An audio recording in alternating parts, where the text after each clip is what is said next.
After returning to her room, Zhao Nian started using her space again.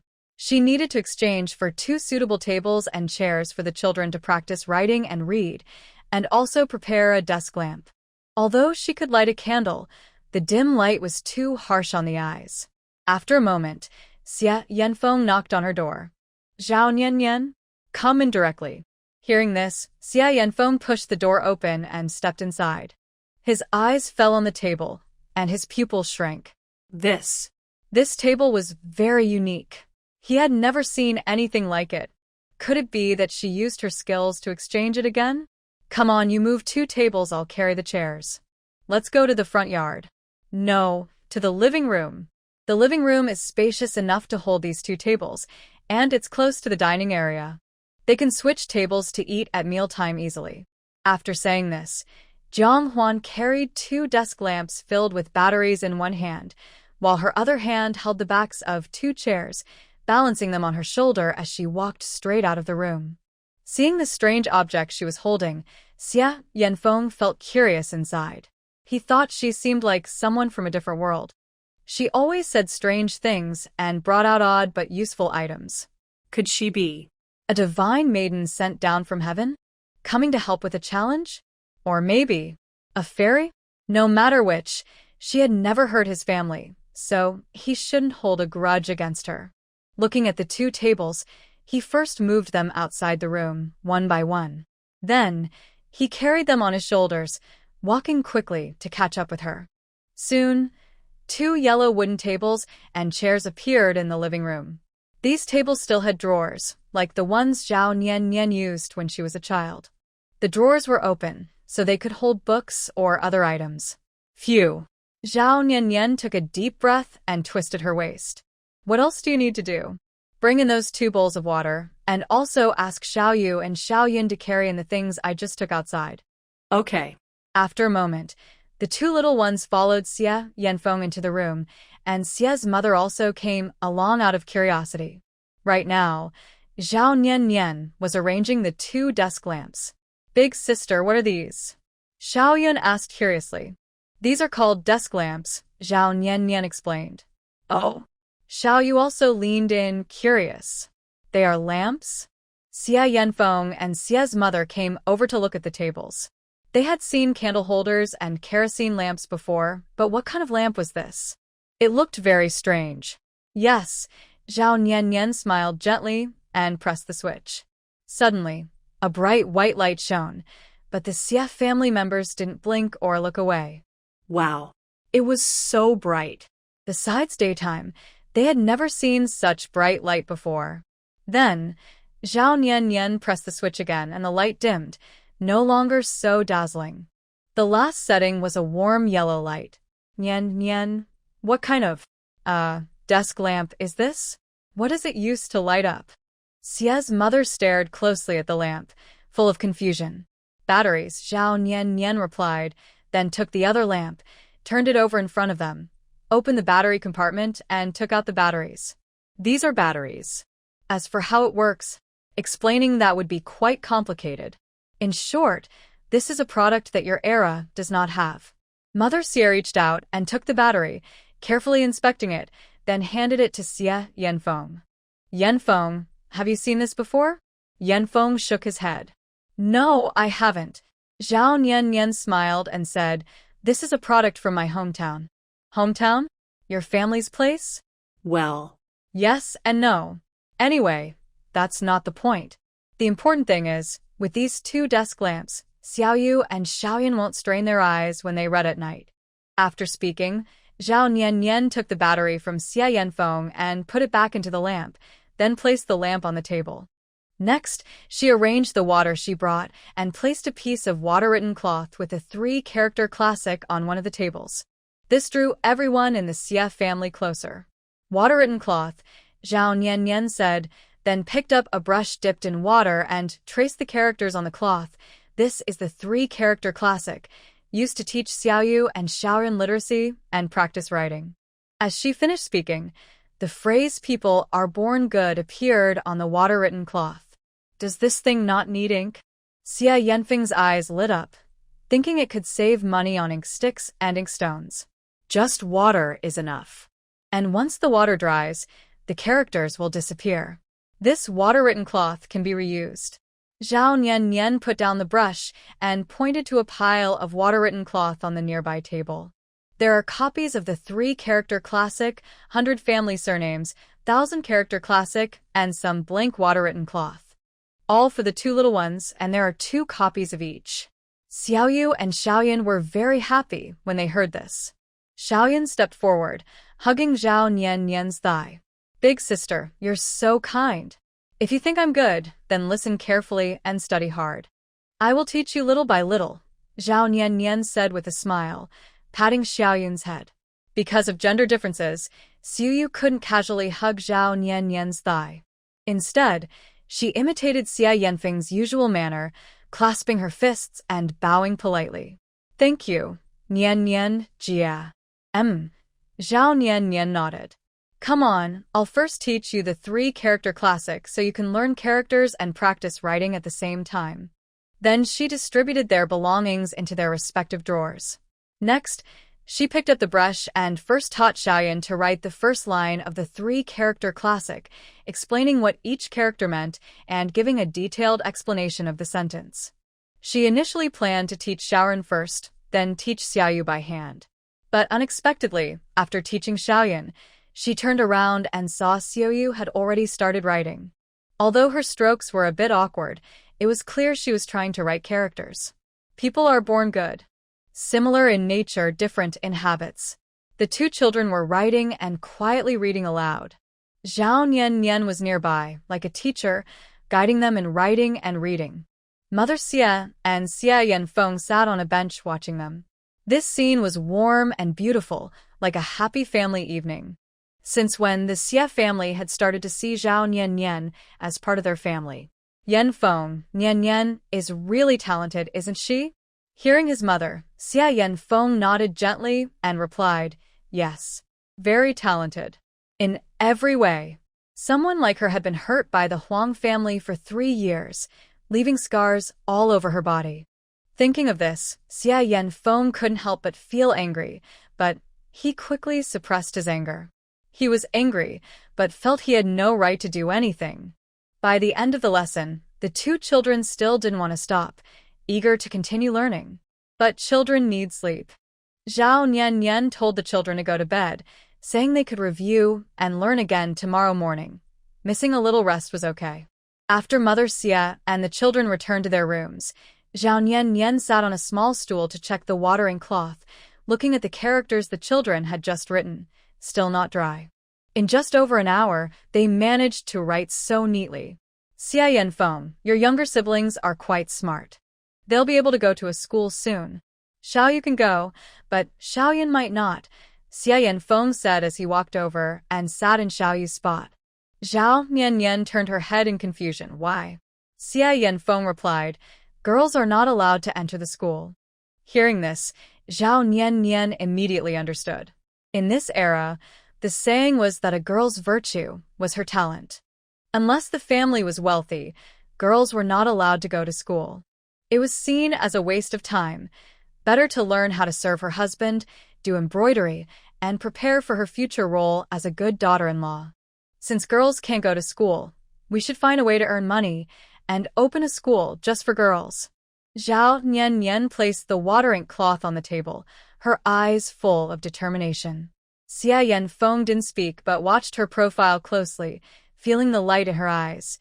So unique, so captivating. She was truly different from others. Most people, when told girls couldn't go to school, would think of ways to let them attend. But she wanted to build a school only for girls. But does she know?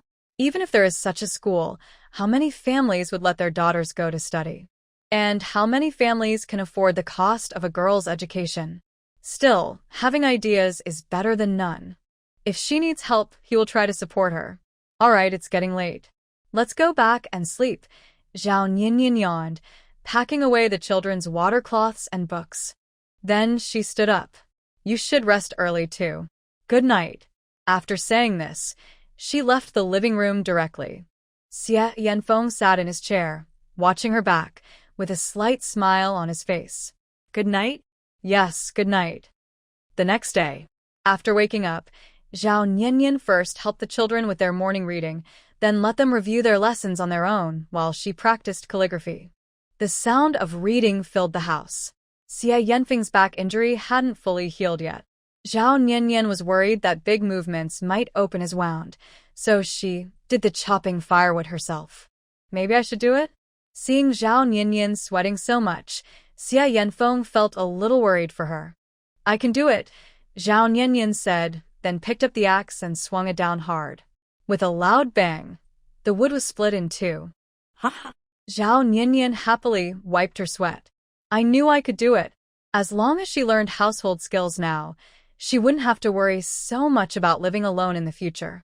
Yes, you can do it, Xia Yanfeng said with a gentle smile. After she chopped firewood for a while, Xia's mother finished washing everyone's clothes and prepared to hang them outside. Seeing this, Xia Yanfeng went over to help. Hanging clothes isn't very heavy work. He can handle it easily. During Zhao Niannian's rest, she glanced at the wooden basin in front of Xia's mother, filled with a full load of clothes. Her own clothes were originally washed by herself, but she couldn't resist Xia's mother's enthusiasm, so she handed over her outerwear for washing. It was summer, water wasn't cold, and she could beat the clothes with a stick to clean them. But in winter, she worried her hands might get chapped. In her previous life, she rarely wasted time hand-washing clothes because she used a washing machine. Plus, in winter, water was cold, and washing with hot water could damage clothes and waste energy. Exchanging a washing machine in this space costs 50,000 points, and solar panels are a bit more expensive at 70,000 points. That totals 120,000 points. Although she could gather that much, spending all her points at once wasn't very practical. Annie, thank you for your help. Zhao Niannian stood up and went over to help hang the clothes. What's the trouble? Mother Xia smiled. Before, I was sick and couldn't get out of bed. Now, it's rare that you can cure my illness and let me recover slowly. I definitely want to take this time to stretch my muscles and bones. Zhao Niannian smiled, draped her clothes over a bamboo pole, and said, in a few days, I will earn a bit more money, and then we can buy a fully automatic washing machine. Washing clothes won't be a problem anymore. A washing chicken? What's that? A chicken that washes clothes? Mother Xia asked curiously. Zhao Niannian chuckled and shook her head. Not a chicken, a machine, the G of loom. It's something that can clean clothes. She didn't quite know how to explain this item, which didn't exist in this era. This was a time without electricity, so explaining such a thing was really difficult from start to finish. Is it like that lamp? Does it glow and shine? Mother Xia peeked from beside the clothes, her eyes shining with curiosity. Zhao Niannian nodded. Yes. Is it something from your hometown? Yes. Then I must see it for myself someday. Mother Xia said excitedly. Meanwhile, Xia Yanfeng, who was listening to their chat while seemingly not paying attention and hanging clothes, was actually lost in thought. After seeing the lamp last night, he was sure that lamp wasn't something their country could produce, let alone this so-called washing machine. Such rare items, if known outside this house, could cause trouble. Thinking of this, Xia Yanfeng looked at Zhao Niannian, who was chatting happily with his mother. Having a secret treasure, even if it wasn't wrong, could cause others to be wary. He wanted to remind her to be discreet and not let too many people know. Otherwise, he worried she might attract the wrong kind of attention. Unless the things she mentioned would widely appear on the market, owning them alone would be a crime. There was no real fault, but it could turn into a crime of possessing treasure. After a while, Mother Xia finished hanging the clothes and moved the wooden basin to an empty spot nearby. Xia Yanfeng approached Zhao Niannian. Come with me for a moment. Huh? Zhao Niannian looked at him in confusion and followed him to the side. Xia Yanfeng explained the question he had just thought of. Did you understand what I said? I don't know how you got these strange gadgets, but unless you can make more people see them, you'll have trouble. In the world, the biggest authority is the emperor. If the emperor found out she had such skills, he would definitely have her taken away. Even if the emperor didn't know, some wealthy nobleman might discover her and take her. This world has no fairness. After listening, Zhao Nian remained silent and looked at him quietly for a while. The smile on her face disappeared. I understand. He was only speaking for her good, so he said all that. But she also realized she hadn't thought this through. If she really attracted attention, she would surely be exploited. Unless necessary, don't show your strange and unusual things outside. I will tell my mother and my younger siblings not to talk about it. Thank you. Zhao Nian nodded. Xia Yanfeng was surprised and spoke gently, You're welcome. Time passed like this. Today was the day she had arranged to meet old Master Chen.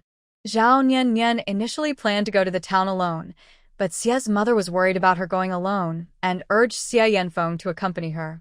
She wanted to refuse, but her mother said that if Xia Yanfeng went along, he could drive the carriage, making things easier for her. Thinking about it carefully, she realized it made sense, so she didn't object anymore. Since it was market day, when the carriage reached the entrance of Lu village, Zhao Nian saw several people squatting nearby. Zhao Nian, are you heading to the town? Yes, Zhao Nian nodded. Your carriage is really nice. Can I ride with you for a while? She looked at the person speaking, recalled her memories of the original owner, and confirmed that this person had no grudges against her. She nodded again, Come on up. Seeing this, others also gathered around, wanting to share the ride to the town. Zhao Nian stared at them for a while, then pointed to two of them. You two can get in. The two who were chosen looked happy and grateful, thanking her as they got on the carriage. All right, let's go, Zhao Nian told Xia Yanfeng. The others who couldn't get on the carriage were unhappy and called out to her. Why aren't we allowed to go? We're all from the same village. Why only let them on? Yeah, that's too much. We've been here so long, and we all get along. Your carriage still has plenty of space. Adding a few more of us wouldn't hurt. After hearing this, Zhao Nian turned her head and sneered coldly. Just because this is my carriage, no matter how many seats are empty, I decide who gets on. As for you all being from the same village, didn't you forget how you treated me before? I let these women get on because they haven't bullied me in the past 3 years and haven't said a single bad word to me. Her confidence wasn't just because the original owner showed no signs of being harmed by them, but also because these women were known in the village for not meddling in others' affairs. Usually, they only cared about their own families and kept busy with their own matters, never causing trouble, so they naturally didn't bother the original owner. That was all in the past. Can't you just let it go? They asked, blushing and unable to speak so confidently. No, Zhao Nian replied coldly. Let's go. They hadn't even apologized, yet she expected her to forgive and forget the past? Besides, she had no right to forgive these people on behalf of the original owner. The original owner had already been bullied and mistreated by the Huang family and had died from their abuse. This time, Xia Yanfeng didn't stop. The women cursed and scolded but felt helpless. After all, they were at fault first. The others in the carriage sat quietly, not saying a word, peacefully riding along. They were grateful they hadn't caused trouble for Zhao Nian before. When there were benefits, Zhao Nian was willing to share a little with them. After this incident, they understood one thing. They should treat Zhao Nian well when they arrived at Lu village. If they needed her help in the future, Zhao Nian would definitely assist. This ride in the carriage was enough proof. Moreover, Zhao Nian had a good relationship with the clan master. When they couldn't persuade the clan master, they could always ask Zhao Nian to speak on their behalf. Thanks to the carriage, Zhao Nian and her group quickly arrived in town. After dropping off the villagers from their own village, the carriage headed straight to the Qin family. Perhaps because the Qin couple had instructed their servants, when the gatekeeper heard it was Zhao Nian, he didn't report it but directly took her and Xia Yanfeng into the Qin family and led them to Fang Tianhe. At this moment, Fang Tianhe was sitting in the yard, basking in the warm sun and carefully embroidering. Hey Jia, she looked up and saw Zhao Nian and Xia Yanfeng behind her, smiling. You're here. After saying that, she cast a meaningful look at Zhao Nian. The girl had just had a disagreement with Xia Yanfeng a few days ago. How come they've made up so quickly? Fang Tianhe asked her servant to bring 2 stools. Thank you, Sister He. Thanks, Madam Chen. Zhao Nianyan and Xia Yanfeng sat down together. Sister He, where is sister-in-law? I've prepared everything and can help him remove the arrow. Zhao Nianyan placed a medicine box on the table. With these tools, I am confident I can remove the arrowhead without damaging his tendons. Hearing this, Feng Tianhe looked surprised. Wait a moment, I've sent someone to call him from the accounting room. All right. Soon, cheerful laughter approached from afar. Miss Zhao, you've finally come. I've been waiting these 3 days, and it's been torture. Old Master Qin cheerfully walked in, looking very happy at the thought of finally removing the arrow that had been bothering him for so long. Don't worry, brother-in-law. I am here to help. Zhao Nianyan smiled. When shall we start? Old Master Qin rubbed his hands nervously. Hearing this, Zhao Nianyan tapped the wooden box. Any time is fine. Then, let's begin. Old Master Qin entered the room. Seeing this, Zhao Nianyan stood up, carried the wooden box, and followed him, instructing the servants, just wait outside. If I need anything, I'll call you. Yes. Once inside, Zhao Nianyan asked Old Master Qin to take off his coat and sit on a stool. Don't I need to lie down? Old Master Qin looked curious as he watched Zhao Nianyan take tools out of the box. No. Zhao Nianyan shook her head. Later, brother-in-law, just sit upright and keep your upper body straight. Removing the arrow won't be very complicated. Okay. Old Master Qin was also curious about how Zhao Nianyan planned to remove the arrow, especially since it had been embedded in his flesh for so long and wasn't something easily taken out. Soon, Zhao Nianyan put on a headlamp, prepared the surgical tools, and set them aside. She also prepared anesthesia. Once everything was ready, she injected anesthetic into Old Master Chen's shoulder to numb the area. Brother-in-law, don't be nervous. Just relax. It won't hurt. Okay. Watching Zhao Nianyan arrange her tools, Old Master Chen swallowed nervously and quickly looked away.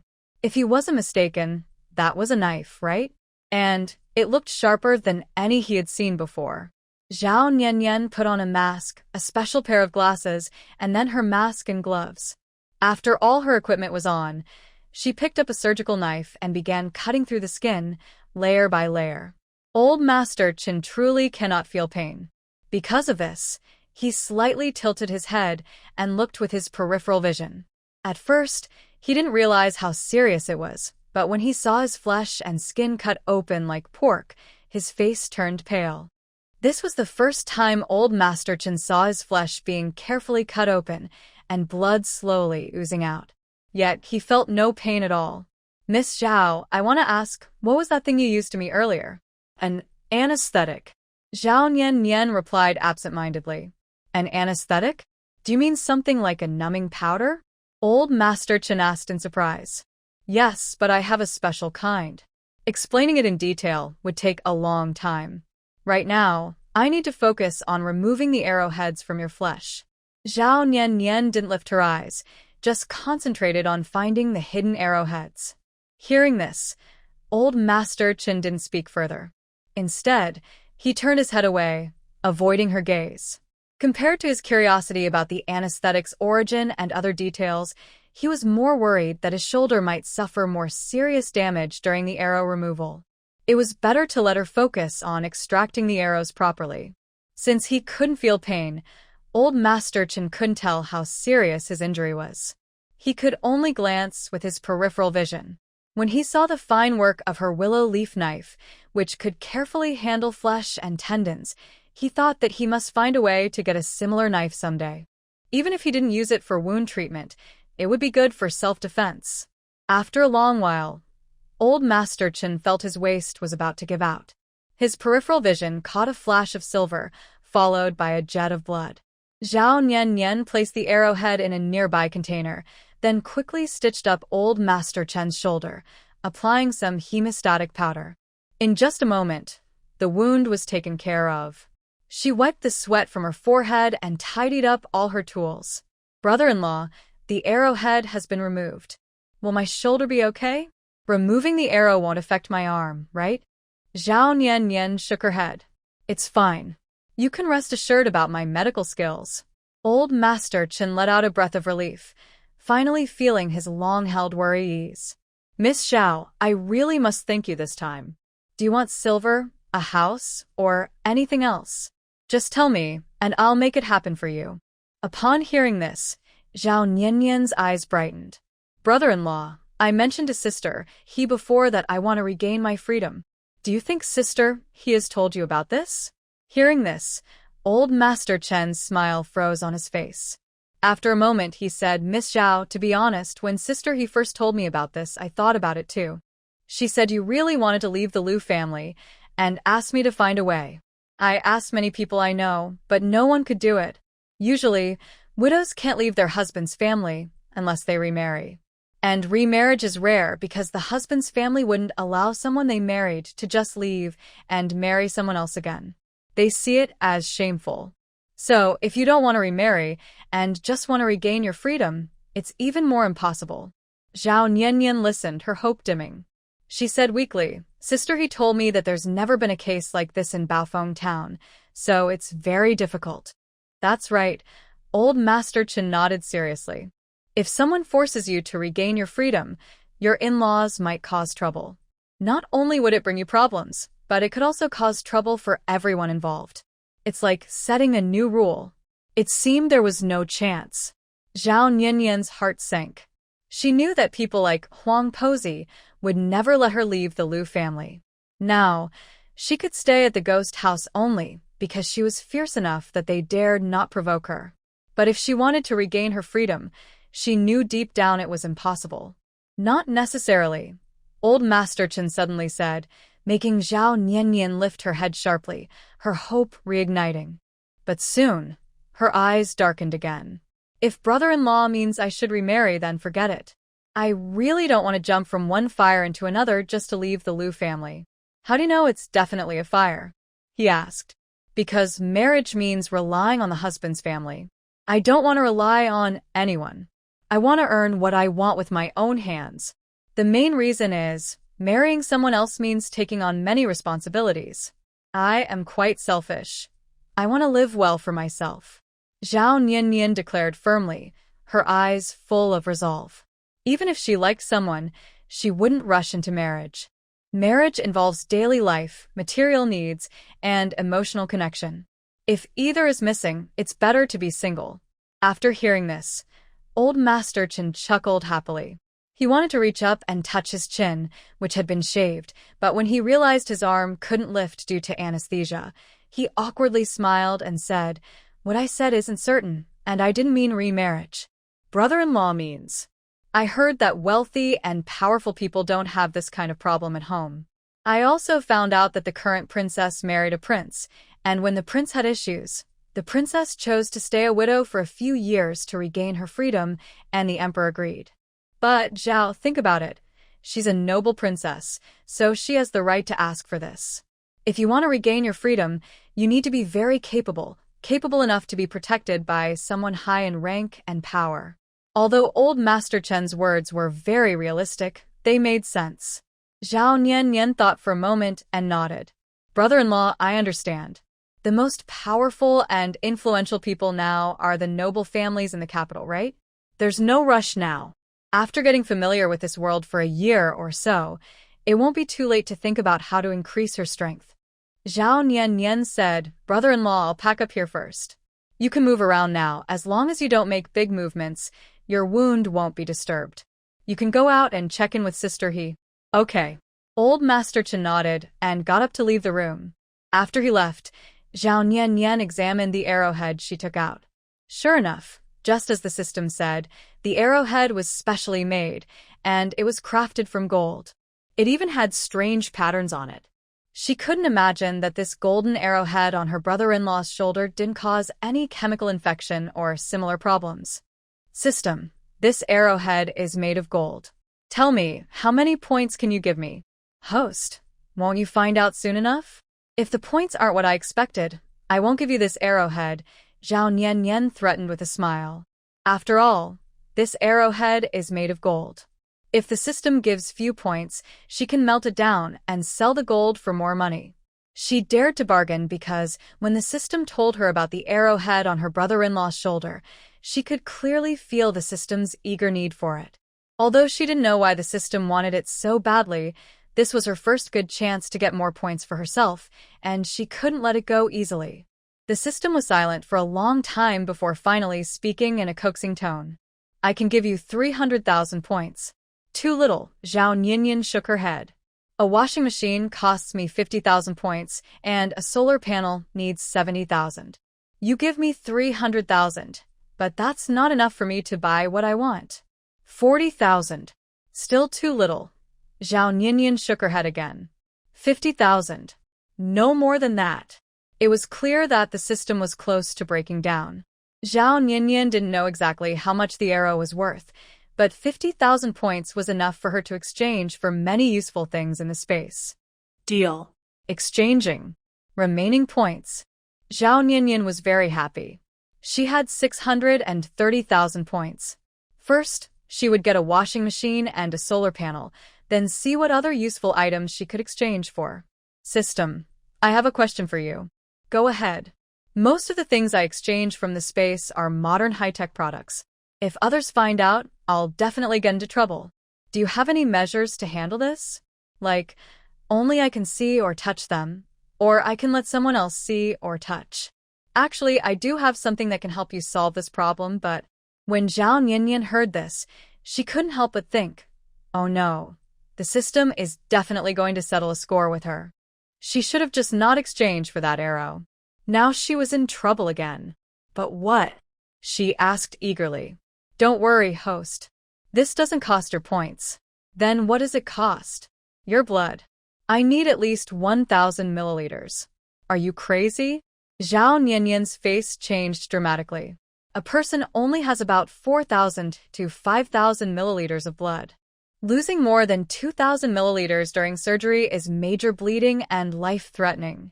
And you want me to give you 1,000 milliliters? Do you want me to die? She seriously suspected that this system had some anti-human intentions, trying to torment humans by setting such deadly traps. Even the most intelligent artificial system shouldn't behave this way, right? Unless this system had gained autonomous consciousness. Could it be? Just kidding. Actually, only 500 milliliters are needed, and it can be done in 2 sessions. As long as you're prepared, I can draw blood from you at any time. Zhao Nianyan lowered her eyes slightly, her eyelashes flickering. 500 milliliters didn't seem like much. A single donation is usually 200 to 400 milliliters, and since she could split the 500 milliliters into 2 sessions, it was acceptable.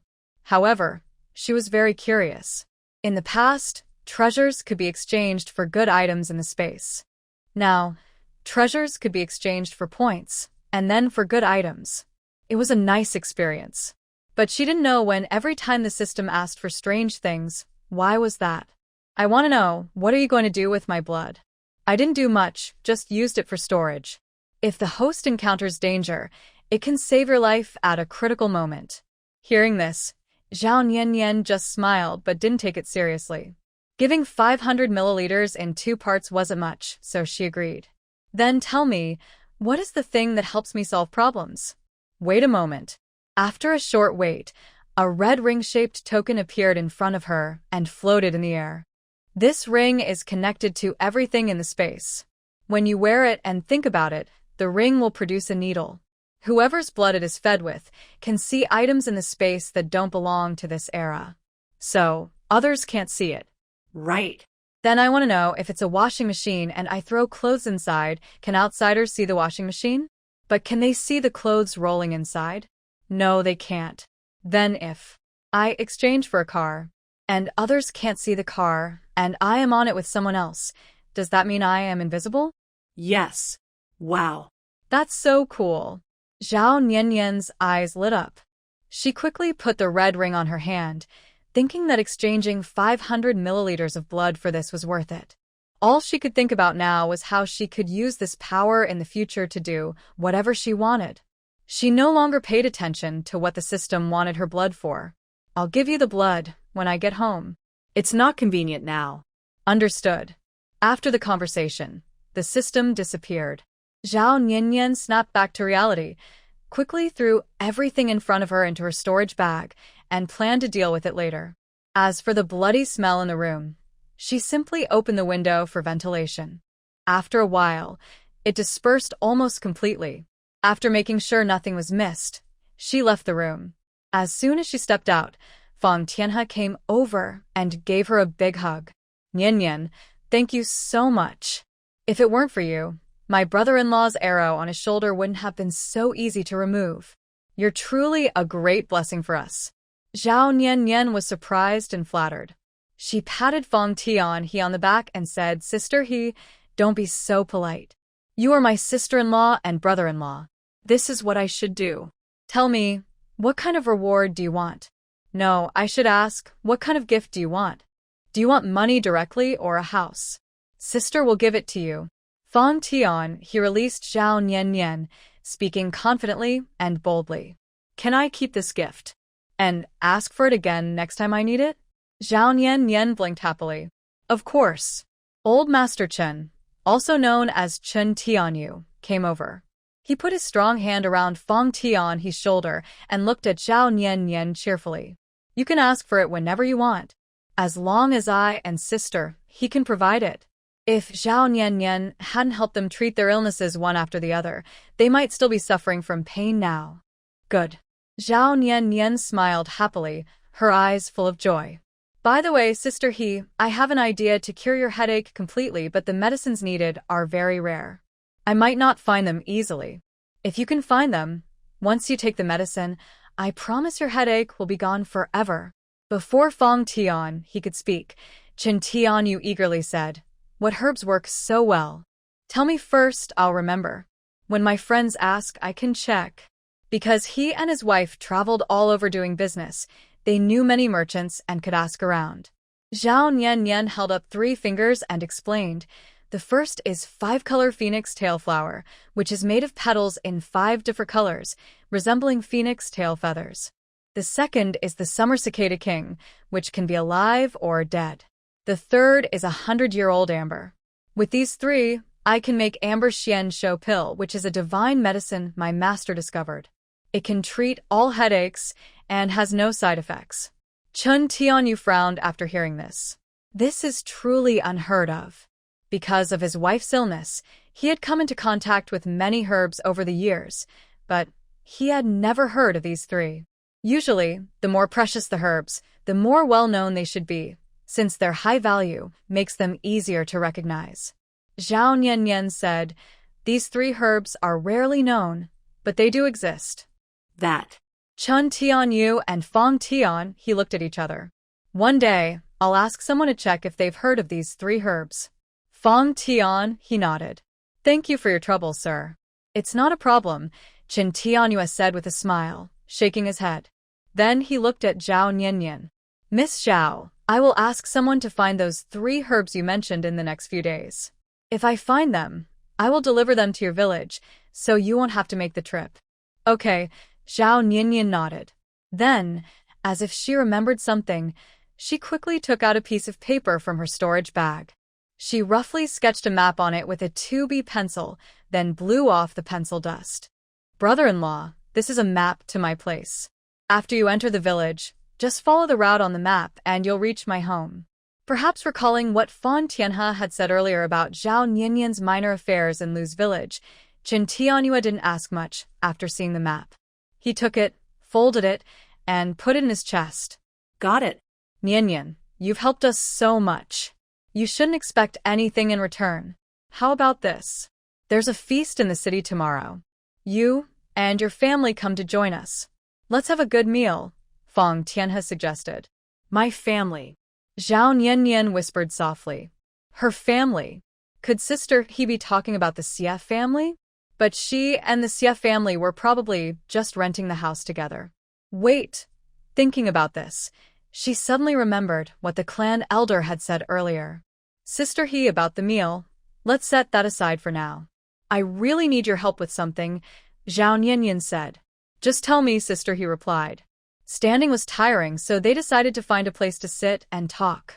Zhao Nian looked around and pointed at the stone table and benches in the yard. Over there. Since there was still someone in the house, Xia Yanfeng, she didn't know him well, and certainly not the Chen family, so to avoid suspicion, it was better to sit outside. The sunny weather and shade from the trees made it comfortable. After everyone sat down, Fang Tianhe asked the maid Dongmei to prepare some snacks and tea. Big sister, brother-in-law, I need to tell you something. Zhao Niannian explained her current situation in Lu's village, including how she was forced to stay in the haunted house. She also shared her experience living there with the Xia family, so Chen Tianyue and his wife understood everything clearly. Finally, she mentioned her wish to buy the house. Since she didn't know many people in town, not even officials, she hoped Chen Tianyue and his wife could help her with this. Big sister, the money for buying the house is my debt to you. I'll write you an IOU, whatever the amount is. I'll give it to you. Fang Tianhe smiled and said, the houses in the village are never more expensive than those in the town. No, that's not right. It's too valuable. Zhao Niannian waved her hand. Trust me. Fang Tianhe reached out and held Zhao Niannian's hand. If you really see me as your older sister, then accept this gift from me. Think of it as a little present from your sister, bought just for you when I had nothing to do. Zhao Niannian opened her mouth in shock, her eyes wide. Sister, this gift is so generous. But hugging this big sister felt really good. Do you like it? Yes, I do. Zhao Niannian didn't refuse anymore. She pulled her into a hug, smiling brightly. Not just like it. I love it so much. Sister, I love you. I declare, you are the best sister in the world. Even though she was a stepsister, Fang Tianhe treated her very well. As long as Fang Tianhe was willing, she would always treat her like her real sister. Fang Tianhe chuckled softly and blushed a little. She let Zhao Niannian hold her, her eyes full of happiness and satisfaction. This girl was truly different. She spoke honestly and wasn't shy about praising. It was really nice. She hadn't been this happy in a long time. Niannian, about your house, leave it to me and your brother-in-law. Once we handle it, I'll send someone to bring the land deed to you. Thank you, sister. Zhao Niannian released her hands, her smile blooming like a flower. If you need me to do anything in the future, just tell me. I'll do my best. Good. Fang Tianhe nodded, gently touching Zhao Niannian's face. By the way, Niannian, once I'm feeling better, come with me to my parents' house. I want to introduce you to my mom and dad. They'll definitely like you. Most importantly, her parents were getting old. She thought Niannian could go check their health and see if there was anything serious. That sounds good. Zhao Niannian nodded. Just tell me when, sister. Okay. After dealing with Chen Tianyue's arrow wound and finishing up the ghost house matter, Zhao Niannian and Xia Yanfeng chatted with Chen Tianyue and his wife for a while before saying goodbye. As for tomorrow's banquet, Zhao Niannian politely declined, saying it was not the right time yet. It would be better to wait until their injuries healed completely before holding a celebration to dispel bad luck. Chen Tianyue and his wife thought that was a good idea and agreed. Since it was already noon, Zhao Niannian and Xia Yanfeng decided to have lunch there before leaving the Qin family. Shortly after leaving the Qin family, Zhao Niannian accidentally bumped into a hurried old woman. Sorry. It's okay. It's okay, the old woman said as she walked away, seeming very anxious. After the old woman was gone, Zhao Niannian was attracted by something on the ground. It looked like a bag of medicinal herbs. Could it be the old woman's lost item? I'll go after her first. You hold the carriage and follow me, Zhao Niannian said as she picked up the herbal bag and then quickly approached the old woman. Seeing this, Xia Yanfeng responded with a nod, went to lead the carriage tied at the Qin family's door, and chased after Zhao Niannian. Zhao Niannian didn't expect the old woman to be so quick on her feet. She chased for a while before catching up. Mum. Perhaps hearing Zhao Niannian's call, the old woman instinctively looked back. Call me? Yes, it's you. Zhao Niannian panted as she reached the old woman's side, glanced at the herbal bag she was holding, and said, "This is the medicine you dropped earlier." Hearing this, the old woman hurriedly counted her belongings, then exclaimed excitedly, "It really is mine." Thank you so much. I'm in a hurry now, so I won't say more. Seeing this, Zhao Nianyan asked further, Ma'am, my name is Zhao Nianyan. I live in Liujia village.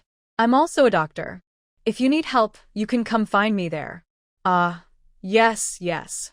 The old woman nodded repeatedly, quickly holding her herbal bag and leaving. Seeing her anxious look, Zhao Nianyan thought that perhaps someone at her home was seriously ill, which was why she said what she did earlier.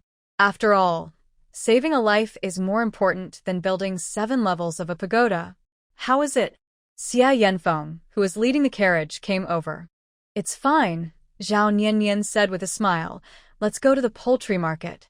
I want to buy some poultry to raise. She wanted to take out the chicks and ducks from her storage bag to raise them, but she hadn't found a good reason until now. She had been busy before, which caused the delay. As long as Xia Yanfeng went with her, even if she bought a few more, she could pretend he didn't notice or something similar. Soon, she bought all the poultry she needed. Since there was no pigsty at her home, she didn't buy piglets. On the way back to the village, Zhao Nianyan took out some money and counted it. She returned the 7 taels of silver that Xia Yanfeng had previously given her, saying, This is the 7 taels you gave me before, meant for buying that house together. But now, sister he and brother-in-law can buy the house and give it to me, so I'll return your money. Xia Yanfeng glanced at her and said, That's for our family's rent. I promised you that within 3 months, I would cover your family's food and shelter, so you don't need to pay rent during this time. And after 3 months? After 3 months. Zhao Nianyan blinked and thought for a moment, then said, Let's talk about it after 3 months. If I give you the money now, I might forget. Also, I might not need to collect rent from you then. Because she wasn't sure where she would be after 3 months. If she could regain her freedom soon, she definitely wouldn't stay living in Lu's village. There weren't many kind people in Lu's village, and once she was free, she would probably return to her parents' home in Hohot village. Of course, according to the customs of this era, returning might also bring gossip, so she might not go back at all. Keep it for me first, Xia Yanfeng said. I will keep earning money. When the time comes, if you're not living in Lu's village, you can sell the house to me. I'll let my mother and younger siblings live there. That's possible. But is your old home really gone for good? Zhao Nianyan asked doubtfully as she put the silver away. She realized she still didn't know what had happened to their family before. Xia Yanfeng responded with a faint and said quietly, It's gone for good. Can I ask what happened to your family before? Zhao Nianyan moved a little closer to him, her curiosity impossible to hide. She didn't expect that the family who was supposed to stay only one night would end up living long-term in that house, so her curiosity was piqued, and she couldn't help but want to find out. After hearing her question, Xia Yanfeng didn't reply right away. He remained silent, pulling on the reins. Seeing this, Zhao Nianyan didn't press further. She awkwardly touched her nose and was about to sit back in her original spot.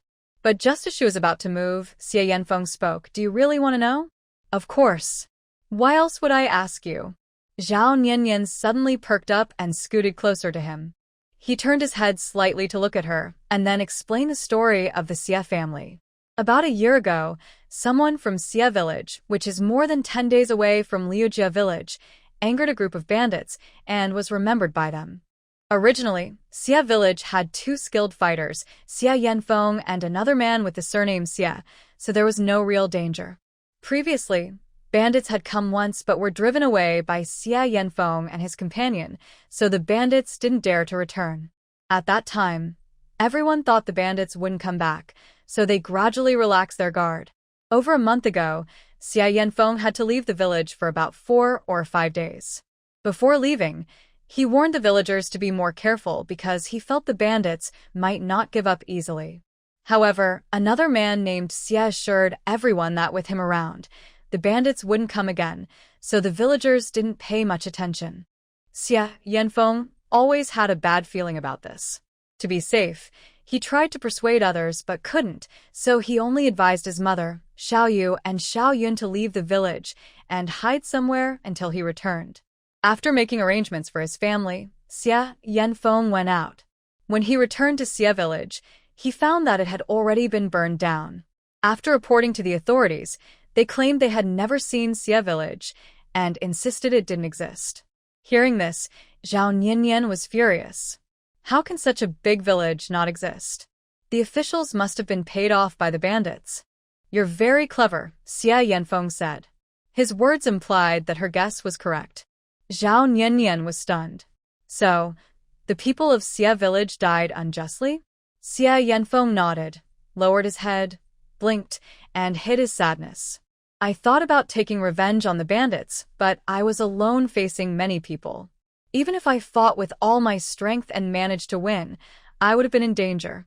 But I promised my late father to take good care of my mother, Xiao Yu and Xiao Yun. I couldn't act impulsively, so I had to take my mother away. After reporting to the authorities, Xia Yanfeng suspected that the bandits might have some connections with certain officials. His action of leaving was unintentionally exposing himself to the bandits. To protect his mother and the two children, Xia Yanfeng had to leave the village overnight with his family, walking along mountain paths.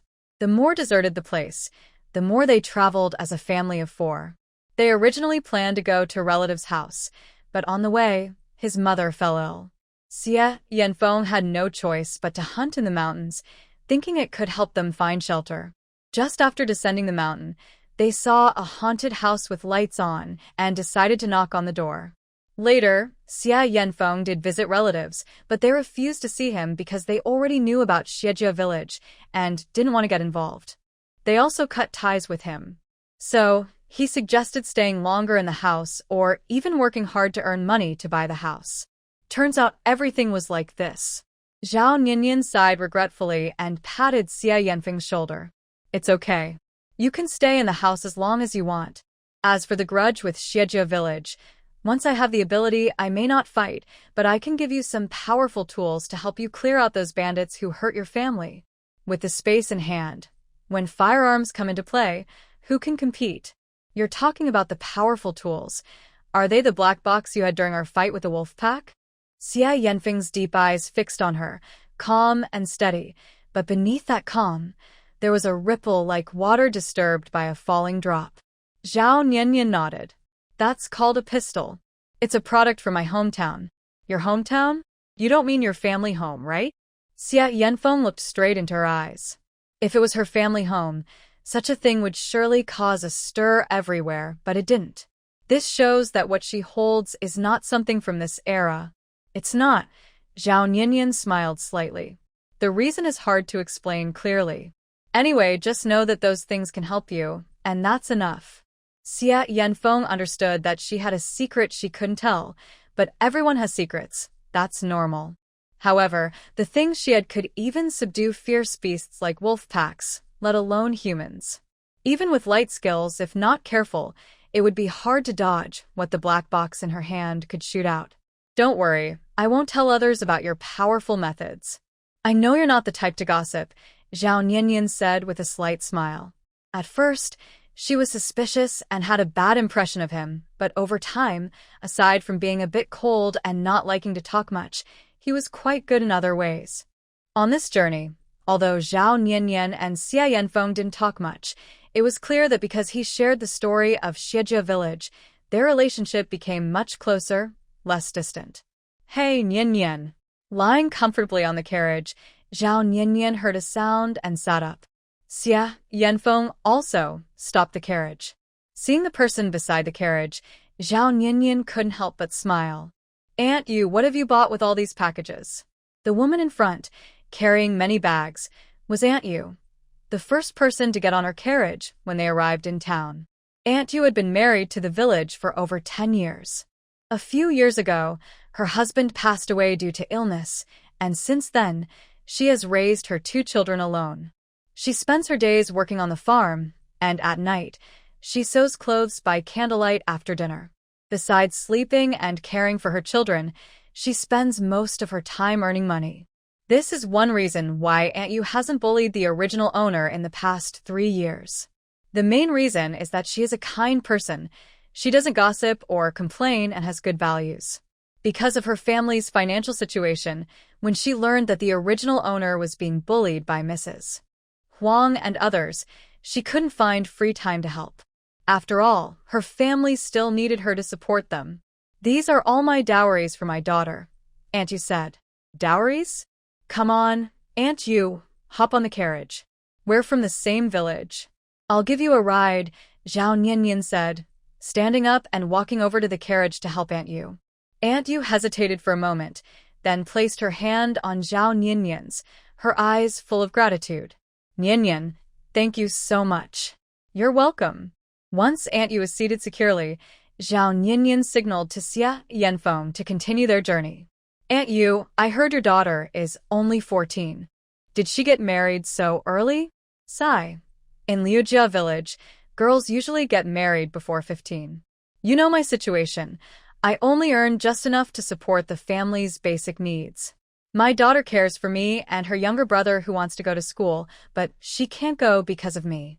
So she secretly met with a matchmaker, found a good family, and hoped to marry early to bring back some bride price for me and her brother." Aunt Yu sighed as she spoke. "Actually, you could refuse," Zhao Niannian said. "If you care about her, you shouldn't let her marry so early. She's only 14.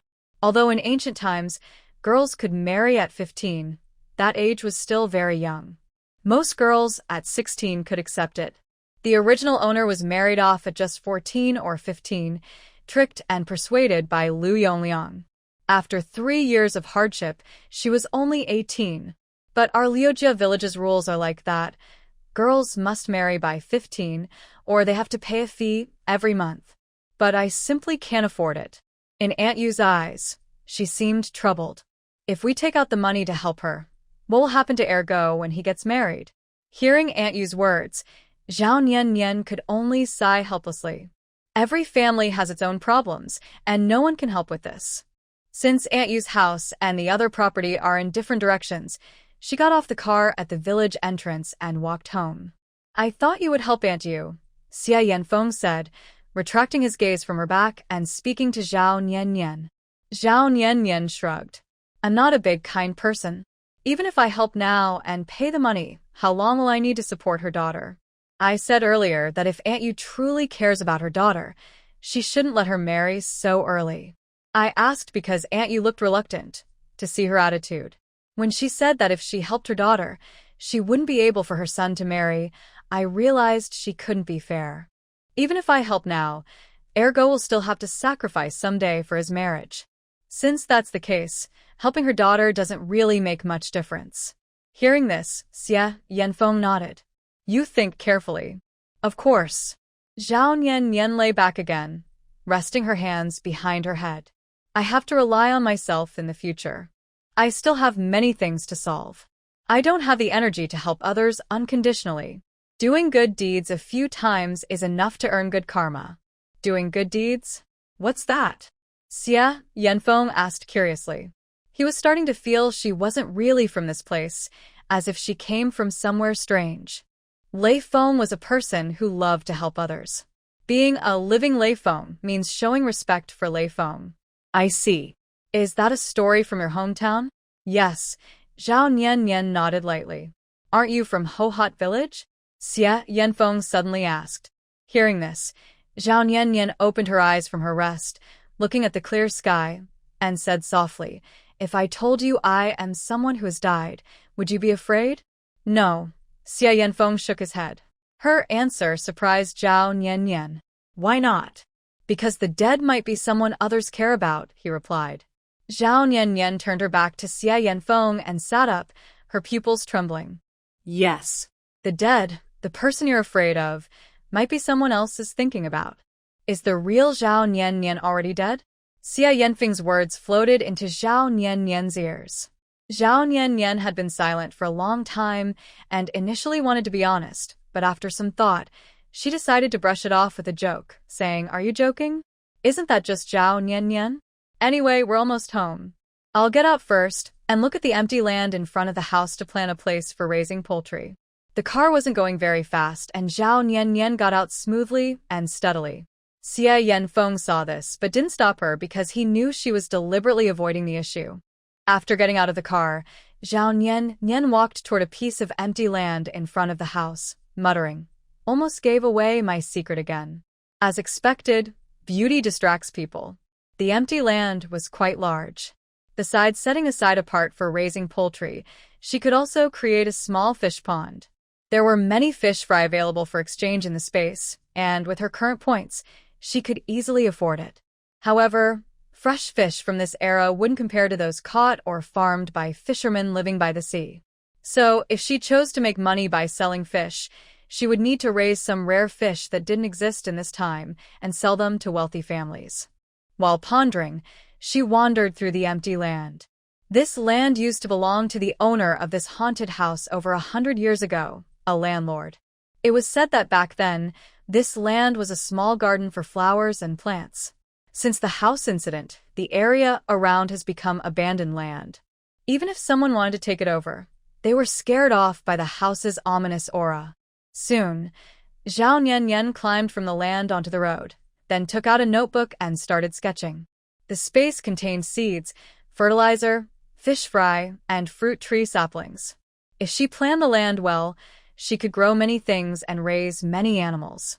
She sat by the roadside, planning for a while, then looked up at the empty land in front of her, making some adjustments. The evening light cast a warm glow on her, while the shady area beside her was without sunlight. At this moment, Xia Yanfeng was standing at the door, watching Zhao Nian. His hands kept busy with chopping vegetables, without stopping. "Yanfeng." Xia mother called out to him first, but he clearly didn't hear her, because he didn't respond at all. Until she called him a second time and nudged him, he finally snapped out of it. Huh? "What's wrong? Why are you so distracted? You've even chopped the vegetables into pieces." Xia mother teased as she walked over to him, glancing in the direction of his gaze. Sure enough, his gaze was now mostly on Nian. "I'm going to cook now." Xia Yanfeng cleared his throat and quickly left, looking like he had been caught doing something wrong by his parents. Xia's mother saw this and chuckled softly, then shook her head helplessly as she looked at Zhao Nian, who had already stood up and was talking to herself on the way back. If these two children really liked each other, even if it was a bit troublesome, she would go to the Lu family and ask them to marry Nian to Yanfeng. But now. Never mind, there's still time. It really worries parents so much. Xia's mother thought to herself, then turned to help in the kitchen. After a while, Xiao Yun ran over. "Sister, dinner is ready." "I'm coming." Zhao Nian erased some words on her paper with an eraser, blew on it, and responded, "Not yet, almost done." The last thing she was working on was how to build a fence around the small garden. When they planted more things, it would be easy to attract attention, and some people might want to steal it, so it was better to put a fence around. "Sister, what are you doing?" Xiao Yun asked curiously, standing on tiptoe to see Zhao Nian's notebook. Drawing, Zhao Nian glanced at her and turned the notebook around to show Xiao Yun. "I plan to raise some plants and grow some food later." Great. Xiao Yun's eyes widened. "I'll help then. I've been eating well every day, so I have lots of strength now." Hearing this, Zhao Nian looked at Xiao Yun's tiny arm and chuckled. "Good. Xiao Yun is amazing." This girl, eating a balanced diet every day, still hadn't grown much. It seemed she needed to talk to Yanfeng and prepare some nourishing medicinal dishes for everyone to eat from time to time. "All right, let's go back." Zhao Nian reached out to hold Xiao Yun's hand and carried her notebook with the other hand. She didn't want to take out the large notebook from her storage pouch in front of Xiao Yun. When they finally returned to the house, she took the notebook out when Xiao Yun wasn't paying attention. Tonight's dinner included many potato dishes. Shredded potatoes with meat, stewed potatoes, steamed potatoes. "Tonight is a potato feast?" Zhao Nian asked with a smile and a bit of amusement, glancing around at the only green dish. "This wild vegetable is a bit overcooked and mushy." Yanfeng looked a bit uncomfortable and said, "I was a bit rough when choosing the vegetables, so I overcooked them." Xia's mother, standing nearby, smiled without saying anything. Was it really because of rough handling? Or was he distracted by a beautiful girl and didn't want to leave, repeatedly choosing the vegetables? Feng looked at his mother with pleading eyes, hoping she would give him a break and not say anything. Xia Mu pursed her lips, hid her smile, and picked up the warm steamed earth to put in their bowls. Come, let's eat. Are we out of rice? Zhao Niannian asked curiously. She exchanged 10 jin of rice from her space, and it was gone so quickly.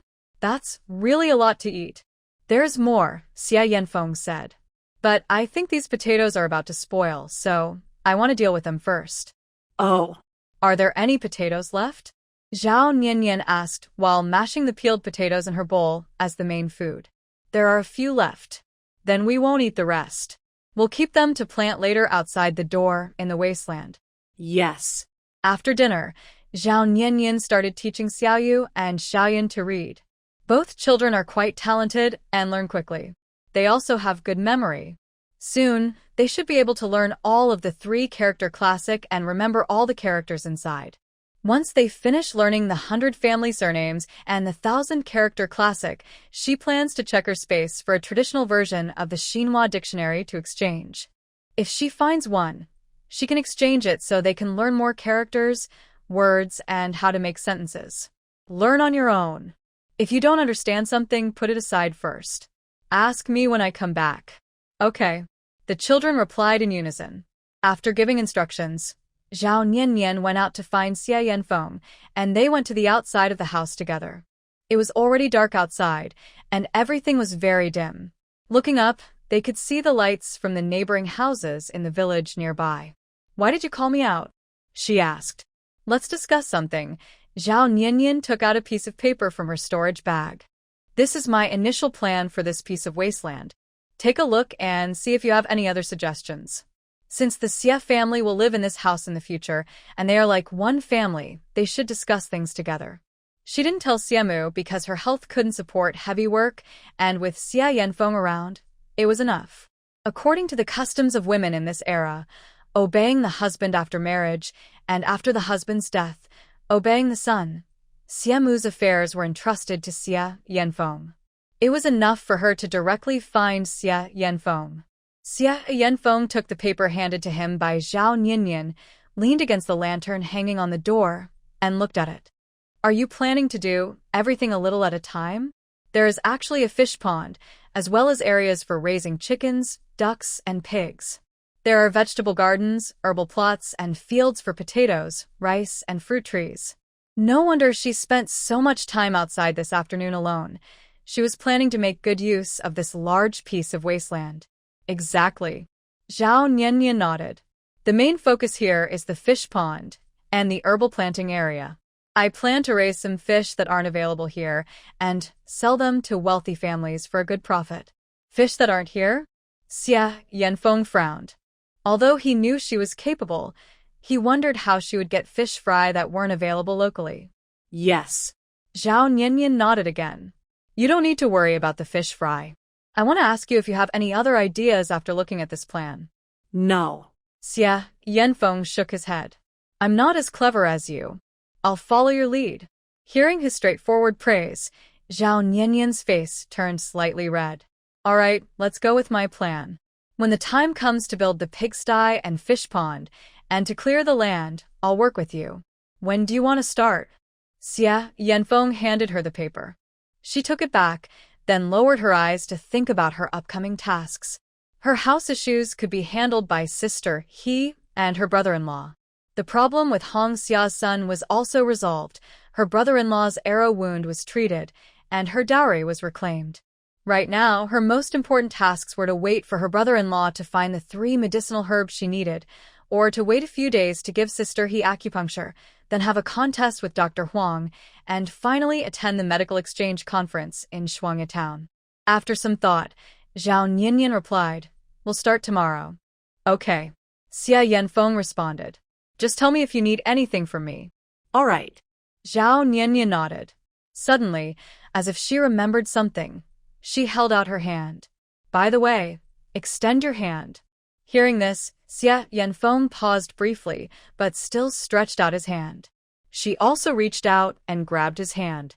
A tiny needle appeared in her hand as her thoughts moved. Xia Yanfeng felt a slight in his palm and frowned instinctively, but he didn't pull his hand away because her palm was pressed against his, and the sudden warmth made him reluctant to let go. Zhao Nianyan didn't answer. She was negotiating with the system. System, has this herbal ring already been fed with Xia Yanfeng's blood? Yes. But actually, host, you don't need to feed him your blood anymore. Why? Because I found a bug. Speak. This family can see the things you take out of the space, which means that even if you feed them your blood, it won't be very useful. This made Zhao Nianyan speechless. That's right. Suddenly, she remembered that Xia Yanfeng could see her holding a gun, so he can see the things inside the space. Oh. And the water-riding cloth. How did I forget about that? Why can they see it? Zhao Nianyan looked confused. This is a bug. It will be fixed soon. Then fix it quickly. Luckily, it only works on the Xia family now, but if it were someone else, my secret would be exposed long ago. Fixing in progress. Actually, the system was also confused. It shouldn't have a bug, because it is in charge. When the host used the gun before, Xia Yanfeng saw it and found it strange. After checking, it turned out to be a bug. Ding. Fix completed. So, do I still need to use the plain ring to them? Yes. So, I just pricked Xia Yanfeng earlier? Right. Oh no. Does Xia Yanfeng think I want to harm him? Zhao Nianyan silently wished Xia Yanfeng wouldn't be angry and cursed the system loudly. The system claimed it was innocent. Zhao Nianyan snapped back to her senses and looked at Xia Yanfeng. Hold it a little longer. With a thought, the needle appeared again. Xia Yanfeng felt a sharp pain in his palm just after hearing her words. What are you doing? Just. Making a contract. Zhao Nianyan casually made up a reason. Sometimes, the things I find can't be seen by others, but if I make a contract with me, they can see those things. I can't say I want you. That would be too strange. A contract, what is that? Before Xia Yanfeng could ask his doubts, Xiao Yu and Xiao Yun ran out looking worried. Big sister, big sister. Xiao Yun called while walking. What's wrong? Zhao Nianyan quickly let go of Xia Yanfeng's hand and looked at Xiao Yun with confusion. Xiao Yun's face was pale. It's gone. The things are gone. Huh. Zhao Nianyan was a bit confused. What things are gone? Little Rain remained quite calm. He explained, just now, Xiao Yun and I were practicing writing, and suddenly the table in front of us disappeared. The water-writing cloth vanished, and the brushes were gone.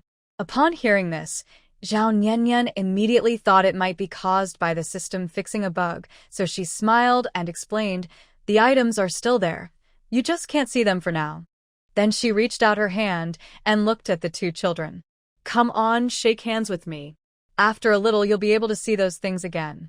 The two children looked at each other after hearing this, then reached out their hands together.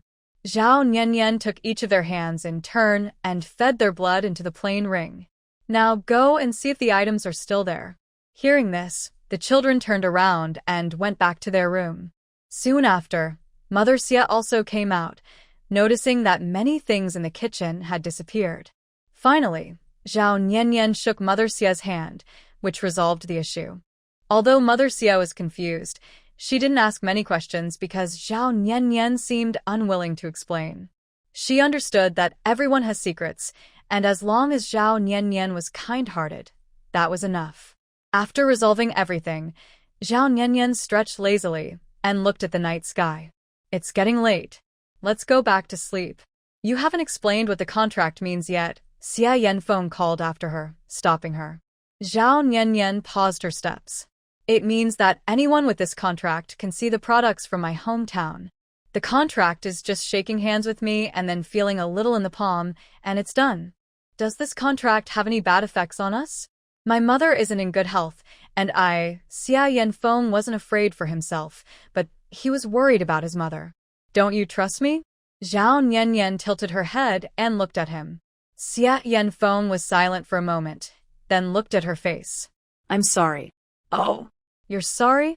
Why do you think you're wrong? Zhao Nianyan's lips curled into a faint smile, her tone a bit sarcastic. Xia Yanfeng pursed his lips and lowered his eyes. I was wrong for not trusting you, and for doubting again. He found it hard to change this habit. He didn't know why he kept doubting. Seeing his sincere apology, Zhao Niannian chuckled softly. Don't be nervous. I was just joking. Don't worry, this won't harm your mother's health. After all, such advanced technology wouldn't have serious side effects. Xia Yanfeng nodded. It's getting late. Let's go back and rest. Tomorrow morning, I'll get up early to remove the weeds from the wasteland. Weeding. Zhao Niannian turned to look at the barren land in front of her. Let me handle the weeding task. If there was advanced technology available, it would be a waste to rely on primitive tools. This incredible golden finger was too powerful. Hearing this, Xia Yanfeng simply nodded lightly without asking much, knowing that once she mentioned taking on a big task, it meant she was already thinking about working on her hometown's resources. Just as well, she could get up early tomorrow to see how she planned to deal with the weeds. Soon after, Zhao Niannian returned to her room and searched inside her space. If she used pesticide, she would need to buy pesticide and spray bottles to kill the weeds. But if she exchanged for a grass-cutting machine, she could cut the grass instantly. With the points available in her space, she could easily get what she needed. However, she was worried that using pesticide might harm the soil, turning the fertile land into barren soil. She didn't want that loss. System. Will the pesticide from the space damage the soil? The instructions are included. If used according to the proper dosage, there won't be any problem. So, even across different eras, as long as I follow the instructions, there shouldn't be any big issues? Yes. Items inside the space are unaffected by the era. Okay, you can proceed. After a brief chat, Zhao Niannian decided to exchange for pesticide and a spray bottle because these were cheaper than a grass-cutting machine. Although she had over 600,000 points, she preferred to save them where she could. After all, there were many other things at home she still needed to buy. System. Can I exchange for electronic devices? Like what? Phones, computers, and the like. Zhao Niannian's eyes sparkled with longing. She thought if she could get these, her life in this ancient time wouldn't be so boring. Yes, but they can't connect to the internet. So, just bricks then? Exactly. Never mind, I didn't ask. Zhao Niannian thought she might be able to use them, but it turned out she was overthinking. Because there are no signal towers in this era, there's no signal at all. No towers, no network. How could there be internet? That's true. She hadn't thought of that. Since she didn't need to use her phone or similar devices and there was no signal, could she play local videos? If possible, she had another idea to teach the little ones to read without herself getting involved directly. System. You're so powerful. If I want to use a tablet, can you help me download content onto it? The system fell silent upon hearing her question. Having served many hosts, it was the first time hearing a host ask such a thing. Although it is an artificial intelligence, it is not all-powerful. However, it had never tried to fulfill this request before. You can try. Then try it. Let's start by downloading a song. After saying this, she looked through the options and exchanged for the cheapest, largest memory phone available with her points. Host, you need to use points to buy a song. Zhao Niannian's smile froze. You haven't even tried to see if I can download it, and you're asking me to spend points. Isn't that a bit unfair? If it doesn't work, you can return it. After the system responded, the Space Mall refreshed, and surprisingly, there was an option to buy a song, 9.9 points per song. Sure enough, to make her spend points, the system was willing to go to any length. 9.9 points isn't much. She could still afford it. After a short wait, her phone's local music player displayed a song only stored locally, Above the Moon. Cool. Zhao Niannian couldn't wait to play the music, her fingers trembling with excitement.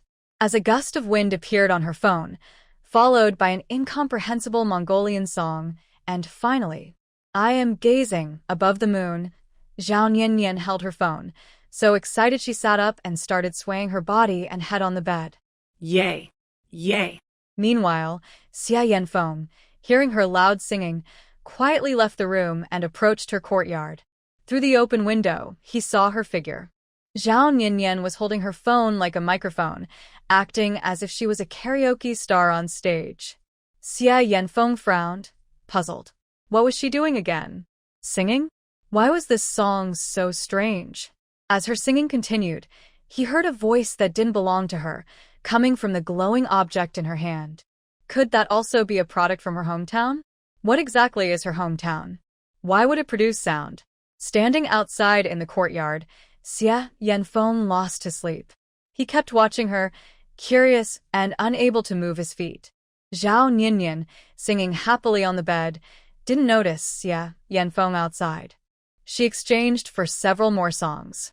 After many days of feeling suppressed, she finally let go and started singing loudly and happily without caring about anything. Her home was close to both Xie Mu and the two children, especially near Xie Yanfeng. She thought the Xie family was already asleep, so she didn't think much about it. After singing for a while, Zhao Nianyan asked the system if she could download videos. If possible, she wanted to download some educational videos for the children to watch. Later, when the projector was available, she planned to set it up in an empty room. Watching videos or even movies together would be fun. The shop has been updated, and the host can now exchange items. Zhao Nianyan clicked to check and saw a smile freeze on her face. Are you raising the price? A song costs 9.9 points, but a video starts at 99 points, a tenfold increase. Quality comes at a price. Do you know what kind of videos I want? I will find videos based on what you imagine in your mind. Hearing this, Zhao Nianyan felt excited. She quickly bought and downloaded a video, then closed her eyes and imagined the scene in her mind. It was a scene of a teacher teaching ancient Enlightenment knowledge. She waited nearly half an hour this time, almost falling asleep, before the system told her the download was complete. When she clicked play, Zhao Nianyan's eyes widened and she gasped in surprise, with a big smile on her face. System, you are truly amazing. Thank you for the compliment.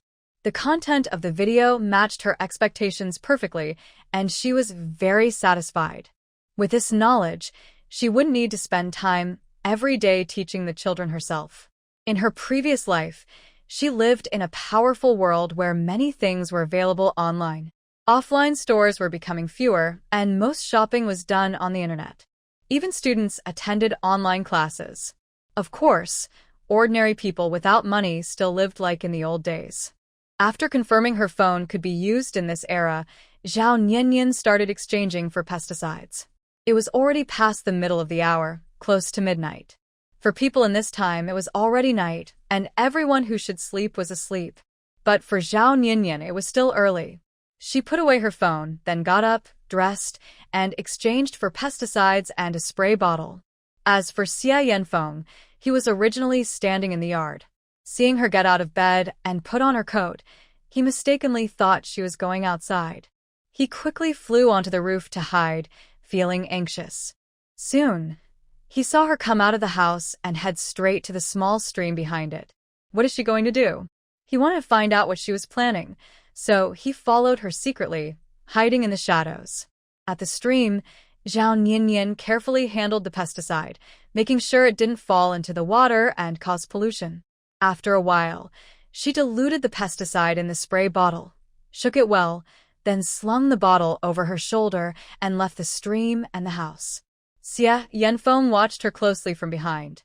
When she reached the barren land, she put on something on her head that emitted a bright light, something that shined as brightly as the desk lamps she gave to Xiao Yu and Xiao Yun.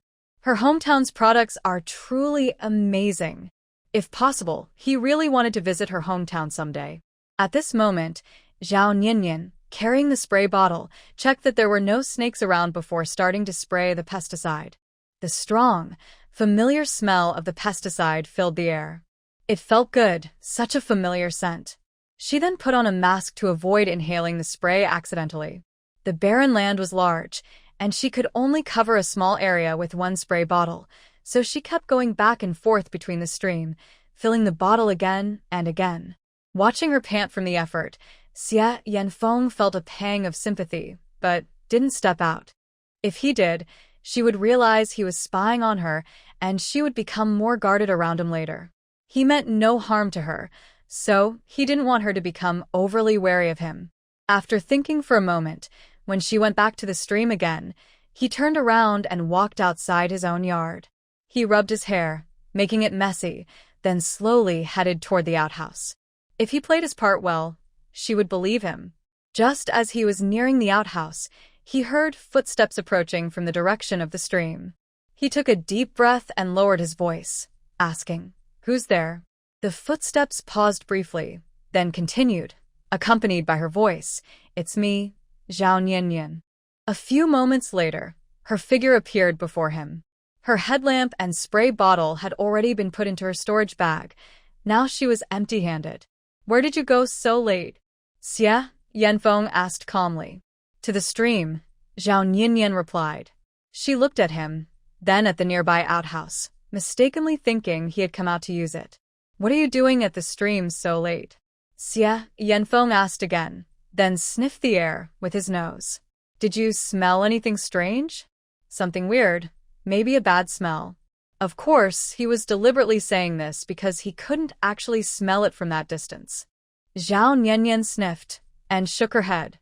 She didn't smell anything, but now that he was awake, if she told him to go to sleep, he might secretly watch her. There was still a large area of the wasteland that hadn't been sprayed. "Hey, Xia Yanfeng." "Yes." "Are you tired?" "No, I'm not." "Then why don't we work together? Team up to do some work?" Zhao Niannian raised an eyebrow. Xia Yanfeng smiled and said, "Okay."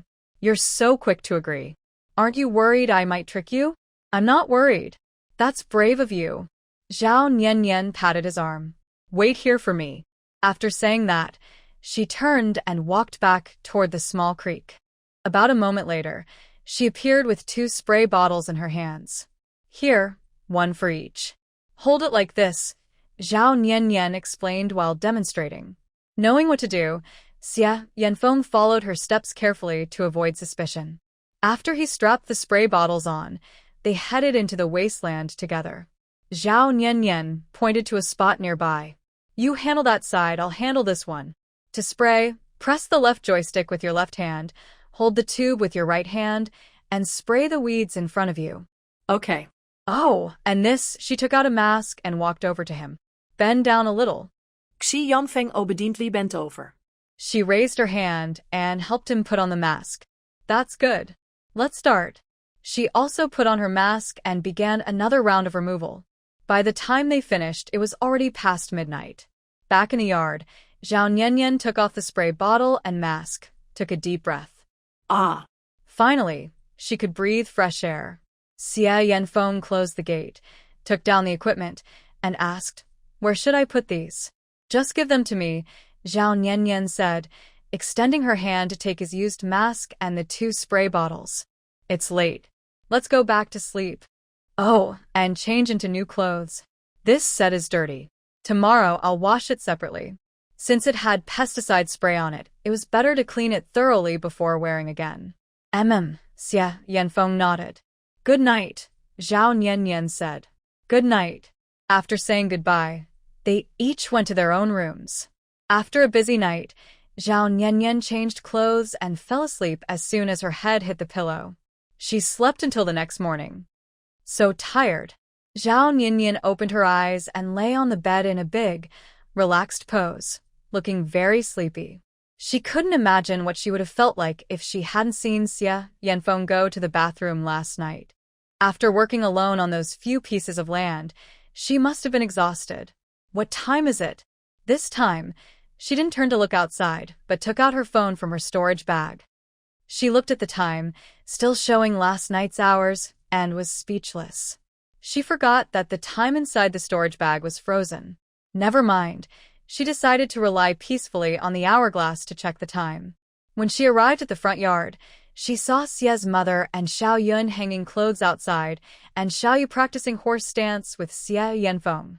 "Good morning, everyone." "Good morning, sister." The 2 children replied in unison. Xia Yanfeng said, "Breakfast is kept warm in the pot." "Okay." Zhao Niannian squinted her eyes and thought, living a life where breakfast is ready as soon as you wake up is so great.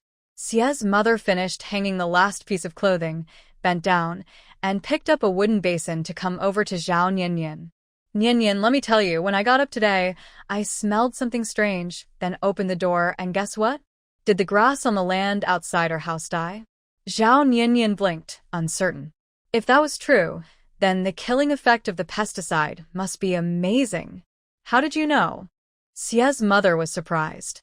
Because it's what I and Xia Yanfeng did last night, Zhao Nianyan said with a smile, then walked outside. She wasn't hungry yet, and wanted to see just how effective the pesticide was. When she stepped outside and saw the previously overgrown weeds suddenly flattened, all the grass withered, and she was stunned. Wow. The effect was incredible. If they sold this to farmers, they could make a lot of money.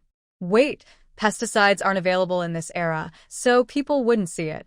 Hold on, since there are no pesticides in this time, could she maybe combine something from this era with existing methods to create a new, harmless killer for crops? Thinking of this, she took the opportunity to contact the system. After the system learned her idea, it thought for a moment and then replied, "You can try it. Then I'll try it another day." The effect was so good that it would be a shame not to share it with others. After breakfast, I can properly take care of this land, Zhao Nianyan said. Xia's mother nodded and said, "Then Xiao Yun, and I will help too." "No need," Zhao Nianyan shook her head. "Xia Yanfeng and I are busy enough. Your body is not suitable for being exposed to the sun. As for Xiao Yu and Xiao Yun, I want them to keep studying and make the most of every moment. After all, it's quite late to start their education at 7 or 8 years old." Don't worry, Auntie. I have my own plans." After saying this, Zhao Nianyan turned and went to the kitchen. She finished her breakfast there, then looked for an empty room in the house that had been cleaned. Outside this room, there was a spot that could be exposed to sunlight for 5 hours a day. After thinking for a moment, Zhao Nianyan entered the room. She used her points to exchange for a projector, a projection screen, a solar power battery, a silent generator, a power, and a roll of wire. Although she didn't know much about this kind of equipment, she could watch instructional videos with her points and learn how to install the wiring herself. Xia Yanfeng saw her staying in the backyard for a while, so he came over. When he arrived, he saw her bending over, fiddling with something, and heard sounds coming from the box in her hands. "What are you doing?" Xia Yanfeng was startled by Zhao Nianyan's words. She glared at him. "Aren't you walking quietly?" "Sorry," Xia Yanfeng rubbed the back of his head. "Next time, I'll try to walk more quietly." Zhao Nianyan rolled her eyes silently and then lowered her head to continue working. Fortunately, she hadn't powered it on earlier, otherwise, a small shock could have electrocuted her. In ancient times, in a place without electricity, being electrocuted would be quite a joke if it reached the underworld, probably laughed at by the black and white impermanents. "What are you doing? Do you want help?" Xia Yanfeng squatted beside Zhao Nianyan, curious, and looked at the strange objects in her hands and on the ground. "No need." Zhao Nianyan shook her head. "It will be ready soon." "What's this?" Xia Yanfeng's eyes fixed on her hands. "Phone," Zhao Nianyan replied absent-mindedly. "Hand? Chicken?" Xia Yanfeng frowned, deep in thought. The name was strange. He had heard of domestic chickens, wild chickens, mountain chickens, but hand chicken was the first time. Zhao Nianyan didn't bother explaining further. She fixed the wires, making sure they wouldn't get wet in the rain, then stood up and went into the room to install the power following the instructions from the phone video. After a moment, she clapped her hands, stood up, and looked at her work with her arms akimbo. To see if it worked, she tried turning on the power. In that instant, the indicator light on the lit up. Perfect. Since the generator is quiet, there is no noise at all, so placing it in the corner of the room doesn't cause any disturbance. After finishing this, she started measuring the room, placing the projector tripod in the right spot, and setting up the projector. Next, only the projection screen was left. The wall is made of stone, so she can easily nail the screen onto it. Standing beside the wall, she pretended to look for something on the ground, turning her back to Xia Yanfeng, and took out a hammer and nails from her storage bag. "Xia Yanfeng, can you help me nail these 3 spots?" After saying that, she picked up the broom used for cleaning and pointed to 3 spots on the wall. "Okay." Seeing that he could be useful, Xia Yanfeng eagerly went to help. "Here, right?" "Yes." Zhao Nianyan nodded and directed him. Once the 3 nails were hammered in, She tidied up the screen and handed it to him. Hang this piece of cloth here. Under her step-by-step guidance, he successfully hung the screen. Is it done? Yes. Zhao Niannian nodded, resting her chin on her hand. Go help me move Xiaoyu and Xiaoyun's desks from the living room to this room, then call them over. From now on, this will be their study room. Hearing this, Xia Yanfeng's pupils shrank slightly, and his eyes showed shock. So, she had been working alone here all this time just for Xiaoyu and Xiaoyun's reading? She is really kind. Hurry up, don't dawdle, Zhao Niannian urged when she saw him staring blankly. Coming right away, Xia Yanfeng said cheerfully, a mix of happiness in his tone. After he left, Zhao Niannian took out her phone, connected it to the projector, then exchanged curtains and curtain rails from her space and quickly installed them with a ladder. A little while later, the Xia family members appeared in the room. Xia Yanfeng carried a table on each side, Xiaoyu held a chair on each side, Xiaoyun carried 2 lamps and a water riding cloth, and Xia's mother brought over the remaining items. This. Xia's mother looked at everything in the room, so shocked she couldn't speak. Big sister, what are all these? Xiaoyun asked curiously. I'll explain later. Zhao Niannian smiled, then asked Xia Yanfeng to place the table in the designated spot. Put the table here, the chairs here. After arranging the tables and chairs, she pulled the curtains closed. The room instantly darkened, with only sunlight coming in from the door. Niannian, this? Xia's mother asked confused. Auntie, please close the door. Zhao Niannian spoke as she walked over and turned on the small lamps on the 2 children's tables, adjusting them to the right brightness. Then she went to turn on the projector. In an instant, a beam of light shot out from the projector and appeared on the screen.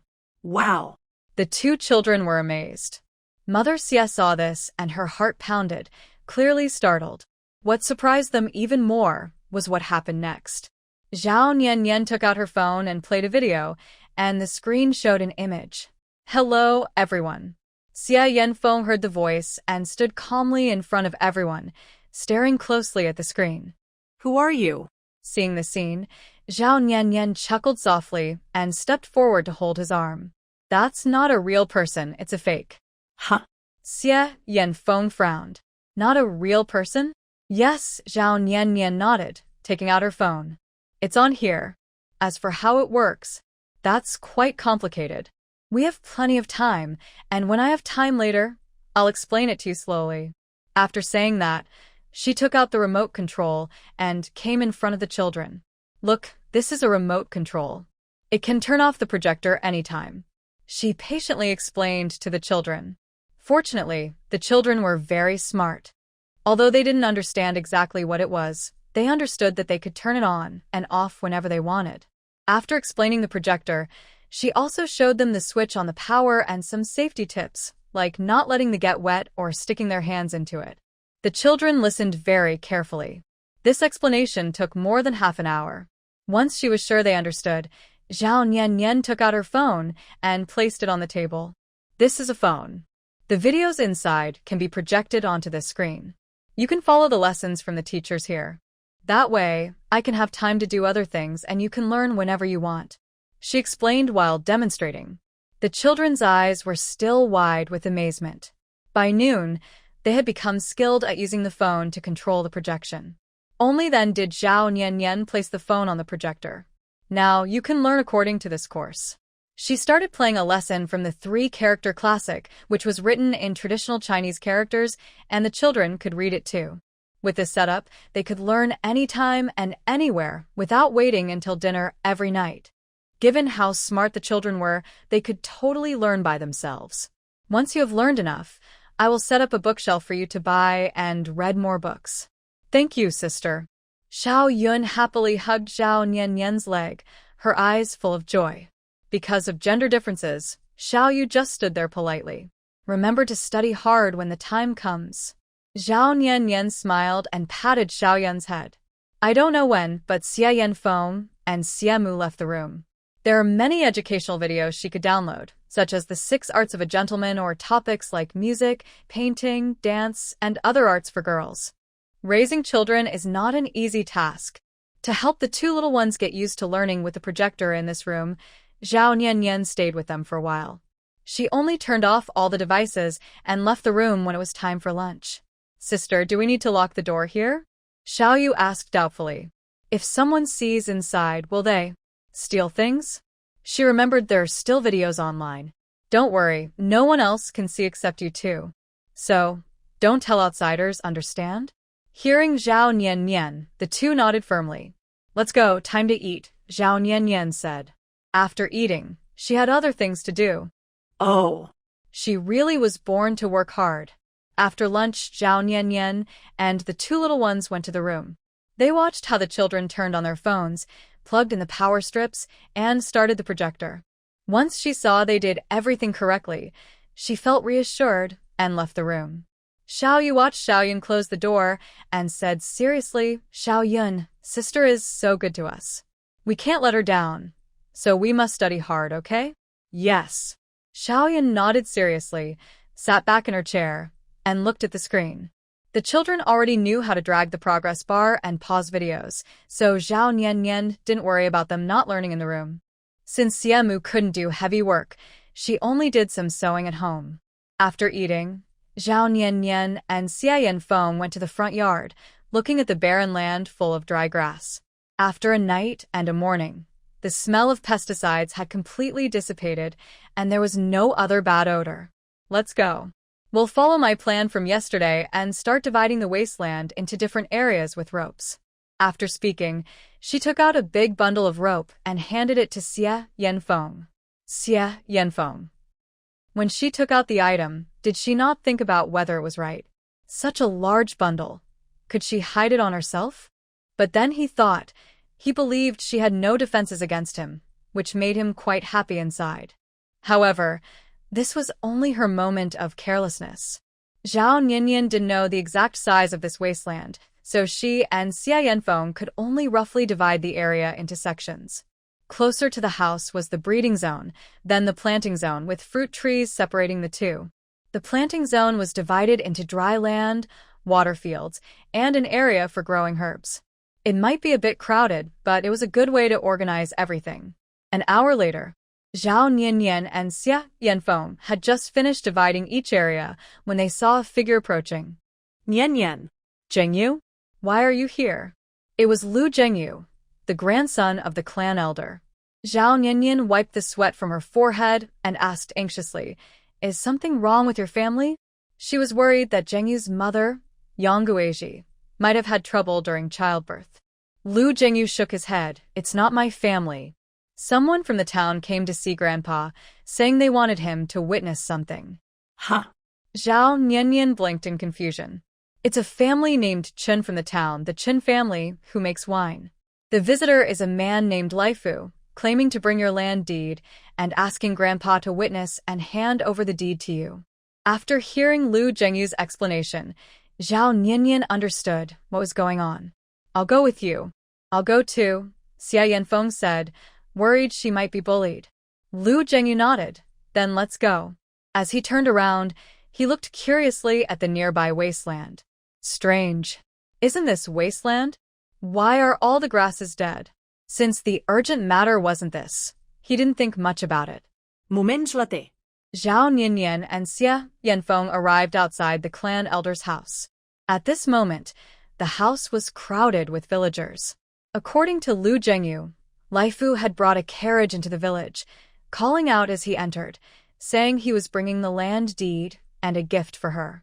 It seemed like he was coming for her, but he kept asking where the clan elder lived, attracting the villagers out to see what was happening. Zhao Niannian found this amusing and a bit frustrating. She already suspected that sister he was defending her and had asked Laifu to help her save face. Could she be involved with old Master Chen? "Stop talking. Zhao Niannian is coming." Everyone knows Zhao Niannian's temper. When they heard she was coming, they all shut up. As Zhao Niannian approached, the crowd automatically made way. She glanced at the villagers and quickly walked over. They thought she was going into the house, but surprisingly, the clan elder and Laifu were discussing something in the yard. "Clan elder," Zhao Niannian called out. Seeing her, Laifu put down his tea and quickly took out the land deed from his. Miss Nian, this is the land deed my wife asked me to bring you. The words Miss Nian shocked everyone in Liujia village. A widow? How did she become Miss Nian? Zhao Nian smiled and took the land deed. Thank you. Laifu shook his head. It's no trouble. My wife also asked me to bring these. After saying that, he walked toward the carriage and lifted the cloth covering it. The villagers gasped. Beautiful wooden furniture, fine cloth, red-papered pork, rice, and flour. To celebrate Miss Nian's move, my wife asked me to bring a redwood dressing table. Laifu read from a list. The villagers' eyes grew greedier, until someone noticed something was wrong. Celebration of moving? What's going on, clan elder? The clan elder cleared his throat and said, Nian has already bought a house in town from the officials. What? Isn't that house haunted? The clan elder nodded. Maybe it's not haunted anymore. Anyway, Nian owns the house now. The land deed and house deed are in her hands. How can a widow afford to buy a house?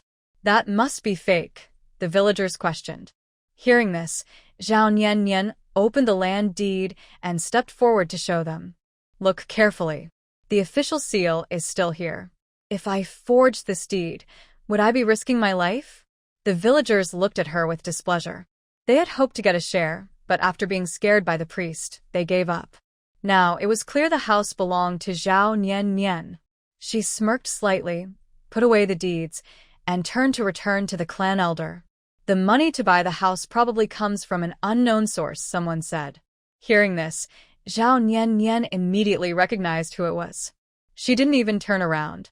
What? Old gossip, do you have more to say? Huang Posi's face twisted with anger. You're just a widow. Where did you get the money to buy the house? Even if you took 10 taels of silver from me, I don't believe you can buy that house.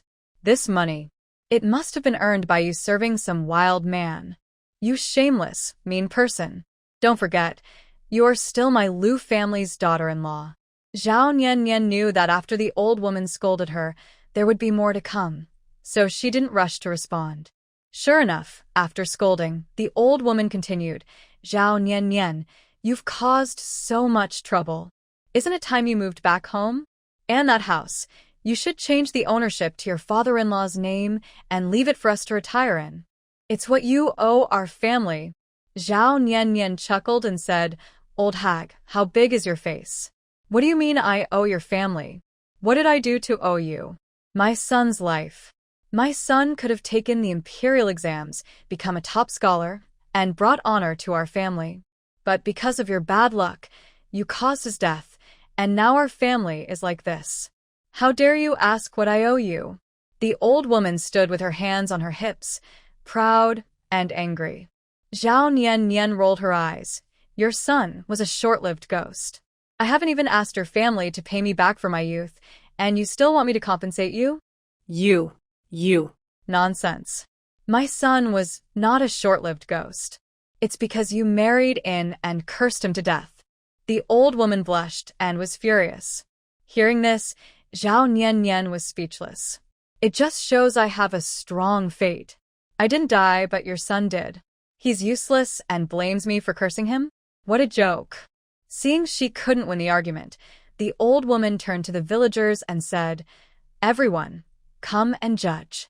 Is there a woman who curses her late husband like this? I was kind enough to spare her life and not throw her into the pond, according to tradition. But now she dares to curse my son. Please, everyone, judge this. Getting more and more emotional, the old woman sat on the ground, tears and snot flowing, as if Zhao Nian had really done something terrible to her. Zhao Nian remained calm. Stop wasting your breath. You're just after that house, aren't you? Are you willing to give it to me? The old woman suddenly became quiet, her eyes full of greed. I'll give you an egg. Zhao Nian snapped. That house is mine. Do you really think you can have it? Dream on, old hag. You. Ah. I don't want to live anymore. My daughter-in-law bullying my mother-in-law. What's the point of me living? I might as well run into the wall and die. The old woman, seeing no one helping her and unable to win against Zhao Nian, stood up and ran straight toward the wall. Inside the house, there are countless fake moves, but Zhao Nian immediately sees that old woman Huang is just bluffing. If she truly wanted to die, she wouldn't have given up on paying back the money when she was hanging over the pig pen. Does she really think Zhao Nian is someone easy to bully or deceive? Does she believe crying, making a fuss, and threatening to hang herself will work? Right now, Zhao Nian wishes this family would all just die. Only then could she truly honor the spirit of the original owner. Old lady, don't be impulsive. Old Lu ran out and grabbed old woman Huang. Hearing this, old woman Huang cried, with a daughter-in-law like this, what's the point of me living? I might as well die, or go find Yongliang. Old Lu comforted her briefly, then turned to Zhao Nian and said, Yongliang's wife, even if you don't want to give us the house, you could at least give us a few rooms to live in. Do you really want to see your mother-in-law hit that wall? No, Zhao Nian replied quickly, her expression cold. Everyone thought she had agreed to give in. But then she said something that made everyone's lips tremble. She said, if you want to hit a wall, go hit another wall. But if you die, do it far away, and don't blame the clan master later. After all, this wall belongs to the clan master's family. You have no conscience. Old woman Huang clutched her chest, trembling with anger. Zhao Nian. I will go to the officials and report you. Report me for what? I haven't killed anyone, I haven't owed money, and I haven't committed any serious crimes. What are you going to report? Zhao Nian stepped closer to her. This move made old woman Huang and old Lu step back in fear. Old woman Huang pointed at Zhao Nian. I will report you for disrespecting your elders, for being unfilial. I will report your disobedience. According to our laws, unfilial behavior can get you beaten. At worst, beheaded and displayed publicly. Really? Zhao Nian looked at the clan master. Clan master, is that true? The clan master nodded. Yes, that's true. But whether the officials will judge you as unfilial, I don't know. Hearing this, Zhao Nian understood the clan master's meaning. Yes, that's a crime, but whether you get punished depends on whether you have the strength to protect yourself. From her understanding of old woman Huang, she definitely wouldn't report to the officials because she doesn't want to spend that money. Did you hear that? Old woman Huang suddenly looked proud. If you're smart, let us all live in that house, and you'll also have to feed us. Otherwise, I'll definitely go to the officials, and then you'll be dead. Then go ahead and report it. Zhao Nian calmly said, if you push me too far, I will take you all down with me. Old lady Huang gasped, are you crazy? If anyone forces me to do something I don't want to, I might really lose my mind. After speaking, Zhao Nian raised her arm. Everyone who was watching at old lady Huang's house that day knew that under Zhao Nian's sleeve was a deadly crossbow arrow. If hit by the arrow, you wouldn't die but would be severely injured. Seeing this, old lady Huang swallowed hard and kept stepping back. Don't do anything reckless. In front of so many people, do you want to cause a tragedy? You force me. Zhao Nian's expression gradually disappeared, replaced by a cold, sharp look like a blade. If you kill us, you will have to pay the price. Just die if you want. I'm not afraid. If I can take you all down with me, it's worth it. After speaking, Zhao Nian rolled up her sleeve on the other arm, revealing a delicate, small crossbow. Do you want to see how powerful this crossbow really is? Crazy. Crazy. Old lady Huang was so frightened she turned and ran away. Old Lu was still standing there for a moment, stunned. When he finally reacted, he saw his wife had already run far away. He was so scared he turned and ran too. The villagers saw this and whispered among themselves. Luckily, I didn't stand up for Golden Flower just now, or I would be in trouble too. Do you think Zhao Nian really dares to kill someone in front of so many of us? Did you forget that day she made that man hang Golden Flower and the others? I don't know if Zhao Nian dares to kill, but she definitely dares to fight. With everyone talking, Zhao Nian suddenly became known as a fierce, crazy, and dangerous woman in Lujia village. Miss Nian, where's your home? I will deliver these gifts there, then go back and report, Lai Fu said. Wait a moment, Zhao Nian replied. She went to the carriage, took down a piece of pork and a chicken, then looked at Lu Zhengyu and handed the chicken and pork to him. Cut half of the pork and leave it at your house. This chicken is for your mother to help her recover after giving birth. Lu Zhengyu was surprised. This. The clan head stood up and waved his hand. Nian, take it back. We still have plenty of wild game from that day. It's okay, Zhao Nian said, pushing the items toward Lu Zhengyu. Hurry up, it's pretty heavy. But my grandpa said. Don't listen to what your grandpa says. Just do as I tell you, Zhao Nian said firmly, quickly stuffing the items into Lu Zhengyu's hands. Zhengyu, clan elder called out. Put the things back on the cart. Yes, Lu Zhengyu nodded. Stop. Zhao Nian grabbed Lu Zhengyu's arm and looked at the clan elder. Elder, if you're so distant, are you planning to cut off all ties with me? Huh? The clan elder was confused. No. I just thought this pork is expensive, and this chicken is costly too. Take them back and eat them yourself. I don't care. If you, elder, refuse to accept them, it means you don't want any connection with me. Zhao Nian said softly, then let go with a sad look. This made Lu Zhengyu unsure whether to leave or stay with the things. He didn't know what to do.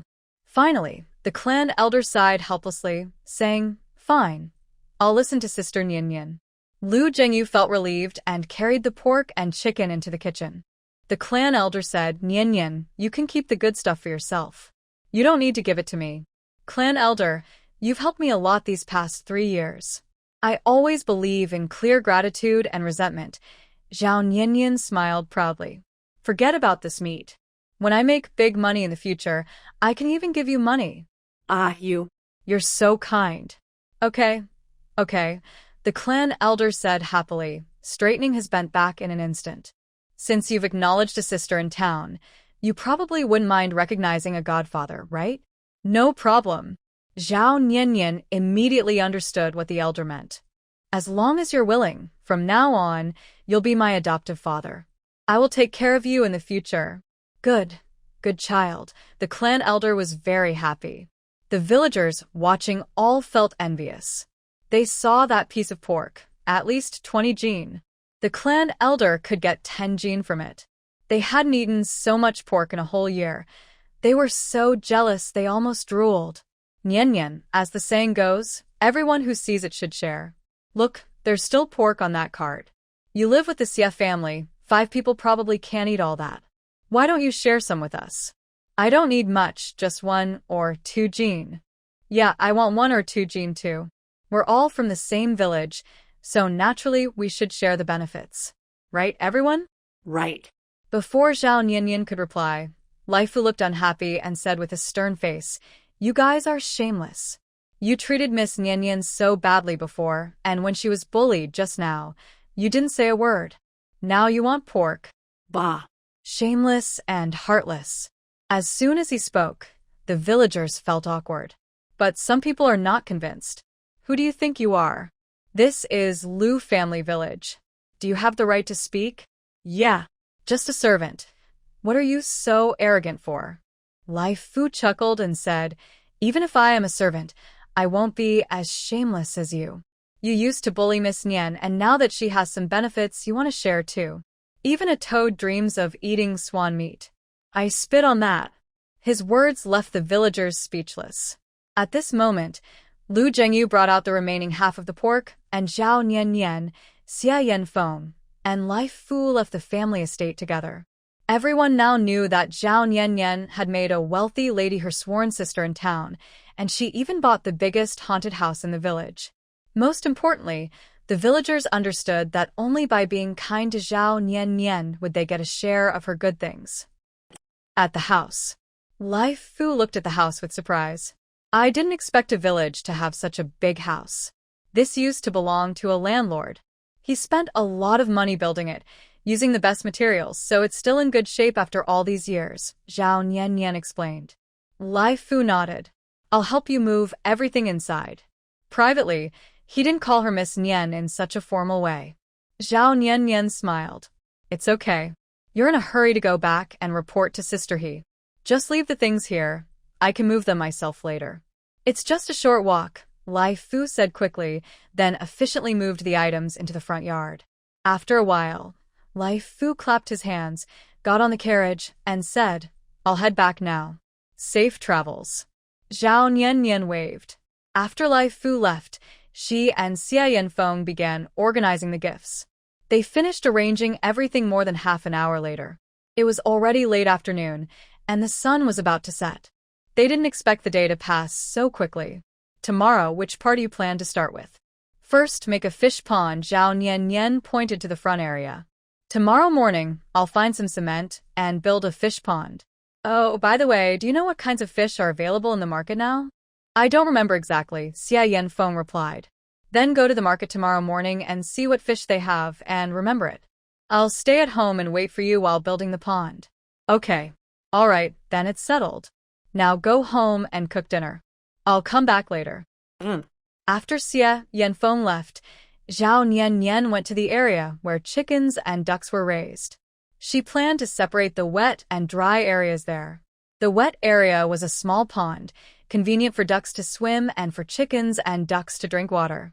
Between the fish pond and the chicken and duck area, she could raise 1 or 2 pigs, but she needed to build a pig pen first.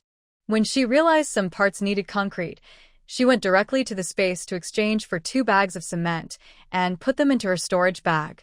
Since concrete wasn't common in this era, she decided to mix it with materials available now, hoping people from this time could see the difference.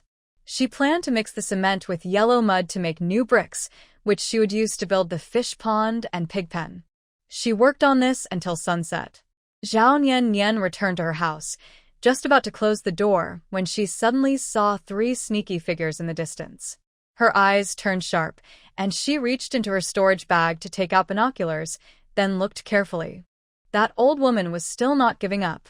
Now that the house was in her hands, everyone probably thought it was no longer haunted. Zhao Nian guessed villagers might come to check it out. She thought the old woman might act tonight, so she decided to prepare in advance. Feeling it was a good plan, Zhao Nian closed the door. Meanwhile, over with the old woman. Mother, you've been watching for so long, but saw nothing? Lu Yongliang said, clutching his stomach and groaning. I'm starving. Should we go home and eat first? Wait a bit, we'll go back soon. Why are you in such a rush? The old woman didn't look at Lu Yongliang but waved her hand. Look at the house in front. I remember it was all overgrown with weeds before, but now, what's all this? It's bare and empty. Her words immediately made Lu Laotu and Lu Yongliang look over. Yes, it's really bare, Lu Laotu frowned. Could Zhao Nian be planning to plant something there? If that's true, then we should. Go take a look. The old woman grinned mischievously. Let's go home first, then we'll check it out tonight. Lu Yongliang's face changed. What if it's haunted? That wicked woman and the Xie family are living fine. Nothing's wrong. It's definitely not haunted. After saying that, the old woman turned and left. Seeing this, Lu Laotu and Lu Yongliang had no choice but to follow, feeling uneasy from the cold wind and the creepy atmosphere. While eating, Zhao Nian was distracted, thinking about how to teach the women from Huang Pozi a lesson tonight. Based on her understanding of them, they had all gone to check the place and would definitely want to see it up close. Tonight was a good chance. Nian? Mother Xia noticed her distraction and called out. Zhao Nian looked up in confusion. What's wrong? Why are you always chewing on plain rice? There's meat and vegetables, but you're not eating. Do you dislike this dish? Mother Xia asked kindly. After her words, Xia Yanfeng felt a bit nervous, worried she didn't like the food. Zhao Nian shook her head. I was thinking about something. Hearing this, Xia Yanfeng relaxed a little. Thinking can wait until after dinner. During meals, just eat well, Mother Xia said with a smile, then helped her by scooping a piece of meat with a good mix of fat and lean. Eat more meat. Look at you, always so thin. If the wind blows, you might just fly away. Okay. Zhao Nian nodded and focused on eating. Just then, a breeze from the mountains blew in. The night wind feels cool, Mother Xia mumbled while eating. Cool? Zhao Nianyan's hand paused slightly, and she looked down, lost in thought. That's right. This is a haunted house. The reason Huang Pozi dared to come check was probably because she had taken over the house. Huang Pozi realized there was nothing unclean left in it. If she let Huang Pozi see unclean things, she definitely wouldn't come again, and she could stay in the house peacefully forever. Thinking of this, Zhao Nianyan suddenly shoveled the rice from her bowl and finished quickly. I'm full. You all eat slowly. I need to go back to my room for a bit. After saying that, she hurriedly got up and left, leaving the Xie family members looking at each other with puzzled faces. Back in her room, Zhao Nianyan remembered playing the ghost at Hongxiao's house before. That could be useful to make Xie Yanfeng cooperate, then she could act again. But if only one person was involved, it wouldn't be scary enough. Thinking it over, she opened her space and browsed the shop casually. Things that don't exist in this era. Even if she brought them out, Huang Pozi and others wouldn't see them, so they wouldn't be afraid. System, I have a question. Ask. If I take out a fan, and those who haven't fed the blood to the ring can't see the fan, can they feel the wind? Generally, no. Generally? Are you not sure either? Because no host has ever asked such a question. Zhao Nianyan was speechless. She thought that if possible, she could set up a large fan. When Aunt Huang and the others approached, she could them with strong wind, making them doubt everything. Then, with some props, she could definitely scare those three out of their wits. After thinking for a long time, Zhao Nianyan came up with a good idea: set up a trap using pulleys to make some objects float around, and secretly have Xie Yanfeng appear behind those three. At that moment, Zhao Nianyan wrote down all her ideas on paper, then started searching for cheap tools in her space. She used white cloth and wigs to make some ghosts. This brainstorming session lasted about an hour. Just as she finished, she heard footsteps outside, followed by knocking on the door and Xie Yanfeng's voice. Tonight, you kept distracted during dinner and hurriedly left after eating. Are you okay? Zhao Nianyan put down what she was holding, went to open the door, raised an eyebrow, and teased, What? Are you worried about me? Xie Yanfeng cleared his throat and turned his face away. Maybe. Since you're worried about me, then come help me. After saying that, Zhao Nianyan reached out and tugged his collar, pulling him into the room, then slammed the door shut. Xie Yanfeng looked at the strange things inside, then at her rough behavior of pulling and closing the door, and couldn't help but lick his dry lips. What do you want me to do? Could it be? No way. He must be overthinking. But the bed was covered with things, as if waiting for him. Zhao Nianyan moved closer to Xie Yanfeng. At that moment, Xie Yanfeng started to feel nervous.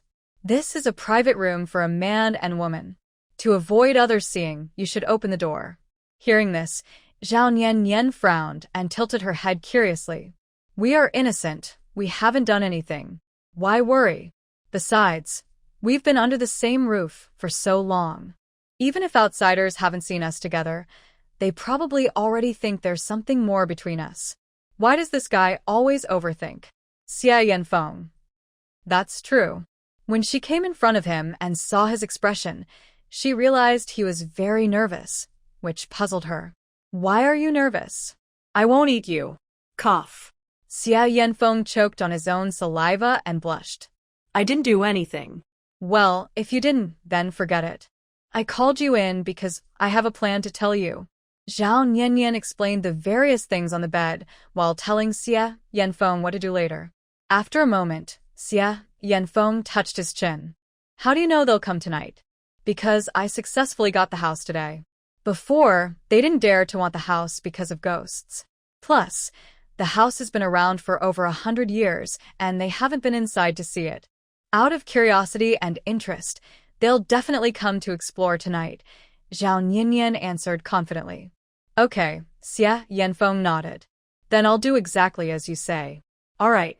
Zhao Nianyan smiled and made a hand gesture. What does that mean? Xie Yanfeng copied her gesture with a confused frown. You just made that gesture when you spoke. What does it mean? It means... Okay. Zhao Nianyan touched her nose awkwardly. All right, it's getting late. Let's quickly load everything up. Yes. Soon, the two went to the front yard and started packing everything. To prevent Xia's mother and the children from hearing any strange noises and ruining the plan, Zhao Nianyan specifically told them that even if they heard strange sounds tonight, they should not leave their rooms. Better to cover their heads with blankets and sleep until morning. As time passed, the stars in the night sky shone brighter, and the night grew deeper. Only a few houses in the village had lights on, but as it got later, those lights gradually went out. Tonight, the moon was hidden behind clouds, and without moonlight, the road was pitch black. At midnight, everything was silent except for the sound of wind and occasional insect and frog calls. Suddenly, a faint light moved slowly through the village. The village dog sniffed the familiar scent, looked up briefly, then lazily lay back down. Mom, do we really have to go? It's so dark, I can't see the way. Exactly because it's so dark, that's why we choose this time to go and see. If Zhao Nianyan has something good, we can take it too. Granny Huang glared at her son Lu Yongliang. Old Lu stood close to Granny Huang. Wife, I feel that house is haunted. Maybe we shouldn't go. Grandma Huang paused, looked at the two men standing next to her husband and her son. She truly didn't expect they would be so timid. What's there to be afraid of? That little troublemaker has been living with the Xie family for a while, and I haven't seen anything strange about them. Besides, haven't you noticed? Ever since that troublemaker moved into that house, luck has been on our side. Sometimes they catch wild game, or a wealthy lady in town has taken them as a sister-in-law. I suspect the house has good feng shui, and living there will bring good fortune. Hearing this, Lu's father and son exchanged glances. Mother, is that true? Will living there really bring us good luck? Of course. Can't you see for yourself? You're not as clever as your brothers. Grandma Huang said, frustrated. If it weren't for her two older sons, one missing, one dead, she wouldn't bother paying attention to her third son. He was just too foolish. Lu Yongliang felt awkward and lowered his head, biting his lip, with a look of unwillingness in his eyes. When his older brothers were around, they always overshadowed him. His parents didn't like him much, as if he was a foundling. After his older brother's accident, his parents gave everything to the second brother, and he only got what was left. Just thinking about it made him feel pitiful. If his second brother hadn't had the accident, his parents would only have him left, and he probably wouldn't have been able to eat and sleep comfortably for the past 3 years. With this in mind, Lu Yongliang raised his head, took a deep breath, and said, I'll lead the way. He wanted to prove that he, Lu Yongliang, was just as capable as his brothers. Seeing his determination, Grandma Huang and old Lu were surprised. Why are you just standing there? Hurry up and follow me. Old Lu's fear disappeared at that moment. Grandma Huang quickly lit her lantern and followed Lu Yongliang. Soon, the three arrived at the entrance of the house. From afar, the 2 red lanterns at the gate shone brightly, looking a little eerie. Because aside from the lanterns, there was no other light, and everything around was dark. Without the moon, from this distance, only the gate of the house was visible. The rest of the house was too far to see clearly. Lu Yongliang swallowed hard, turned to look at Grandma Huang and old Lu behind him. Dad, Mom, watch your steps so you don't fall. And stay close to me, don't fall behind. In case something happens, I won't be able to help you. This statement sounds like concern for the elderly, but actually it's worry that they haven't kept up. If he's walking ahead alone, it makes his back feel cold. Got it. Granny Huang impatiently urges. Lu Yongliang takes a deep breath and slowly walks toward the house. The closer he gets, the more a strange, gloomy aura surrounds him, making his skin crawl. Soon it should have been a quick walk, but it feels like a long time. Finally reaching the front of the house, Lu Yongliang swallows nervously and says, Mom, I can't open the door. You're so silly. Granny Huang glares and hands him a lantern. Hold this. Lu Yongliang takes the lantern and quickly stands close to his father, staring tightly at his mother as she opens the door. The wooden door creaks loudly, startling all 3 of them. When the door opens, a gust of wind blows out, causing them to close their eyes instinctively. When they open their eyes again, they don't rush inside but squint through to look inside. They are shocked to see what's inside. The front yard is decorated with lots of pork and other items are placed around. Granny Huang secretly feels pleased. This is a big win. Driven by greed, she pushes the door open quickly and walks inside. She approaches the hanging pork and whispers, "So much pork, enough for us to eat every day, for a whole month." Old Lu and Lu Yongliang also step in, but they don't rush toward Granny Huang. Instead, they look around cautiously. Once they confirm nothing seems wrong, they move closer. Granny Huang tries to reach for the pork but can't quite reach, so she impatiently looks at the two of them. "Stop hesitating, take down the pork. They are not tall enough and have to use a stool or chair." Coincidentally, there's a chair in the front yard. "I'll go get the chair," Lu Yongliang says. As he lifts the chair, strange sounds come from the dark yard, making Lu Yongliang break out in cold sweat. He quickly moves to his mother and asks, "Mom, did you hear that?" Granny Huang listens carefully, frowning. "There's no strange sound. Hurry up, don't dawdle. If Zhao Nian finds out, we're in big trouble." Hearing this, Lu Yongliang can't say anything more. He puts down the chair and stands on it. As the saying goes, the higher you stand, the better you see. He tried to reach out when he stepped up, but suddenly caught sight of a white figure out of the corner of his eye. He was so scared that he shouted "Wow!" and fell off the chair. "Why are you doing this?" Granny Huang looked at Lu Yongliang with confusion. Lu Yongliang's face was pale, and he didn't even notice the pain in his backside. He trembled and pointed at beyond the wall, saying, "Ghost, a white-clothed female ghost." "Nonsense." Granny Huang looked over.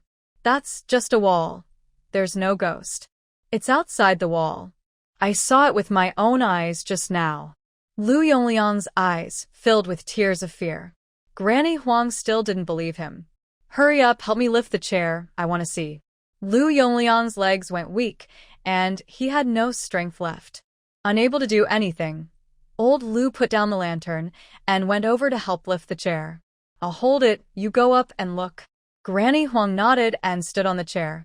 Once up, under the watchful eyes of Lu's father and son, Granny Huang looked outside the wall. Nothing there. At that moment, the lantern suddenly went out, and the yard plunged into darkness. Lu Yongliang's eyes widened. He wanted to shout but couldn't make a sound from his nervousness. "Ghost! There's a ghost!" The lantern went out. "Hurry up and light it again," Granny Huang said helplessly, thinking how dark it was and how no one could see clearly. But after she spoke, her husband and son didn't move or respond. As she reached out to feel her way down, a chilling sound suddenly came from beside her. Creak, creak. The sound was truly spine-chilling. "Old man Yongliang, say something. What are you doing?" Granny Huang was still on the chair, her calves trembling. At that moment, Lu Yongliang weakly said, "Mother, please don't talk." The house was dark, with no moon in the sky, only stars flickering, but that wasn't enough for the three inside the yard to see each other clearly. Suddenly, whoosh! A strong wind blew past, and a white figure appeared in midair. "Ah!"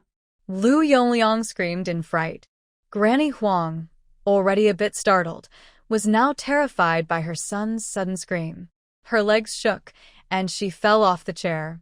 Ouch! The pain from her tailbone and spine made her cry out on the ground. "Mother, stop shouting."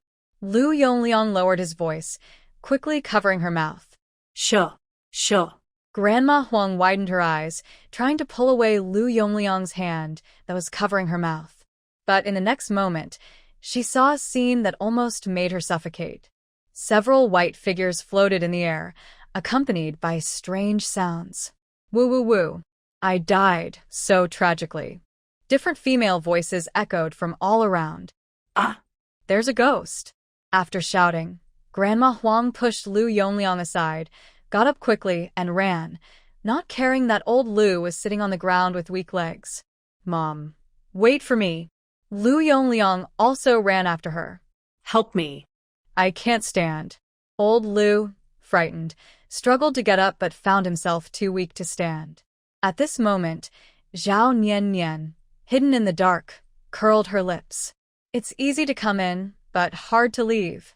Just as Grandma Huang was about to run out, the big gate of the yard suddenly slammed shut, making her jump in fright, her heart pounding painfully. You are not allowed to leave. A heartbreaking cry came again, accompanied by strange music. The fear level was at its maximum, causing the three of them to huddle together and tremble. Their eyes showed panic and fear, and they felt hopeless about escaping this house. No. Grandma Huang swallowed hard, looking at the floating white dress and black hair ghost shadows in the air, crying as she said, "We won't come here again. Please let us go. We know we were wrong. We really know we were wrong." Humph. Kneel down. Zhao Nian Nian, hidden in the dark, coldly commanded. In their understanding, they had never seen anyone float like that, so they immediately believed it was a ghost. After hearing the command to kneel, Grandma Huang was the first to fall to her knees with a thud. Compared to dignity, life was more important. Seeing this, even the timid Lu Yongliang knelt down quickly, rubbing his hands nervously, his eyes constantly looking at the ghost shadows above, moving along with their motion. "Please, let me go. It was my mother who asked me to bother you. It's not my fault. You little brat." Grandma Huang, hearing Lu Yongliang's words, was both scared and angry. Old Lu's pants were already soaked. He knelt down, shrank his neck, and trembled as he said, "Yes, it's all this wife's idea. We really didn't mean to disturb your peace. Since you are already gone, why not reincarnate sooner? Don't stay in the human world any longer." In the dark, Zhao Niannian saw how scared and cowardly the three of them looked and almost laughed. But this wasn't enough to make them fully afraid. She held her phone and played an audio clip. Ha ha ha. Ha ha ha. The laughter was very frightening, making anyone hear it feel like they were being pulled into the 8th level of. Suddenly, several dark shadows flew from all directions toward the old woman and others. With a loud bang, a hanging oil lamp on the door lit up. The three looked on in horror as objects flew toward them. It was a head. A bloody head. This scene scared them so much that their eyes widened, breathing became difficult, and their legs wouldn't move, as if their minds and bodies were disconnected. Snap! As the bloody head hit the ground, several others followed. Seeing this, Zhao Nian Nian played the next audio. "I want you to come with me. I want your heads." Ah. The voice was sharp and eerie, like a welcoming song from the underworld. Ah. Lu Yongliang couldn't hold on anymore and fainted immediately. Old Lu didn't say a word. After seeing the heads, he had already fainted, but his body didn't fall. Only the old woman was still conscious. It was time for the last plan. Zhao Nian Nian coughed and, dressed as a ghost, Xia Yanfeng shook his long hair covering his face, appeared from the shadows, and with a bloody hand, lunged at the old woman. "Take your life." The old woman couldn't hold on anymore, couldn't speak, and fainted, foaming at the mouth. Seeing this, Xia Yanfeng checked her briefly, then stood up straight, took off his wig, and said, "They've all fainted." Hearing this, Zhao Nian Nian stepped out of the shadows, lowered her remote control, and made all the ghost shadows stop. These were actually made from white cloth, wigs, and straw collected outside, turned into fake people. If the old woman and others looked closely, they could see the straw under the ghost shadow's skirts.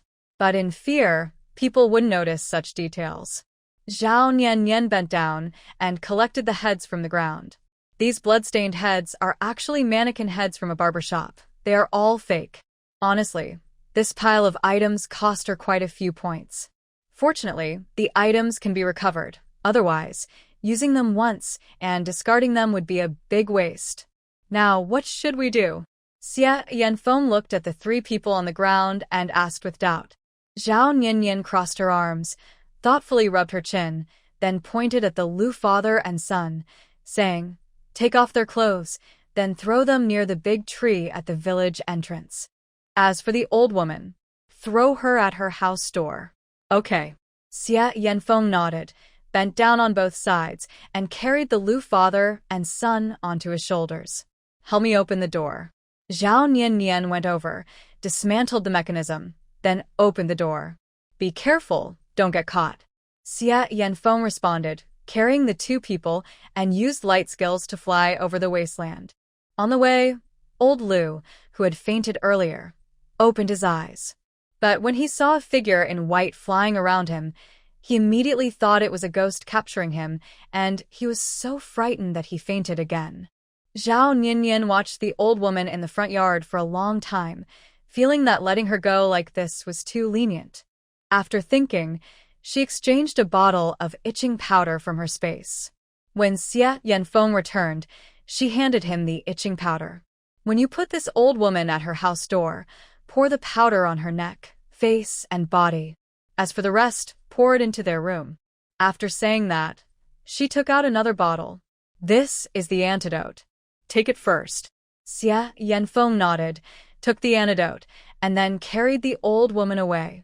After he left, Zhao Nian started dismantling the traps she had set up, recovering what she could, and took down the pork hanging in the yard, bringing it back to the kitchen and placing it in a high bamboo basket. Sister, he gave her too much pork. She needed to find time to smoke it into cured meat. Moments later, Xia Yanfeng returned. Everything is done. That's good. Rest now, Zhao Nian smiled. Good night, see you tomorrow. Good night, see you tomorrow. Watching her leave the front yard, Xia Yanfeng's lips curved slightly. The word see you tomorrow truly warmed his heart. He hoped to see her every day. The next day, Zhao Nian woke up to find it already past noon. The cheerful reading voices of the two little ones pulled her out of sleep. Thinking about what she did last night, she sat up and stretched lazily, her eyes full of happiness. That was so relaxing. Now, that old woman and her family wouldn't be able to cause trouble for a while. All right, now it's time to start planting and raising animals. She planned to make a big profit from something this era didn't have. When she finished washing up and stepped out of the small yard, Zhao Nian saw Mother Xia, who had just finished washing clothes. Good morning, Auntie. You're awake, Nian? Mother Xia smiled. Breakfast is still in the pot. Remember to eat. I'll eat later. I want to help hang the clothes. After saying that, Zhao Nian quickly took the wooden basin from Mother Xia. Since her clothes, except for the ones she wore close to her body, were all being washed by Mother Xia, she felt she should help hang them up, or it wouldn't be right. After hanging the clothes, she remembered to ask where Xia Yanfeng was. Mother Xia said, Yanfeng went to the town early this morning. He said he was going to the market to see what's there. Hearing this, Zhao Nian understood he was doing what she told him yesterday. She asked him to check the fish at the market because she decided what kind of fish to raise. She didn't expect him to go so early. He was quite responsible. Nian, your clothes are already hung. Hurry up and go eat breakfast. Okay. Zhao Nian nodded. Seeing the calluses on Mother Xia's hands, she thought she must buy a washing machine tonight, preferably one with a dryer, so she wouldn't have to hang clothes anymore. After finding something to eat in the kitchen, Zhao Nian went to check on the two kids studying diligently in the study. She praised them before heading to the front yard to deal with the barren land. The fish pond was the hardest part, so she decided to start with that. First, she needed to dig a pond, but doing it manually would take too long. System, I know there's an excavator in the space. I won't exchange for it, but can I rent it? No. Please, be kind? No. You machine, always making noise when I don't need you, and repeating the same thing when I do. No. Zhao Nian's mouth twitched. She thought, when it's time for you to be a human, you're chirping like crickets. When it's not, you keep repeating the same phrase. The points needed to exchange for an excavator were too high. She simply couldn't afford it. She looked around in the space and found a machine she was quite satisfied with. A semi-automatic ditching machine. It could dig holes and drill into the ground easily, and it didn't require many points. The only downside was that it needed diesel fuel, which was very expensive, 10,000 points per liter, even more than the semi-automatic ditching machine itself. The semi-automatic hole digging machine only costs 8,000 points. The difference from the fully automatic one is that you have to hold the handles and control the machine step by step to dig, while the fully automatic version allows you to sit and steer briefly, and it will dig the hole by itself. System: can I buy a hole digging machine and get a liter of diesel free? No. Say no again, and I'll hurt you. How will you hurt me? Enough, let's get to the point. One hole digging machine, and I want a liter of diesel as a gift. I'm not a seller. I only maintain the space's order. I am a system, an AI. I'm asking you, is it possible or not? No, it's not possible. I remember, if I die, you'll need to find a new host? You, dog system, the new host you find might not be better than me, so think again. Should you modify the space's content? Faced with Zhao Nianyan's threat, the system chose to compromise. Fine. Don't mention finding a new host again. I am yours now, and you are mine. Zhao Nianyan was surprised inside. She didn't expect the system to agree so easily, but she didn't think much about why the system was so worried about disconnecting from her. However, she still felt uncomfortable about the system's last words. What does it mean by "you are mine too"? It's hers, which makes sense. If she were to say she's its, then the owner would be subordinate. Wouldn't that be upside down? Never mind, as long as the system compromises. So, she quickly got a brand new semi-automatic hole digging machine, plus a free liter of diesel. After reading the manual, she started using the machine with enthusiasm. The initial noise made Mother Xia and the two kids come out to see. When they learned what she was doing, the three of them sat nearby watching for a long time before going back inside. The two kids continued studying, while Mother Xia did some sewing. In just 2 hours, Zhao Nianyan dug out a fish pond. Next, she just needed to clear the mud and lay cement to make a man-made fish pond. All the materials had to be exchanged inside the space. She exchanged a little here, a little there, and her points kept dropping rapidly. Once she had all the necessary items, Zhao Nianyan tiredly sat on the side of the field ridge. System: report the remaining points.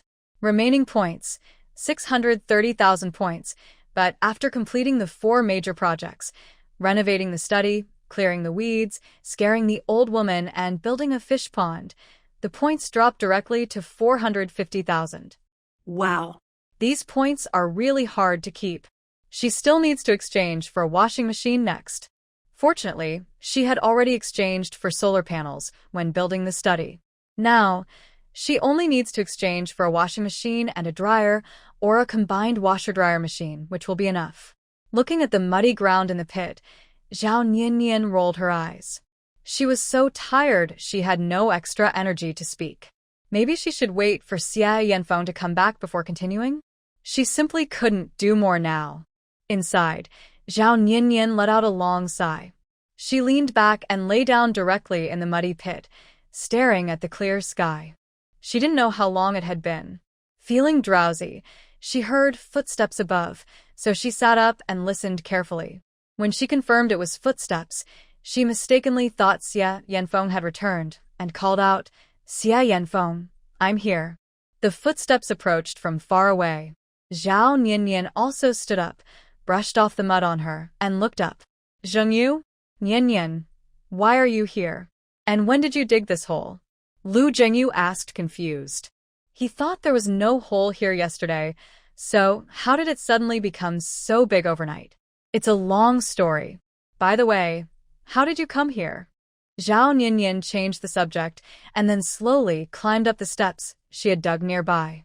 Lu Zhengyu said, "My grandpa asked you to come home. Your family, no, brother Yongliang, and the others, something happened to them." Hearing this, Zhao Nianyan pretended to be surprised, though her eyes were full of joy. "Something happened? What's going on?" "It's hard to explain in a few words. Yi told me to hurry and take you there. If we're late, it might be life or death." "What?" Zhao Nianyan's face changed. This shock was real. Although she wanted to kill that family to avenge the original owner, she thought it would be more satisfying to let them suffer instead, so she hadn't gone all out. Itchy powder was very torturous, but not deadly. If that's the case, why would someone die? Could Xia Yanfeng have done something? Let's go quickly. Zhao Nianyan put down her farming tools and hurried towards the village. At the clan master's house, many villagers in the village were gathered at the door, looking into the yard and pointing at what was inside. When Zhao Niannian and Lu Zhengyu arrived here, the villagers immediately looked at her. "Excuse me," Lu Zhengyu said to everyone. At this moment, someone looked at Zhao Niannian and asked, "Zhao Niannian, did you do something bad?" Zhao Niannian remained calm. "What bad thing did I do? I don't even know what happened. But you, blocking the way here, before I understand the truth, you're trying to blame me. I think you're framing me." "Nonsense. I didn't do anything." "If not, then move aside quickly," Zhao Niannian said, glancing at the villagers. The villagers, afraid of further questions, hurriedly made way. Zhao Niannian went into the yard and saw 3 people lying on the ground, all looking pale, especially Lu Yongliang, who looked the worst. "Clan elder, what's going on?" "Niannian, do you know medical skills?" "Yes," Zhao Niannian nodded. The clan elder's eyes lit up. "Quick, take a look at your father-in-law, mother-in-law, and your little uncle. Early this morning, someone saw your father-in-law lying under the big tree at the village entrance, wearing only a loincloth. Then your little uncle was found in a water channel, completely. And your mother-in-law was found collapsed in front of her house, covered in red rashes." Hearing this, Zhao Niannian frowned slightly and thought deeply. Last night, it was said that Xia Yanfeng should Lu Laotu and Lu Yongliang and leave them under the big tree, but how did Lu Yongliang end up in the water channel? Golden Flower, the old woman, was indeed placed outside her house and was given itchy powder. Although she was unconscious, as long as she itched enough, she would involuntarily scratch herself, and red rashes on her body were normal. What? Zhao Niannian knows medicine? Is that true? I've never heard Golden Flower mention it before. Probably not. If Zhao Niannian knew medicine, why didn't she treat herself when Huang Pozi and others bullied her earlier? But judging by the clan elder's expression, it doesn't seem like he's lying. Amid the villagers' discussions, Zhao Niannian crouched down to examine Golden Flower and the others. While checking, she took out the antidote and took it herself. She's not doing anything important to save people, but is instead eating here. What is Zhao Niannian thinking? Who knows? Let's see first and stop talking. First, Zhao Niannian checked Golden Flower and confirmed that she was affected by the itchy powder and, after a whole night of sleep deprivation, was now in a deep sleep. She would wake up soon. However, I spent the night outside and was covered by the morning mountain fog. When I woke up, I inevitably caught a cold. Next was old Lu. He didn't have serious problems and was still unconscious. She chose to check Lu Yongliang last because he was found in a different place from where she had asked Xia Yanfeng to leave him last night.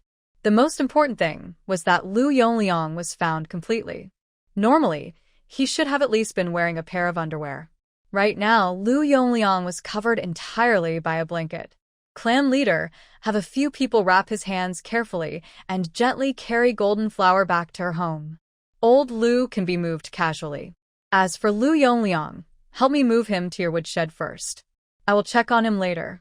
The clan leader was surprised. Why does your mother-in-law want to move him like that? Because Golden Flower has a minor contagious condition. Anyone who touches her will itch all over. We need to be careful. This small problem has no medicine and will go away on its own in 3 days. As Zhao Niannian finished speaking, villagers immediately started cursing. No wonder my hands have been so itchy. It turns out I touched that woman Golden Flower earlier. It's so itchy. Me too. The two of us moving her are now itchy as well. Seeing this, the villagers nearby quickly kept their distance from these two. Zhao Niannian glanced and smirked. Serves them right. These two had bullied the original owner before and even made inappropriate jokes about her. Now, infected with the itchy powder, they could only wait for 3 days of torment. The clan leader looked at Golden Flower, then at the two villagers and asked, "Is there really no cure?" "No. It will go away in 3 days, so don't worry too much." Hearing this, the clan leader coughed lightly and looked at the two men. "Since you both moved Golden Flower here, and you've been infected too, it's not a bad thing. Just help carry Golden Flower back to her home. Let's finish this properly. They wanted to refuse, but thinking about being infected made them angry. They nodded and helped carry Golden Flower away. No one followed them, and no one knew what they planned to do. Only Zhao Nianyan knew they probably wouldn't take good care of Golden Flower. Next was Old Lu. The clan leader casually ordered 2 people to carry Old Lu back. Finally, it was Lu Yongliang. Zhao Nianyan had not checked Lu Yongliang earlier and instead wanted to move him to the wood storage room. The clan elder was confused by this. Just bring him inside the house. Why move him to the wood room? Don't want Lu Yongliang to dirty your family, Zhao Nianyan replied calmly. Hearing this, the clan elder was about to say it wouldn't be a big problem, but she sensed what he was about to say and spoke first. Aunt Guizhi is 10 months pregnant. Her body is weak, so it's better to keep outsiders out of the house to avoid bringing in any germs or illnesses. As soon as she said this, the clan elder's face changed instantly. Maybe we can just watch from the yard. I'll ask Xingyu to close the gate first. That works, Zhao Nianyan nodded. The villagers watching outside were kept out by the gate, and Xingyu stayed outside, not allowing anyone near. What's going on? Why did they chase us out? Who knows?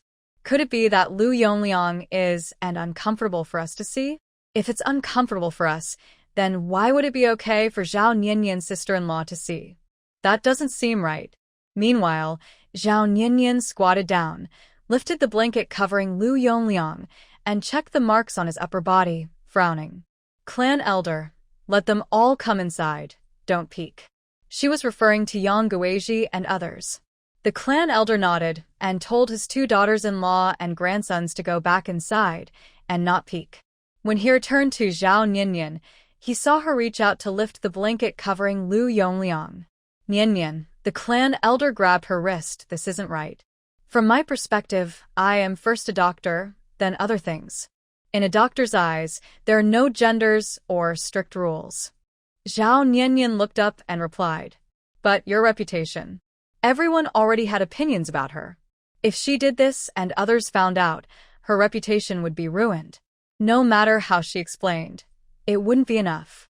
Hearing this, Zhao Nianyan smirked self-deprecatingly.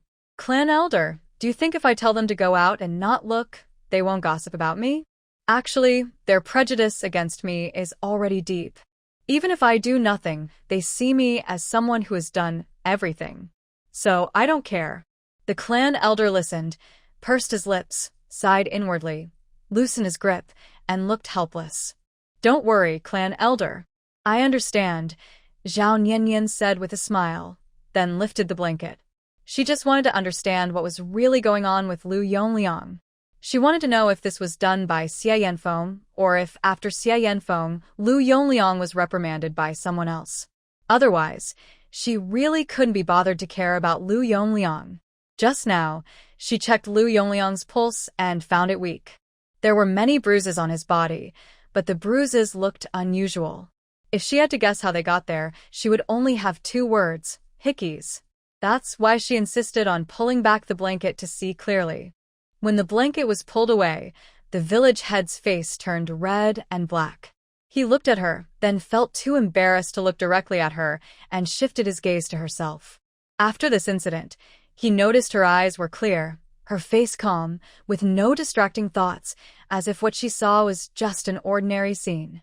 Zhao Nianyan examined him briefly, then covered Lu Yongliang again with the blanket and carefully opened his mouth to check. After a while, she stood up and said seriously, Lu Yongliang is probably going to be ruined. What? The village head was stunned. What do you mean, ruined? The marks on him are from intimate moments. Ah? The village head's face flushed. Nianyan, speak more quietly. There's no need to speak quietly, Zhao Nianyan replied calmly, raising her voice. Lu Yongliang was given a potent medicine that helps during intimacy. But he was given a lot, and he was tossed around all night. Then he was stripped and thrown into a water ditch to spend the night. After such torment, his manhood is no longer functional. He's impotent now. As she spoke, she knew the outside was already quiet. Her words reached the villagers' ears. They all stared wide-eyed, exchanging looks in disbelief at what they heard. The village head was also very shocked. How is that possible? Are you saying Lu Yongliang was drugged and forcibly taken to sleep with someone? The villagers outside also pricked up their ears, holding their breath, afraid of missing something important. Zhao Nianyan nodded. Yes. Based on my examination, Lu Yongliang experienced this. As for whether it was a man or a woman, I don't know. How? How could it be a man?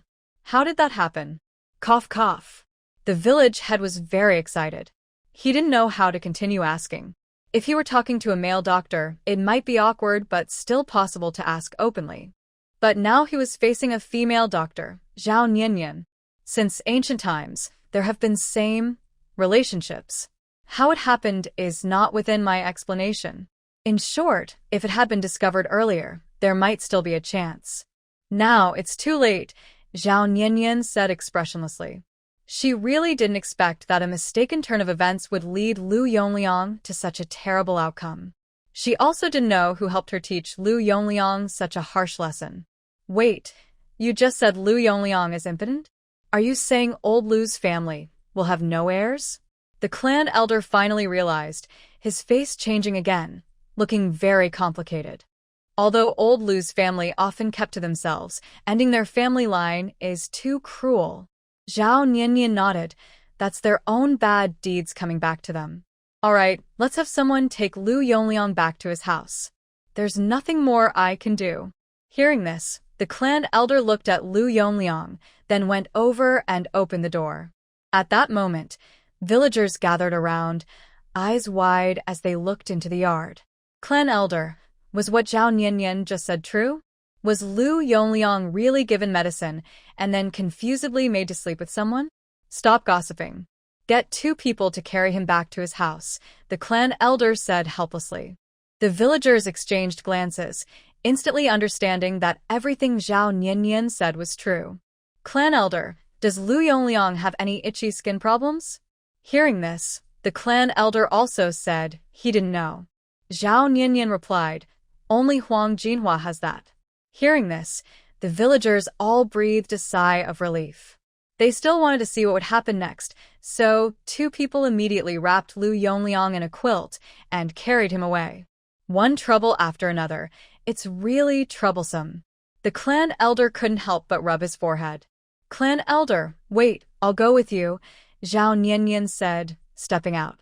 Before leaving, she told Lu Zhengyu, later, clean the place where Huang Jinhua lay thoroughly, then pour water over it. After you're done, wash your hands and change your outer clothes into water to soak. You can wash them later. Remember? Lu Zhengyu nodded. Got it. After giving instructions, Zhao Nianyan went to the clan elder and they headed to Huang Jinhua's house together. Since they were behind the villagers, she quickly handed the antidote to the clan elder when the villagers weren't paying attention. Clan elder, take this medicine first. The clan elder looked at it suspiciously and took it. Isn't this the one you gave Huang Jinhua before checking her? The bottles look the same. This is the antidote, Zhao Nianyan said softly, glancing ahead. Really? It's a long story. I'll explain later. You should take it first. After taking it, he can come and go from that old woman's house freely without feeling itchy, Zhao Nianyan explained.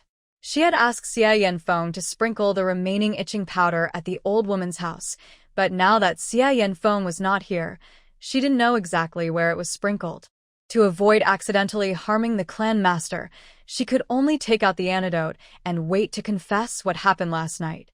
The clan master listened, nodded, and secretly drank the antidote while the villagers weren't paying attention. After a while, they arrived at Golden Flower's house. What's going on here? Old Lu, who had just been carried back into his yard, opened his eyes dizzily and learned from the villagers what had happened to their family. Seeing Lu Yongliang being carried back, old Lu, who had just put on his coat, looked confused. Zhao Nianyan followed the clan master inside. Her eyes saw puddles of water on the ground, leading from outside into the yard and outside Golden Flower's house. It seemed the 2 people who carried Golden Flower back had thrown her into the water ditch on the way, as a way to vent their anger. After placing Lu Yongliang down, one of the carriers smiled and said, Old Lu, your family is going to have no heirs now. You're talking nonsense. Old Lu said with a dark face. Oh, you probably don't know. Your only son was found in the water channel this morning. Your widowed daughter-in-law told you that your son was drugged and made to sleep with someone. After a whole night of torment, his manhood was damaged. Your family will be extinct. Hearing this, Old Lu stood up angrily. Impossible. Look, Zhao Nian is right here. Just ask her yourself, they said. Hearing this, Old Lu glared at Zhao Nian and gritted his teeth. Zhao Nian, how can you slander Yong Liang? And you, how do you know medicine? You're illiterate. How could you practice medicine? You're just spreading rumors. What's your real purpose? Zhao Nian shrugged as if she didn't care and said, if you don't believe it, go find a doctor to check Lu Yongliang. If they say he can't have children in the future, that's mild. If he doesn't get medicine or treatment now, he might become sterile. Hearing this, Old Lu's face changed. He turned to look at the house. No. That's impossible. At this moment, a child looked up and asked the man beside him, Dad, what is a sterile man? A sterile man is a man without a manhood. The man chuckled and explained. Not carrying a bag? The child looked confused. Just as the man wanted to explain further, Old Lu turned around and hurried back into Lu Yongliang's room, leaving the others outside watching. Ah! Old Lu's frightened cry came from inside the house. Soon, he rushed out as if he had seen something unbelievable, then bowed to the clan leader, eyes full of pleading. Clan leader, can you help me borrow a cart? I want to take Yongliang to town to see the doctor. The clan leader nodded and looked at the villagers. Who is willing to lend a cart? The villager said, do you still need to ask us to lend a cart?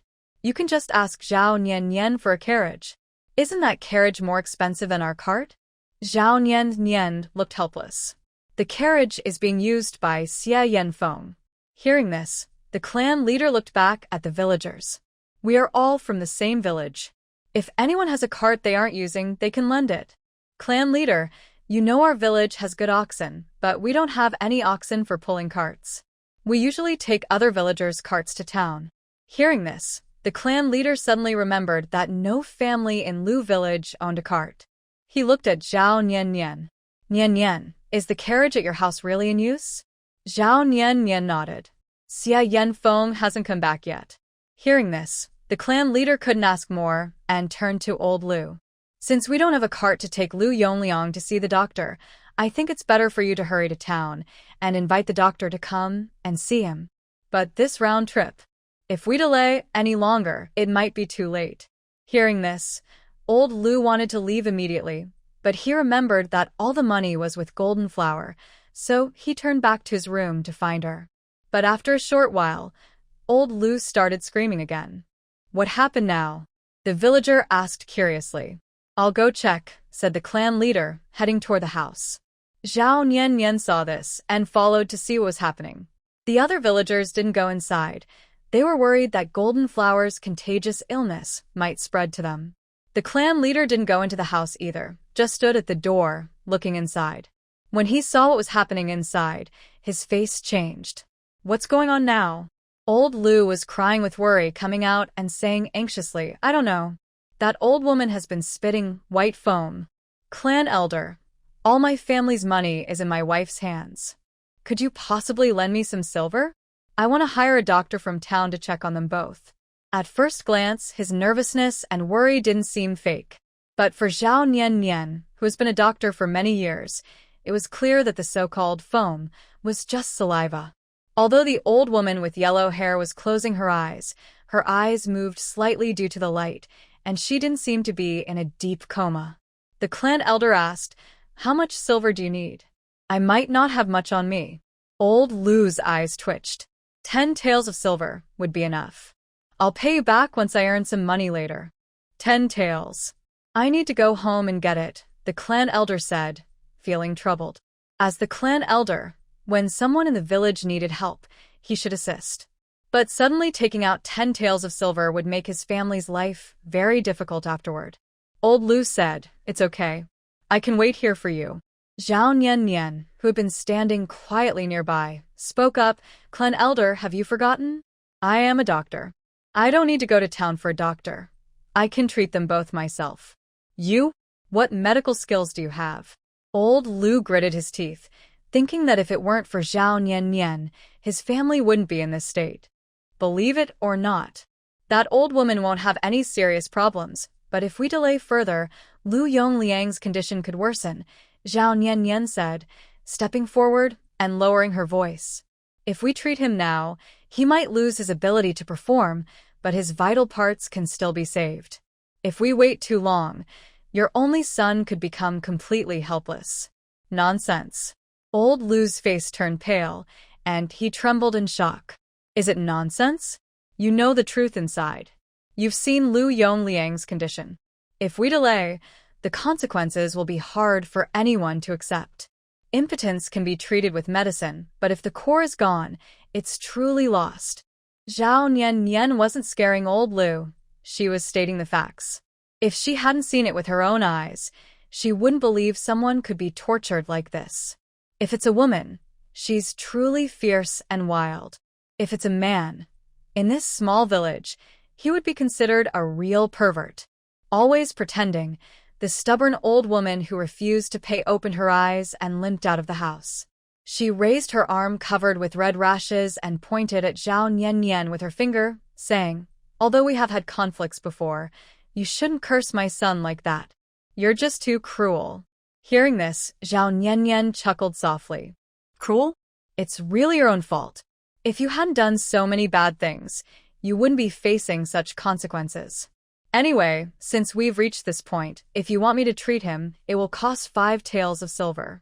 My medicine can prevent him from becoming completely useless. But if you keep delaying, then 5 taels of silver won't be enough to save your son." After speaking, she turned and walked outside. The village elder looked at the old woman with a complicated expression. "Huang Hua, if you don't believe Nian, you should trust me. You can go see Lu Yongliang's condition, and then you'll know whether Nian's words are true or not." Hearing this, Huang Hua, who had been unaware of Lu Yongliang's situation, turned and went to the man's room. Perhaps seeing how Lu Yongliang was doing, Huang Hua came out with a pale face. Her previous arrogance was gone. "Old man, how could this happen? Last night. How did it become like this?" Lao Lu shook his head. "I don't know. But now, the most important thing is to treat the third son. Otherwise, our Lu family will truly have no descendants." Go to town and ask for a doctor," Huang Hua said, glancing at Zhao Nian not far away. She clenched her teeth. "No matter if it costs 5 taels of silver, I will never give that money to Zhao Nian, that wicked woman." The village elder sighed. Old wood can't be carved. Seeing Huang Hua like this, the village elder didn't bother to say much. Since she had already made her decision, what was the point in talking more? "Are you sure you want to go to town and ask for a doctor, instead of asking Nian?" the village elder asked.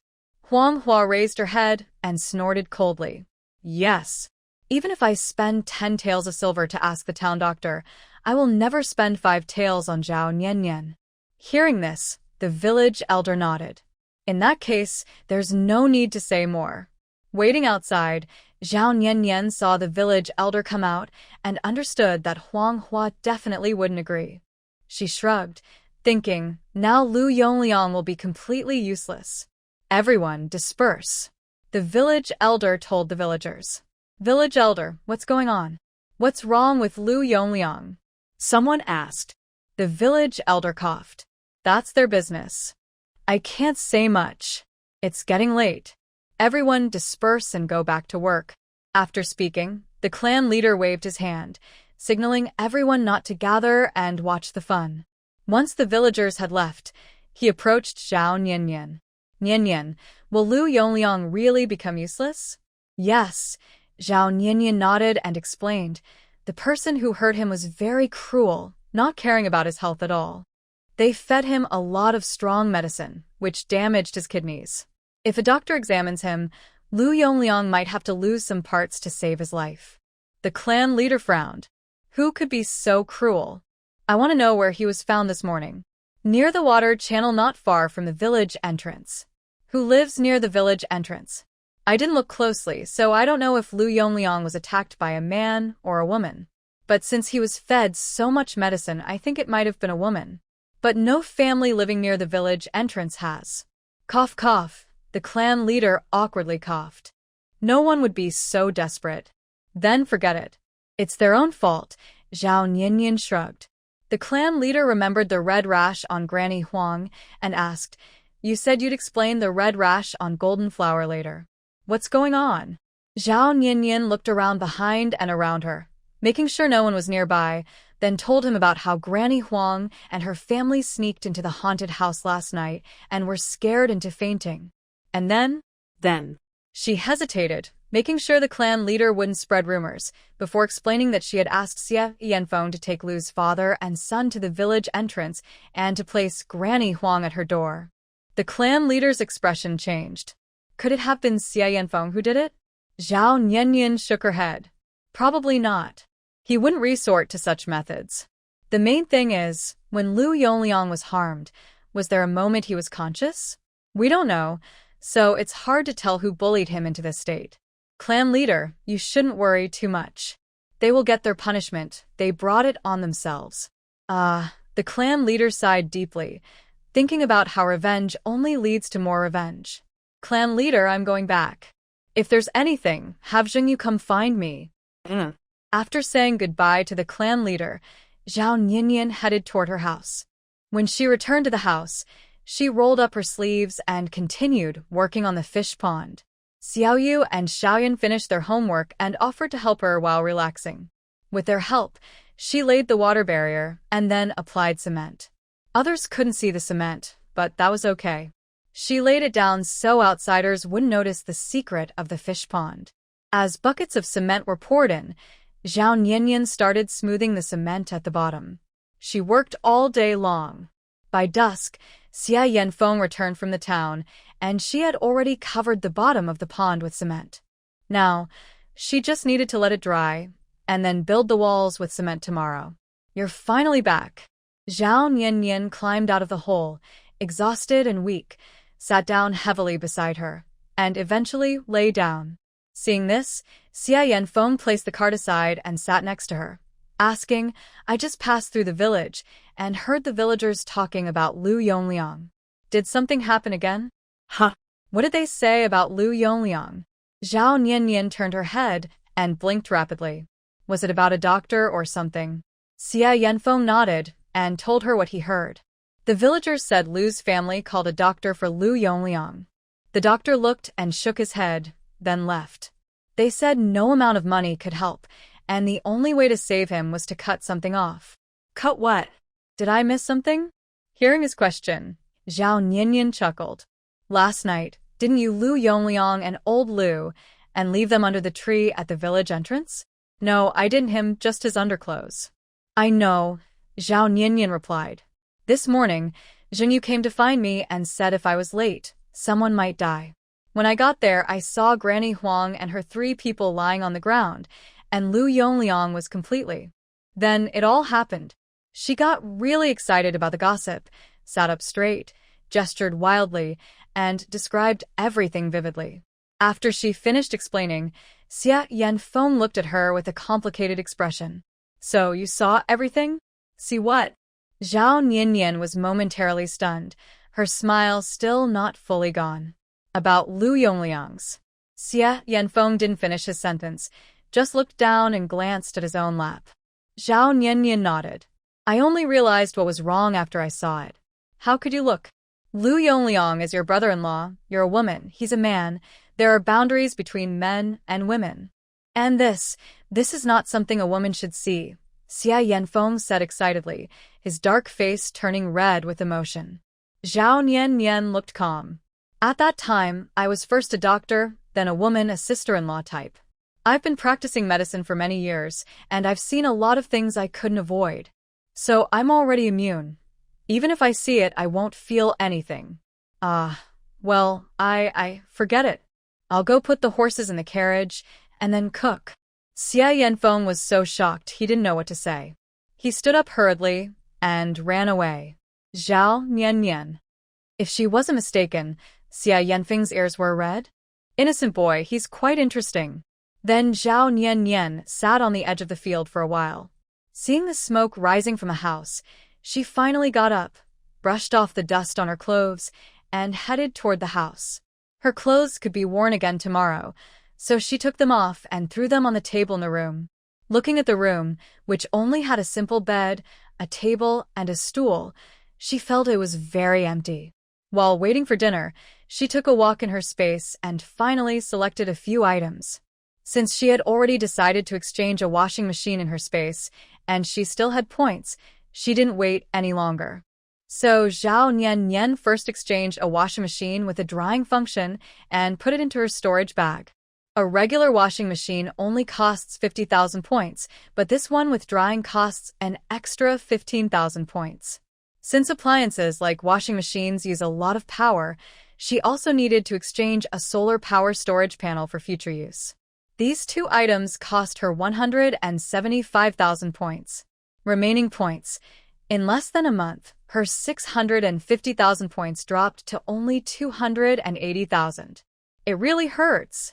But that was just what she planned to buy before. She still hadn't bought the cabinets and other furniture she wanted today. Although he had given her some furniture, she still felt the room was empty. She wanted a wardrobe, but she didn't have one. After thinking carefully, she decided to spend 20,000 points to buy a wardrobe and a dressing table. Made of birchwood, although it didn't match the furniture in the room, it gave her a familiar feeling. It helped her forget she was in ancient times, at least temporarily, and eased her loneliness. Remaining points. After tidying up her room, Xiaoyan came to call her for dinner. During dinner, Xia's mother asked about recent events in the village, especially today's happenings. While washing sheets by the river, Mother Xia overheard villagers talking about Lu Yongliang, mentioning something about him being at a critical point in his life. Nian, I remember Lu Yongliang is your brother-in-law, right? Yes. Although Zhao Nian was reluctant to admit it, she was officially Lu Yongliang's wife and his older sister-in-law. Something serious happened to him. Do you really not want to go back and see him? If you don't, will your mother-in-law blame you? Mother Xia asked worriedly. Hearing this, Zhao Nian smiled slightly. That old lady has been criticizing me for many years. I'm used to it. I finally escaped from their family, and I definitely won't go back into that trouble. But, Mom, Xia Yanfeng spoke up. She's not a child. She knows what she's doing. Let's not ask so many questions. Mother Xia nodded and continued eating. After everyone finished eating, Xia Yanfeng washed the dishes. Zhao Nian then moved the washing machine and solar-powered battery to their front. What is this? This is the washing machine I told you about, Zhao Nian replied to Mother Xia. In the future, you won't need to take clothes to the river to wash. Once I get water, I can use the washing machine. It even has a drying function, so clean clothes can dry without sun. Mother Xia looked surprised. Is this real? It can dry without sunlight? Let me show you. Zhao Nian said. First, put the dirty clothes you took off today into the wooden basin. Then she turned around and went back inside, taking out tools and a bundle of water hoses from a storage bag. The hose is used to supply water to the washing machine. As for the drain pipe, she thought it could be directed into the grass on the other side. Xia Yanfeng wanted to help but found he didn't understand anything, so he just sat on the steps with the others, watching her busy. After a while, Zhao Nian took a deep breath, straightened up, and patted her lower back. Finally, it's installed. The washing machine was now set up, but the power and electricity still needed to be connected, so she continued working. She was glad that in her past life, she studied diligently every day, learning both arts and sciences without slacking off. Otherwise, even with such good equipment, she wouldn't be able to use it now. After fiddling for a while, Zhao Nian pressed the power switch. When she saw the power light up, she knew the wiring was successful. Xia Yanfeng, please bring the clothes to me. Okay. Zhao Nian checked the washing machine to make sure it was ready, then put the clothes inside. However, this washing machine needs laundry powder or liquid, which is a bit inconvenient. In this era, they use soap nuts, but soap nuts are not suitable for washing machines. Wait a moment. After saying that, Zhao Nian turned back into the house. When she came out again, she was holding a bottle of laundry liquid with a jasmine scent. This is laundry liquid. It works the same as soap nuts used for washing clothes. Usually, if you have a lot of clothes to wash, you need to add more. For thick winter clothes, you also need to add more. But now, with just 6 or 7 thin pieces, one bottle cap is enough. She explained and demonstrated how to pour the laundry liquid using the bottle cap. She didn't show them the instructions on the bottle because the writing was in simplified Chinese, which they might not understand. They could look at it when they were curious later. By the way, laundry liquid is toxic. If you get it on your hands, remember to wash your hands thoroughly. After speaking, Zhao Nian went over, turned on the washing machine, and pressed the button. The soft water pipe suddenly started moving. Because the other end of the pipe was connected to a small stream, she had installed a device that could pump water from there. So, when she turned on the switch, the water from the stream was pumped into the washing machine. As for the wastewater, it would be drained into a pile of weeds in the backyard. That area was originally meant for planting, but the plants had long since died, leaving only weeds. Next to this patch was an old dry well, which she hadn't dealt with yet, so it was temporarily unused. Once the laundry liquid is added, you can close the lid. Then press this button, and you don't need to do anything else. The Xie family members all gathered around, curious to watch. Xie's mother pointed at another button and asked, "Do we need to press these two?" "No." Zhao Nian shook her head. Right now, whether it's washing clothes or sheets, only this button is needed. The clothes they wore weren't high quality, so normal washing wouldn't damage them. They all squatted by the washing machine, waiting to see if it would spin, as she said, and produce clean clothes. When they got tired, they sat on the steps nearby. Seeing this, Zhao Nian felt both amused and helpless, but she didn't stop them because she knew this washing machine was completely new to them. They definitely wanted to look at it more.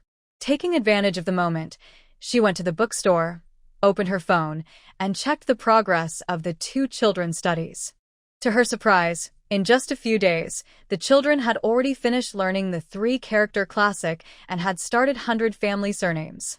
Looking at the water-written cloth in the drawer, she felt that in a few more days, she would be ready to prepare the 4 treasures of the study for them. Once they finished 1,000-character essay, she planned to find other books for them. After checking the children's studies, she left the house, took a flashlight, and went outside to check the fish pond. At this time, Xia Yanfeng, who was bored waiting in the backyard, stood up. When he saw she was not in sight, he silently walked out of the backyard to look for her. Xia Yanfeng searched all over the house but couldn't find her. Could she be outside? Thinking of this, he headed toward the door. Sure enough, as he reached the door, he saw a bright light. He knew that such a strong light could only be produced by her. Zhao Nian. Zhao Nian looked up when she heard the voice. "Why are you outside? Aren't you watching the washing machine?" "I'm tired of watching it." "That's true. Staring at the washing machine can be pretty boring and tiring." Zhao Nian took the flashlight and came to his side. "Since you're here, let's discuss what to do tomorrow." Okay. Xia Yanfeng nodded. "Go ahead, I'm listening." "Look at that fish pond," Zhao Nian said, shining the flashlight on the pond. "The top layer of concrete was put together by me, Xiaoyu, and Xiaoyan today. Tomorrow morning, we'll plaster the 4 walls of the pond with cement." "Why do we need to plaster the cement? Why not just dig a hole and let water in?" Xia Yanfeng asked, confused. He didn't understand why they needed to plaster the pond if they could just dig a hole for fish. "Because I want to raise different kinds of fish, and I'll need to feed them, so I need to build a fish pond myself." I see. Xia Yanfeng nodded. "Tell me what to do tomorrow, and I'll do it." Zhao Nian hummed. "By the way, did you find out what kinds of fish are in town today? Let's go inside first. I'll tell you everything, and you can write it down. Also, I found something else in town today." Let's go inside then. After a busy day, and just now tinkering with the washing machine, she was exhausted and wanted to sit down properly. Half an hour later, Zhao Nian learned from Xie Yanfeng about the common types of fish found in the town. As for other information he mentioned, he had asked around in the town about which restaurants needed a lot of fish, and he also knew which family liked to eat fish the most, almost every 3 days. This was a major discovery for her. When she found out that the list also included the Chen family, she paused. The Chen family? Is it the Chen family of Sister He? There's only one wealthy Chen family in Baofeng town, Xia Yanfeng said with a smile. Hearing this, Zhao Nian looked down thoughtfully and smiled. If that's the case, it makes things much easier. I can work with Sister He to sell the fish elsewhere. With Sister He and her husband introducing us, even if the fish I raise isn't found in Baofeng town, people won't suspect much. Right, Xia Yanfeng nodded. But if the fish isn't in Baofeng town, where did you get the fry? You don't need to worry about that. I can handle it, Zhao Nian replied casually. She then put the list away, stood up, and changed the subject. Let's go. The washing machine should be almost done. Xie Yanfeng. He knew she was avoiding answering him directly. But that's okay. He could wait. Wait until she was ready to tell him. Backyard. Xie's mother sat on the steps. The 2 little ones, probably tired, closed their eyes and leaned on her. Dee, dee, dee. The rhythmic dripping sound woke the 2 children and also took away Xie's mother's sleepiness. Mom, does this make noise too? Little Yun rubbed her eyes. Xie's mother shook her head. We need to find Sister Nian to understand what's going on. Just as she finished speaking, Zhao Nian and Xie Yanfeng arrived in the backyard and heard the dripping sound. But when Zhao Nian walked over, the dripping stopped. She explained to the family, this dripping sound is a signal that the clothes are done washing.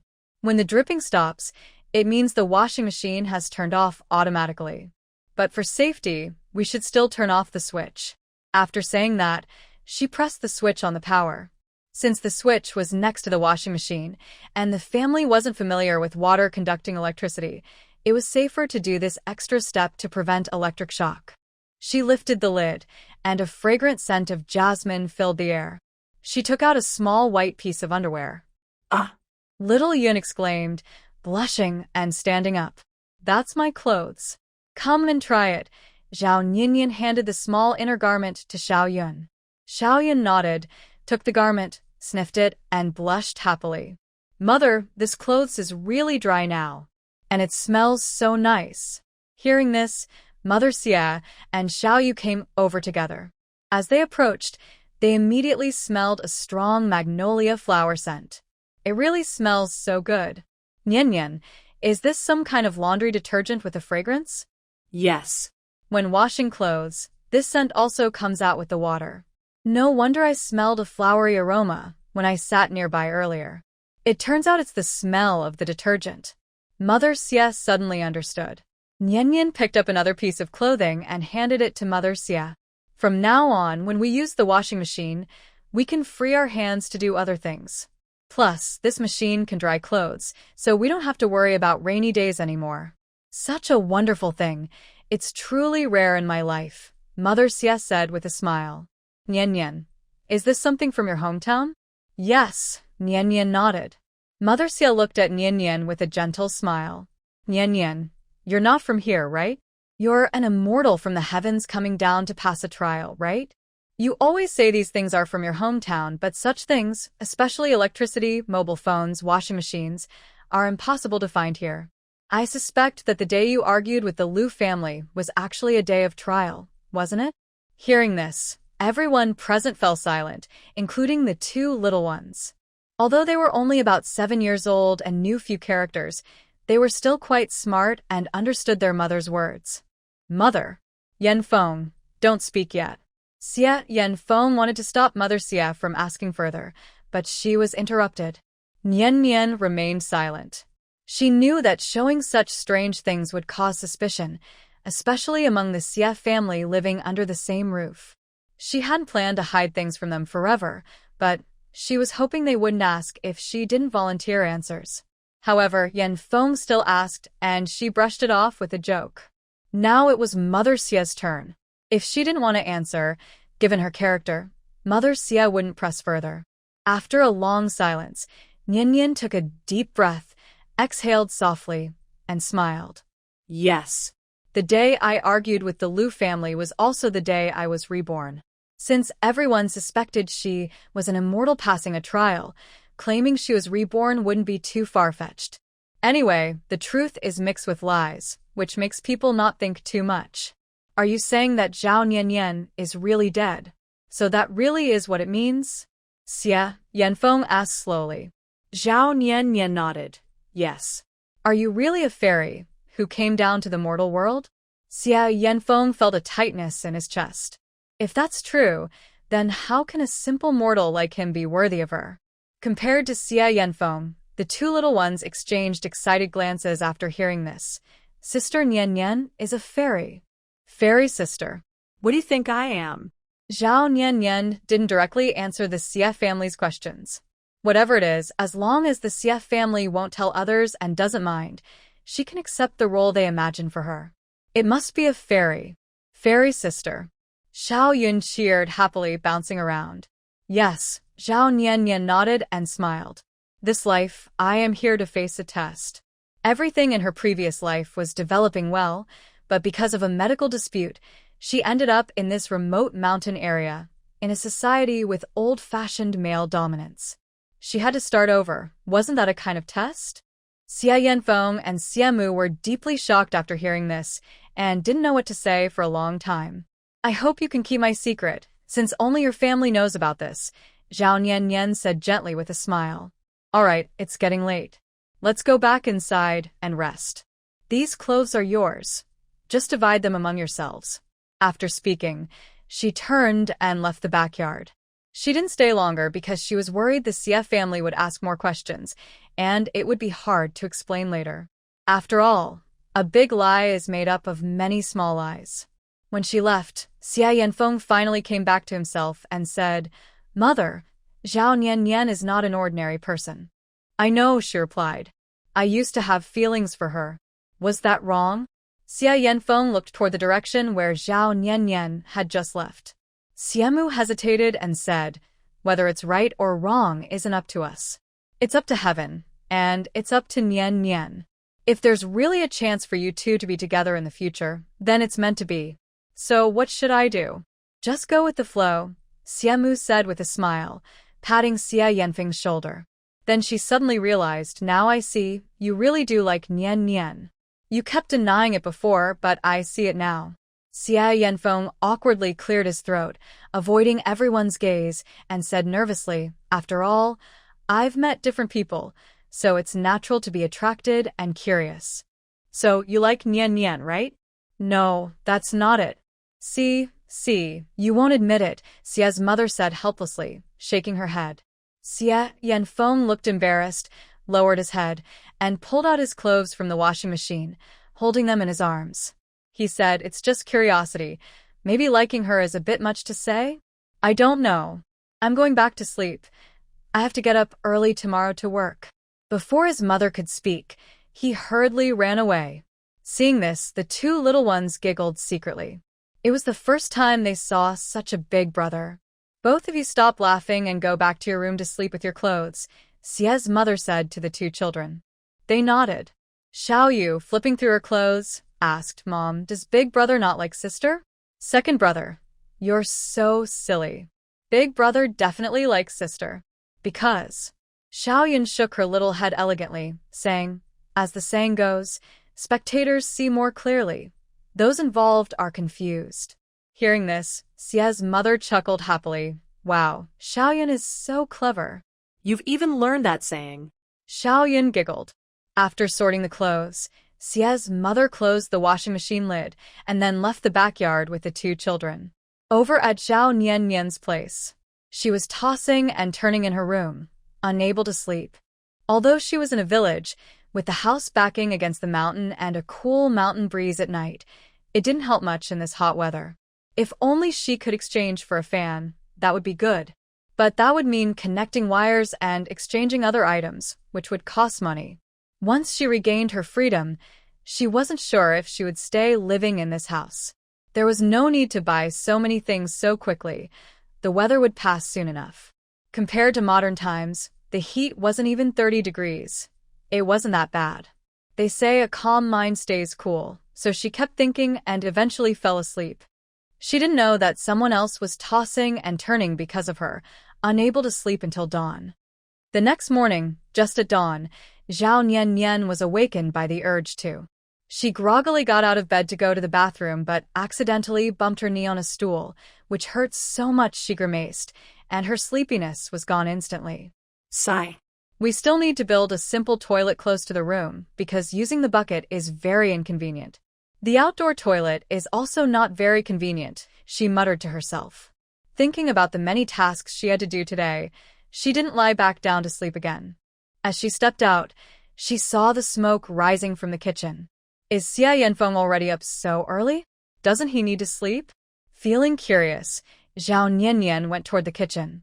Before she entered, she smelled a delicious aroma. Are they making pancakes? Good morning, Xia Yanfeng. At this moment, Xia Yanfeng was shirtless from the waist up, wearing only a pair of pants with the cuffs rolled up. He had on cloth shoes and his hair was, with a sweatband around his forehead. Morning. Xia Yanfeng didn't look up, but skillfully placed the batter into the hot oil. You've already made so many pancakes? Zhao Nian walked over and looked at the pancakes on the plate, surprised. Yes. What time? When did you get up? I didn't sleep, Xia Yanfeng replied calmly. Go wash up, after that you can eat. After eating, I'll go work with you. You haven't slept all night. I suggest you take a rest. Not sleeping enough and working can really harm your health, especially your heart, Zhao Nian kindly advised. In her past life, she often stayed up late doing surgeries and then went straight to work the next day, always running non-stop, which made her body unhealthy. Xia Yanfeng paused for a moment, then quickly flipped the pancakes again. It's fine. I'll work first, and when I get tired, I'll come back to sleep. But it's my body, and I know my limits. Please don't say so much, he interrupted. She wanted to kindly advise him, but he snapped at her. Zhao Nian rolled her eyes at his response. In the end, she said nothing and turned to leave the kitchen. After she left, Xia Yanfeng realized he had spoken too harshly and felt a bit regretful. That wasn't his intention. He just didn't know why he suddenly felt irritated. Maybe it was because he hadn't slept well and had overthought a lot last night, which caused this mood. After finishing the pancakes, Xia Yanfeng went to wash up. He had just left when Zhao Nian came into the kitchen, perfectly avoiding him. She took 2 pancakes that were almost cold and placed them in a bowl, then turned to leave the kitchen. What a coincidence. Just as she left, he came back again.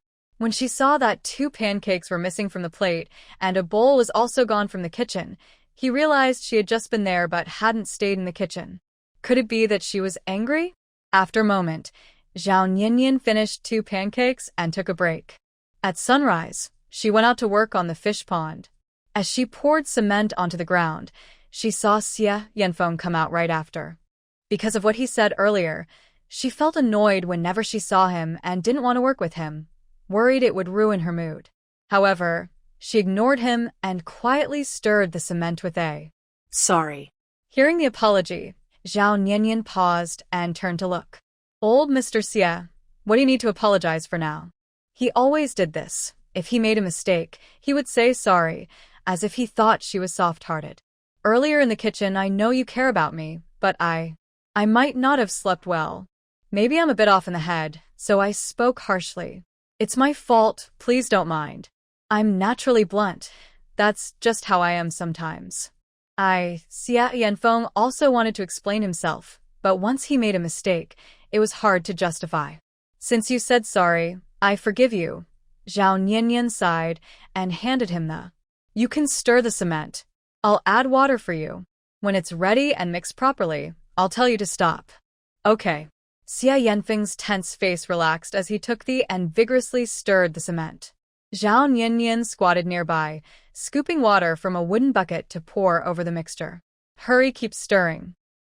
Together, the man and woman successfully mixed the first batch of cement.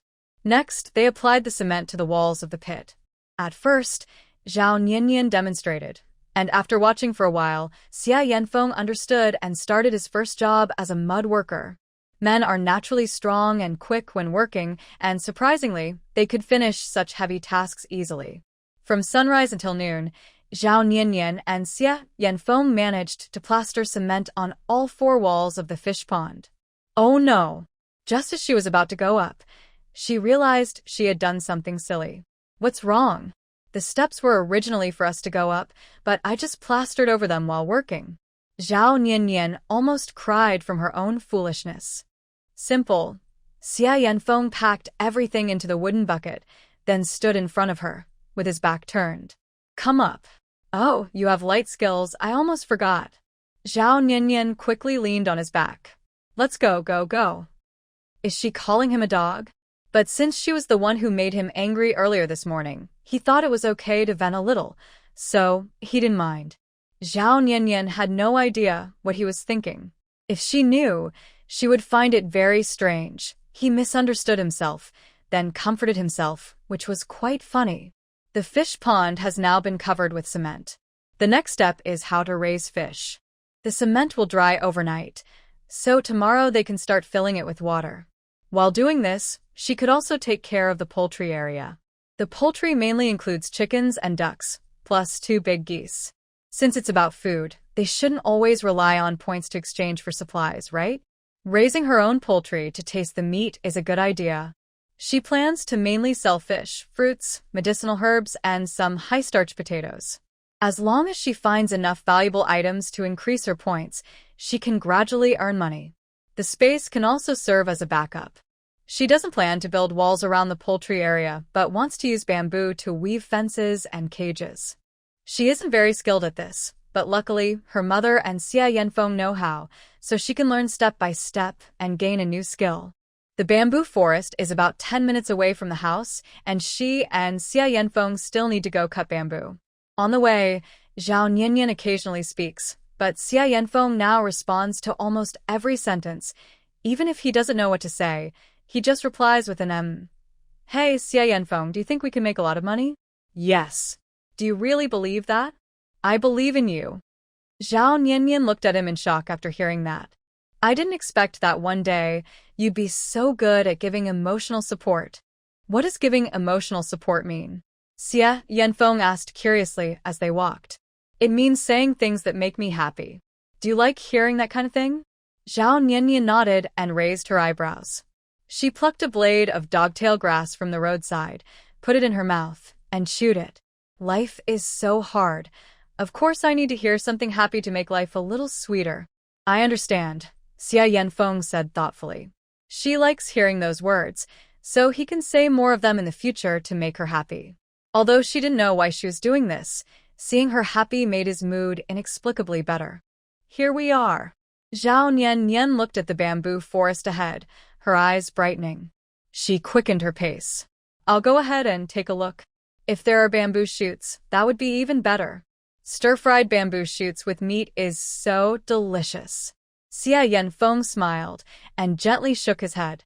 Suddenly, his smile disappeared. Be careful. Before Zhao Niannian could react, she felt a strong push and was knocked over to the other side. She heard several clanging sounds. She looked up and saw many feathered arrows shooting out from the bamboo forest. Xia Yanfeng was using a firewood cleaver to block the arrows. What's going on? Why is there an ambush here? It's just a small village. Why would there be such trouble? Lying on the ground, Zhao Niannian saw that the arrows in the bamboo forest hadn't stopped. She cleared her throat and shouted into the woods, We're just here to cut bamboo. We don't know who is hiding in the bamboo forest. Please come out so we can talk clearly. As she finished speaking, the arrows stopped flying. Worried, Zhao Niannian looked at Xia Yanfeng, who was focused and holding his firewood cleaver, staring into the bamboo forest. Are you hurt? I'm fine. How about you? Xia Yanfeng responded distractedly. I'm fine too, Zhao Niannian said, thinking that aside from the chest pain when she fell, she didn't feel much discomfort. Let's not move around too much. Let's wait and see. Since the attack stopped, it meant the people in the bamboo forest weren't the type to kill without reason, Probably just a misunderstanding involving her and Xia Yanfeng. After waiting for a while, she heard the sound of footsteps crushing dry bamboo leaves, coming closer, but still inside the bamboo forest. "Who are you?" a voice asked from inside. Zhao Niannian glanced at Xia Yanfeng, signaling he could answer.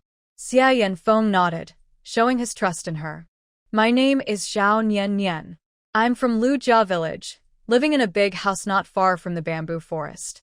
We came here just to cut some bamboo to make things, and we didn't know anyone was inside." "Just bamboo?" "Yes. We only want bamboo suitable for making chicken and duck cages," Zhao Niannian explained.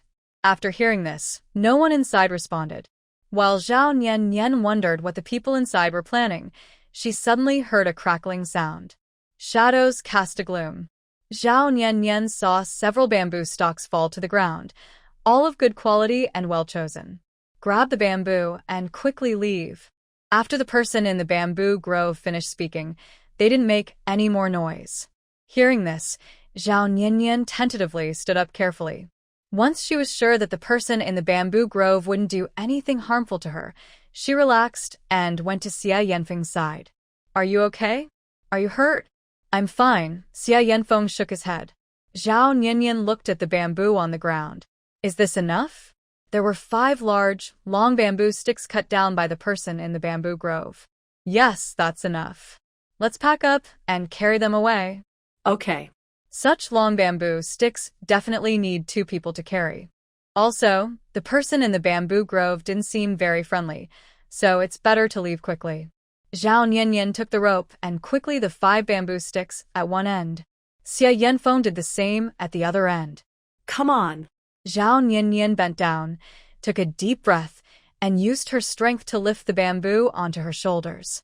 Seeing this, Xia Yanfeng didn't want to make her uncomfortable, so instead of putting the bamboo on his shoulder, he held it up to match her shoulder height. Since he was much taller than her, if he carried it on his shoulder, the height difference would make her uncomfortable. Zhao Niannian, standing in front, couldn't turn around easily, so she shouted, "Are you ready?" "Yes. Let's go." Hearing the response, Zhao Niannian clenched her teeth, supported the bamboo with both hands to lighten the load, and walked step by step out of the bamboo grove. Once Zhao Niannian and Xia Yanfeng disappeared completely from the bamboo grove, a woman dressed in white stepped out of the bamboo. She only looked in the direction they left, but didn't think much of it. The woman in white turned back into the bamboo grove and then passed through it. In a clearing deep inside the bamboo forest, there was a small bamboo house. Judging by the age of the bamboo, it had only been built a few months ago. As soon as she reached outside the bamboo house, the woman in white heard coughing coming from inside. She quickly pushed open the door and went in, her face showing obvious nervousness. On the bed inside the bamboo house lay a young man about 18 or 19 years old. He was very thin with a pale complexion typical of someone who is sick. How are you?" The woman in white came to the bedside, full of concern. "Master, don't worry, I'm not seriously hurt." The young man forced a faint smile, trying to reassure her. But he didn't realize that this strained smile only made the woman in white feel more distressed. The woman in white sighed, tugged at the blanket, and pulled it over the boy's shoulders. Don't worry. Once this mission is over, my master will have money. Then he will take you to the Southern Hundred Flowers Valley for treatment. I've heard the valley master there is very skilled and can cure any illness. I'm sure they will have a way to help with your condition. Master, I've been a burden to you," the boy said softly with a sad look in his eyes. Actually, you don't have to worry about me. Stop talking nonsense. The woman in white snapped, glaring at him. Ever since I found you and took you as my disciple, I've never abandoned you. Master. The boy choked up, his eyes watery. A real man shouldn't cry, she said, gently flicking his forehead with her finger. The boy winced but still smiled. If you say I'm a man, why did you hit my forehead? The woman in white was surprised and quickly withdrew her hand. That was just a mistake. But just as she pulled back, the boy suddenly reached out and grabbed her hand. His pale face had a faint pink flush. Master, actually, alright, rest well first. I'll go see if the medicine is ready, she interrupted quickly, pulling her hand away, turning her face aside and leaving the room swiftly. The boy watched her quick retreat, feeling upset inside. His master still refused to accept him. Over with Zhao Nianyan. She really couldn't carry the load anymore and stopped halfway. Maybe I should cut the bamboo first, then tie it with a rope and carry it down the mountain, she suggested. Can you carry it? Zhao Nianyan asked worriedly, panting. Just 2 trips and it'll be done. That's too troublesome and will waste time.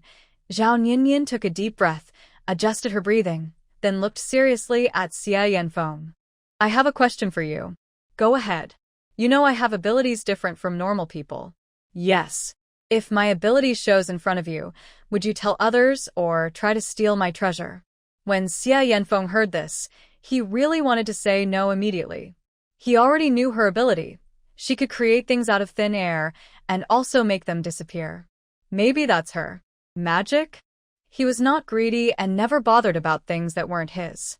However, to avoid raising her suspicion, he remained silent for a few moments before raising his hand and swearing to the sky, I, Xia Yanfeng, swear to heaven that I will never reveal anything about Zhao Nianyan. If I do, may lightning strike me. After hearing this, Zhao Nianyan smiled and said, Actually, I don't really believe in swearing to heaven. Xia Yanfeng felt awkward and a bit at a loss. Zhao Nianyan looked steadily into his eyes and said, But I trust your character. Her words were like a cool breeze in the mountains, gently soothing his restless heart. Xia Yanfeng asked then. Zhao Nianyan interrupted him. Although you have many small bad habits, I have to say you keep your promises and are an honest person. After saying this, she clapped her hands, stretched her muscles, and waved her hand toward the bamboo. In an instant, the bamboo disappeared from sight. To prevent her from noticing anything, Xia Yanfeng quickly pretended to be surprised. Wow. You really are a fairy. You have such amazing skills. Ah. Zhao Nianyan couldn't help but laugh. All right, stop pretending. Your acting is really poor. She knew he wasn't truly surprised. If she thought carefully about her previous actions, she could guess his reaction, and his surprise would be less. Xia Yanfeng awkwardly smiled and said, You've seen through me. This matter is known to the heavens, the earth, you and me. Let's swear an oath. Zhao Nianyan raised her hand. I promise. Xia Yanfeng raised his hand and high-fived her. Only you and I know. All right. Zhao Nianyan smiled and patted his arm. Let's go. If not worried about the people in the bamboo forest following her, she would have already put the bamboo into her storage bag halfway through. She wouldn't have needed to walk so far just to store the bamboo. After returning to the house, Zhao Nianyan and Xia Yanfeng confirmed that no one was watching around before she took the bamboo out of her storage bag. We can just cut the bamboo here, which makes it easier to bring into the yard. Okay. Zhao Nianyan nodded. I'm not very skilled at this, so you and Aunt can teach me. Xia Yanfeng nodded. After a moment, the processed bamboo was carried to the front yard by Xia Yanfeng. At this time, Xia's mother had already moved a small wooden stool to the front yard, carrying a machete. Next, Zhao Nianyan watched as Xia's mother and Xia Yanfeng skillfully split the bamboo and then turned it into strips, placing them on the other side. Nianyan, you need to be extra careful with this bamboo breaking work, so you don't hurt your hand. Don't worry, Annie, I understand, Zhao Nianyan replied as she used a machete to break the bamboo. Then, following the steps they just did, she carefully broke the bamboo into strips and set them aside. After seeing this, Xia Yanfeng came over to check and said, The bamboo strips are too thick for weaving. They need to be thinner. Then he squatted beside Zhao Nianyan, picked up a bamboo, and skillfully made it thinner. Zhao Nianyan looked down and watched carefully. Auntie Xia looked up and saw this peaceful scene, her face full of happy smiles. She realized she liked watching Nianyan more and more, as if she was seeing her own daughter-in-law. Once she recovers from her illness, she plans to find ways to earn money to help Yanfeng marry Nianyan. She also wants to do other things, like convincing Granny Huang to agree to Nianyan's remarriage. Under Xia Yanfeng's guidance, Zhao Nianyan successfully made the bamboo strips thinner. Next, she would start weaving the bamboo fence with the mother and son from the Xie family. Compared to cages, making a fence is simpler. The work went by quickly. When Zhao Nian finished weaving the bamboo strips, it was already evening. Nian, that's about enough. Now I'll teach you how to put them together. Auntie Xie stood up and tapped her numb knees. Seeing this, Zhao Nian hurried over to support her, holding her wrist. Auntie, your illness is much better now. Keep taking your medicine, and you'll recover soon. Thanks to you, Auntie Xie said softly, holding Zhao Nian's hand. If it weren't for you, I wouldn't know what to do. You've helped our family a lot. It's what I should do. Zhao Nian smiled gently. After exchanging a few polite words, she helped Auntie Xie weave the fence into a single piece, then tied the bamboo sticks at regular intervals. These sticks are meant to be inserted into the ground to hold the fence in place. At mealtime, Zhao Nian was very hungry and ate quickly. She asked, "By the way, Xie Yanfeng, is the meat in our kitchen still good?" "No, it's fine," he replied. "Tomorrow, we'll light a fire and smoke the meat so it lasts longer," she said. "Whatever you say," Xie Yanfeng nodded. Zhao Nian didn't realize there was anything wrong with what he said because, these days, she was the one giving orders and he was listening. But in the eyes of the other members of the Xie family, he had become a good man who listened to her. Auntie Xie and the two children understood this silently, smiling without saying a word. After finishing her meal, Zhao Nian was rummaging through a pile of leftover wood and planks in front of her house. She planned to build a bathtub to place inside her room. This way, after working all day, she could take a bath and relax her muscles. Actually, she could exchange for a bathtub, but it was too big, and using it in this room felt like it might compromise her privacy. Most importantly, the points needed for a bathtub were quite high. In the future, when she moved to a bigger house, she definitely wanted to build a new one in her favorite style. Although ancient buildings are nice, she prefers modern architecture. After searching for a long time, she placed all the selected scrap materials on the ground, then started hammering and banging to begin her new project. By late at night, she found one more board. Only this piece of board is good. Not too many, not too few. Zhao Nian muttered to herself while looking at the board. After thinking for a while, she had a bright idea. Since the house was bought by Sister He and had no signboard yet, why not use this piece of board to make a sign? What should I write on it? Zhao Nian carried the board around the front yard, walking back and forth. Zhao residence? Zhao house. No, that's not very creative. After pondering, she finally picked up her brush and quickly wrote 3 characters on the signboard. Carefree residence.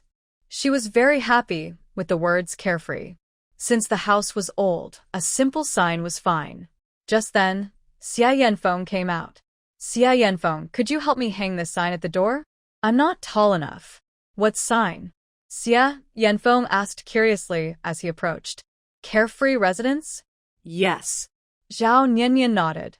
"That's the name I just thought of. From now on, this place will be called Carefree Residence." "That's great," Xie Yanfeng praised. Then, under her guidance, he hung the sign, adjusting its position little by little until she was satisfied. "Perfect." Zhao Nian yawned. It was getting late, so she decided to rest early. Good night. Good night. The next day, Zhao Nian got up first and did some morning exercises to loosen her muscles. Recently, she's been eating more nourishing food, and her body has started gaining weight. Now is a good time to exercise, completely beneficial. After exercising, her breakfast was ready. Today, she had millet porridge. This millet was exchanged from her space. It's so convenient to earn points and trade within her space. She loved it. "Host, when will you repay the blood you owe?" "Don't rush." Zhao Nian muttered, "I'm not feeling well right now. We can discuss the blood test another day." "But you've already started exercising."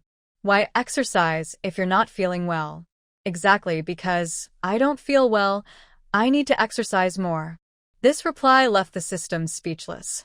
Zhao Nian was avoiding explaining because she realized that as long as she didn't want to, the system couldn't hurt her. She didn't understand why it needed her blood. So as long as the system didn't tell her, she would delay each day. The system knew Zhao Nianyan was deliberately stalling, but it had no choice. It had agreed too quickly at first, thinking she would happily give the second sample, but it was all tears and frustration. In the morning, Zhao Nianyan and Xia Yanfeng finished handling the poultry area. Xia's mother was in the yard making chicken and duck cages. Keep an eye on the surroundings. Okay. Xia Yanfeng nodded. Then Zhao Nianyan took out all the poultry from her storage bag and placed them inside the fenced area. Done. Looks great. Next, she just needed to prepare some feed and give it to the poultry. It was affordable to exchange points for feed. Since it probably wasn't meant for human consumption, she used fewer points. She was busy all day again. To ensure the cement was fully solid, she decided to wait another day before releasing the fish fry.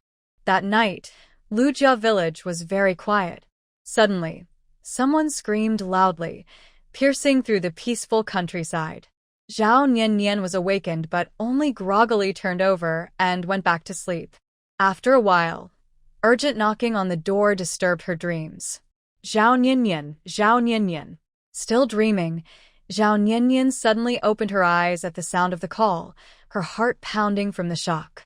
She turned over and sat up, looking at the door. What's wrong? It's the grandson of the clan head looking for you, Xia Yanfeng said. He seems quite anxious. Hearing this, Zhao Nianyan, who had been a bit annoyed, immediately became worried. She quickly grabbed a coat nearby, put it on while reaching for the door handle, and asked, "Where is he?" "Outside."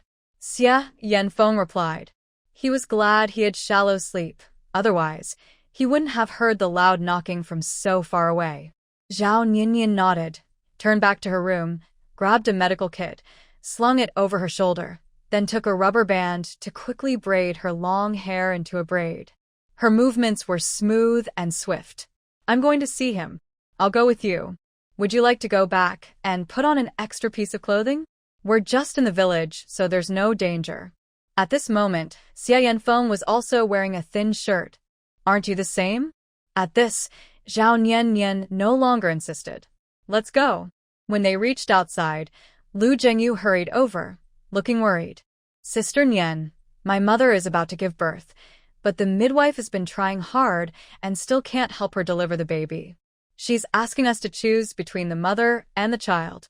We adults and children don't want to give up, so we thought of you. Sister Nian, please come with me." "Okay." Zhao Nianyan's face became serious. "Hurry up." As she spoke, she was about to run, but Xia Yanfeng crouched down in front of her. "I'll carry you." What a phrase, "I'll carry you." Zhao Nianyan didn't hesitate. She leaned on Xia Yanfeng's back. Go. Xia Yanfeng. Did he just call him a dog? Though he didn't understand, it was okay. While Lu Zhengyu looked confused, he saw the two figures quickly disappear from his sight. By the time he looked again, they were gone. Is this martial arts? Brother Yanfeng is really amazing. Lu Zhengyu opened his mouth wide in shock, then ran quickly back home. Meanwhile, Xia Yanfeng flew directly into the clan leader's yard. Everyone waiting in the yard was startled. Nian, you. Let's go faster, Zhao Nianyan said after getting off Xia Yanfeng's back. She looked at the clan leader and then headed inside. Clan leader, who was inside the room. Old master's wife, second wife, and the midwife, the clan leader said anxiously. The second wife is about to give birth suddenly, a few days earlier than expected. She's having difficulty, and the midwife says only one can be saved. The second wife isn't back from town yet. Don't worry, Zhao Nianyan replied after hearing this. I want to go in and see. Everyone wait outside, especially the men and children. After saying that, she quickly went inside. Yang Guizhi was lying weak and exhausted on the bed, unable to even shout. She was suffering and groaning in pain. This won't do. I have no strength to give birth, the midwife said anxiously. Nearby, Yang Guizhi's sister-in-law Chang Panxiang, usually hot-tempered, now held Yang Guizhi's hand with a nervous look on her face. What do we do now? You've delivered so many babies. Can't you think of a way? The midwife lifted Yang Guizhi's skirt, looked inside, then shook her head. I can't even see her head, let alone deliver the baby. Guiji's daughter didn't need to use any strength at all. Her strength was used up a long time ago, Chang Panxiang said angrily and helplessly, looking down at the fainted Yang Guiji. Guiji, don't sleep. Wake up. Use a little more strength, just a little more. Yang Guiji's voice was hoarse as she cried. No strength left. Everyone move aside. Zhao Nian rushed over at this moment, placing the medicine box on the bed and bending down to check Yang Guiji's condition. The mother is exhausted. She needs to eat something to regain her strength. After speaking, she turned to open the medicine box, actually exchanging a power bar from her space. Help me feed this to Aunt Guiji, she said, handing the power bar to Chang Panxiang. Chang Panxiang looked at the strange item. What is this? Can a pregnant woman just eat anything? It's fine, the doctor said so. When I checked Guiji before, I knew she wouldn't be allergic to these. Just eat it. It's high in calories and will help her recover. Zhao Nian spoke while lifting Yang Guiji's top to check her belly.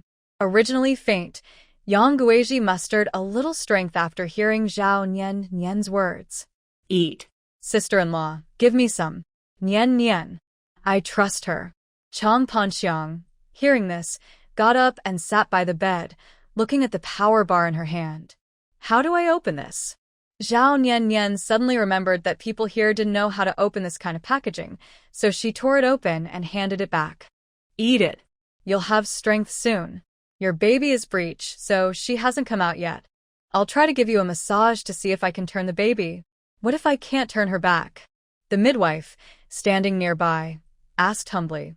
She had encountered similar situations before, but in the end, either both mother and child died or only one could be saved. Very few cases ended with both surviving safely. If I can't turn her back, we'll have to do a C-section to take the baby out, Zhao Nian replied. What? Chang Panxiang's hands trembled in fear. After taking the baby out, can the mother still survive?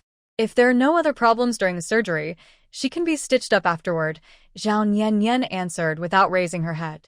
She said this because modern medical technology has advanced. If it were now, her only reliance would be her space and the remaining points. This is too absurd. The midwife was stunned. She had seen pigs being opened up, but she had never seen a person cut open like that. If someone could survive after being cut open, then medical skills must be truly incredible. Zhao Nian carefully pushed Yang Guiji's belly, sweat constantly dripping down her forehead. She was both nervous and trying to stay calm. Earlier in the operating room, there were assistants, but now she had to do everything herself, which was really hard. Just then, a quick cloth was handed over to wipe the sweat from her forehead. The midwife said, "What do you need me to do?" Just tell me, ma'am. Zhao Nian nodded and looked back at Yang Guiji. Auntie Guiji, push hard. Don't be nervous. Relax. Yang Guiji, after eating some chocolate, regained a little strength and immediately adjusted her breathing. Since she had given birth before, she knew a bit about it. But in the end, she was exhausted again, and it was very difficult to deliver the baby. There were no signs of the baby coming out. Seeing this, Zhao Nian knew she couldn't keep going like this. The amniotic fluid had broken, and if they continued, the baby might suffocate. Everyone, please go outside and wait. Let me handle this alone. Not us? Chang Panxiang asked worriedly. The midwife seemed to think of something, swallowed hard, and nervously asked, "Ma'am, are you planning to cut open Auntie Guiji's belly?" "Yes," Zhao Nian replied honestly. Chang Panxiang's eyes widened. That can't be right. If you open her belly, she might not survive. I can save her. Zhao Nian looked at the exhausted Yang Guiji. Auntie Guiji, are you willing to have this surgery? If you agree from now on, I will do my best to keep you and the baby safe. Chang Panxiang nervously wrung her hands. What if we can't save them? Can you take responsibility? Zhao Nian assured them, right now, there are only two options. 1. I perform the surgery to deliver the baby and ensure both of their safety. 2. Follow the midwife's method to save either the mother or the baby. The last option is to wait and see. That's a dead end. At this moment, Yang Guizhi grabbed Zhao Nian's wrist. I'll listen to you. I trust you. She didn't want to die, and she didn't want anything to happen to her baby. If she died trying to save the baby, what would happen to Zhengyu and his father? If she only saved herself and not the baby, she would be heartbroken. She was longing to have a daughter. Hearing this, Zhao Nian nodded. Everyone please go outside. Leave this to me alone. Maybe I should stay? The midwife suggested. I've delivered many people before. I've seen all kinds of bloody scenes. Whenever you speak, I can help you from the side. Chang Panxiang saw this and said repeatedly, me too. I can help from the side. Zhao Nian still shook her head. I'll do it myself. You all go out first, stop wasting time here. The reason she didn't let them stay was because the items exchanged inside the space needed to be fed her blood on the sujia, a special object, so they could see. But if she fed them blood, they would be able to see whatever she took out in the future. Chang Panxiang was okay. Her character was good. But the midwife, she didn't know her well. But the midwife still insisted, wanting to watch from the side and see if she could learn secretly, so she would be more confident when delivering babies later and could earn more money. Stop it. Hurry and leave. Zhao Nian's face darkened. If you keep hesitating, I'll suspect you're the ones who harmed her first.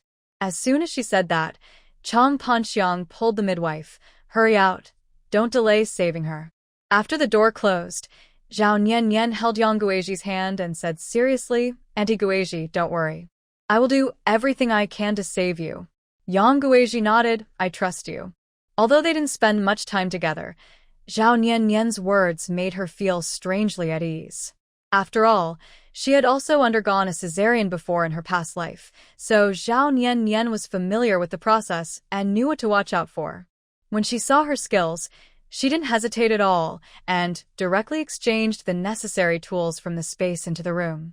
Yang Guizhi watched in shock as Zhao Nian conjured the items out of thin air, with tears of excitement in her eyes. So, Nian's skills are so powerful. Heaven has eyes, sending someone like her to save her and the baby. First, Zhao Nian checked Yang Guizhi's condition and confirmed she didn't need general anesthesia, then began a series of operations. System, since you can let me exchange tools only usable in the operating room, does that mean you can also make a space sterile? Yes, but your points might not be enough, and this is a one-time thing. Not enough points. Yes, your points are already in the negative. This is a matter of life and death. Since it's already negative, just keep going negative. Well, unless you give me permission to keep using the space with negative points, don't expect me to give you blood. You can be granted this permission again, but after that, you need to give me the blood. No more delays. Okay. Under the system's control, the entire room became sterile. Auntie Guizhi, if you feel tired, you can close your eyes. Nian knew that, in this situation, Yang Guizhi might not be able to sleep.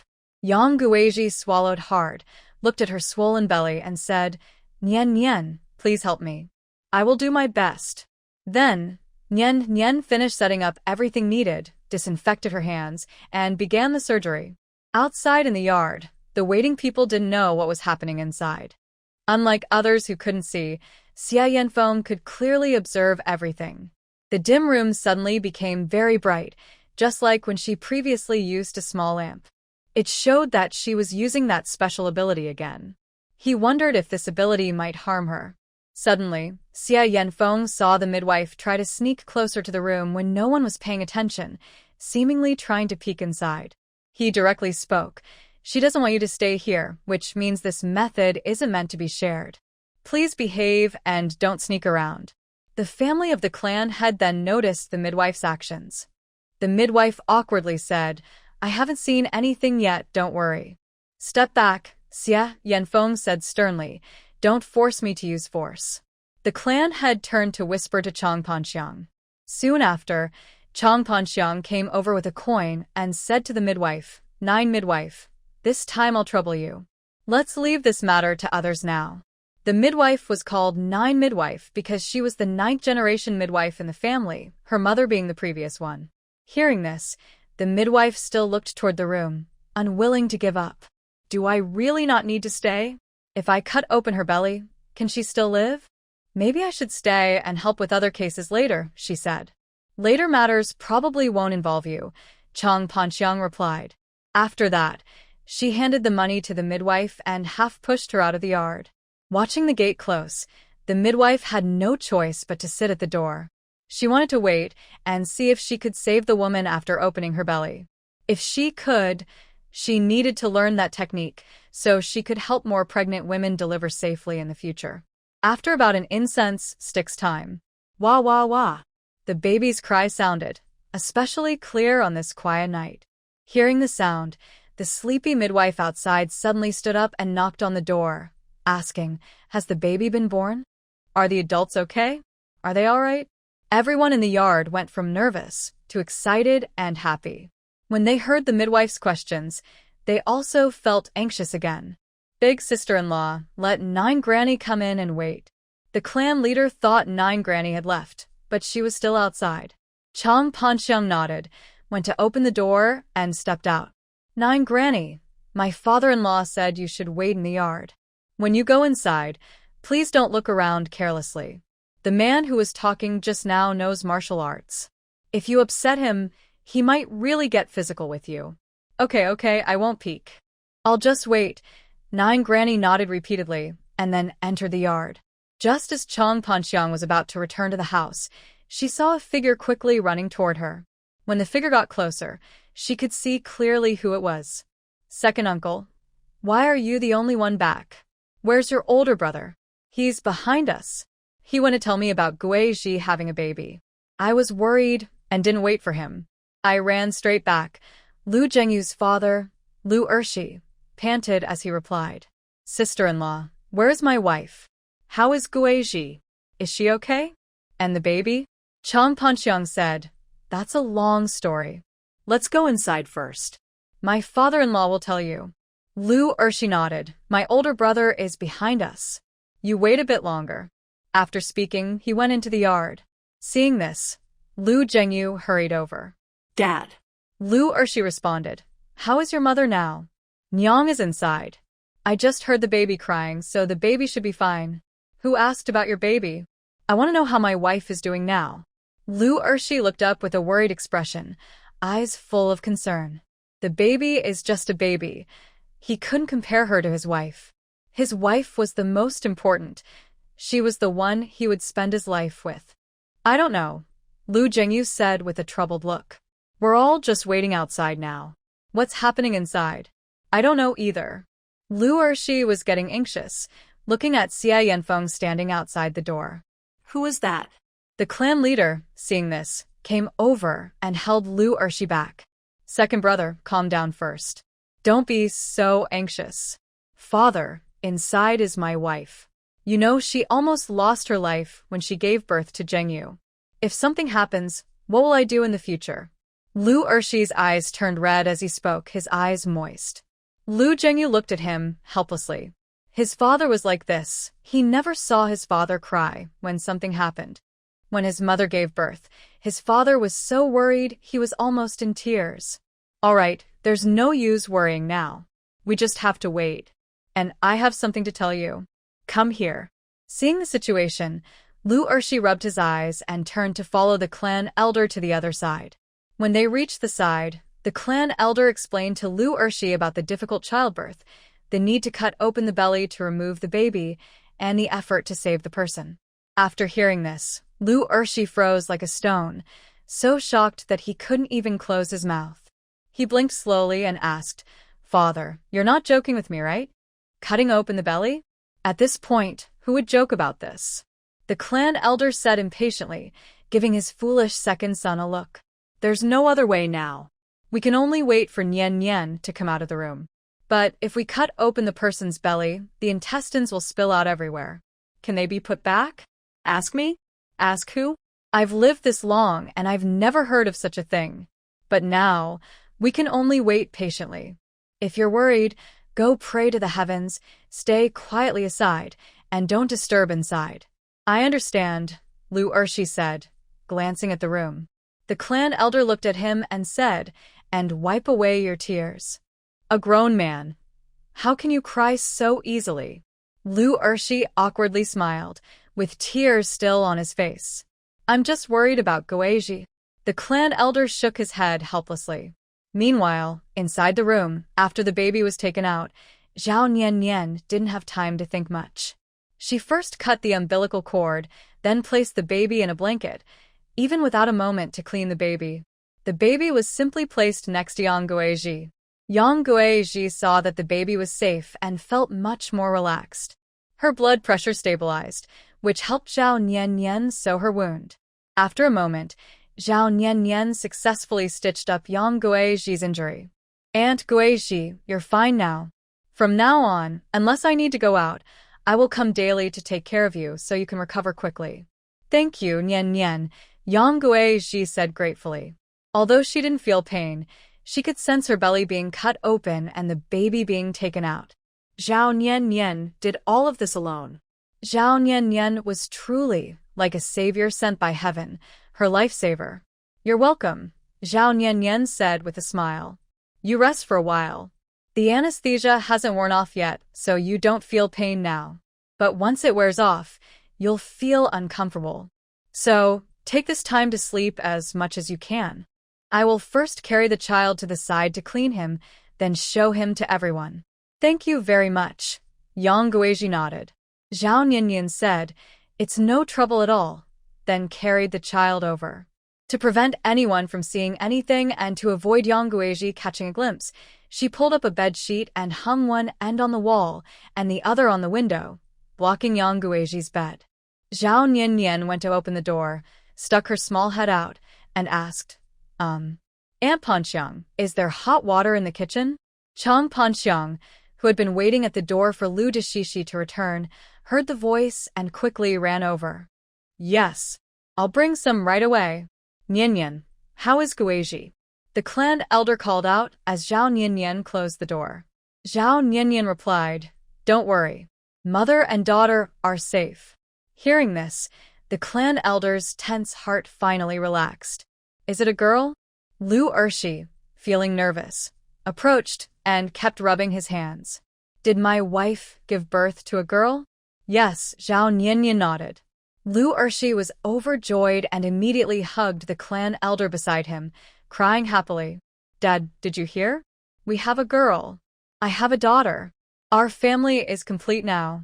The clan elder, rarely, without pushing Lu Ershi away, showed a joyful expression. He knew his son wanted a girl so badly, especially after only just having a son like Zhengyu, so he was very happy. Soon after, Chang Panxiang brought a basin of water into the room. Outside, Jupa wanted to go in and help, but Zhao Nian didn't call her, so she couldn't just enter and could only wait outside.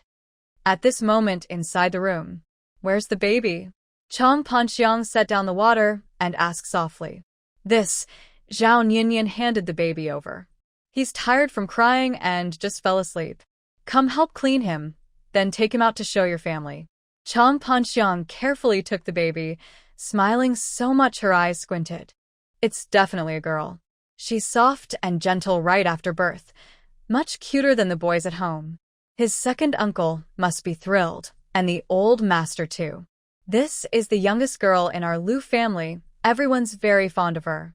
Zhao Nian smiled at her words, but didn't reply. From Chang Panxiang's words, it was clear that their family wasn't biased against girls. The child's future happiness was assured. While helping to clean the baby, Chang Panxiang asked Zhao Nian, who was resting nearby, Nian, can I call you that from now on? Of course. Nian, I want to ask you, how is Guizhi doing now? Is she okay?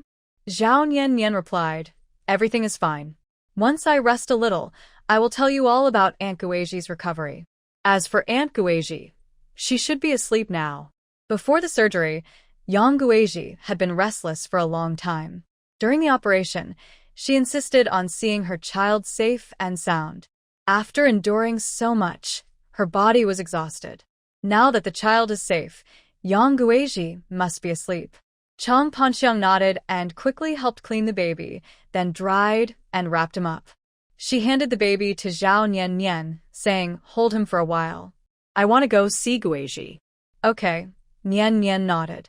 Not sure if it was fate or what, but the baby kept looking at her with wide eyes and occasionally sticking out his tongue. Nian Nian played with the baby and teased, "Good boy, smile for me." She thought the baby wouldn't understand, but the next moment, he actually smiled. Sure enough, so adorable. At this moment, Chang Panxiang sat by the bed, helping Yang Guizhi wipe the sweat from her forehead. "You've worked hard. Second sister-in-law, has Ershi come back?" "He's already here. He's outside anxiously waiting. A grown man, worried about you so much he's crying." Chang Panxiang teased. Yang Guizhi blushed. "He's still the same. That kind of man is the best. He cares for his wife." Chang Panxiang said, "By the way, how do you feel now? Does it hurt?" "Now I don't feel any pain. Nian Nian said that once the anesthesia wears off, I will start to feel the pain." "Did they really cut open your belly and sew it back up?" "Wow, I've never seen anything like this in my life," Chang Panxiang said in shock, glancing at Yang Guizhi's belly with curiosity reaching its peak. Yang Guizhi shook her head. "Actually, I didn't see it. Nian Nian wouldn't let me look, but I could feel my stomach being opened, though it doesn't hurt." That means Nian Nian's medical skills are amazing, like Hua Tua in the flesh. Chang Panxiang marveled. But since she hadn't seen it herself, her curiosity was piqued. "Guizhi, can second sister-in-law see your belly?" "I promise. I'll be gentle and won't touch your wound." Yang Guizhi hesitated for a moment and nodded. After getting permission, Chang Panxiang couldn't hold back her excitement. She carefully lifted Yang Guizhi's top. Hiss! Just one glance, and Chang Panxiang was stunned. Her pupils shrank. A huge, frightening wound. It looked terrible and terrifying. If this continues, will his second uncle start to dislike Guizhi? "What's wrong, big sister-in-law? Does it look bad?"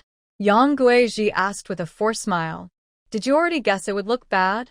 Chang Panxiang looked complicated as she lowered Yang Guizhi's shirt and covered her with a quilt. Yang Guizhi nodded softly and sighed. "You can tell from sewing clothes that there will be stitches visible, which look ugly, especially on my belly." Chang Panxiang pursed her lips and asked cautiously, "Aren't you worried that the child's father will dislike it? If he ends up disliking me because of this, then our marriage might really be over." Seeing this, Chang Panxiang didn't ask further. Instead, she stood up and advised, "I'll take the kids outside to show them. You should rest well first. No matter what, big sister-in-law is on your side." "Thank you, big sister-in-law." Chang Panxiang stepped outside and saw Zhao Nian Nian holding the sleeping child. The child was quiet, just staring with curious eyes. "Nian Nian?" Chang Panxiang gently nudged Zhao Nian Nian. Startled, Zhao Nian Nian opened her bloodshot eyes. "Did I fall asleep? Sorry, I'm a bit tired and couldn't hold on." After a busy day, she had only just rested a little before coming to do Yang Guizhi's surgery. She was really exhausted. She could fall asleep even lying on the ground. "You're also very tired. Let's go outside and talk to the others first, then you can tell me how to take care of Guizhi. After that, you can go back and rest peacefully. I'll handle the rest. Having you as a good sister-in-law is really great." Zhao Nian Nian nodded, stood up, and handed the child to Chang Panxiang. "They say a harmonious family brings prosperity. The family of the clan leader has never had arguments. Everyone lives peacefully. The main reason is that Chang Panxiang and Yang Guizhi get along well, which avoids many conflicts." At this moment, everyone waiting outside feels like ants on a hot pan. They heard the baby crying a long time ago, but they didn't know what was happening inside. They couldn't just rush in to look, which made them very anxious. Creak. As the door opened, everyone looked over. Lu Ershi rushed forward first. "Big sister-in-law, how is Guizhi? Your daughter is still here. Why don't you take a look first?" Chang Panxiang smiled. "My daughter can be seen anytime." "I'm worried about Guizhi," Lu Ershi said, not even glancing at his daughter in the cradle. He just stretched his neck and looked eagerly at the room. Seeing this, Chang Panxiang thought that such a caring husband who loves his wife probably wouldn't mind a scar on his wife's belly. Guizhi is fine now. She's very tired and has already fallen asleep. Please don't disturb her for now. Come here. Give your daughter a hug first. After saying this, Chang Panxiang handed the child over. Li Ershi heard this, withdrew his gaze, put away his worries, and looked down at the child in his arms. They stared at each other with big and small eyes. Li Ershi's heart melted instantly, and he looked happy. My daughter is really better than my son. Look at her, so obedient. Unlike Zhengyu, who has been crying loudly since birth. Zhengyu, who was leaning over, pouted. Dad, I just was born then, I didn't know anything. Isn't crying normal? Look at your sister. She cried only when she was born. Now she doesn't cry anymore. Isn't she good? Li Ershi glared at his son. Zhengyu shrugged and reached out his hand. Dad, can I hold my sister? Go away. I haven't had enough holding her yet. Li Ershi hugged the child and moved away. You're so stingy, Zhengyu said unhappily. His father always took his mother when at home, and now he's taking his sister too. It's him. The clan elder came over. All right, stop arguing. Let me hold my only granddaughter. Li Ershi reluctantly handed his daughter to the clan elder.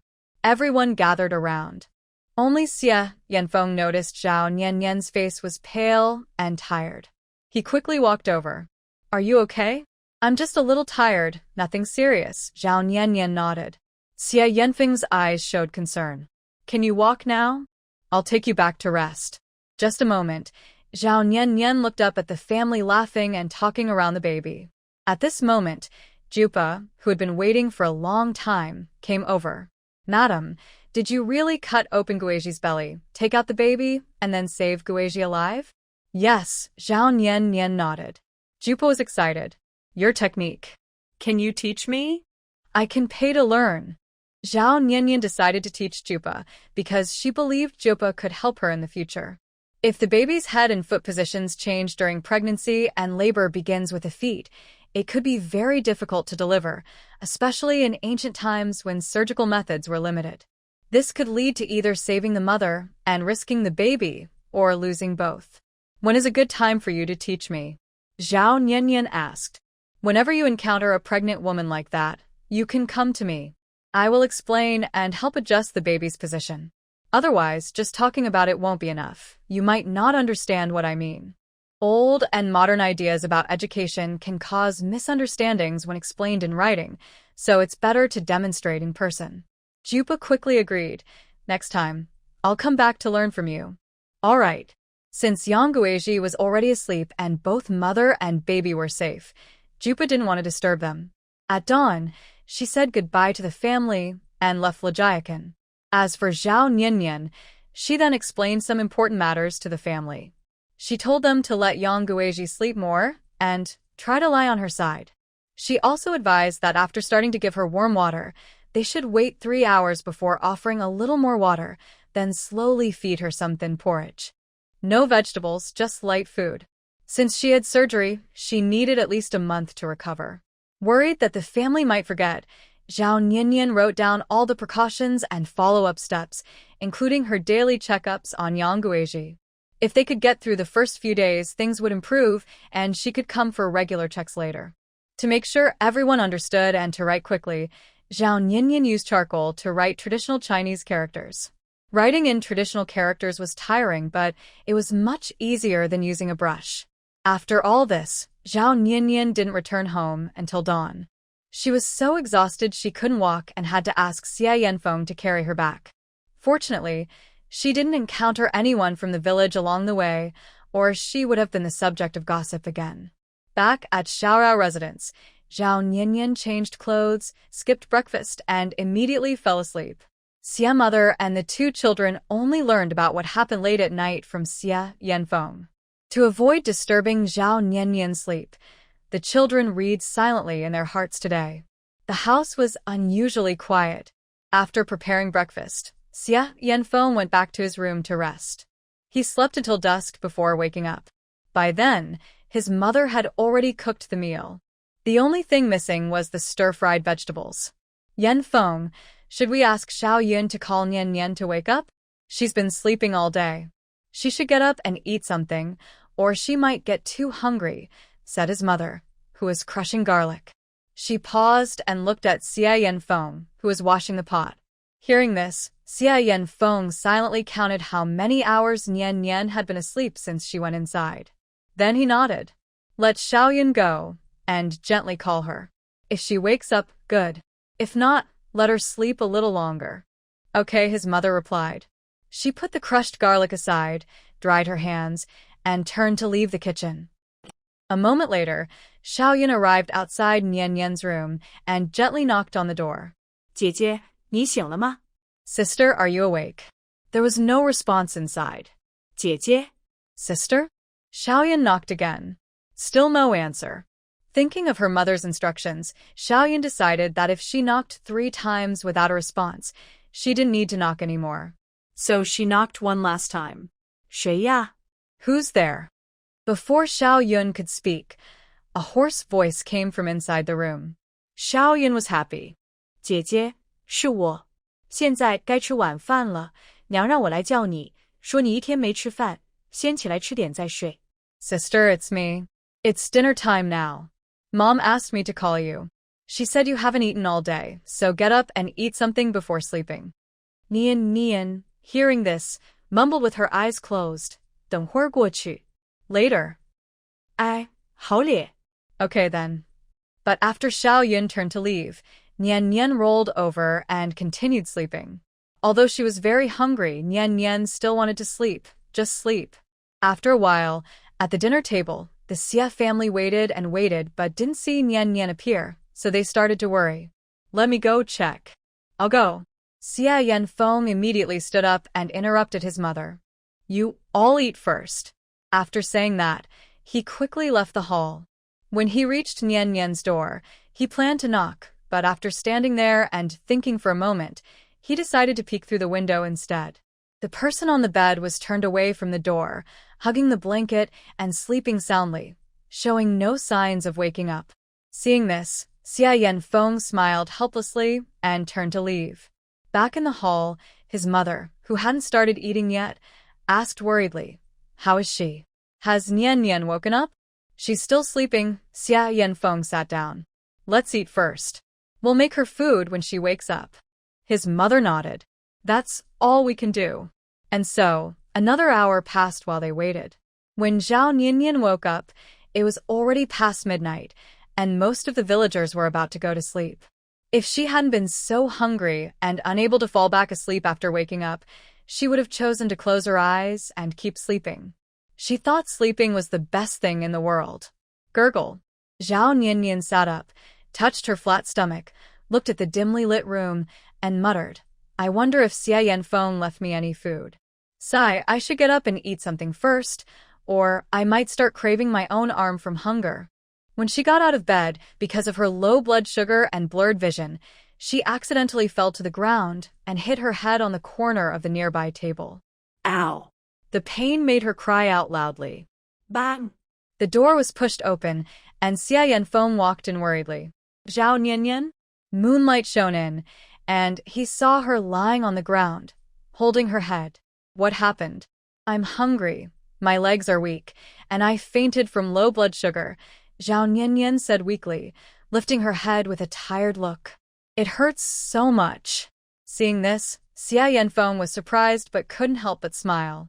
He bent down and gently picked her up, then placed her back on the bed. He went over to light the oil lamp in the room, and the room suddenly brightened. It was only then that he noticed her forehead was swollen from the bump. Fortunately, after finishing her meal and washing the dishes, he had nothing to do, so he sat outside her yard. Otherwise, he wouldn't have known she had fallen so quickly. If she had fainted and lain there all night without catching a cold, he would truly respect her as a brave woman. What do you want to eat? I'll cook something for you. Just make me something simple to eat. I don't really have much appetite right now, Zhao Niannian said as she massaged her head. Hearing this, Xia Yanfeng nodded. Wait for me in your room. I'll cook some noodles for you. Okay. Zhao Niannian was too hungry to move and just wanted to lie in bed. After a short while, Xia Yanfeng brought in a bowl of noodles with a fried egg on top and a boiled egg beside it. Eat the noodles. I'll peel the eggs for you, and later, We can use the eggs to gently roll over the bruise on your forehead. Smelling the delicious aroma, Zhao Niannian couldn't hold back anymore. She blew on the noodles and ate, her eyes full of satisfaction. Delicious. If this man were in modern times, with his figure, looks, and cooking skills, he would be highly sought after. What a shame. If I weren't a widow now, I might consider trying to date this guy. After all, I don't have to worry about food or safety. Here. Xia Yanfeng handed her an egg. Thanks. Zhao Niannian used one hand to rub the bruise on her forehead with the egg, while eating noodles with chopsticks in the other. After finishing a bowl, she wasn't full yet. After the second bowl, she barely felt satisfied. By the third bowl, she couldn't eat any more. It was already the hour of high, around 10 to 12 p.m. Because she ate too much, Zhao Niannian had no choice but to walk slowly in the yard to digest. Seeing this, Xia Yanfeng also followed. Did anyone come to see me while I was sleeping? No, Xia Yanfeng replied. That's good. Zhao Niannian nodded, looked up at the starry sky, and sighed. Our plan to grow and raise things has to be put on hold for now. Why? Xia Yanfeng asked, confused.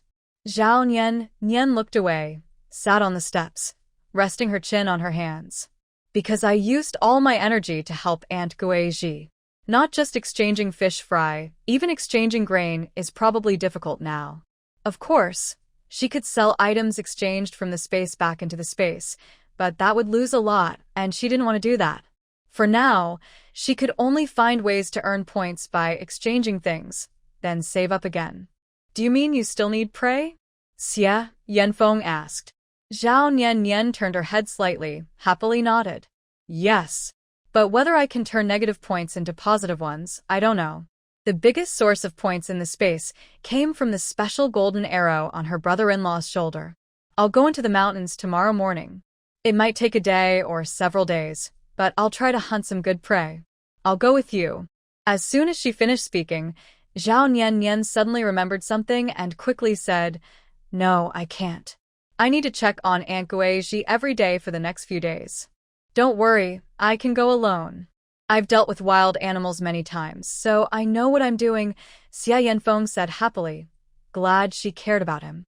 You need to be careful, Zhao Niannian said. By the way, do you know where to find those special golden arrowheads? Golden arrowheads? Why do you ask? I'm just curious. Whose arrow would be made of gold? That's so luxurious, Zhao Niannian muttered. Hearing this, Xia Yanfeng's eyes flashed with a strange light, but he replied, I don't know. It's okay, I was just asking. You are going into the mountains tomorrow, but unfortunately, I don't have any other weapons for you right now. Oh, I do have these. Zhao Niannian took out the small crossbow, the pistol, and the whip from her storage bag. Hold on to these for self-defense. Her 3 self-defense items had to be temporarily sacrificed, which made her feel sad. You gave me your things. What will you do for self-defense? I should be fine in the village. I have a machete, a kitchen knife, and a scalpel. They're not as convenient as these, but you can rest assured. Lu Yongliang is in trouble, and old Granny Huang probably won't come looking for me soon. Others probably won't dare to offend me either, since I am well known for my bad reputation. Haha. I will come back as soon as I can. After saying this, Xia Yanfeng lowered his head. His eyes first focused on the pistol, which he thought was the most powerful weapon. Zhao Niannian also saw his gaze and picked up the pistol to explain, it only has 1 magazine. I used it last time, and then loaded a new one, so it has 17 bullets. That means you can shoot 17 times. You can fire quickly or 1 shot at a time. It's also silencers, so the sound isn't loud. But be careful, silencers can still attract animals' attention, so use it carefully. Also, open it when you need to use it, and keep it closed when you don't, to avoid accidental firing. She sat close to him, explaining while showing him how to open and close the safety lock. Xia Yanfeng listened carefully, his eyes full of excitement for the weapon. He thought if such things could be mass-produced, enemies wouldn't dare invade their country.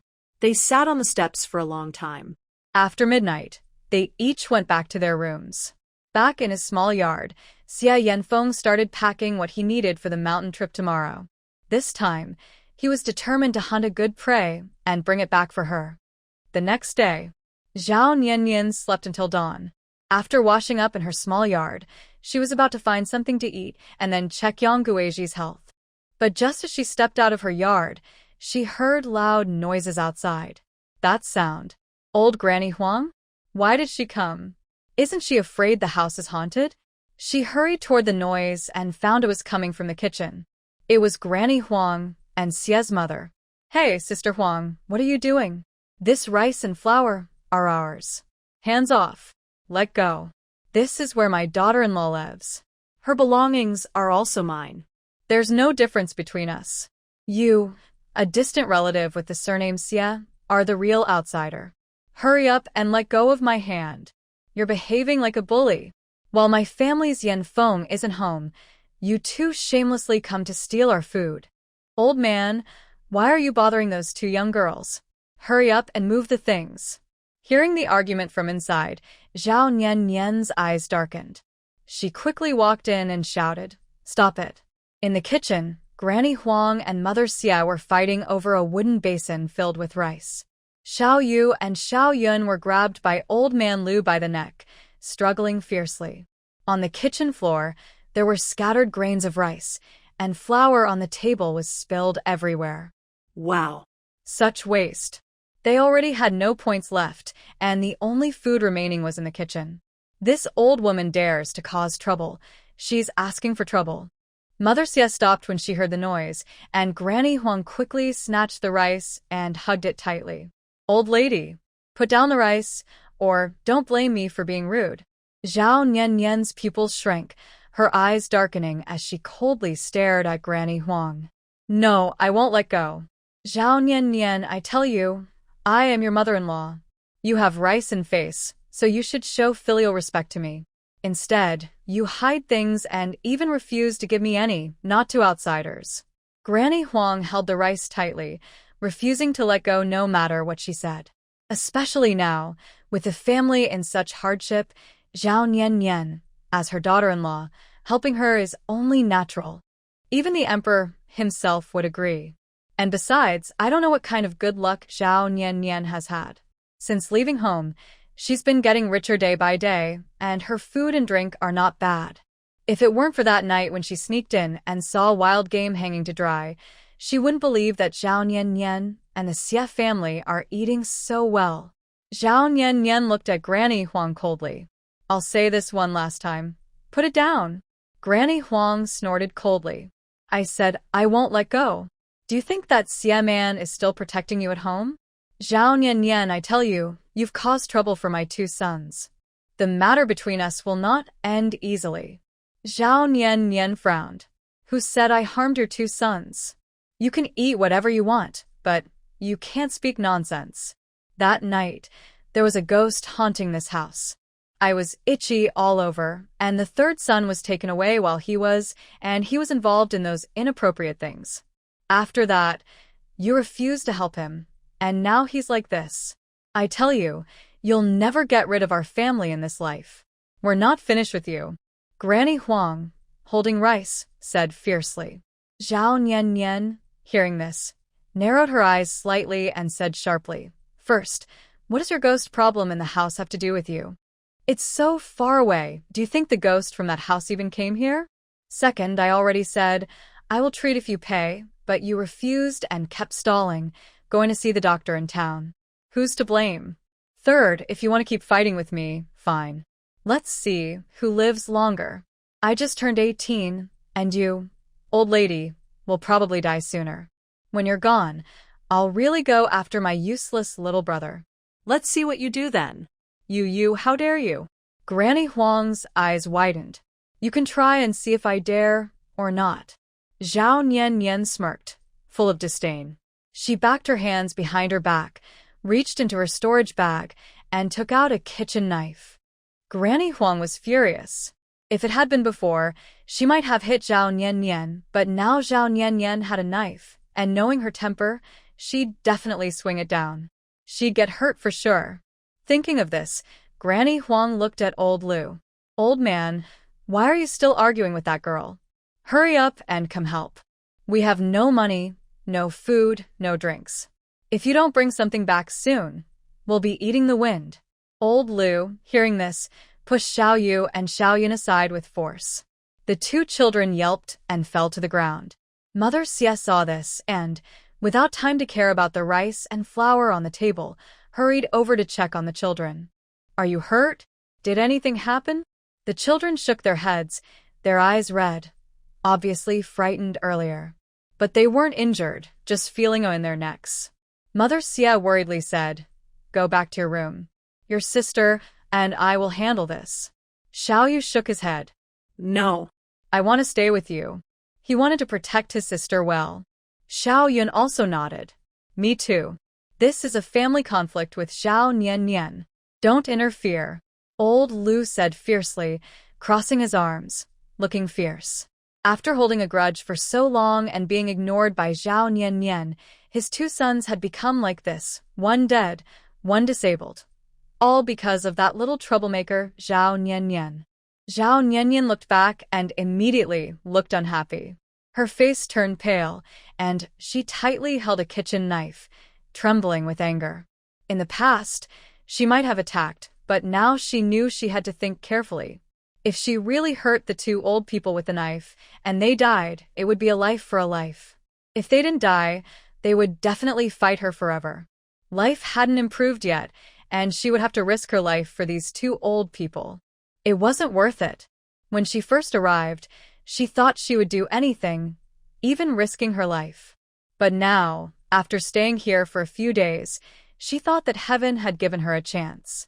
She hadn't yet avenged her original master or visited her family. If she lost her life, especially for this family, it wouldn't be worth it.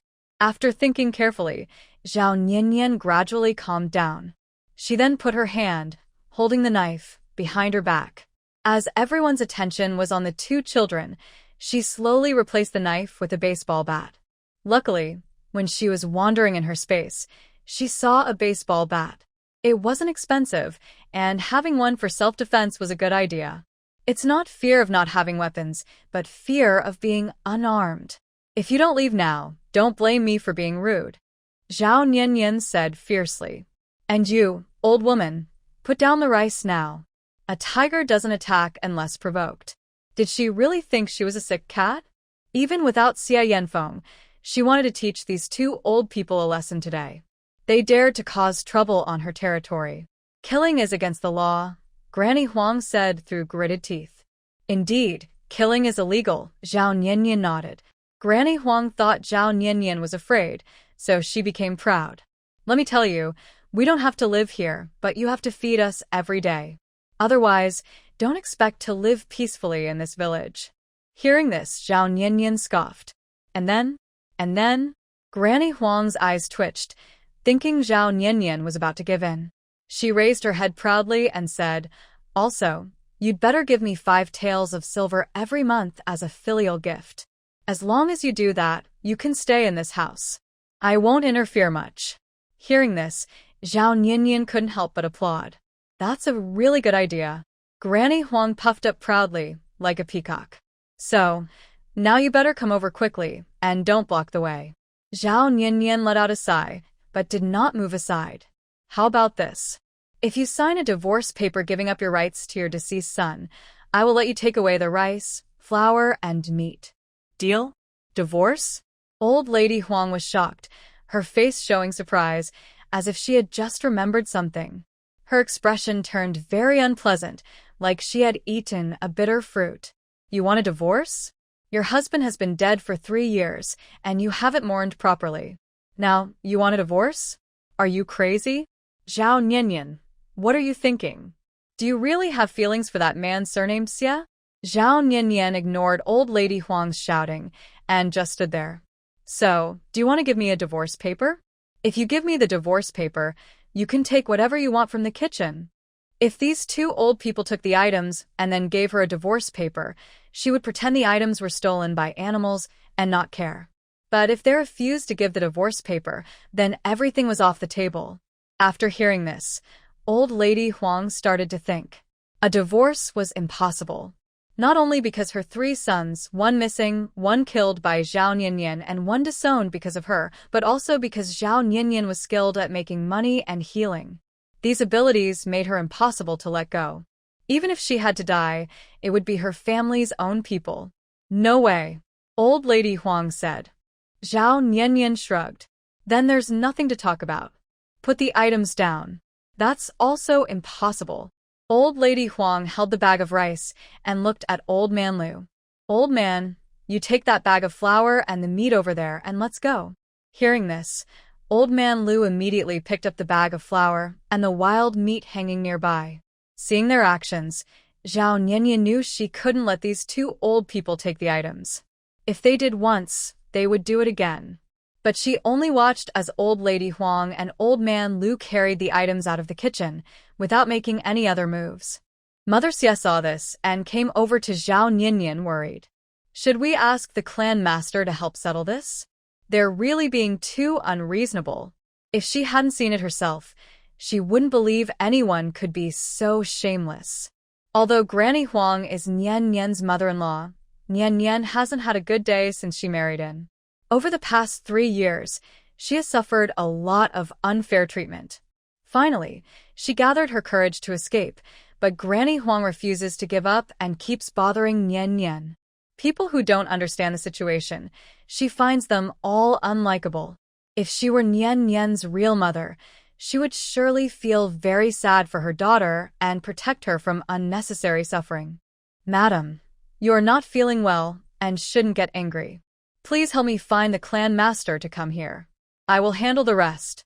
After speaking, Zhao Nianyan held a baseball bat and went outside. Seeing this, Mother Xie quickly told the 2 children, "Wait here and help your sister light the way. I need to go to the clan master." Got it. The children replied in unison. Meanwhile, Granny Huang and old Lu were initially worried, thinking Zhao Nianyan might come out to fight them. But after they successfully left the peaceful residence, they thought Zhao Nianyan had surrendered and they relaxed. Sure enough, that little troublemaker only dares to act like this because of that wild man. Now that he's not here, she's obedient again, Granny Huang said happily, forgetting that before today she had been itchy all over, rinsing herself multiple times to relieve it, and her skin was almost raw. Old Lu looked back and saw no sign of Zhao Nianyan, then said, "Luckily, I saw Xie Yanfeng walking around the mountain with a bow and arrow this morning. Otherwise, we wouldn't have had this good opportunity today." Granny Huang nodded. "From now on, we'll do the same. As long as Xie Yanfeng isn't here, we'll come to take things." I don't believe that little troublemaker dares to really fight back. Old Lu suddenly thought of another possibility. What if Xie Yanfeng comes back? What if he comes to settle the score with us?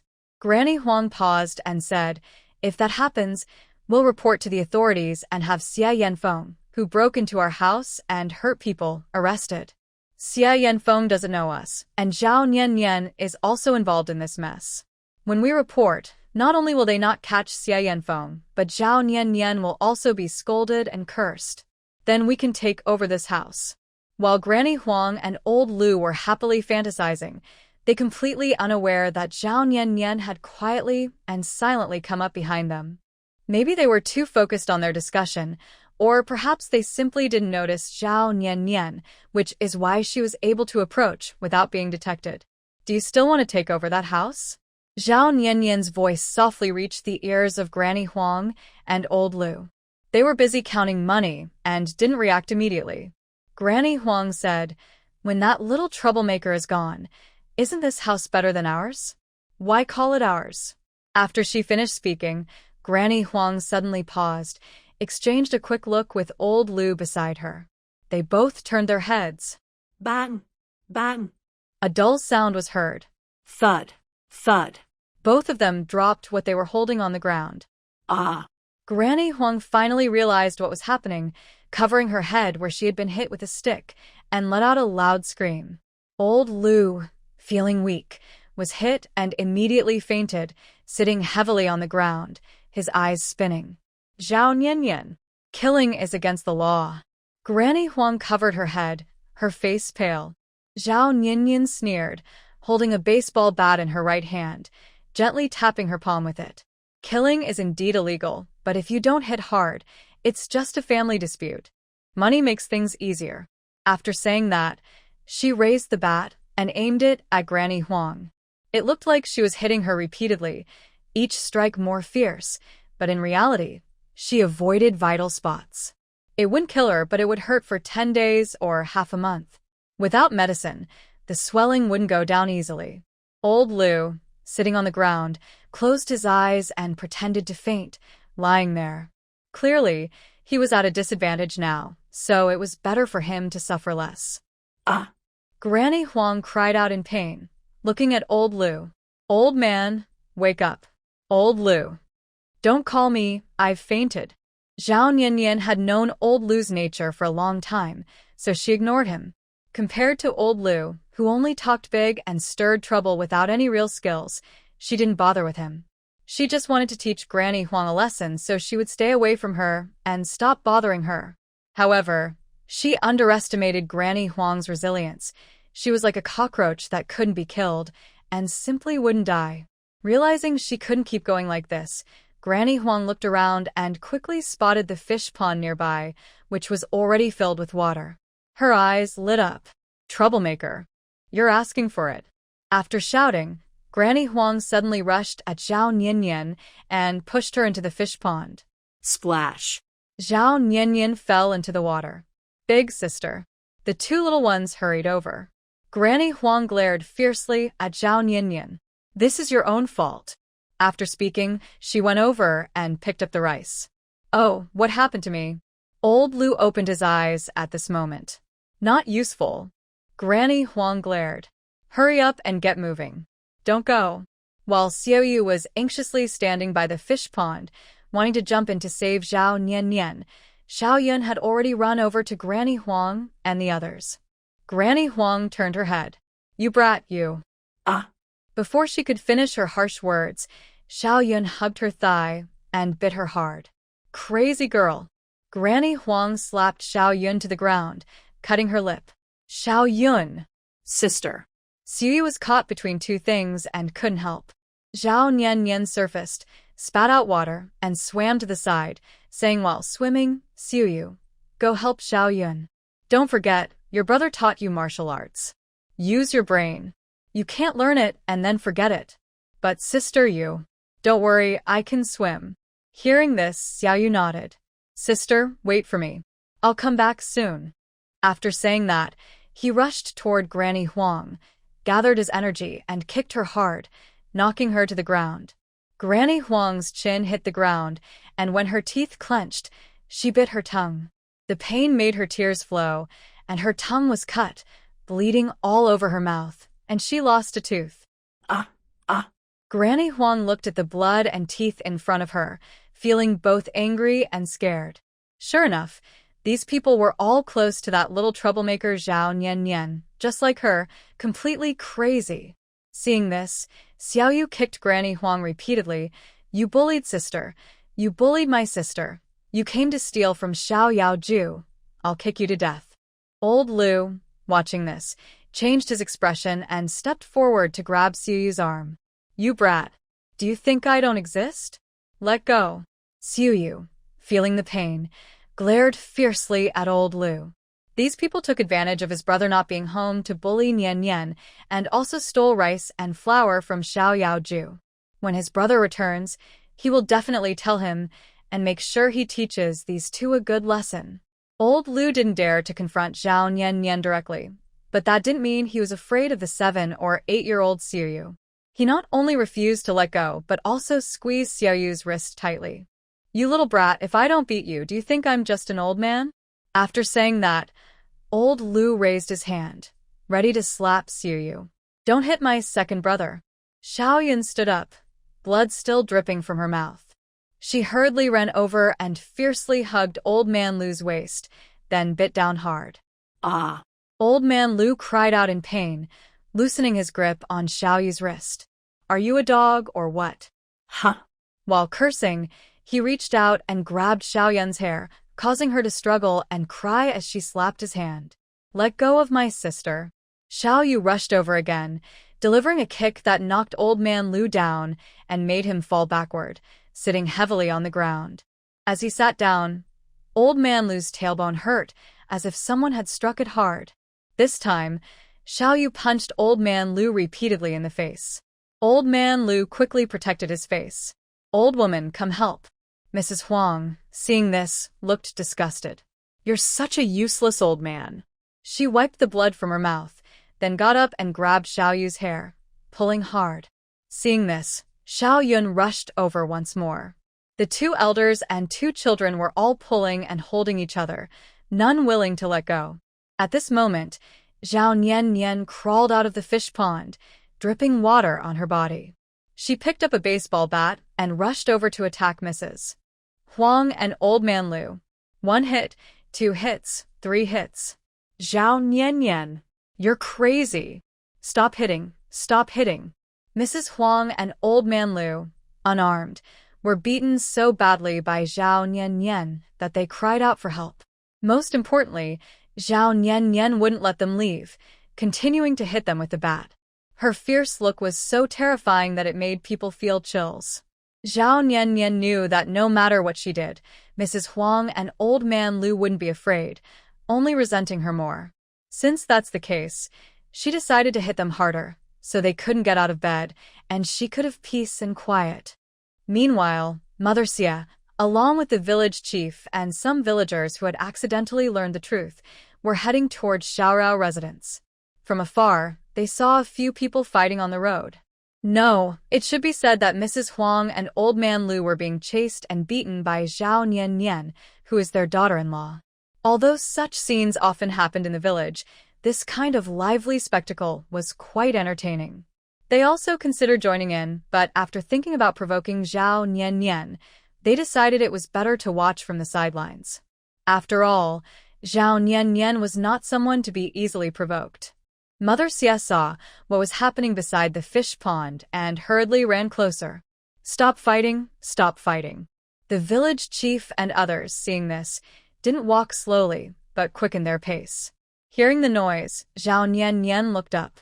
Mrs. Huang and Old Man Lu thought their savior had arrived. Despite their pain, they spoke to Zhao Nian Nian.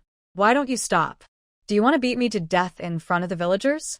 With so many people watching, do you think the clan leader will still favor you?" Zhao Nian Nian, who had calmed down, was about to lose her patience when she saw Mrs. Huang and Old Man Lu still refusing to back down. She decided to act. Although the clan leader and others were approaching, Zhao Nian Nian paused briefly before raising her bat and hitting Mrs. Huang and Old Man Lu. "Help! She's trying to kill me!" Mrs. Huang shouted loudly. "Everyone come see. Zhao Nian Nian, your daughter-in-law, not only disrespects me, her mother-in-law, but also hits me with a stick. Where is justice? Come help me tie up this unfilial woman." In the past, villagers might have helped out just to watch the show. But since witnessing Zhao Nian Nian's quick and fierce actions, they dared not interfere easily. Especially because Zhao Nian Nian was protected by the clan leader in the village. Opposing her would mean going against the clan leader. That was not worth it. Zhao Nian Nian looked coldly at Mrs. Huang. "Do you think anyone will help you? Stop dreaming. Everyone in the village knows what kind of person you are. Now I'm bullying you just like you bullied me before.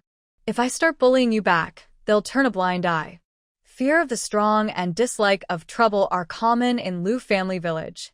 Seeing no villagers coming to help, Mrs. Huang's eyes filled with fear, but she still refused to give up. "Don't be so proud. You're my daughter-in-law, part of the Lu family. Do you really think Xia Yanfeng can protect you forever? Ha! Once that Xia leaves, you'll have no way out. You're asking for it." Zhao Nian Nian's face turned cold again. She raised her stick and quickly knocked Mrs. Huang out, not giving her a chance to speak again. When the clan leader and others reached Zhao Nian Nian, they were shocked. She was truly fearless. She knocked her out without hesitation, even with so many people watching.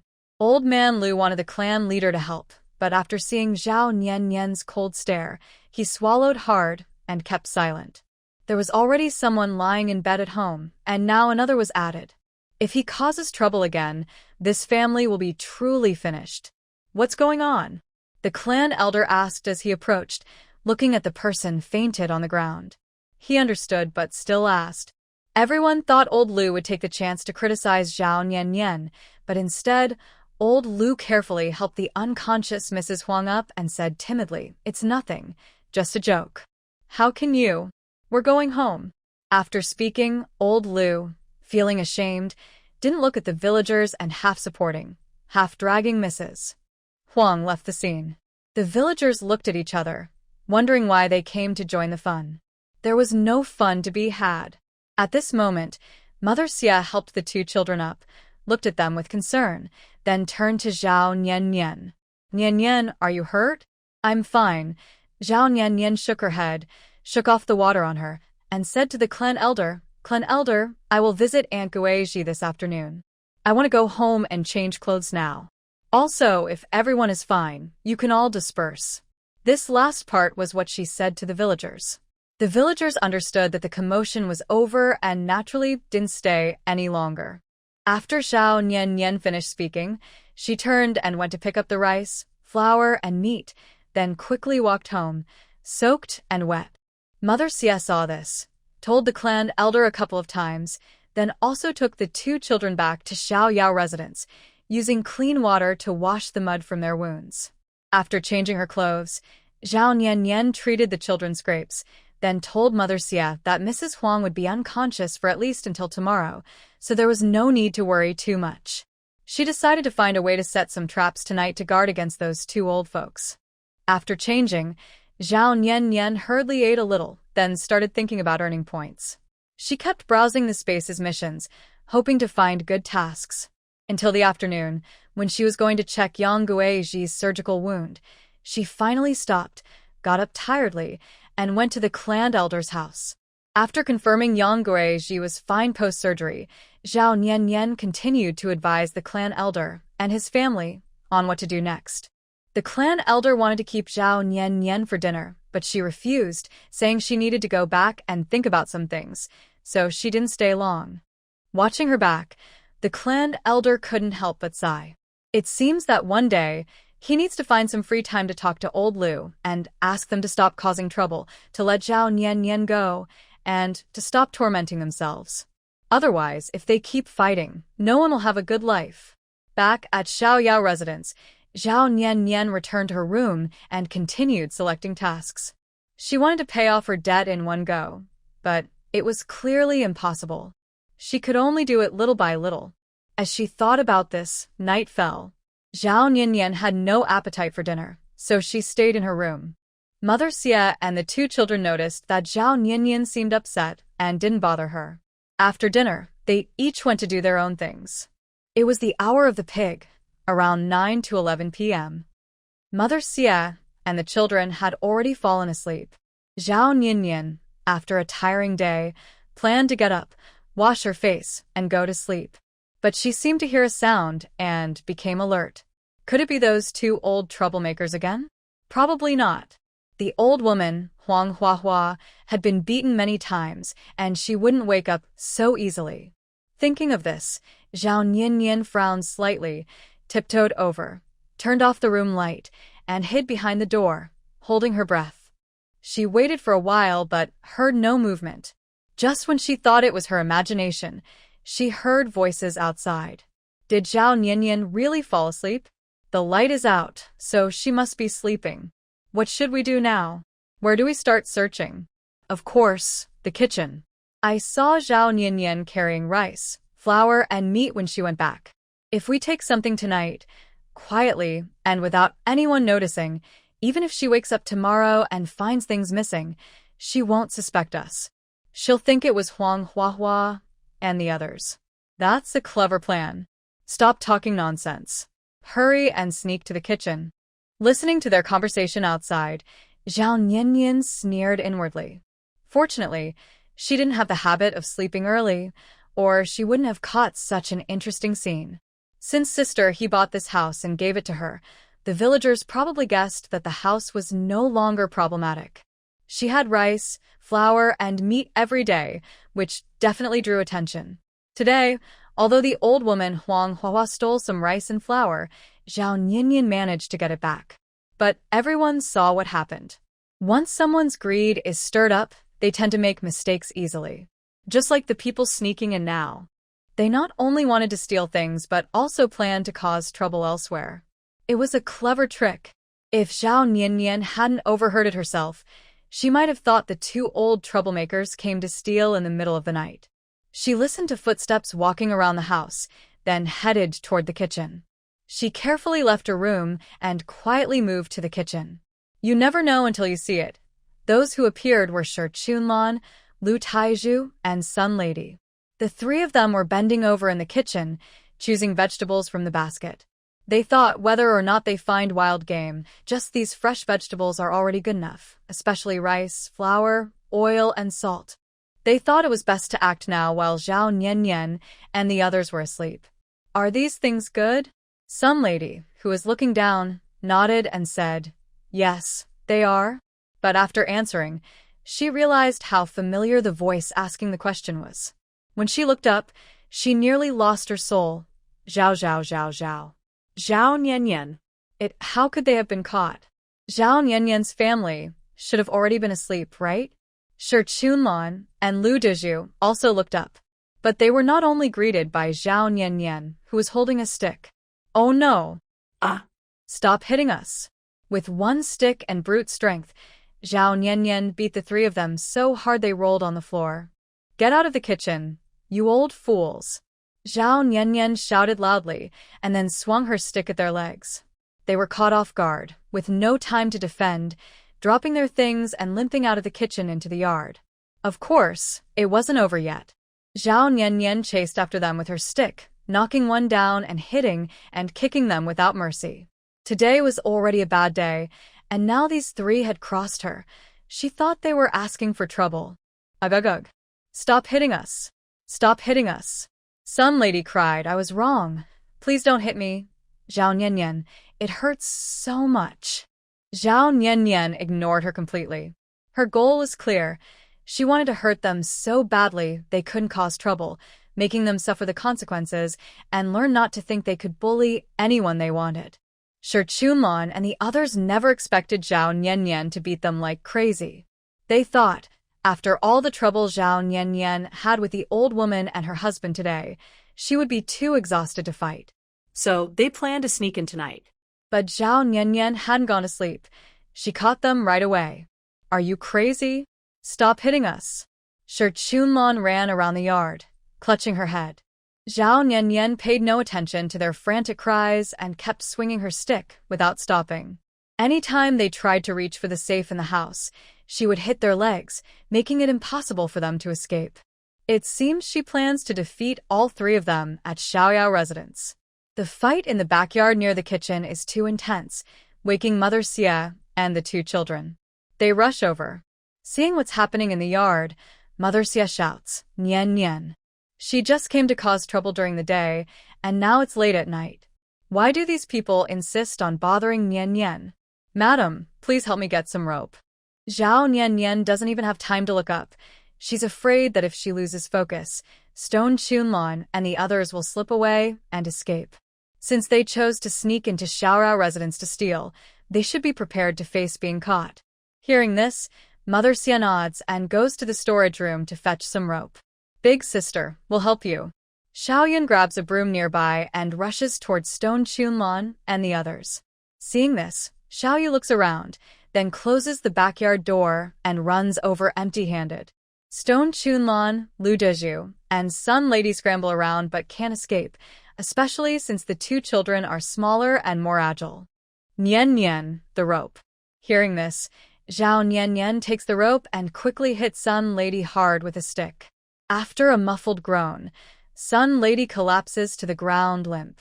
Stone Chunlan and Lu Dezhu look on with shock and fear. Run. Stone Chunlan dashes toward the gate, not daring to think about what might happen if she's a second too late. She might end up on the ground too. Lu Dezhu tries to run but is tripped by Xiaoyan's broom and falls flat on the ground. Seeing this, Zhao Nianyan steps forward and strikes Lu Dezhu on the back of the neck. Bang! Lu Dezhu also falls to the ground. Meanwhile, Stone Chunlan, who has reached the gate, keeps trying to open the latch, glancing back at Zhao Niannian. Zhao Niannian, holding her stick, walks steadily towards Stone Chunlan, expressionless, her fierce aura surrounding her. Like, she's not someone even the Grim Reaper would want to approach. Don't. Zhao Niannian, stay calm. The more anxious Stone Chunlan becomes, the more she struggles to open the simple latch, trembling with fear. She leans against the gate, shaking her head, eyes pleading, Zhao Niannian, I was wrong. I shouldn't have come to steal. It's her, that girl's Sun Lady, who made me, and did you do this? This takes place 2 hours earlier. Sun Lady couldn't sleep in the room, so she decided to get up and walk outside. She happened to see the lights on in the big house. Her resentment and jealousy towards Zhao Niannian sparked an idea in her mind. She planned to sneak over in the middle of the night and take all the good things from the house, then quietly shift the blame onto Granny Huang and her family. After some internal planning, she went to find Shi Chunlan and Lu Dezhu, hoping to make a quick profit. However, she acted too hastily. Sun Lady didn't expect that today. Granny Huang and her husband had been beaten so badly that they had no good skin left, making it impossible for them to cause trouble now. Zhao Niannian, after hearing this, snorted coldly, I have conflicts with all of you. Whatever you say, I won't believe it. As she finished speaking, she struck with a stick.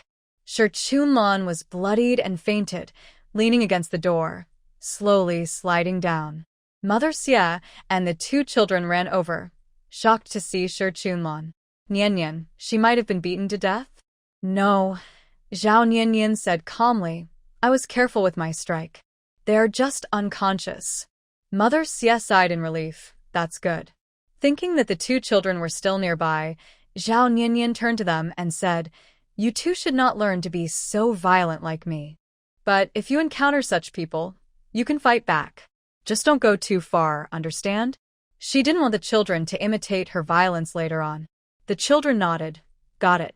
Auntie Yu and Xiu Yu and Xiaoyan should go back to sleep first.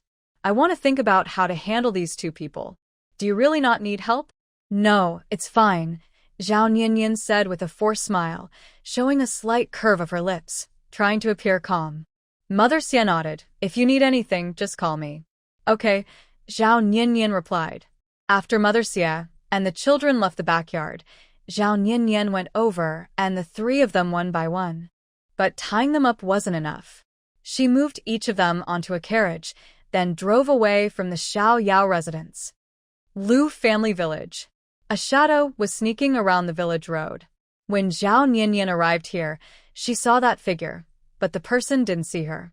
She watched as the person tiptoed in a certain direction. It was late at night. How could someone still be awake later than her?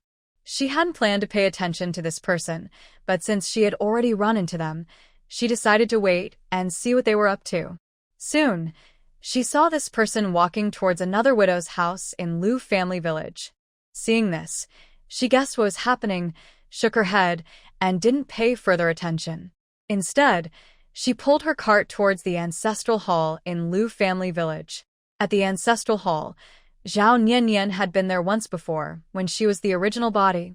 When she married Lu Yongliang, she had to perform ancestral rites there. Faced with the ancestral tablets of Lu's ancestors, she remained calm. She pulled each one, Stone Chunlan, Lu Dezhu, and Sun Lady, out of the hall into the courtyard outside. Then, she took out a longer rope from her storage bag, fixing one end to a wooden pillar in the courtyard and the other end to a pillar across from it. Next, she helped the 3 of them stand up, making them kneel. She secured the ropes on their bodies and the horizontal rope, forcing them into unconsciousness while kneeling in the courtyard, facing the Lu ancestors' tablets. After finishing, Zhao Niannian looked up at the ancestral tablets and said, These are your descendants from the Lu family. It's up to you to take care of them. She then turned and left the ancestral hall, closing the door behind her. She didn't seal their mouths, and they would wake up in less than 3 hours. Although the ancestral hall was a bit far from the village, it had fields and villagers usually worked there. She didn't know if the villagers would come to work there tomorrow. Anyway, going hungry for a day or 2 wouldn't be a problem. Zhao Niannian put the carriage back into her storage bag and slowly walked toward Xiaorao residence. She didn't ride the carriage, thinking a walk would help wake her up. After so much fuss, she probably wouldn't sleep well tonight, so it was better to calm down now. Under the moonlight, Zhao Niannian walked alone through the village. The village dogs seemed to sense something familiar, so they looked up at her, then lay down and continued sleeping. Zhao Niannian sighed inwardly. She had been in this world for nearly half a month. Every day was about making money, working, and arguing with people. This life was both fulfilling and boring. Even after all this time, she still couldn't fully adapt to life here. System, I have a question for you. Ask. Do I still have a chance to go back to modern times? This is beyond my knowledge. Do you have any way to help me return to modern life? She really wanted to go back to her old life and continue working hard. At least in modern times, there are people I know and electronic devices that help relieve stress and pass the time when bored. Most importantly, my own abilities can be better utilized now, so I don't have to worry about money. My monthly salary is enough for me to live comfortably for a long time. No. All right. Zhao Niannian sighed, then sat down on a bamboo stool under a big tree, quietly watching the dark and silent surroundings. I really want to go back to modern times. In this era, although I have met some new people, I can't seem to fit in. Also, I worry about fewer people in my life here compared to modern times. I truly want to return. If only the place allowed it, I would love to shout loudly at the night sky. While I was just standing there lost in thought, I suddenly heard voices coming from behind me, from the sugarcane field. Hey, you unlucky guy, can't you be a little gentler? Why are you in such a rush? How can I not be in a rush? These mosquitoes are about to bite me to death. I'm not in a hurry, so why are you? Zhao Niannian was speechless. I didn't expect that. Just sitting somewhere to relax, I would encounter such a situation. Usually married couples stay at home, and this isn't modern times. Maybe they go out to a hotel. But in the countryside, people sneaking around in the fields late at night are definitely not couples. Just as I was about to leave, I unexpectedly overheard a conversation involving Lu Yongliang. Of course you're not in a hurry. With me around, I'll get Lu Yongliang to come over for you someday. Ugh, don't mention it. Lu Yongliang is so weak. He can't compare to you even in one night. Huh, now you see how powerful I am? Zhao Niannian's lips twitched, her face full of helplessness. She quickly reached into her ear and hurriedly left the scene. If she listened any longer, her ears might burst, and their conversation almost made her from disgust. She initially didn't know what Lu Yongliang was involved in, but it turned out to be these two people in the sugarcane field. This is like a covert dogfight, maybe helping the original owner get revenge and vent frustration. She hurriedly crossed the village and returned to the Xiaoyao residence. As soon as she entered, she heard Mother Xia's voice. Niannian. Madam, why are you still awake? Zhao Niannian closed the door and turned around. I was worried about you and couldn't sleep, Mother Xia said, walking over quickly. Are you okay? What happened to those 3 people? I locked them in the ancestral hall. Mother Xia nodded upon hearing this. Then you should go back to your room and rest now. You too, get some rest early. After speaking, Zhao Niannian turned to walk back to her small yard. But after a few steps, she suddenly seemed to remember something, paused, and looked back at Mother Xia. Madam, living here always causes trouble with the villagers. Maybe we should wait for Xia Yanfeng to come back and discuss moving somewhere else? Otherwise, it's always noisy and never peaceful. Mother Xia shook her head and said, maybe one day, I'll talk to the clan leader and ask him to step in. If anyone does this again, we'll report them to the authorities. Zhao Niannian looked down silently for a moment, then nodded. That's fine. As long as you don't mind being bothered all the time, it's okay. She didn't know where to go for now. If asked where she wanted to go most, of course, she wanted to return to the modern world. Back in her room, Zhao Niannian took out her phone and looked at the downloaded TV shows, staying up late. Since there was no internet, her phone only had offline features. She watched TV until dawn, then clicked on a puzzle game and started playing. By the time she finished, it was already bright outside. She hadn't slept all night and felt very tired, but she wasn't sleepy yet. So she got up and went to work in the fields, trying to burn off her energy so she wouldn't keep thinking about other things every day. The fish pond was built, but without enough points to exchange for fish fry, so her fish-raising plan was on hold for now. Raising poultry was enough. She had already bought chickens, ducks, and geese before. She also bought a few more in town and stored them in her storage bag. Now the fence and cages were ready, and raising poultry was officially on her schedule. As for fruit trees, herbs, rice, and potatoes, she had to put those aside for now. The only thing she could do now was clear some land and plant the vegetable seeds she had previously exchanged from her storage bag. She spent the whole morning on this, especially with the help of the two little ones. By noon, the work was done. Xiaoyu said, "Sister, Mother said we should go back for lunch." "What's for lunch?" Mother said it's wild vegetable pancakes. She found a lot of wild vegetables nearby this morning. Thinking that she just needed to plant the seeds and water them, Zhao Niannian waved her hand. "I won't go back. You guys go eat, and after you're done, just bring me 2 pancakes."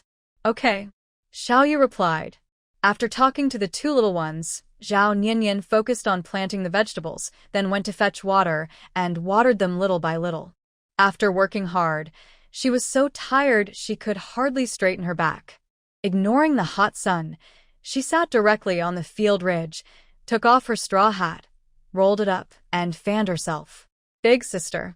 The two little ones came over together. Xiaoyu handed Zhao Niannian a wild vegetable pancake. "Sister, eat the pancake." Zhao Niannian took it and took a bite, smiling. "Thank you." Although it was a wild vegetable pancake, it was very tasty, just as good as fried pancakes. Now she knew who was good at cooking, Xia Yanfeng. Xiaoyun took Zhao Niannian's straw hat. "I'll fan you, sister." Xiaoyu handed over a bamboo tube filled with water. Seeing how caring the two little ones were, Zhao Niannian felt warm inside. "When I earn a lot of money in the future, I'll make sure you both eat well and drink happily." Zhao Niannian gently pinched Xiao Yun's growing face. Hearing this, Xiaoyu's mind was moved. "So, does that mean in the future sister will also live with us forever?" After hearing this, Zhao Niannian was surprised. Living together forever? That's probably very unlikely. Unless there's some complicated business with Xia Yanfeng, it's really hard to stay together all the time. "At least for now. We're living together," Zhao Niannian said casually. The two little ones exchanged a glance, clearly understanding each other. But, for now, living together is good enough. After a moment, Zhao Niannian finished her chores and then went to the clan elder's place to check Yang Guizhi's health. After the checkup, Yang Guizhi's condition was gradually improving. The surgical wound still hurt, but she could endure it. At home, she didn't have to do any work. Her family handled everything big and small. Yang Guizhi's husband, Liu Ershi, cared a lot about her. Not only did he not mind her ugly scar, but he also served tea and water, giving her full care. While Zhao Niannian was checking on Yang Guizhi, she happily said her husband was very good to her. Hearing this, Zhao Niannian suddenly felt a strange feeling and couldn't help but think of Xia Yanfeng. Xia Yanfeng had gone into the mountains 2 days ago, and she didn't know what was happening now. "Niannian, "What's wrong?" Zhao Niannian snapped out of her thoughts. what are you thinking about?" "Why are you distracted?" Yang Guizhi asked curiously. Zhao Niannian's face turned slightly red. "Nothing, I wasn't thinking about anything." Seeing this, Yang Guizhi, as a woman, naturally understood what Zhao Niannian was thinking. She smiled and said, "You've been a widow for 3 years and have endured the hardships caused by the old woman and others. If possible, I really hope you can find happiness in the future." "That family won't let me go freely," Zhao Niannian replied softly, her expression calm. "All right, Aunt Guizhi, take good care of yourself. I'll go back now." "Are you in such a hurry to leave? You haven't even eaten at home." "We're grateful for your help, and we can't thank you enough," Yang Guizhi said. Zhao Niannian shook her head. "Once you're healthy again, and the baby's full moon comes, I'll come to eat then." She knew this young girl was the only granddaughter of the clan master, the youngest too.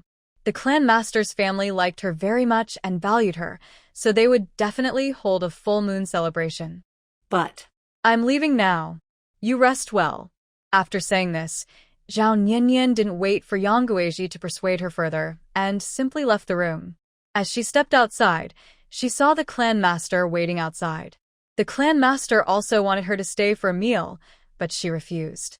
Before leaving, she asked Clan Master, "Did any villagers come to see you today about Lu Daju's family?" The clan master shook his head. no. Did something happen? Zhao Niannian thought for a moment. It had been a day and night, yet Lu Daju and the others hadn't been discovered by the villagers. They were quite unlucky. Actually, going hungry for a few days and nights wouldn't matter much, but in Lu's village, the clan master's reputation was the greatest. It was better to inform him of these things to avoid causing trouble later or putting him in a difficult position. Then she told him about Lu Daju and his two companions stealing last night and being in the ancestral hall. The clan master listened, feeling both angry and helpless. He couldn't understand why the villagers kept bothering Zhao Niannian so much, always targeting her even for petty thefts. Sigh. Poor girl. Don't worry. I'll go check on them later. If it's not serious, I'll let them continue to be as a lesson, so they won't keep thinking about her belongings every day. Zhao Niannian nodded. It's been a busy day. I should go back and rest now. Go ahead. The clan master watched Zhao Niannian leave, then turned and headed toward the ancestral hall. A moment later, the clan master arrived at the ancestral hall and found Lu Daju and the others kneeling on the ground, with ropes. They weren't lying flat, but they had already fainted. No wonder the people working in the fields didn't notice inside the ancestral hall. It turns out these three were so hungry they fainted and couldn't call for help. Thinking about the conflict between these three and Zhao Niannian, if she didn't give them a good lesson, they definitely wouldn't give up easily. With this in mind, the clan leader turned and left the ancestral hall, closing the door carefully. If they're not discovered by tomorrow, he will come back to free them. When Zhao Niannian returned home, she took a shower, changed into clean clothes, and lay down on the bed. She was so exhausted she had no energy left. "Host, when will you make up for the points you owe? Why rush?" "I won't run away," Zhao Niannian replied irritably. "I'm not in a hurry. Just reminding you, as long as the points aren't made up in a day, the space can't be used. Plus, you can take on tasks to earn points." "I know, but I'm very tired now. Let's talk about it tomorrow." Muttering a few words, Zhao Niannian turned over and fell asleep. At dinner, Mother Xia let the two little ones eat first. She came to call Zhao Niannian herself. When she didn't get a response, she gently pushed open the door and found Zhao Niannian already asleep. Mother Xia gently pulled the small blanket over Zhao Niannian's belly button area, then said rest well, and left. To ensure Zhao Niannian had something to eat if she woke up in the middle of the night, Mother Xia specially placed a large bowl of food in the pot, kept warm with charcoal and hot water. Zhao Niannian woke up hungry in the middle of the night and went to the kitchen to make herself a bowl of noodles. When she lifted the lid, she saw the food still warm, and her heart warmed too. She carried the food and sat on the steps in the backyard, looking at the starry sky while eating. Sometimes, when alone, an indescribable loneliness fills the heart. Only staying busy can fill the emptiness and loneliness inside. But after overworking, every time she wakes up, she is still alone. She sat there for another half hour. Later in the night, she lay on the bed for a while and then fell asleep again. The next day, Zhao Niannian first watered the vegetables in the field and fed the chickens, ducks, and geese. Then she took out a basket, planning to go into the mountains to see if she could find some of her previous belongings. She didn't know when Xie Yanfeng would return. Recently, there was nothing else to do. She still needed to check Yang Guizhi's health every day, so she wouldn't have to trouble herself in town. She planned to wait quietly for half a month, then go to give Sister He acupuncture. To avoid accidents, she only walked around the mountain's edge, not venturing inside. While picking mushrooms, she heard heavy footsteps approaching, but the sound was not human. Could it be a wild animal? Zhao Niannian was startled and quickly backed away with her basket, hiding somewhere else. Soon, she saw a figure appear. A wild boar? It was a large wild boar, weighing about 200 jin. But upon closer look, she saw blood on its body, and it was staggering as it walked, seeming injured before its death. Just as she was thinking about how to handle the wild boar, it suddenly staggered and finally collapsed to the ground, motionless. Zhao Niannian was worried the boar might still be alive, so she stayed hidden and watched. After waiting a long time and seeing the boar remain still, she carefully approached. As she got closer, the boar still didn't move. Feeling braver, Zhao Niannian crouched down to check the animal. Seeing that it was definitely dead, she let out a sigh of relief. It was so easy to get this big prize. She didn't know who had injured the boar, but now it was dead in front of her, and she had gained a good deal for free. The large boar made Zhao Niannian very happy. Such a big animal could be sold for a good price, some for her family to eat, and the rest could be sold. As for putting it into her space to exchange for points, it didn't seem worth it anymore, so she didn't plan to do that. Xia Yanfeng used to go hunting and sell animals, so he probably knew the best place to sell a boar like this. She could put it in her storage bag and wait for him to come back and take it to sell. Thinking of this, she put the boar into her storage bag, then carried her bamboo basket and headed down the mountain easily. But the boar was quite large, so she knew she would encounter villagers on the way down. If she didn't let them see the boar, once they found out she had it, they would be curious and suspicious. Such a huge animal wasn't something she could get easily. Just before reaching the foot of the mountain, Zhao Niannian took the boar out of her storage bag and also brought out her cart. Finally, she tied the boar's front legs and head with a rope and secured it to the cart, so it wouldn't be snatched away by villagers rushing over later. Fortunately, I have a storage bag or I wouldn't be able to carry such good things. It weighs over 200 jin, and I can't lift it by myself, Zhao Niannian muttered to herself, then led the cart down the mountain. At the foot of the mountain, she didn't meet anyone and felt a bit relieved. But just as she thought this, she saw a group of villagers approaching, apparently just returning from the fields. When the villagers saw Zhao Niannian from afar and approached, they realized she had brought back a wild boar from the mountain all by herself. Although Zhao Niannian had expected to meet villagers, she didn't think she would meet so many. Seeing the wild boar that weighed over 200 jin, everyone suddenly got excited. Their eyes were full of envy and greed, and some kept moving closer to her, staring fixedly at the boar. Blocked by them, Zhao Niannian stopped and carefully looked over the villagers in front of her. These people are not worth fearing. A few of them, she thought, don't need to pay attention to.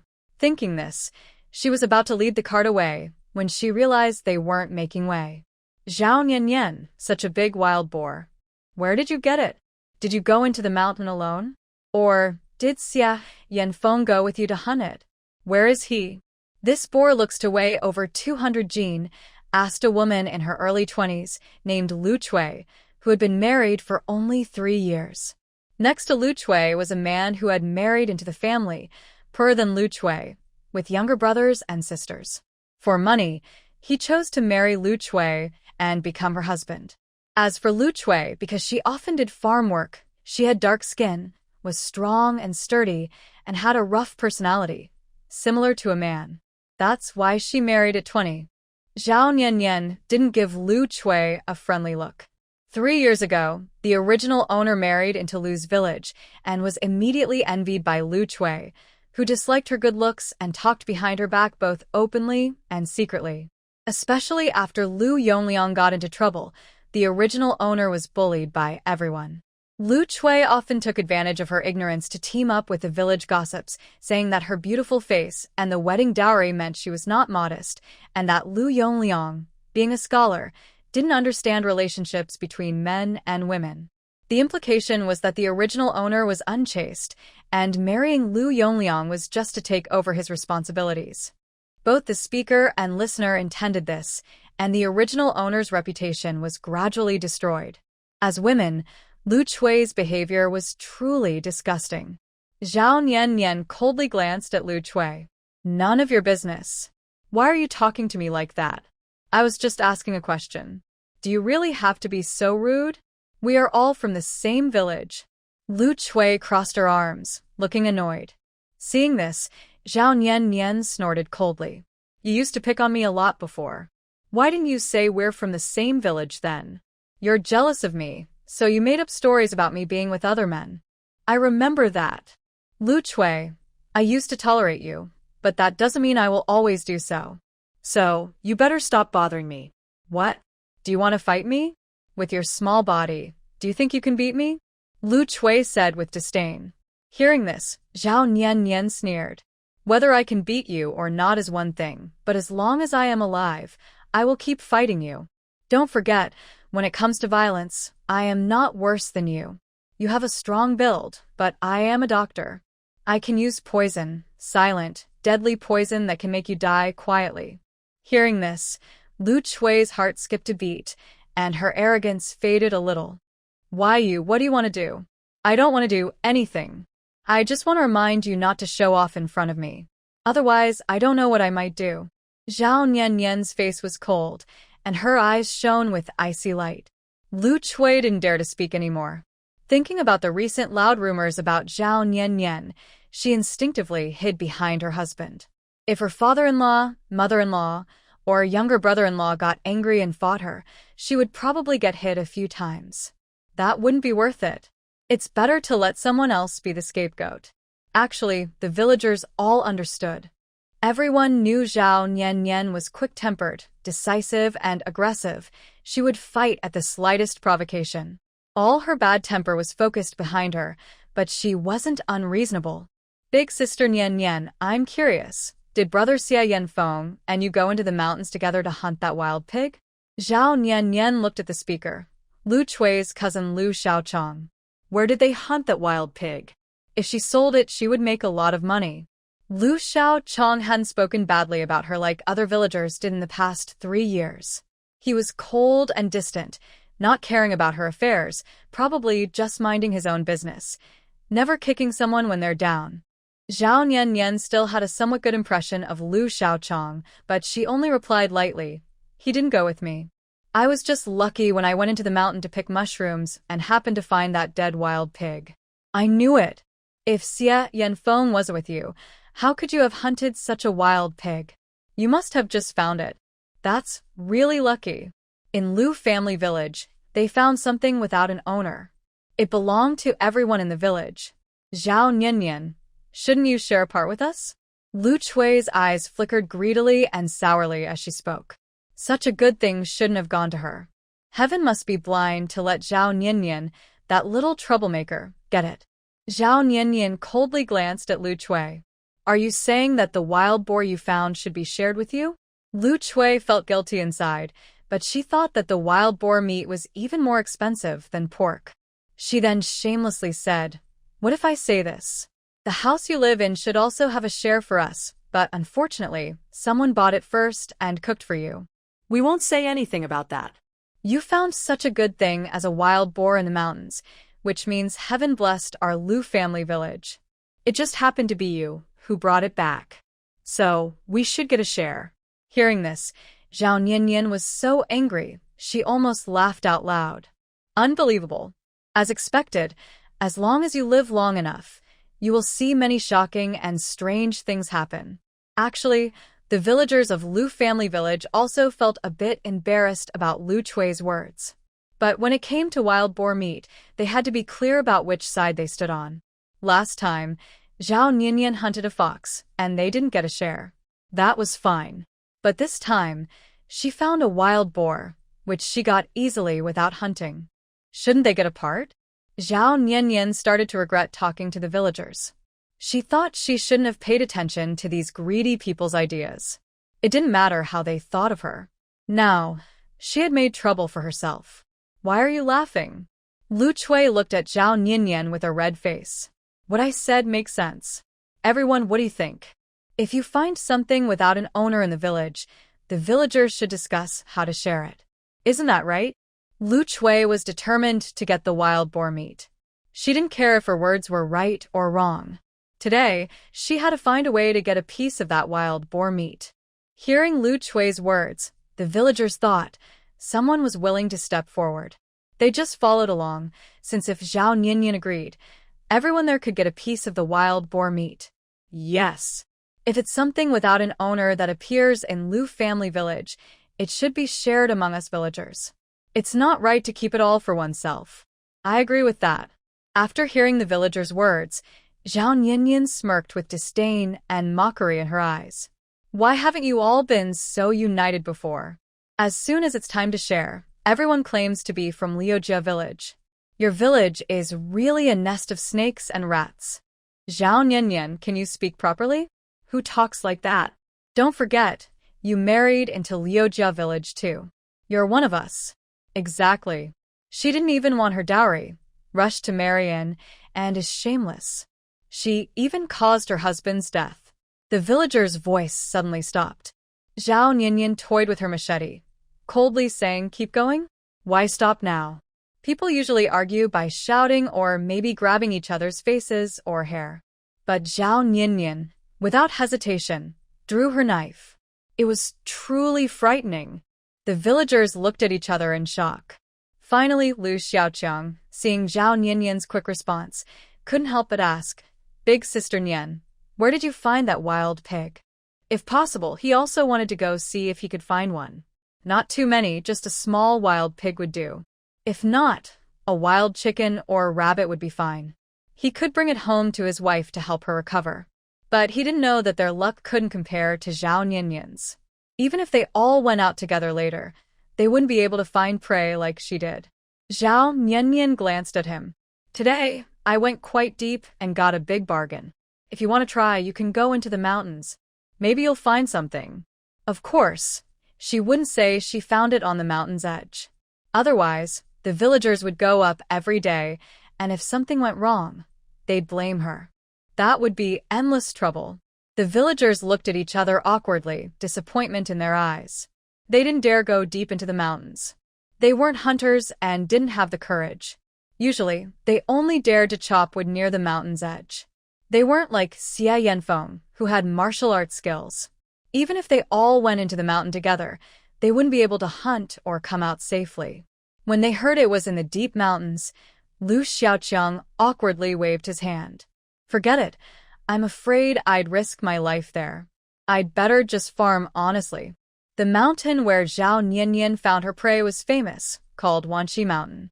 It was named Wanxi Mountain because, decades ago, villagers discovered thousands of snakes there. The snakes coiled around the mountain, and anyone passing by would get bitten. And they also said there was a very big snake inside, big enough to swallow a person in one bite. Not to mention small snakes, even this big snake isn't enough to fill their teeth. When it comes to food in life, even if they're a little hungry, they wouldn't risk their lives just for a bite to eat. Seeing that everyone was silent, Zhao Nianyan led her carriage and said, "If you're not busy, move aside. I need to go back. If I delay any longer, Xia Yanfeng will come looking for me." She said this because she was worried these people would keep blocking her endlessly. Referring to Xia Yanfeng, she believed that with her strength, even if they wanted to harm her, they wouldn't dare. The villagers all stepped back and made way. "Wait." Lu Chui saw Zhao Nianyan was about to leave and stepped forward to stop her. If Zhao Nianyan took away such a big wild boar, she would feel very uncomfortable. Why should this little troublemaker get to take it for free? Why should she get to eat it all alone? Today, even if it was just pigskin, she wanted a piece. What nonsense are you talking now? Zhao Nianyan frowned, waiting for Lu Chui's next move. Lu Chui cleared her throat, her eyes turning, and said, "Zhao Nianyan, I know you're living with the Xia family now, but there are only 5 of you. Even if you all eat until you're full, you can't finish such a big wild boar. So, why not share some with us? Not much, just a little per person, 1 or 2 pieces of meat. It's not like you're paying for it, you found it for free. If you share the meat with us, it could help us build a good relationship and live peacefully with the villagers. Isn't that a good idea?" Zhao Nianyan burst out laughing in anger. She had seen shameless people before, but this was the first time she saw someone act so shamelessly so well. If she hadn't heard it with her own ears, she wouldn't believe such words weren't from a novel, but from real life. "Stop laughing. Just tell me what you want." Zhao Niannian said, her face burning with anger. Zhao Niannian put away her smile and said, Lu Chui, the wild boar I worked hard to bring back. Well, even if I found it, I brought it from the mountains. Why should I share it? Is it because you're shameless? Also, I found this wild boar myself, so I don't have to spend money on it. But I could sell it for money. Why should I give it to you? As for building good relations with you. She suddenly paused, looking at the group of people in front of her. Seeing benefits, they live peacefully together. Without benefits, they call me a scoundrel or a worthless woman. You all act the same at different times, and you're not even ashamed. Of course, if you want something, it's not impossible. Just pay me, and I can exchange goods for money. But if you want to take without paying, you'd better ask my machete if it agrees. After saying this, she flashed her shiny, well-polished machete. It's truly surprising. What kinds of people exist? Lu Chui looked unhappy and said, Zhao Niannian, you're too stingy. We're from the same village. If we share good fortune, we should share trouble too. And this wild pig was free for you. You didn't spend a penny. Why are you asking us for money? Zhao Niannian rolled her eyes. Who said we share good fortune? What are you dreaming about? I ask for money because I'm kind-hearted, so I can sell it to you. Otherwise, you wouldn't get a thing. Lu Chui pouted and said, We're all women. Do you really have to be so aggressive? Zhao Niannian coldly glanced at her. Stop moralizing me. If you don't want to pay, then go deep into the mountains and find one yourself. If I could find one, I wouldn't be arguing with you here, Lu Chui said angrily, eyes wide. Since you're so incapable, then stop talking so much. If your mouth isn't tired, mine is, Zhao Niannian said coldly. She really wanted to slap Lu Chui, this shameless woman, but she was worried that if she fought with Lu Chui, someone might take the chance to attack the wild pig. Everyone's waiting here for you to share the meat, and you're not sharing at all. Are you even embarrassed? Besides, if it were so easy to find wild game, it wouldn't be up to you, someone said. Zhao Niannian scoffed. Exactly, I found it, but you didn't. Are you anxious? You. Lu Chui was so angry her face turned red. This time, Zhao Niannian sat on the cart. She didn't believe that when the cart started moving, these people wouldn't hide. By the way, she said after getting on the cart, looking at Lu Chui, if you can't find it, that just shows you're useless. Now a bunch of men are blocking me here, trying to things from this poor widow. If others find out that the people of Lu Jia village are like this, who would want to marry a girl from here? Be careful, your sons, grandsons, and nephews might not find wives later. Zhao Niannian you. Lu Chui wanted to retort, but the villagers watching all spoke up to stop her. When they heard Zhao Niannian speak, they felt embarrassed, especially since Zhao Niannian made a good point. Although they argued and caused trouble, if it affected the younger generation's ability to marry and continue the family line, that would truly be a sin. All right, Lu Chui, after all, this was someone else's find. Sharing with you is kindness. If I don't, you can't blame her.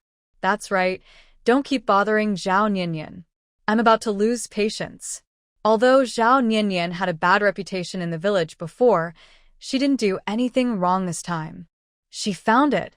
If you want some, you can go into the mountains and find your own. Seeing the villagers suddenly stop helping her and instead support Zhao Niannian, Lu Chui was furious. She rolled up her sleeves and looked around at the villagers. What's wrong with you? I'm just asking for help. If you won't stand with me, that's fine, but how can you side with Zhao Niannian? Don't think I don't know, you all want to eat wild pig meat too. The villagers looked at each other in silence. Just as Lu Chui was about to say more, Lu Xiaoqiang, who had been watching, spoke up. Don't speak for me. I want some too, but I wouldn't use such shameful methods. I wouldn't bully others for no reason. I have work to do, so I'm not going to cause trouble here anymore.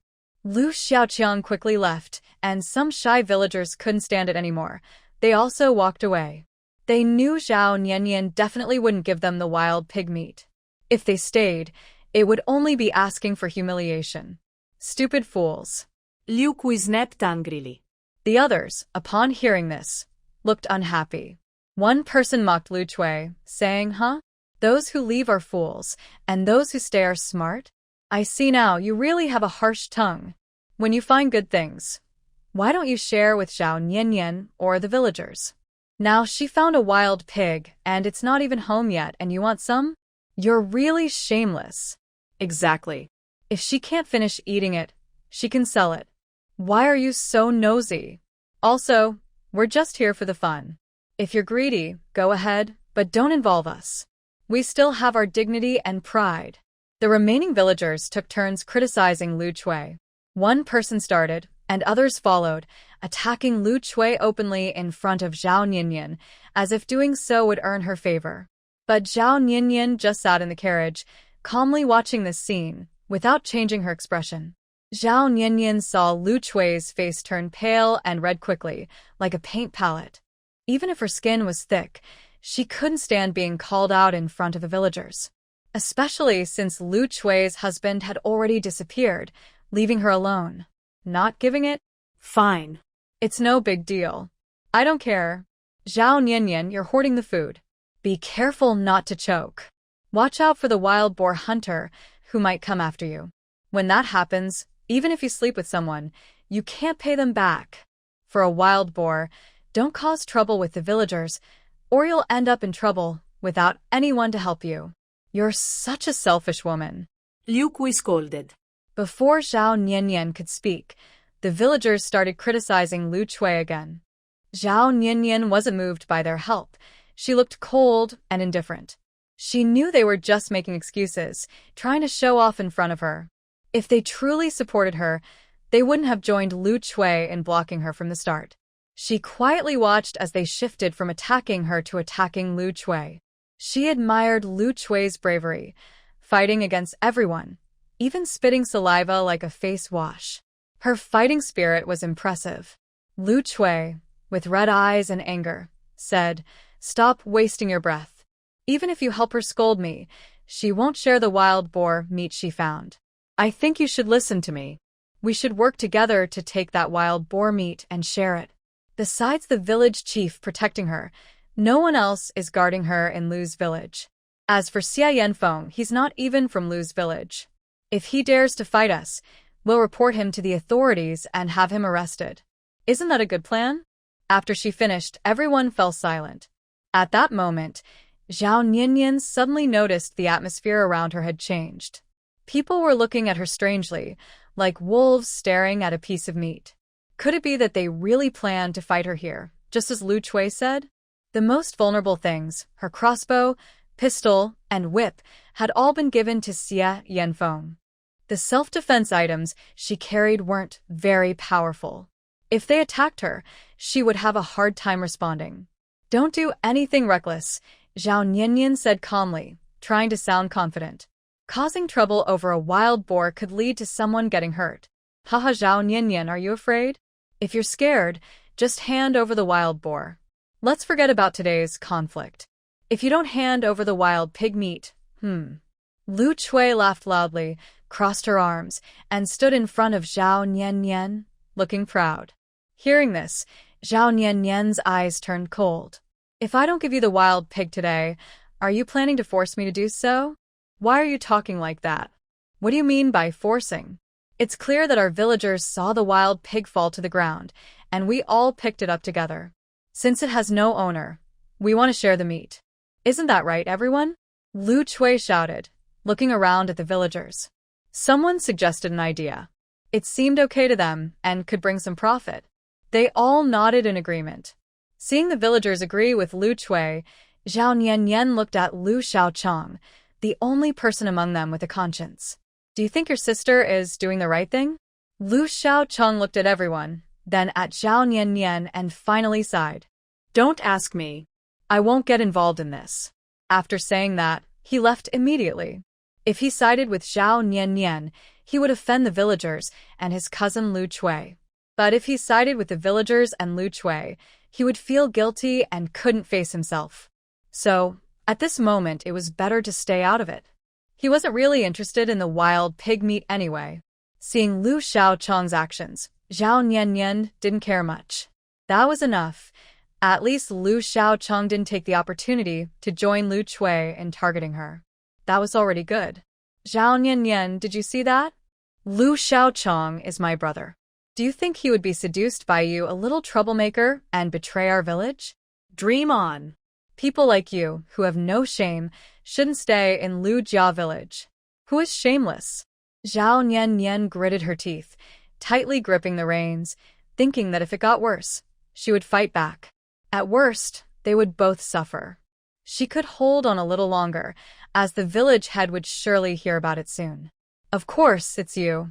Knowing Xiaocheng has a wife, and still flirting around, you're so cheap. Lu Chui, now backed by some villagers, suddenly became very arrogant. Hearing this, Zhao Niannian raised her hand and slapped her. You deserve it. Zhao Niannian, how dare you hit me? Lu Chui covered her face, eyes wide with shock. Hitting you is just a light punishment, Zhao Niannian spat, spitting directly on Lu Chui. Bah. You do so many bad things all the time, so it's easy for you to say such slanderous things about others. Lu Chui was driven crazy by Zhao Niannian's actions and rushed forward to attack her. Zhao Niannian didn't hesitate and immediately swung a baseball bat, hitting Lu Chui's head. There was a loud bang, and Lu Chui screamed, clutching her head. The villagers saw this and frowned, but their eyes kept drifting toward the wild boar, afraid it might run away. Are you all just standing there watching me get hit? Hurry up and help. Take down Zhao Niannian so we can share the wild boar. Lu Chui glared angrily at the crowd, thinking to herself that she had gone this far, yet they still did nothing, just standing around watching the show. Hearing this, the villagers quickly surrounded Zhao Niannian. When one person reached out, another immediately followed. Zhao Niannian had no choice but to stand on the cart and keep swinging her baseball bat. Anyone trying to climb onto the cart would at least get a hit. Suddenly, someone grabbed Zhao Niannian's ankle and pulled hard. Wow. Her balance was off, and just as she was about to fall, a dark figure rushed over, caught her, and gently placed her back on the cart. Seeing the familiar face, she let out a breath of relief. You're finally back. But the strong smell of blood also reached her nose. This person was injured again. By the way, my whip. Right now, she needed to deal with the immediate situation. Xia Yanfeng handed her the whip tied around his waist. After getting the whip, Zhao Niannian seized the moment and swung it forcefully, hitting the man who had just pulled her ankle. The sudden of the whip made everyone stop in their tracks. Zhao Niannian stood on the cart, giving a cold look at the people below. She swung the whip again with force, making a frightening sound that seemed to draw the air out of the scene. The villagers who had gathered around the cart stepped back 2 paces, their faces filled with fear. I'll see who dares to come closer. Zhao Niannian remembered their faces. I've got your faces in my mind. I will take my time settling the scores with each of you. Hearing this, the villagers quickly avoided her gaze. You're talking nonsense. We didn't hurt you. It's you who's been hitting people with the whip. Yeah, we just wanted some wild boar meat. It's you who kept stopping us. It's clearly your fault first. Hearing the villagers still pointing fingers at her, her temper finally snapped. She swung the whip again, hitting whoever was closest. If they pushed her this far, she wouldn't be responsible for her actions. Don't blame her for losing her mind. Seeing Zhao Niannian make her move, they couldn't care less and kept retreating in fear. Zhao Niannian angrily looked at them and said, Why should I share the wild boar I brought back with you? Because you found that wild boar in Lu village and it's ownerless, so it should belong to us. Lu Chui covered her head and backed away. You really are too bossy. No wonder people say that poor mountains and waters breed troublemakers. Now I see the truth. Zhao Niannian felt cold inside. She decided she would never help these people again. If they have the ability, they shouldn't ask her for help in the future. Silent until now, Xia Yanfeng finally spoke, who says that wild boar has no owner. His words stunned the villagers. Lu Chui swallowed hard and asked, Are you trying to say you caught that wild boar? Surprised?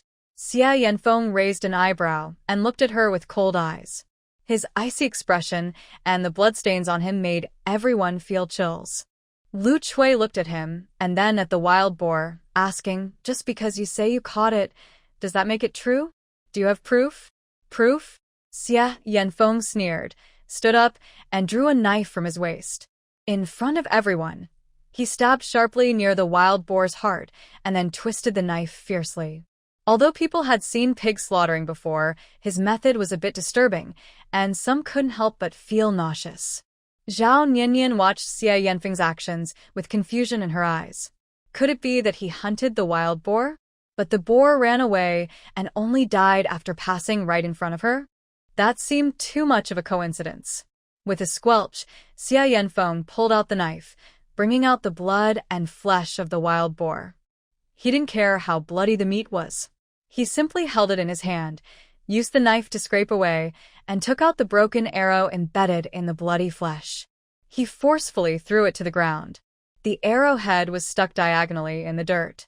Seeing this, the villagers jumped back in fear. This broken arrow is the proof, Xia Yanfeng said coldly. If you don't believe me, let me shoot an arrow, dig it out, and compare. Hearing this, the villagers' faces changed dramatically. Crazy. Knowing I'm crazy, why don't you hurry and leave? Do you want to die under my arrow? Xia Yanfeng shot them a cold glance, with no warmth in his eyes. The wild boar meat was good, but who cared about their lives? Worried that Xia Yanfeng and Zhao Niannian might really go crazy and hurt them, everyone started to run away.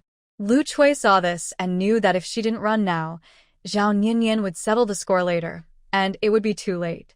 However, Zhao Niannian had already noticed Lu Chui's actions. When Lu Chui turned around, Zhao Niannian immediately whipped her with a thorny whip. The prickly whip struck Lu Chui's back, leaving blood marks, and she cried out in pain. Despite this, Lu Chui didn't dare to stop, fearing that delaying even a little might lead to worse consequences. Zhao Niannian didn't chase after Lu Chui. She just watched her run away. They were from the same village, and there would be plenty of time to settle accounts later. Xia Yanfeng suddenly spat out a breath, knelt on the carriage with one leg, and looked pale. How are you? Zhao Niannian put away the whip and turned to help him. The smell of blood is strong. Are you hurt anywhere? I think I have internal injuries. Xia Yanfeng forced out these words, then his body went limp, and he collapsed to the ground. Oh no! Zhao Niannian quickly grabbed him to prevent him from falling off the carriage. Xia Yanfeng? He had already fainted. She had no choice but to lay him flat on the carriage and then drove towards Xiaorao residence. In a short while, news of Zhao Niannian and Xia Yanfeng's violent fight spread throughout the village, and some people said they should be driven out of Lu family village. However, the village women, like Granny Huang, who knew the truth, refused to accept this. If Zhao Niannian left Lu family village, how would they find someone to command in the future? In the end, everyone decided to drive Xia Yanfeng's family out of Lu family village. They believed the village had been restless ever since they arrived, and it was because of this family. They went together to find the clan leader, pressuring him to expel the Xia family from the village. Besides fearing that Xia Yanfeng might hurt them when he was angry, there was another reason. As long as Xia Yanfeng was gone, controlling Zhao Niannian would be as easy as crushing an ant. The clan leader's mind was as clear as a mirror. He knew exactly what they were thinking. But this time, since both Xia Yanfeng and Zhao Niannian had fought physically, it became very complicated. Xiaoyao residence. Zhao Niannian was worried someone might secretly follow her, waiting for her to bring Xia Yanfeng back home, so they could steal the wild boar. So she simply put the wild boar and the cart into her storage bag, then helped Xia Yanfeng into the house. Madam! Little Rain! Little Rain! Hearing the shouts, 3 people came out. When they saw Xia Yanfeng unconscious, their faces changed. Xia's mother asked worriedly, "What happened?" Zhao Niannian replied, "It's a long story. Madam, please help me. First, help me carry Xia Yanfeng back to his room. I need to check on him. Before he fainted, he said he might have internal injuries. If he is truly injured internally, it will take a long time to recover. Currently, the space is in a negative point state, so I can't get good medicinal herbs. I need to quickly find out what kind of injury he has so I can treat it properly. Soon, Zhao Nian and Mother Xie helped Xie Yanfeng back to the room. After that, she didn't mind that the Xie family was present. She turned around to get her medicine box and took out a stethoscope. Unfortunately, she has no points now, or she could exchange for more advanced equipment to quickly find out where Xie Yanfeng is hurt and how badly. Now, she can only use traditional Chinese medicine methods to examine him. This examination made her very worried. Xie Yanfeng had one broken rib, a broken leg, and his internal organs were badly hit. There was a large bruise and swelling. To examine him more carefully, she only took off his pants. Seeing this, Mother Xie blushed and said, Nian, Xiao Yun, and I want to go out. Xiao Yu can stay inside and help you. After all, boys and girls should be separated, and Xiao Yun is already 8 years old and sensible, so it's better to keep her away. Zhao Nian nodded and focused on examining Xie Yanfeng. Now, she can only use acupuncture to protect his heart and lungs. What exactly happened to him? Why is he so reckless, ignoring his body? If it was just for that wild boar, there was no need to risk his life like this. Seeing him so badly injured and weak, she couldn't help but remember how he had just flown to save her. At that moment, he was probably about to collapse, but he still held on to save her and waited for the villagers to leave. He is really too good. While feeling heartbroken, Zhao Nian continued to give him acupuncture. Suddenly, Xie Yanfeng spat out a mouthful of dark blood. Big sister, my brother. Xiao Yu wanted to say something, but was too frightened by the serious injuries she had never seen before. Last time was okay, just surface wounds. But this time, her brother's injuries seemed more than just surface wounds. I am here. Zhao Nian became serious, her face firm as she continued to give him acupuncture. After his breathing stabilized a bit, she continued to check his pulse. She didn't find any poison earlier, but now she did, which means the poison took some time to act. He went hunting in the mountains. How did he get poisoned? Did something happen in the mountains? But now, there's no antidote, and she can't use her space. She can only go out to find an antidote for him. Xiao Yu, stay here and watch your brother. Don't touch the needles on him. Half an hour later, he will wake up. When that time comes, you tell him to lie down and wait patiently for me to return. Got it. Xiao Yu stood by the bed, eyes red, nodding. Sister, where are you going? I'm going to find medicine. After speaking, Zhao Nian got up and left the room without looking back. Outside, Mother Xie, upon hearing that Zhao Nian was going into the mountains to find medicine, looked worried. I'll go with you. It's too dangerous for you to go alone. Zhao Nian shook her head and glanced at the room where Xie Yanfeng was. She said, there must be an adult at home. Xiao Yu and Xiao Yun are still young. If it's just them, I don't feel safe. Aunt, you just wait at home. I know where the medicine is, and I'll be back soon. After saying that, she took back the 3-piece set she had given Xie Yanfeng earlier. The bullets in her pistol were all used up, and the space negative points couldn't be used for now. She could only rely on her sleeve darts and whip. As long as she didn't encounter wild animals while searching in the mountains, everything would be fine, so she didn't need to worry too much. Having been in this world for some days, she had basically explored the nearby mountains and knew where the herbs were. Mother Xie watched Zhao Nian leave Xiaoyao residence with worry and gratitude in her eyes. Someone who could do so much for the Xie family, even her own daughter, might find it hard to do the same. Even if Nian and Yanfeng don't end up together in the future, the Xie family must treat her well to repay her for these days.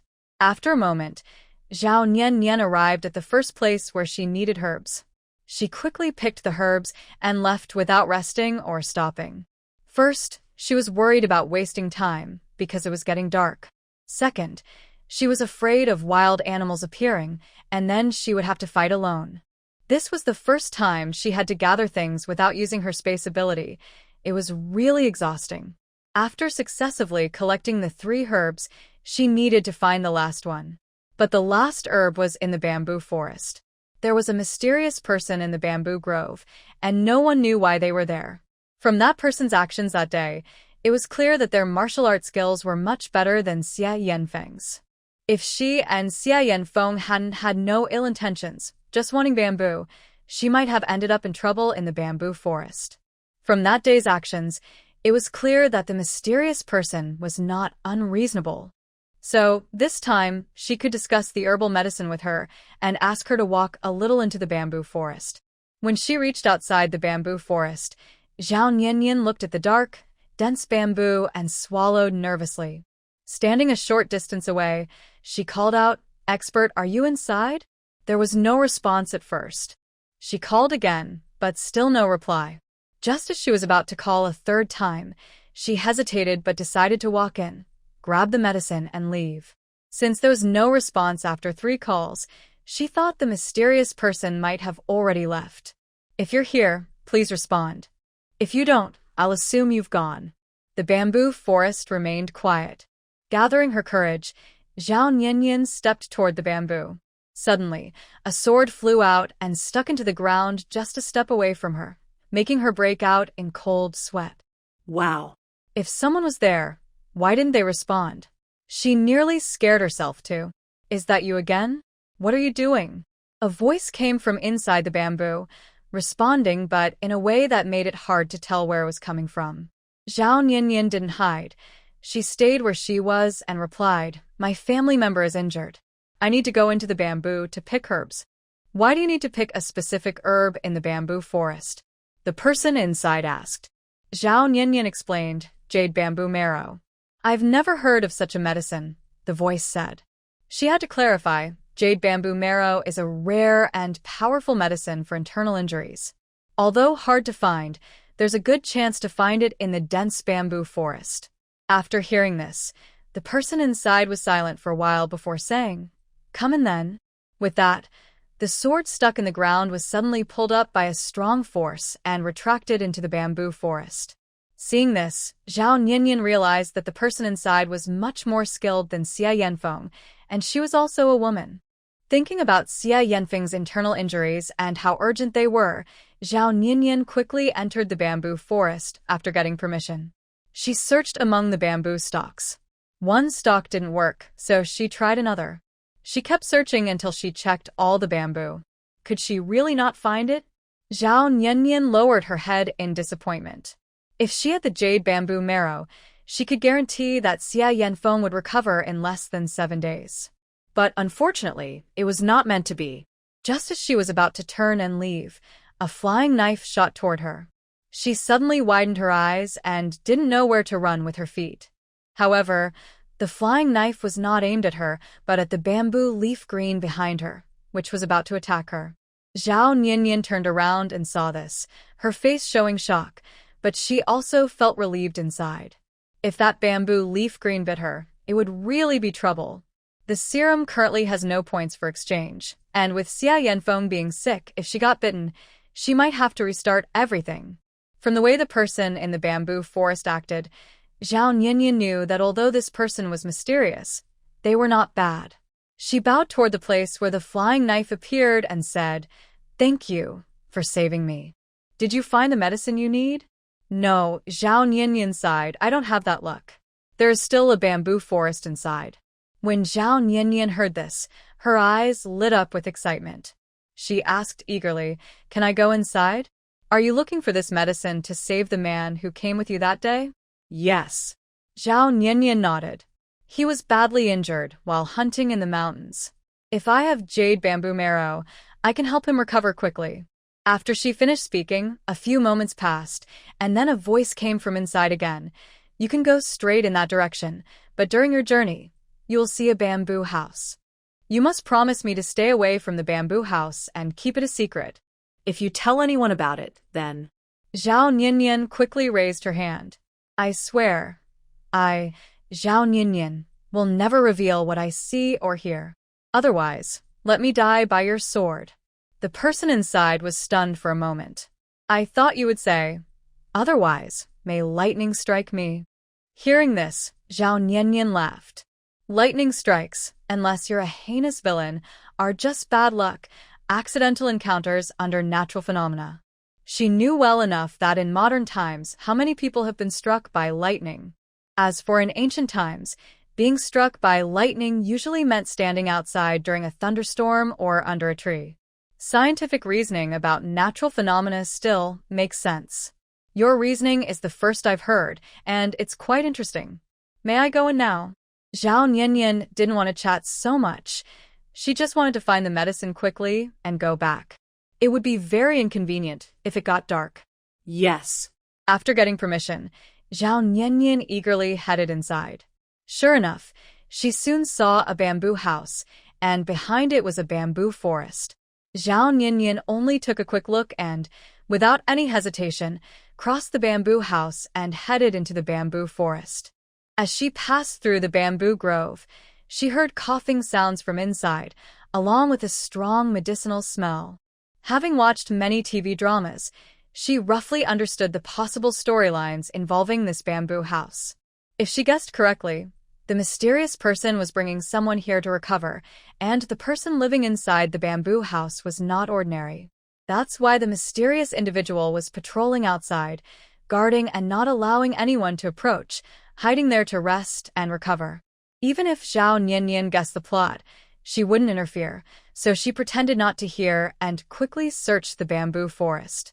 This part of the bamboo grove was even denser, and she searched one bamboo stalk after another. After a few moments, the person's voice sounded again. Still haven't found it? Maybe I'm just not lucky. Zhao Niannian replied absent-mindedly, hanging her head and looking downcast. It seemed that finding this jade bamboo marrow was really difficult. Unlike in modern times, where bamboo could be cultivated specifically for jade bamboo marrow. Jade bamboo marrow, as the name suggests, is the white marrow inside the jade bamboo, similar to human bone marrow. But everyone has bone marrow, and not all bamboo is jade bamboo, nor does it all contain jade bamboo marrow. Just as Zhao Niannian was about to turn and leave in disappointment, she suddenly saw a single bamboo stalk growing right in front of the bamboo house, covered with sword marks, probably used for practice. But bamboo breaks easily when cut. Expert, may I go see that bamboo? That bamboo was very close to the bamboo house, just a short walk away, and she could clearly see inside the house from there. Getting too bold? Hearing this, Zhao Niannian quickly waved her hands. Don't get me wrong. I just noticed the many sword marks on that bamboo, and wanted to see if it's the jade bamboo I'm looking for, and whether it is jade bamboo marrow. The reason it's called jade bamboo is because the bamboo looks like jade, hard and beautiful. Though it has the appearance of bamboo, it's as tough as jade, requiring special tools to break it. To go there, first look at this thing and tell me what's missing. After the voice finished speaking, Zhao Niannian saw a bamboo stalk about thick flying over. One end was open, hollow inside, with a piece of paper inside. She didn't hesitate and took it out to look. May I ask what illness this prescription is for? You only need to tell me the missing herbs. You don't need to know what it's for. There are many possible spots to fill, and each is for different illnesses. I need to know what it is for so I can fill it in accurately. Then just write down everything you know and what illnesses they can treat. Zhao Niannian frowned when she heard this. That will take too much time. Can I do it later? I'm mainly eager to help people. If you're worried about me seeing the scene inside the bamboo house, I can cover my eyes, and you can guide me to the bamboo. Seeing that Zhao Niannian was in the same situation as herself, the person agreed and told Zhao Niannian to cover her eyes. After hearing this, Zhao Niannian took off her coat, rolled it up roughly, and covered her eyes. Suddenly, her vision went dark. She placed the basket on the ground. It was filled with herbs she had just picked. She was afraid she might trip while walking, and dropping some herbs would make it hard to pick them up.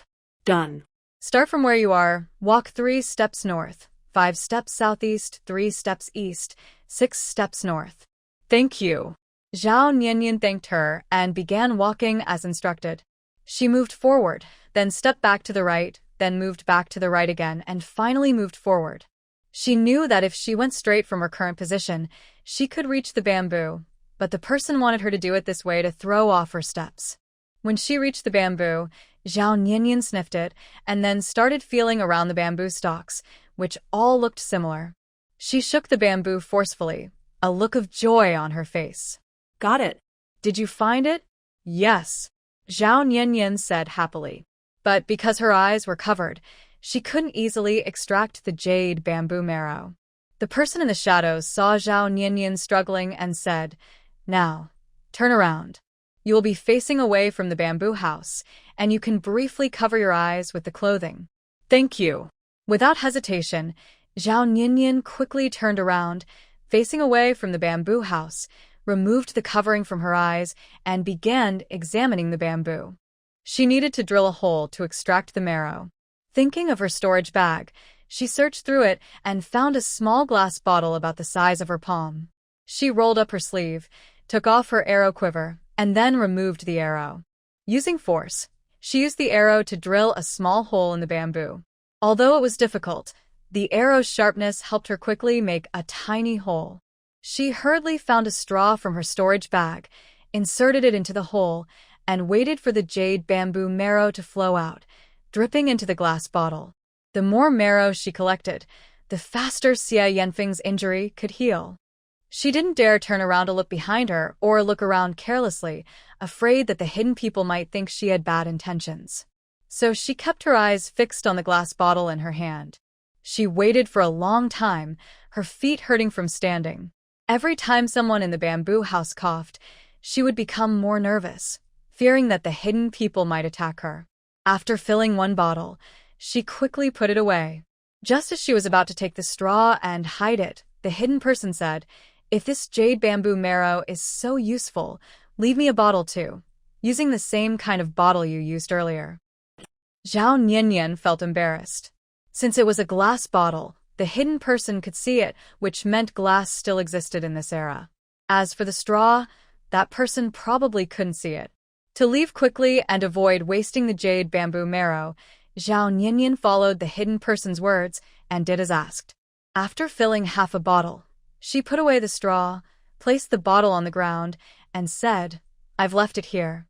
You just saved my life earlier, and I will also write down how to use this jade bamboo marrow for you later."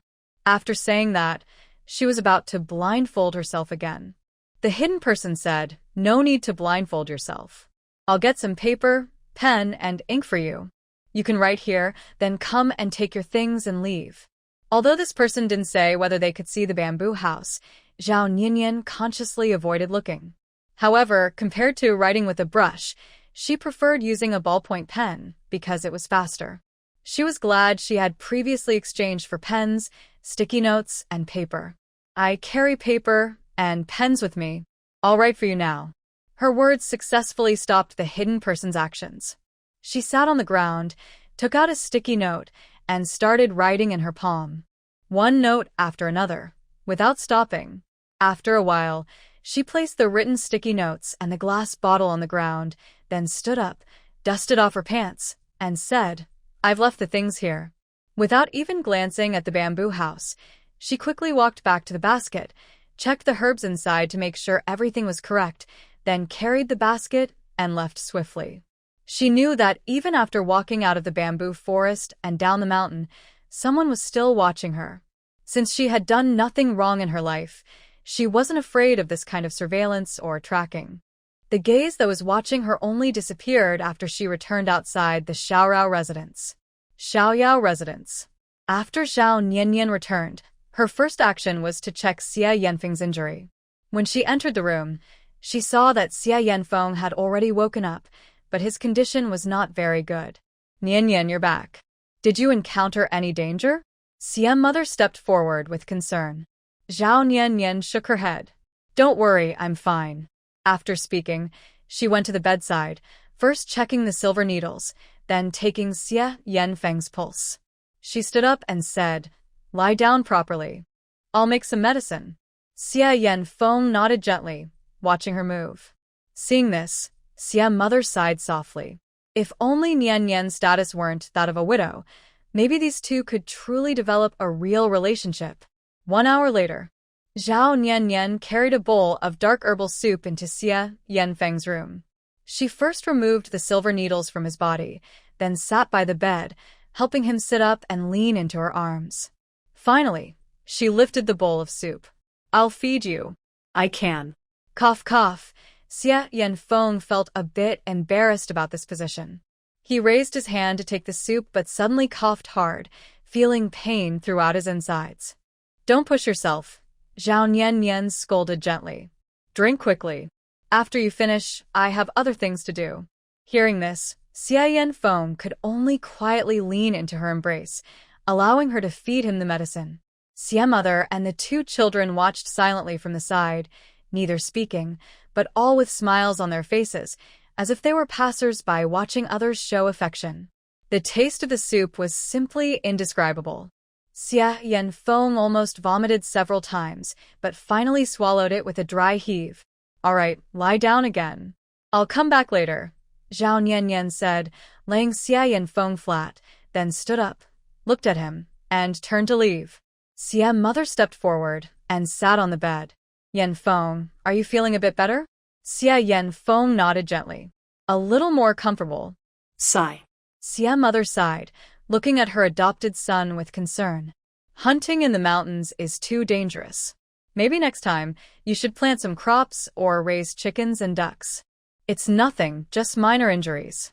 Besides, with Zhao Nian here, I won't be seriously hurt, Xia Yanfeng said with a faint smile to comfort her. He had thought about not going into the mountains, just planting some crops or raising fish. It wouldn't make much money, but it would keep him from starving. But he knew she needed game. Game seemed to help her more. Her skills also seemed to need these high-value things to be stimulated. So, no matter how dangerous it was, he had to go. If her skills couldn't be activated, their family might not be able to live a good life in the future. His mother's illness might not heal so quickly, and there were still Madame Chen and others in town waiting for her treatment. He took risks by going into the mountains, but not entirely for her. He also did it indirectly for his family. Mother Xia knew he was grown up and had his own ideas. She said nothing more and did not try to persuade him further. Indeed, Nian cares a lot. If she hadn't risked going into the mountains alone to find medicine for you, you might be going to find your father now. Hearing this, Xia Yanfeng couldn't help but think of Zhao Nian's caring eyes. Suddenly, a warm feeling wrapped around his wounded heart, easing some of the pain. I will thank her properly later, he said. Mother Xia nodded. Not only should you thank Nian, but you should also take good care of her. Be kind to her. We should remember to be grateful. Before Xia Yanfeng could reply, Xiu asked, Mother, are you saying that Big Brother should dedicate himself to her? Xia Yanfeng looked at her helplessly. Do you even know what dedicate oneself means? Why are you teasing your brother like that? Xiu chuckled and exchanged a glance with her sister Xiaoyan. She explained, we've learned that phrase. Dedicate oneself means a girl gives all her love and devotion to her beloved man. Xia Yanfeng's mouth twitched in silence at their mischievous smiles. Mother Xia, who was not well educated, still knew enough to smile and say, You too say girls dedicate themselves to their loved ones, but your brother is a boy. Xiaoyan stuck out her tongue. But it can go the other way. A boy can also give his whole heart to the girl he loves. That can also be called dedication.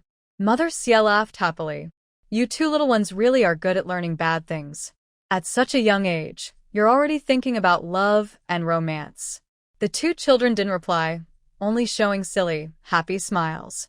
Seeing this, Xia Yanfeng also just smiled and then looked away, thinking about what Zhao Nian was doing right now.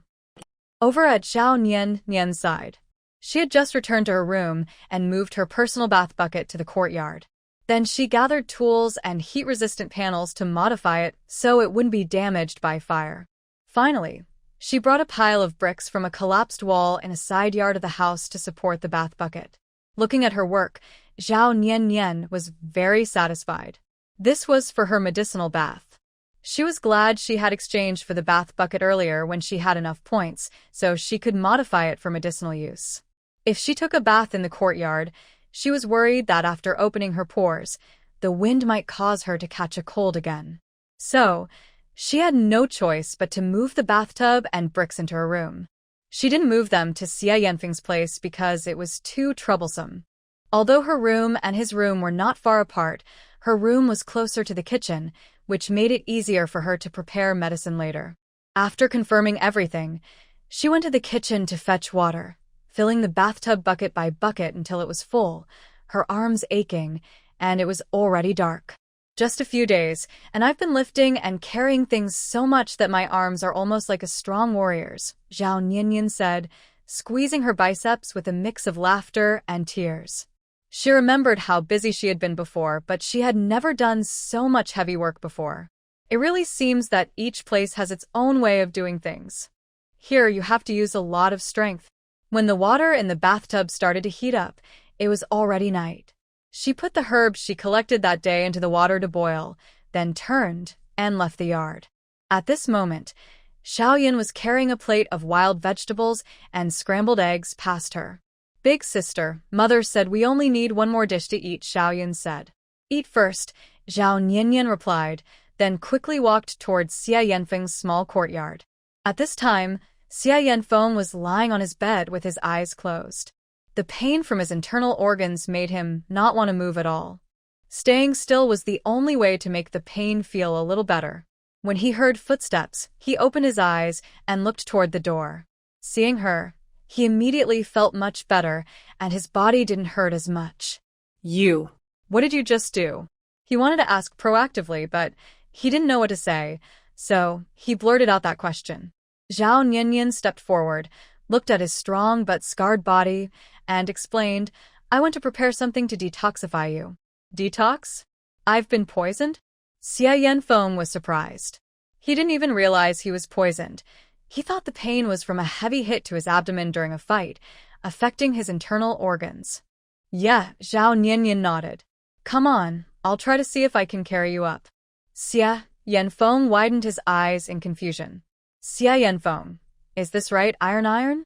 Seeing his puzzled look, Zhao Nianyan said, if I can't carry you, I can carry you on my back.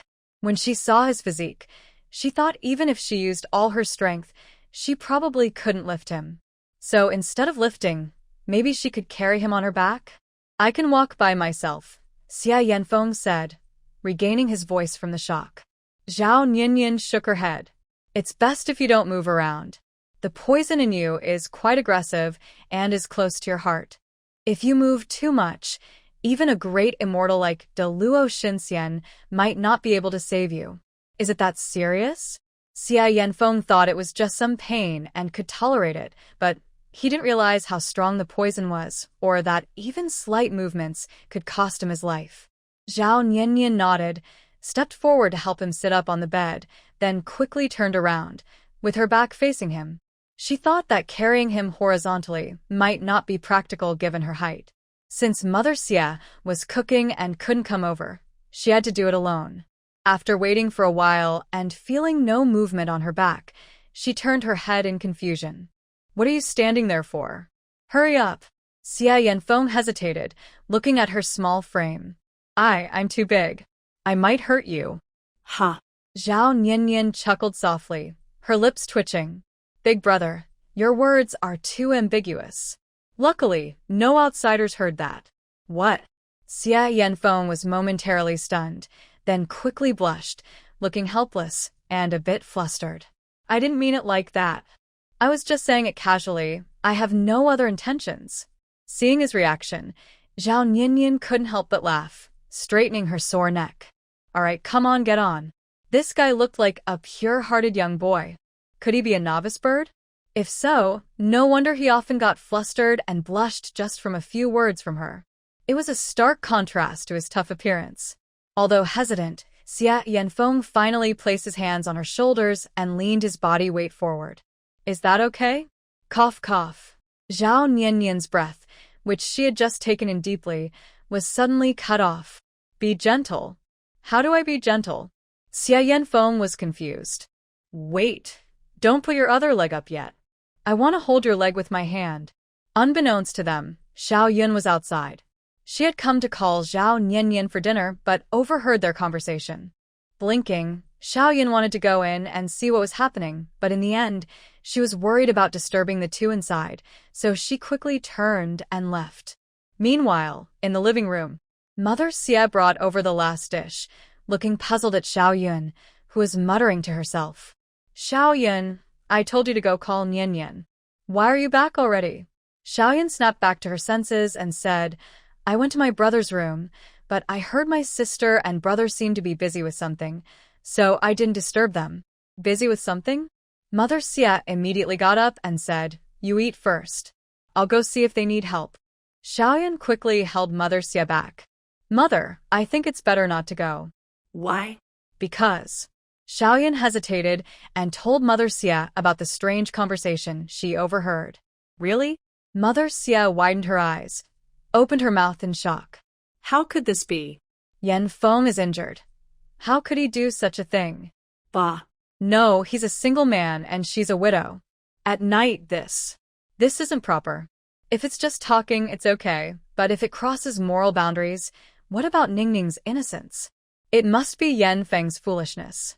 She needs to go stop him quickly. Thinking of rushing over, Mother Xia suddenly remembered something. She looked at the two children and said, You two stay here and eat. Don't go sneaking around when I come back, understand? Both children nodded blankly.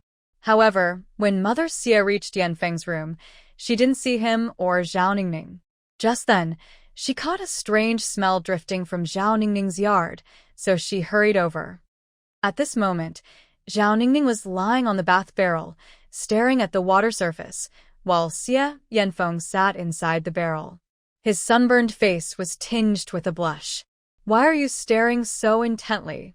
Although he was wearing only a loincloth and the water wasn't clear enough to see the bottom, her intense gaze made him feel uncomfortable and embarrassed.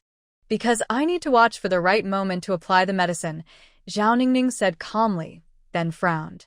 Is it not hot enough? Why isn't the water warm? She reached her hand into the water. Seeing this, Xia Yanfeng couldn't help swallowing. Her method of treating the illness was so bold. Did she do this to other men too? No, that can't be. He remembered that the people in Lu family village had known she was a healer for the past 3 years. When she was only 14 or 15, her family would have kept her under control, so she wouldn't have been doing such things. And her father was just a carpenter, and her mother was an ordinary woman. She probably wouldn't have been treating people back then, let alone other men. Wait, he just remembered. She's not the Zhao Ningning she used to be. While he was lost in his thoughts, he suddenly felt a sharp pain all over his skin. Ah! Xia Yanfeng couldn't help but shout, and struggled to get away. A silver needle had pierced the back of his neck, and he immediately became immobile. At this moment, Xia's mother, who was in the small courtyard, heard the noise and was completely stunned. What? What is happening? She hurriedly rushed inside, crossed the screen, and approached the steaming, bubbling water. She saw Zhao Niannian pouring something into the hot water, while Xia Yanfeng sat motionless in the bath, his face showing various colors. Seeing Zhao Niannian busy, Xia's mother didn't want to disturb her, so she waited nearby. Zhao Niannian stirred the medicine in the bath with one hand, added jade bamboo marrow, and occasionally touched Xia Yanfeng's face with her hand that was stirring. This scene looked quite intimate. Xia's mother felt a bit embarrassed watching from the side. However, the two involved, one busy adding medicine and the other fighting pain, seemed completely focused on their tasks. After a long time, once Xia Yanfeng's face returned to normal, Zhao Niannian stopped, collected the remaining jade bamboo marrow, and squatted down to extinguish the fire. Phew! Zhao Niannian exhaled heavily, wiped the sweat from her forehead with the back of her hand, and carefully removed the silver needle that had stabilized Xia Yanfeng. As the needle was pulled out, Xia Yanfeng felt weak and nearly slipped into the bath. Fortunately, Zhao Niannian reacted quickly and grabbed his shoulder. Xia Yanfeng. Hearing her voice, Xia Yanfeng gradually regained consciousness, panting and still feeling the lingering pain, with a look of relief. Am I no longer in pain? The poison is gone, but you need to soak a bit longer. It will help your internal injuries. After saying this, Zhao Niannian released her hold on his shoulder, turned around, and brought her quilt to cover the bath, leaving only Xia Yanfeng's head exposed. She did this to prevent the steam from escaping so he could soak a little longer. After finishing, she and Xia Yanfeng noticed that Xia's mother had somehow appeared in the room. Madam, when did you arrive? Zhao Niannian asked curiously. Xia's mother snapped out of her surprise. I just arrived a moment ago. I didn't say anything because I saw you busy. By the way, how is Yanfeng now? Zhao Niannian wiped the sweat from her forehead. The poison is gone, so no need to worry. That's good. Xia's mother let out a long breath. Is there anything else I can help with? No, thank you. Zhao Niannian shook her head. Annie, you should go back and eat first. I'll come later. Ah, okay. Mother Xia nodded and left the room. After walking to the yard, Mother Xia finally relaxed and muttered to herself, I was overthinking. How could something like that happen at this time? Inside the room, Zhao Niannian was busy preparing medicine nearby, while Xia Yanfeng quietly soaked in the bath. Thinking about her earlier actions, Xia Yanfeng asked curiously, Why did you touch my face while adding medicine just now? To feel your body temperature, Zhao Niannian replied without looking up. Oh. Don't overthink it. Compared to touching other parts, touching the face is the most proper thing to do. Xia Yanfeng nodded. Soon, Zhao Niannian finished preparing the medicine and checked the potion. She said, You can relax and soak. I'll go eat something and come back later. Okay. After she left, he realized he was in her room. Her room had many items he had never seen before, probably from her hometown. Sigh. Once again, she saved his life. If he hadn't encountered those people this time, he might not have been so badly hurt. Xia Yanfeng leaned back in the bath, closing his eyes to rest. A little while later, Zhao Niannian finished eating and came back to check on Xia Yanfeng, then went to the kitchen to prepare medicine. By the time she returned, it was already late at night. Mother Xia and the two children hadn't slept because they were worried about Xia Yanfeng. Only after learning from Zhao Niannian that he was fine and would recover soon did they feel at ease and go back to their rooms. Since Zhao Niannian's room was used for Xia Yanfeng's medicinal bath, they had to switch rooms temporarily. Just as she was about to leave with her bedding, he said, I'll go back now. Come find me when you need to take a medicinal bath again. Your body isn't suitable for walking around. It's best to stay within 5 steps, Zhao Niannian explained, standing in front of him. Don't worry, as long as you don't disturb anything in my room, you can sleep on my bed. And you don't need to worry about me touching your things. I didn't mean that. I know, I was just saying. Xia Yanfeng sat on the bed and looked at her. Sit down first. Let's talk. Zhao Niannian had no choice but to sit on a stool nearby, hugging her bedding. Go ahead. That wild boar really was hunted by me. I know you said that before. Do you believe me? Zhao Niannian nodded and explained, in Lu family village, if you ask who has the strength to hunt such a big wild boar, it can only be you. Also, in the past 3 years, I haven't heard of anyone from other villages coming into these mountains to hunt. Looking at everything together, besides you, I really can't think of anyone else who could hurt this wild boar. At first, I thought I was lucky, proud of bringing the boar back to the village. Then I met Lu Chui and her group, and I didn't think it through carefully. But now that I think about it, only you have this ability. Hearing this, Xia Yanfeng showed a faint smile. I thought you would say I was lying. That's not quite the case. Zhao Niannian yawned. Is there anything else? Is that wild boar enough for you now? Xia Yanfeng asked cautiously. I'm not sure yet. I need to think about it before I can be certain. All right, then I'll leave it to you. Xia Yanfeng nodded. If it's not enough, once I recover, I'll go into the mountains again. Zhao Niannian lowered her eyes and thought for a moment. Once you're healed, it will probably be time for me to compete with Dr. Huang. After the contest, I plan to go to Shuangya town for an exchange event.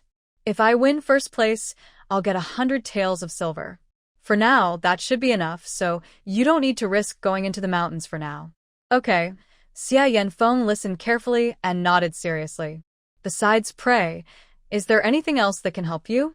Zhao Niannian placed the bedding on her lap, raised her hand, and counted on her fingers as she said, completing tasks or valuable ancient items or silver. Oh right, I remember I asked you before about a gold arrowhead. That arrowhead is quite useful, but such things shouldn't be easily obtained, so let's not discuss it for now. Right now, the most helpful thing for me is to keep earning money. I already overused my abilities when I saved Aunt Guiji, so I need to repay that debt first before I can keep using my powers.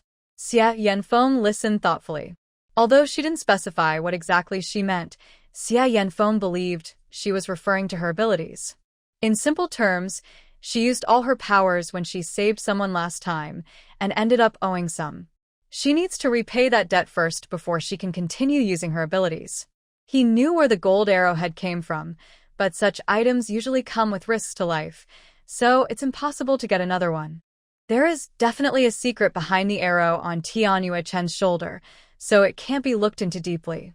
That's why the basic assumption is that the golden arrow is unlikely.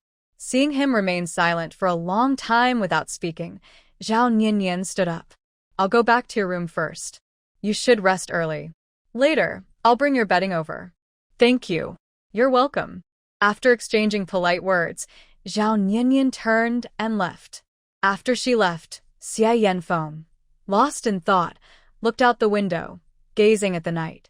She said she could take on tasks, whether it was retrieving ancient objects or collecting silver. Soon after, Zhao Niannian carried his bedding into the room. Stand up first, I'll make the bed for you. Xia Yanfeng had planned to do it himself, but seeing her refuse to let him help, he stood to the side.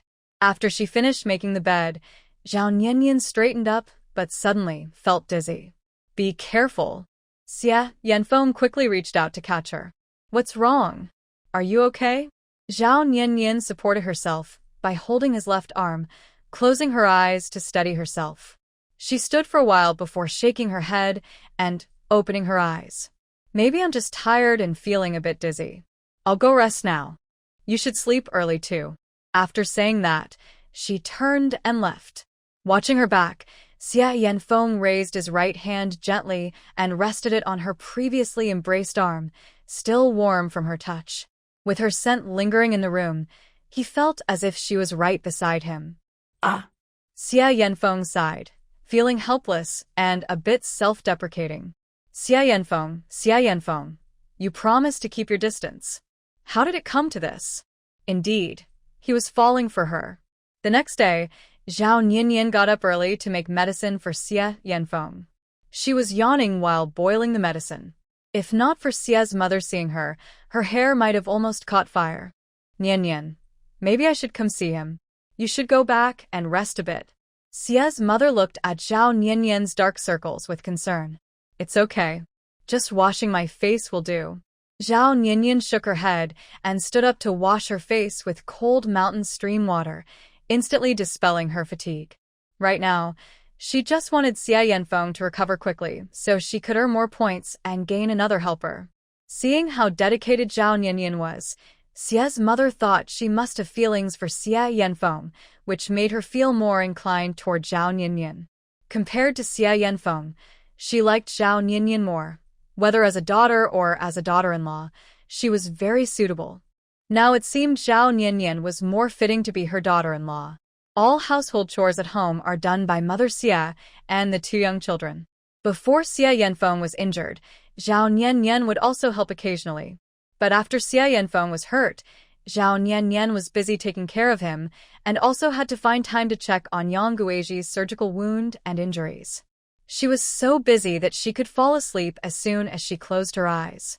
Today, she prepared medicinal bath for Xia Yanfeng and helped him into the tub. While leaning over to check on him, she fell asleep. Xia Yanfeng wanted to wake her so she could sleep on the bed, but seeing how tired she was, he worried she wouldn't fall asleep again if he woke her. After hesitating, he decided not to wake her. Since he needed to soak in the medicinal bath, he couldn't carry her to the bed either. So, he could only watch quietly. Suddenly, a gentle breeze from the window blew in, scattering her hair across her face.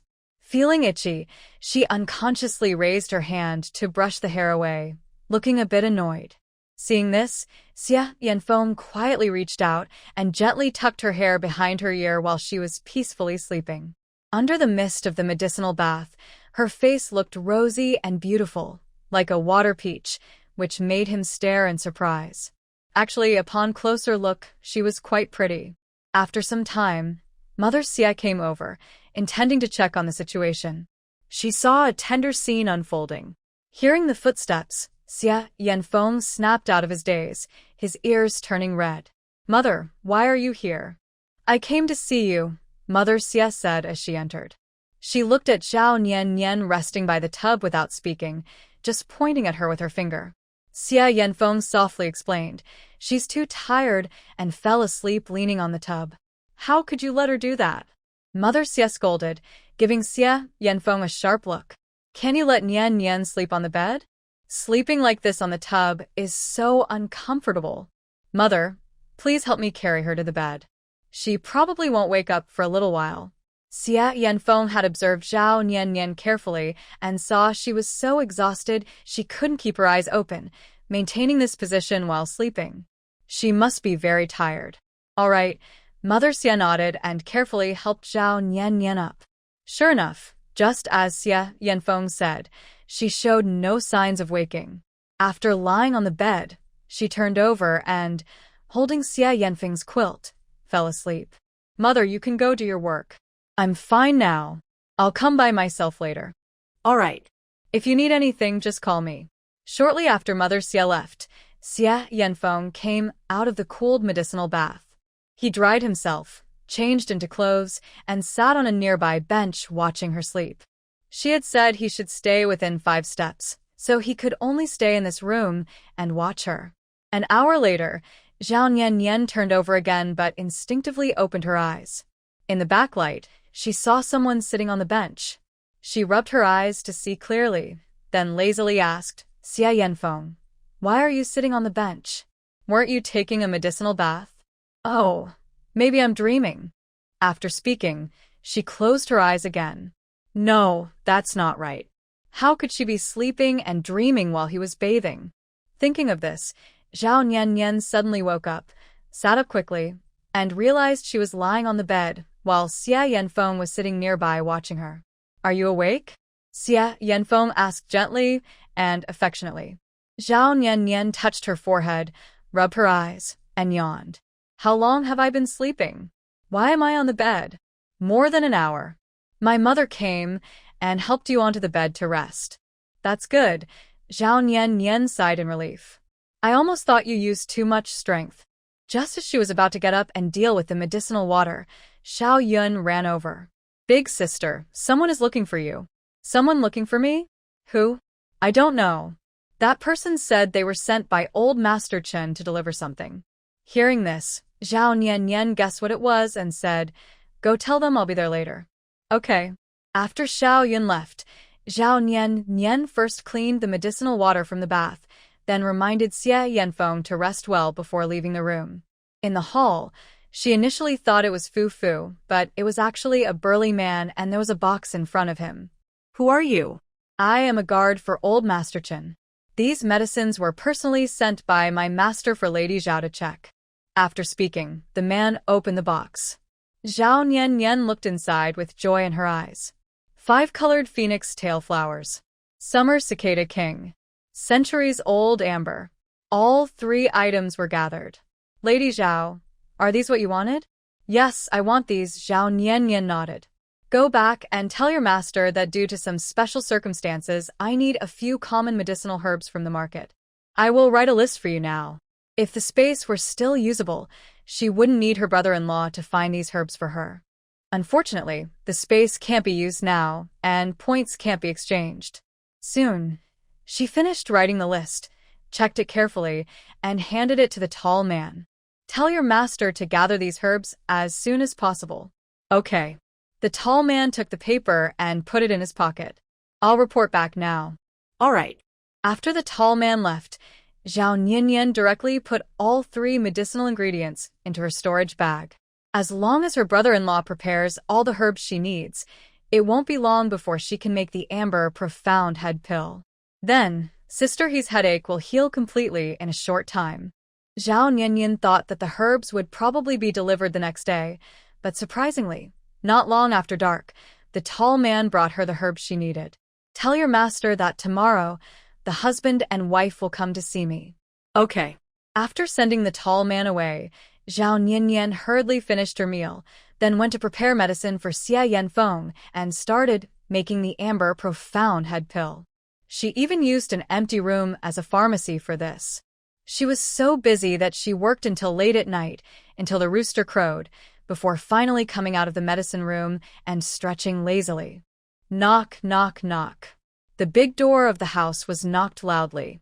Zhao Niannian wondered aloud. They came so early? That's too impatient. But when she opened the door, she found that it wasn't Chen Tianyue and his wife outside, but Lu Zhengyu. Zhengyu? Zhao Niannian looked at Lu Zhengyu, who seemed to be in poor spirits from not sleeping all night. What's wrong? Did something happen to your mother? Lu Zhengyu shook his head, leaning on the doorframe and gasping heavily. After a while, he calmed down and said, Niannian, last night, the villagers kept bothering my grandfather all night, saying they want to drive the Xie family out of Lu village. Oh, and at the ancestral hall, Lu Dezhu and others were caught by the villagers. They insisted that Brother Xie was responsible. Plus, the day you and Brother Xie fought Lu Chui and the others, now the villagers see you both as enemies. But Granny Huang doesn't want you to be driven away, only saying to drive the Xie family out. Hearing Lu Zhengyu's words, Zhao Niannian's eyebrows furrowed, and her face showed irritation. She had been awake all night, so her temper was already short. Hearing about the eviction first thing in the morning, she really had nowhere to vent. And these people just happened to arrive at this moment. How does your grandfather say about this? I said you should temporarily send Brother Xie and the others away and find a chance to bring them back later. No way. Zhao Niannian shook her head, looking grimly at the empty yard behind her. Her eyes turned to her small house, then she looked back. Brother Xie Yanfeng is badly injured and can't move right now. It's impossible for him to leave. What? Brother Xie is hurt? Lu Zhengyu was surprised. That makes things more complicated. If he wasn't hurt, he could use his martial skills to force those people to give in. But now that he's injured, it's much harder. Are they still over at the ancestral hall? Yes, still there. Grandpa hasn't spoken yet, so everyone has been stuck in a standoff all night. Hearing this, Zhao Niannian took a deep breath and looked down, thinking of a plan. It's impossible for Xie Yanfeng to leave. Not only because moving might worsen his injury, but also because if he leaves, she would definitely be attacked by Huang Pozi and others in Liujia village. Even if the clan elder could watch over her, he couldn't be with her all the time. She would be alone sometimes, and those people would find opportunities to attack her. The best plan now is to find a way to make the villagers rely on Xie Yanfeng, forcing him to stay in the village. Since Xie Yanfeng is injured, she must take the lead in this plan, indirectly affecting him. Zhengyu, do you trust me? Niannian, why are you asking that? Lu Zhengyu looked confused. Zhao Niannian took a small bottle with powder from her storage bag and explained, this is something that can cause red rashes on people's skin. Even doctors can't tell what it is. Since most villagers are over at the ancestral hall, help me put this powder from a high place so the wind blows it onto them. Lu Zhengyu's eyes widened in surprise, unable to close his mouth. You mean Niannian, to make these people break out in rashes, then you'll save them? Using this to threaten them? Exactly. Zhao Niannian nodded and explained again, I didn't want to do this at first, but these people have gone too far. It's not that I don't want to leave Liujia village, but I don't have enough money to survive outside. Of course, old Poji won't let me go, but if I drive Xie Yanfeng away, I won't have strong protectors in Liujia village anymore. Even if Grandpa can protect me, he's relying on his clan elder status, not martial strength like Xie Yanfeng. I have seen through these people long ago. They are only afraid of the weak and bully the strong. After hearing this, Lu Zhengyu also felt sympathy for Zhao Niannian. He took the bottle from her hand and said, Sister Nian, I believe you understand the situation. Let me handle this matter. Okay. Zhao Niannian felt relieved that the Lu family village still has wise people like the clan master, or she would be in real trouble. By the way, Sister Nian, should I tell my grandfather about this? No need. Zhao Niannian shook her head. Only if your grandfather also gets involved will people believe it. Lu Zhengyu pursed his lips. I understand. I trust that Sister Nian won't harm my grandfather. Now, it's up to you, Zhao Nian said with a quick glance. She waved at Lu Jingyu. Come closer and listen, I'll tell you what to do. After a quiet whisper, Lu Jingyu nodded, took the medicine bottle, and left. After closing the door, Zhao Nian went straight to find Mother Xia. Auntie, I need to handle some village matters later. It might be a bit troublesome. Just stay at home and wait for me to come back. Don't go out. What happened? Mother Xia, still sleepy and a bit hazy, was confused by Zhao Nian's strange words. I'll explain when I return, Zhao Nian said, taking out a small amber pill and handing it to Mother Xia. Also, if a couple from the Qin family comes looking for medicine, give them this pill. And just in case the couple is really from the Qin family, take them to my room. Xia Yanfeng has seen them before and can recognize them. What's going on? Mother Xia looked at the small box in her hand with a bad feeling. She sensed that Zhao Nian's trip might lead to big trouble. It's a long story. I'll explain after I handle things, Zhao Nian replied. By the way, don't let Xia Yanfeng take his medicinal bath today until I come back. Just let him lie down and not move. Oh, and about this pill. After giving it to the Qin couple, have the wife chew it and swallow it without drinking water. Wait half an hour before drinking water. Remember, absolutely remember. Mother Xia nodded. Got it. All right, I'll go prepare some things I'll need later. After saying that, Zhao Nian stood up and headed to her small pharmacy. Mother Xia looked at the small box in her hand, feeling for the first time that her family's presence here might be a burden. Without her family, maybe Zhao Nian wouldn't face so many troubles. Lu Family Village Ancestral Hall. Lu Jingyu carried a bottle over, stood at the entrance, and looked inside. He saw villagers gathered inside, acting aggressively and insisting they drive the Xie family out of the village. His grandfather sat silently resisting the villagers. He didn't want to see his grandfather troubled or see Sister Nian and brother Xia unfairly bullied. Having grown up in the village, he knew what the villagers were like. So, he didn't hesitate. When everyone was not paying attention, he climbed up a large tree outside the ancestral hall. First, he felt the breeze, then found the right moment, opened the medicine bottle, and poured out the powder inside. The powder dispersed with the wind, falling into every corner of the hall, even affecting Lu Jingyu himself. But that was good, as it avoided suspicion. After emptying the powder, he hid the bottle among the tree branches, gripping it tightly so it wouldn't fall easily. Once done, he slid down the tree. The thing Sister Nian made worked very quickly. Not long after Lu Jingyu came down from the tree, he felt unwell. Soon, he saw red rashes appearing on his arms at a visible speed. Sister Nian's powder is really powerful. Shocked, Lu Jingyu quickly thought of a plan. He needed to help Sister Nian. Seeing the sky turning white, the villagers forcing Grandpa to make a decision before dawn, he rushed into the ancestral hall, looking anxious. Grandpa, I don't know what's wrong with me. I have red rashes, he said urgently. As soon as he spoke, the villagers inside the hall also noticed something was wrong. They had red rashes too. What's going on? The clan elder wanted to ask, but when he looked down, he saw his own arm covered in rashes. What's happening? Grandpa, I heard from the doctor that red rashes can be deadly. We need to find a doctor quickly, Lu Jingyu said, tears in his voice. Hearing this, the villagers panicked. What? Deadly? What's happening? Why do we all have rashes all of a sudden? I don't know either. I was just standing here with you. Could it be some evil disease passed down? Even if it's inherited, someone has to be the first to get it. And the speed of spreading is too fast, isn't it? What should we do now? I also have rashes, but I don't feel sick. What's going on? The villagers whispered anxiously, their eyes filled with fear.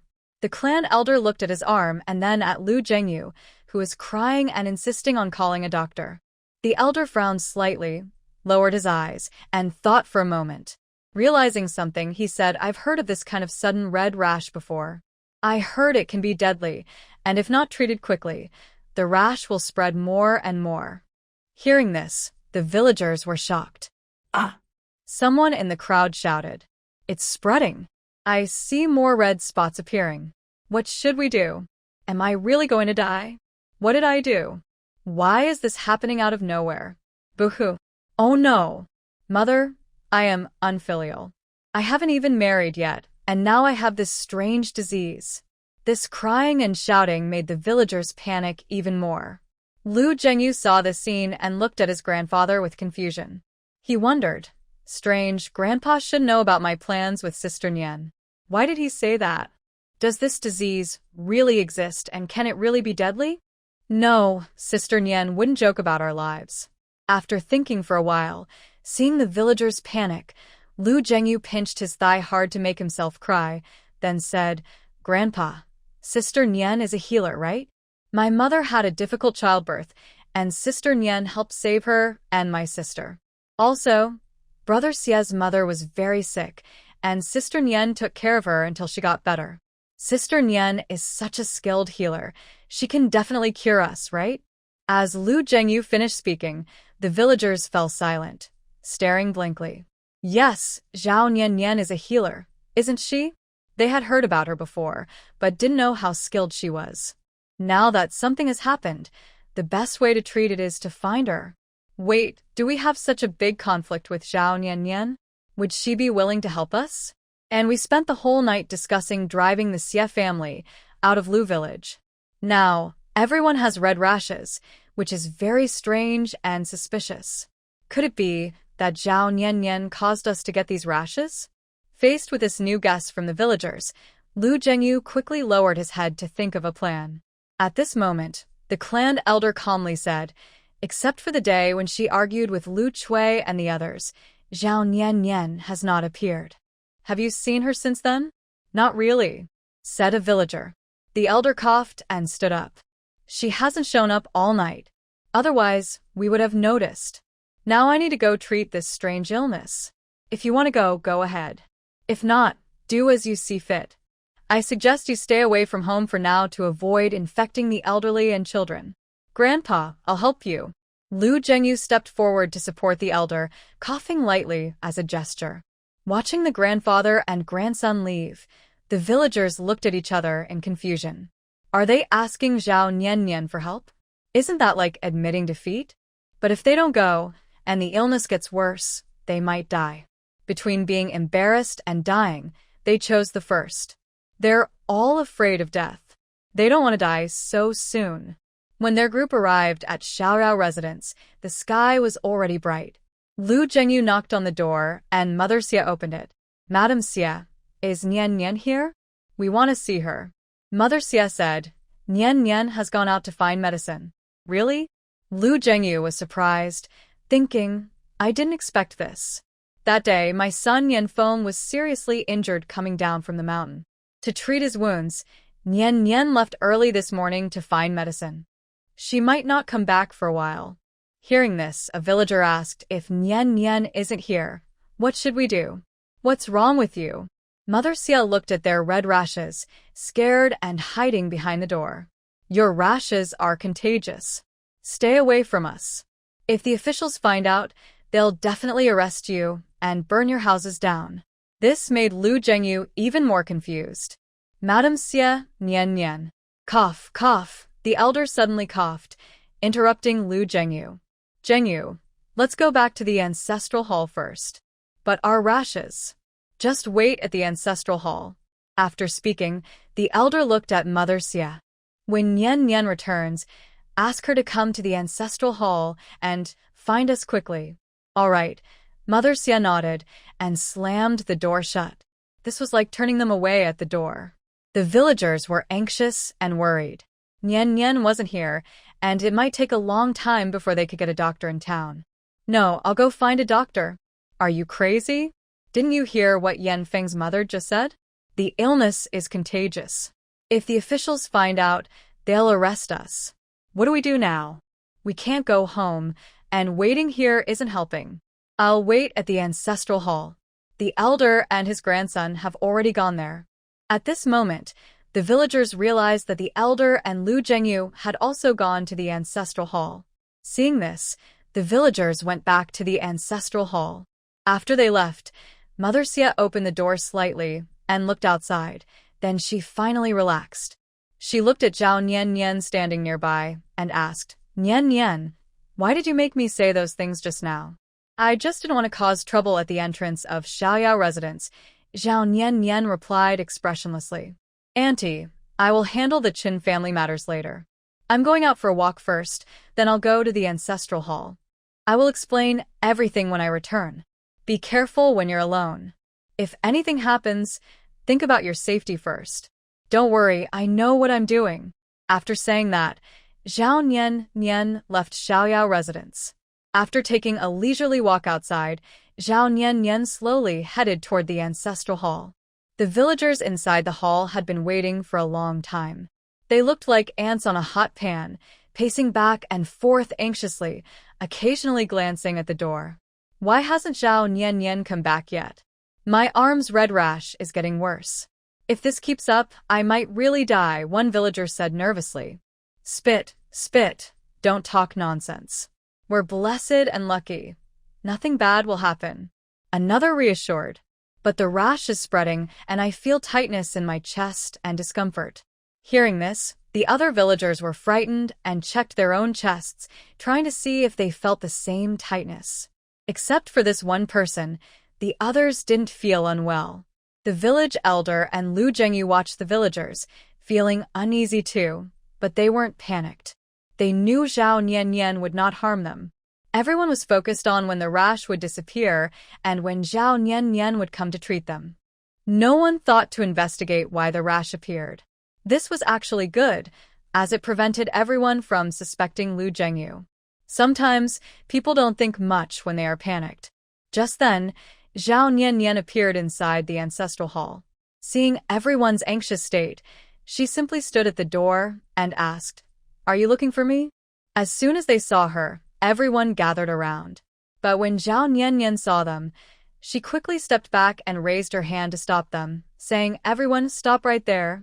The villagers paused, confused. What's wrong? Why do all of you have red rashes? Zhao Nian covered her nose and mouth, looking at the villagers as if they were dirty. Seeing this, the villagers looked at each other in confusion, then all looked at the village elder. Village elder, say something please. We can't delay anymore. We've waited so long, and my arm is covered with tiny red spots that look quite frightening. Yes, Lord Clan Leader, please don't just sit there. Lord Clan Leader. Faced with the villagers' calls, the clan leader stood up and came over, with Lu Zhengyu following him.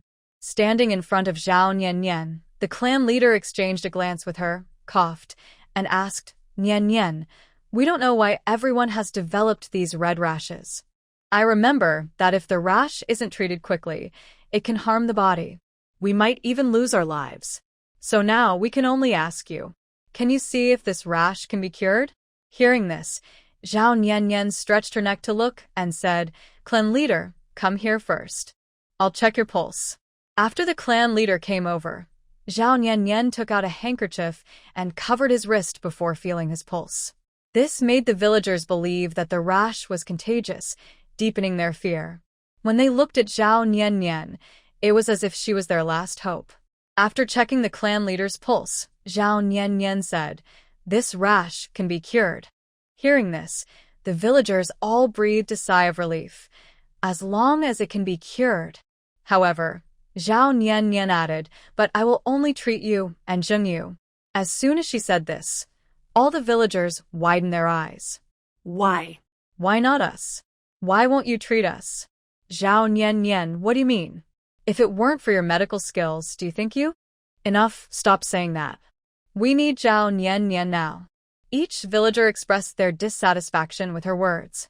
Looking at their faces full of complaints, Zhao Nian calmly said, I helped the clan leader and Zhengyu because they have been kind to me. As for you, why should I care about your lives? You haven't treated me well all these years.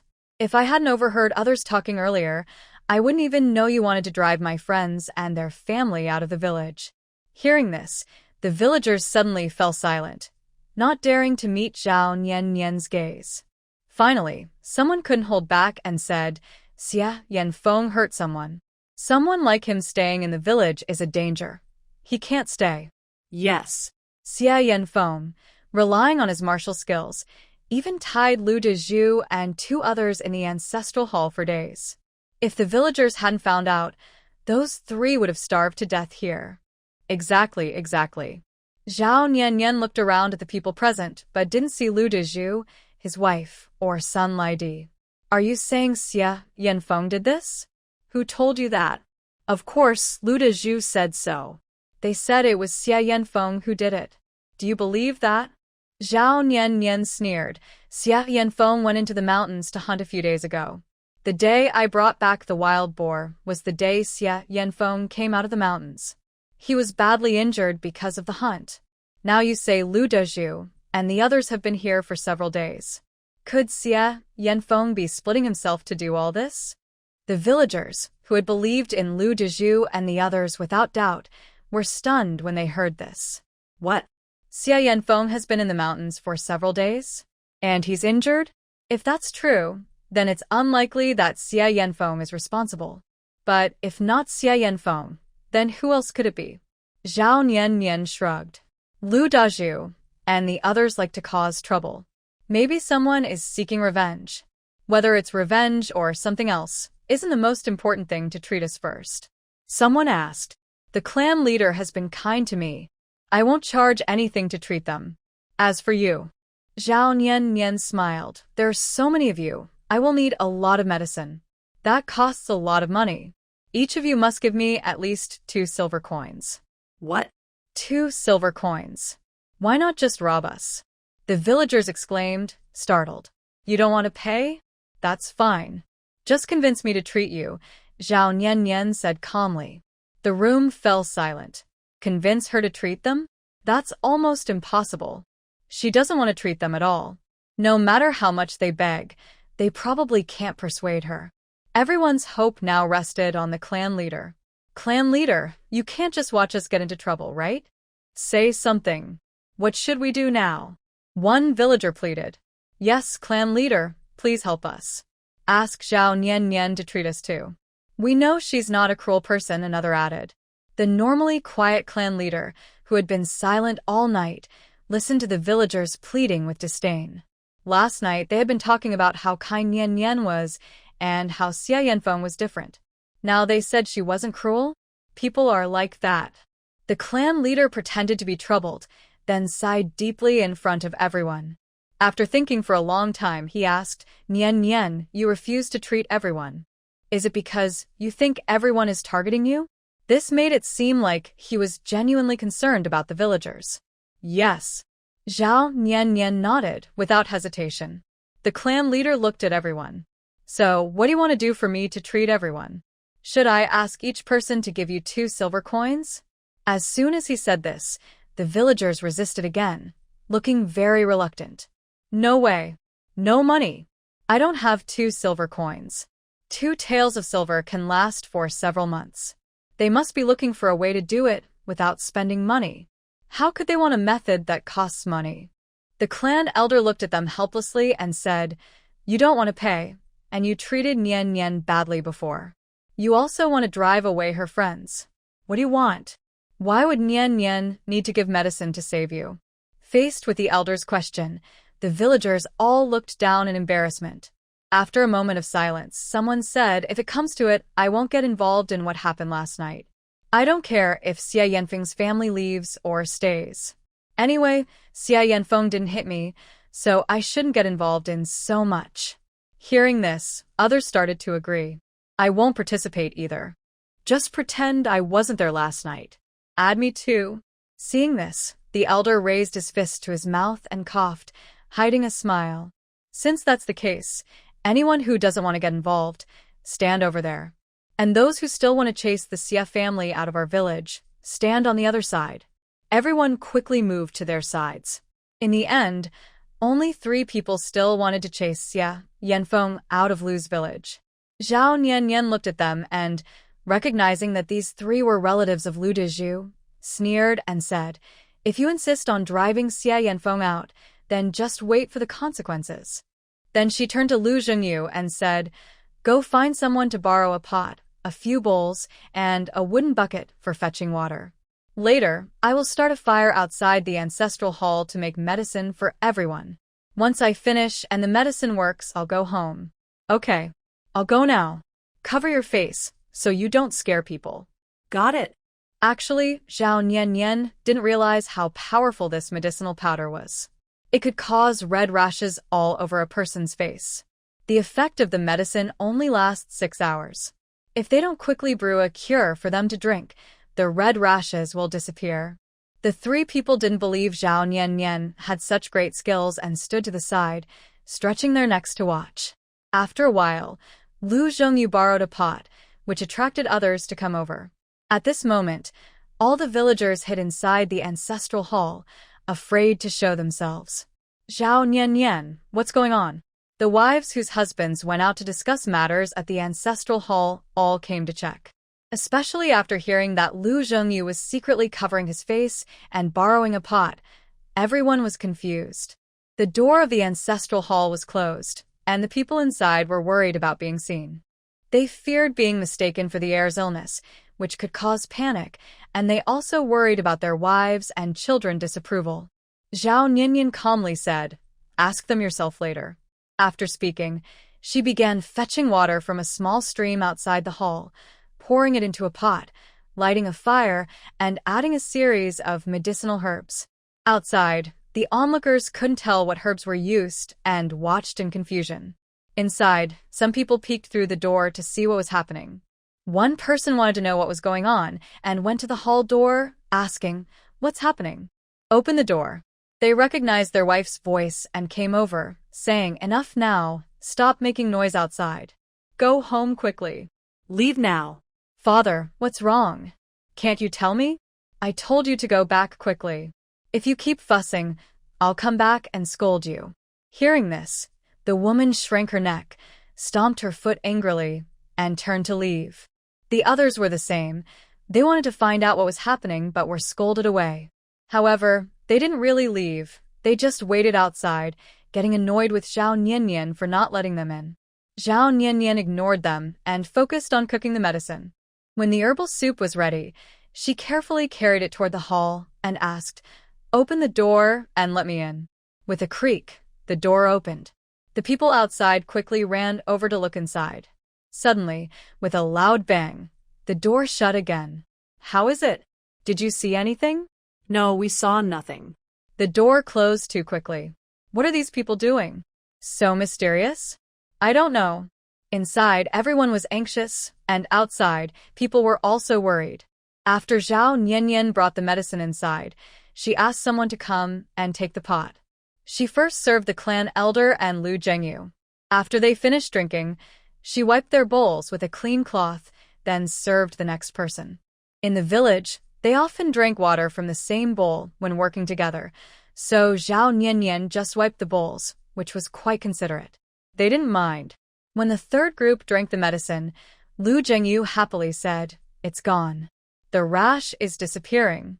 Everyone looked and saw that the red rashes on the clan elder and Lu Zhengyu's arms and faces were slowly fading. Everyone's eyes lit up with hope, eager to drink the medicine next. At that moment, the 3 people who had insisted on driving Xia Yanfeng's family out of the village quietly stepped forward in line, trying to blend in unnoticed. However, Zhao Niannian quickly noticed, "Aren't you 3 standing on the other side? Why are you coming to line up?" Hearing this, the villagers, who were happy that the rash was fading, looked over. They saw the 3 people blushing and embarrassed, wishing they could find a hole to hide in. We've thought it through and decided not to get involved in this matter. Yes. We weren't the ones beaten, or we shouldn't interfere. Whether Xia Yanfeng and the others leave or stay is up to the clan leader. Hearing this, Zhao Niannian scoffed and continued serving medicine. Her goal had been achieved, so she didn't need to argue with these people. Arguing might only make things worse. After all the villagers finished drinking, Zhao Niannian quietly took out a bowl from her storage bag and poured herself some medicine. "Senior Sister Nian, why are you drinking too?" Lu Zhengyu was surprised. "I've been in contact with you all a lot. Just in case I grow a rash too, I'll drink a bowl to prevent it," Zhao Niannian said calmly. This made everyone more convinced that the rash was contagious. They all believed they would get the rash, but they didn't know who might have infected them, and they didn't want to find out. They stayed up all night, and after dawn, they had been like this for so long that they were exhausted. You'd better wait until the rash completely disappears before leaving. Another half-hour passed. Some people had already fallen asleep leaning against the pillars inside the ancestral hall. Finally, a few grown men took off their shirts to check for rashes, and only after confirming they were clear did they leave the hall. Outside, people had been waiting for a long time, asking what had happened. But those leaving the hall remained silent, not saying a word. At this moment, a fancy carriage approached the hall. The driver was Laifu. Hey, isn't that the young man who delivered the house deed to Zhao Niannian last time? Yes, I remember he said he was a servant of the Qin family. This carriage. Could it be that the wealthy Qin family's old man and lady are inside?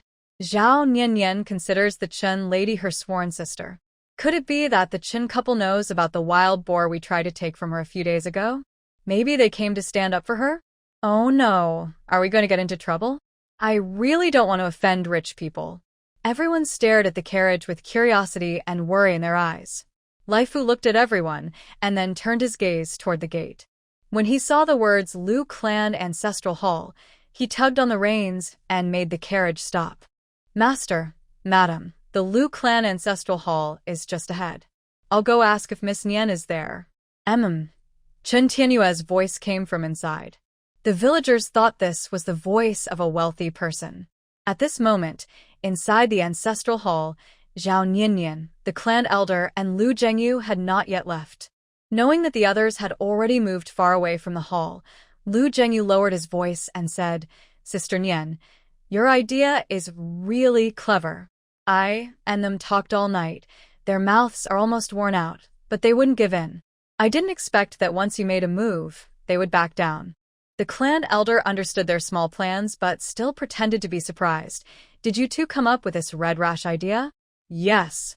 Lu Zhengyu never lied to his eye, so he explained about going to the outhouse in the morning and taking the chance to find Zhao Niannian. After hearing this, the clan elder nodded and looked at Zhao Niannian with admiration. Niannian, your idea is really good. How did you think of it? Zhao Niannian stretched lazily and explained, You've lived in the same village for so long. Don't you know the villagers' nature?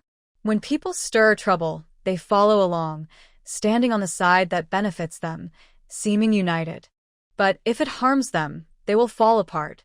For me, the only thing I can rely on to control them is my medical skills.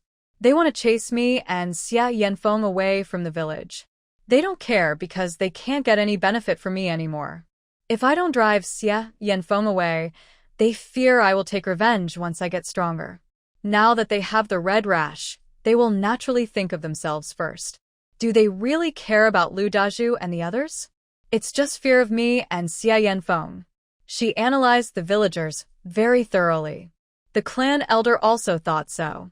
He believed the villagers weren't really angry at Lu Dazhu and the others, but were worried that if they let Xia Yanfeng stay, he might become the next Lu Dazhu. Most importantly, they knew that once Xia Yanfeng left, Zhao Niannian would lose her protector, and they could vent their anger again. Sister Nian, I feel the Qin family in town treats you pretty well. Why not move to town to live? The villagers here are not friendly to you and your family, Lu Zhengyu sighed. Zhao Niannian shook her head helplessly. It's not that I don't want to go now, but I can't. First, I feel ashamed to use my sister-in-law's money to buy a house. Second, old pious Huanghua won't let me leave easily. No matter what, I am still her daughter-in-law now. If I leave and they cause trouble and it gets back to my family, it won't be good. Grandpa and grandson exchange a look, feeling helpless. Footsteps approach, and Zhao Niannian and the others quickly stop talking. Laifu? Zhao Niannian is surprised when she sees who has arrived. Why are you here? It's not just me. The old master and madam are also here. Jia and her husband are here too? Yes. The old master and madam heard about your situation from Aunt Xia and are worried you might be bullied, so they sent me here quickly. Hearing this, Zhao Niannian feels warm inside. she says as she walks outside. Let's go. Lai Fu follows behind. Grandpa and grandson see this and also go out. Villagers see Zhao Nian come out and quickly turn their attention back to the carriage. They really want to see the second richest family in town, the Chen family, who dominate Baofeng town's wine business.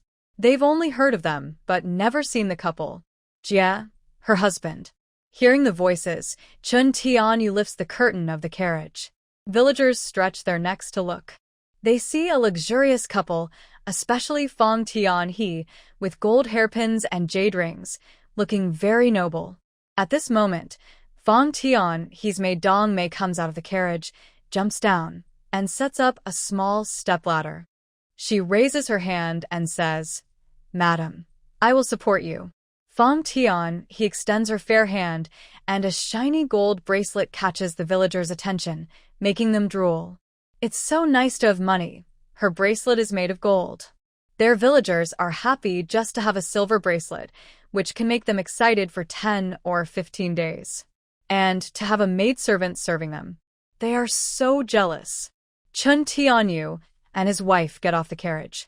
Only then do the villagers notice that wealthy people's clothes cost several months' worth of their food money. They feel envious. Jia, why did you come? I thought you would go straight back to town after taking the medicine. Zhao Nian steps forward. Fang Tianhe holds Zhao Nian's hand gently and says softly, "We've known each other for so long, and I've never come to see where you live. So, I thought I'd come today. But I heard you were bullied?" As she says this, Fang Tianhe's voice suddenly turns cold. She glances around at everyone, her eyes sharp. The villagers lower their heads and dare not speak. They know they can't afford to offend rich people. What?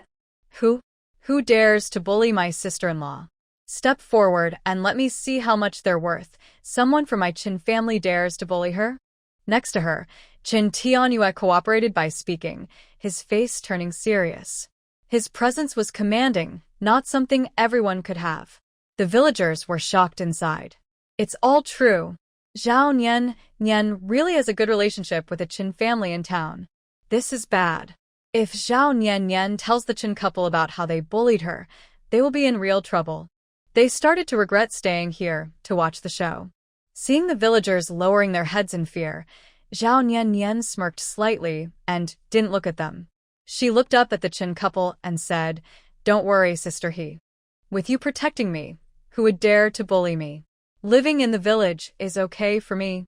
Actually, she could use the Qin family to control these villagers, but she thought it wasn't necessary to make enemies for them, since this was her own problem with the villagers. Nian, if someone bullies you, tell me. I will stand up for you. Okay. Zhao Nian nodded. She looked at the villagers who were nervously looking up, and they immediately lowered their heads in fear. Fang Tianhe glanced at them and said, "Your road here isn't easy to walk. How about I pay for the village to repair the road? That way, it'll be easier for you to go back and forth to town. What do you think?" When they heard this, the villagers felt moved. Is this a kind sister? She's practically a real sister. If the Chen family paid for the road repair, they could also benefit from it. It seems they really need to flatter Zhao Nian and not oppose her, so they can get some advantages. Someone saw the benefit of fixing the road and said, "That's great. Nian, if you fix the road, it'll be much easier for us to come and go. Your sister-in-law is so kind to you. She's a really good person." Zhao Nian looked at her calmly. When she nodded to confirm the road repair, she also praised Sister He. They really know how to do it. In front of the benefits, they had already forgotten the harm they caused her. How funny. No need, Sister He. You might not know, but some people are eager for me to leave the village. If we repair the road, wouldn't it benefit certain people? Zhao Nian raised an eyebrow and cast a subtle look at the villagers who kept signaling to her. This made the villagers' smiles stiffen on their faces. Fang Tianhe nodded and said, "Then I'll buy you a house in town. You can live there. We'll see each other more often in the future." Everyone gasped in surprise. What? Buy a house in town? Zhao Nian is so lucky. She's lucky to know such a generous and kind lady as her sister-in-law. Not only did they give the village a house, but they also promised to repair the road. Now, they even want to buy a house. If it were them, they would definitely agree. However, Zhao Niannian refused and smiled, saying no need. You just gave me a house in the village a few days ago, and I haven't lived there long enough. Hearing this, the couple from the Qin family exchanged glances and nodded. Fang Tianhe continued, if you want to live in the town, just tell us. We can buy a house for you then. By the way, if anyone bullies you in the village, just tell us. The Qin family has plenty of money. We can even pay for damages if someone gets hurt. This seemed to be directed at Zhao Niannian, but it was actually a warning to the villagers. Before, the villagers were only cautious because Zhao Niannian was strong and had Xie Yanfeng backing her. But now, they were not just cautious, they were afraid. In front of wealthy people, the lives of the poor don't seem to matter. Although Zhao Niannian didn't fully agree with this, she had to admit that such words could really scare villagers who often wanted to trouble her. Zhao Niannian nodded and said, okay. Sister He, brother-in-law, you go ahead and get in the car. I need to say a few words to the clan elder, then we'll all go back to Xiaoyao residence. All right. The Chun couple nodded and got into the carriage again. Zhao Niannian told Laifu, you take Sister He and brother-in-law back to Xiaoyao residence first. I'll go back later. Okay. Laifu responded. Watching the carriage slowly head toward Xiaoyao residence, Zhao Niannian turned to the clan elder and said, Clan elder, I'm going back now. Aunt Guizhi's wound has almost healed. She can barely get out of bed and walk a few steps. As long as she doesn't move too much, it shouldn't be a big problem. What? She can get out of bed? Can't she just stay lying down and recover? It's better to move around a bit. It helps her body and the healing process. All right, I'll tell Aunt Guizhi when I get back. The clan elder nodded. Zhao Niannian glanced at the villagers still there and lowered her voice, saying to the clan elder and Lu Zhengyu, please don't say anything about what happened this time. It's best if only the three of us know. Lu Zhengyu nodded. Don't worry, Sister Nian. I know what to do. The clan elder also agreed you go back first. I need to talk to a few villagers. This is a good chance to tell them to trouble you less in the future. Thank you, clan elder. After saying this, Zhao Niannian quickly left the ancestral hall. The villagers watched her leave with strange looks. After she left, the clan leader stepped forward and said to the villagers, everyone, today you saw Nian Nian's medical skills. From now on, I won't allow you to trouble her anymore. Our Lu family village has never had a village doctor, and none of the nearby villages do either. We have to go to the town for medical help. If it's a small illness, we can endure, but serious illnesses are a problem. So, it's best for everyone to think carefully. If you don't treat Nian Nian well, and you get sick in the future, you'll probably have to go to the town again. The villagers fell into deep thought after hearing this. But even if we treat her well, she might not heal us? Yeah. Zhao Niannian's character. You all know, and just now she charged us 2 silver coins for treatment. That's right. The clan leader looked at them sharply. It's because you've been unkind to her these past 3 years, and you also wanted to chase her friends out of Lu family village. That's why she's so angry. Besides, paying money to treat your illness is already kind of her. Stop talking nonsense here. The villagers looked at each other and lowered their heads. From now on, treat Nian Nian as one of your own. Don't cause trouble for her or involve others. Trust that Nian Nian knows what she's doing. As long as you haven't bullied her too badly before, apologize sincerely, treat her kindly, and she might give you another chance. The clan leader spoke earnestly. However, the clan leader was mistaken. Zhao Nian Nian was not the original owner and would never make decisions for the original owner, nor decide whether to forgive or not. At most, if these people didn't cause trouble, she would consider her actions. But regardless, the clan leader's heartfelt words made the villagers realize what they had done wrong before and understand how they should behave in the future.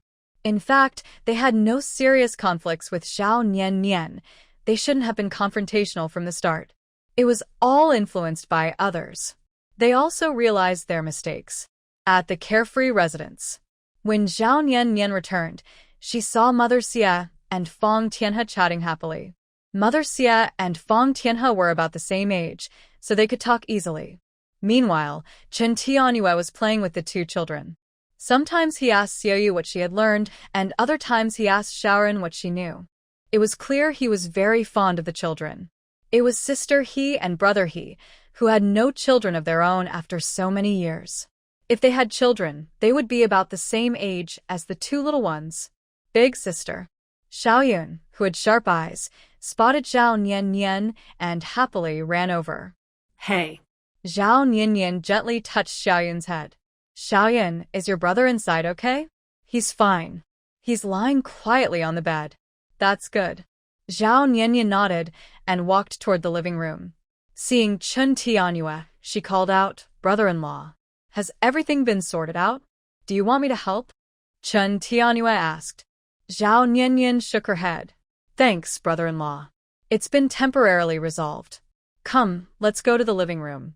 In the living room, Mother Xie saw Zhao Nian come in and quickly stood up to approach her. She looked carefully at Zhao Nian with concern in her eyes. "Nian, they didn't trouble you, did they?" "Don't worry, Mother. They didn't cause me any trouble. And in the future, they probably won't dare to say they'll kick you out of the village. Rest assured. Being driven out is another matter. The main thing is that you stay safe," Mother Xie said with relief. Zhao Nian smiled and looked at Fang Tianhe. "Sister He, it's almost mealtime. Why don't you and brother-in-law stay here for a simple family meal? I'll show you what I can do." "Sure." Fang Tianhe nodded. "Or should your brother-in-law help you in the kitchen?" "No need. Brother-in-law doesn't seem to cook often. My kitchen is simple, and I worry he might not be used to it." "Actually, you're right. Brother-in-law has cooked before, making soup and dishes for me," Fang Tianhe said happily, showing a rare smile. Chen Tianyue, feeling a bit shy, scratched his head. "You're right, Sister He. I can help you." It's okay. I can handle it. "Making a meal is no problem," Zhao Nian said. Though she wasn't a master chef, she could prepare some simple dishes. She wasn't just good at cooking noodles. As Zhao Nian headed outside, Mother Xie followed. "Nian, I'll go with you." Zhao Nian nodded softly and looked at the two little ones. "You two can stay here and chat with Uncle and Annie." How about that? The two kids looked at each other and nodded happily. Okay. Not only Zhao Nian noticed that Chen Tianyue and his wife liked them, but even they could feel it. Their brother, sister, and mother were busy, so they needed to be good hosts and not embarrass themselves. Half an hour later, Zhao Nian and Mother Xie each carried a bowl of food into the room. She was holding water-soaked noodles, and she carried dark sauce and a plate of side dishes. Looking at the plain water noodles and the strange sauce, Fang Tianhe and Chen Tianyue were both surprised. What is this? Is this food? Zhao Nian felt a bit embarrassed. Sister He, I forgot to prepare ingredients for the kitchen. I couldn't find good ingredients there, so I can't make big fish and meat dishes for you. Plus, I thought about it, and I'm not very good at making other dishes. So, I decided to just serve you fried sauce noodles. What kind of noodles? Chen Tianyue and Fang Tianhe asked together, both surprised again. Fried sauce noodles, Zhao Nian replied. You can try them later. They're very tasty, different from regular hot soup noodles. After saying that, she served the noodles to the couple, added some side dishes, poured on the sauce, and helped them mix everything well before placing it in front of them. Try it and see if it suits your taste. Hearing Zhao Nian, Chen Tianyue and his wife hesitated for a moment, but still picked up their bowls. This was their first time as guests eating noodles. But this way of eating with the sauce was quite unique, similar to how soup noodles look after pouring out the broth.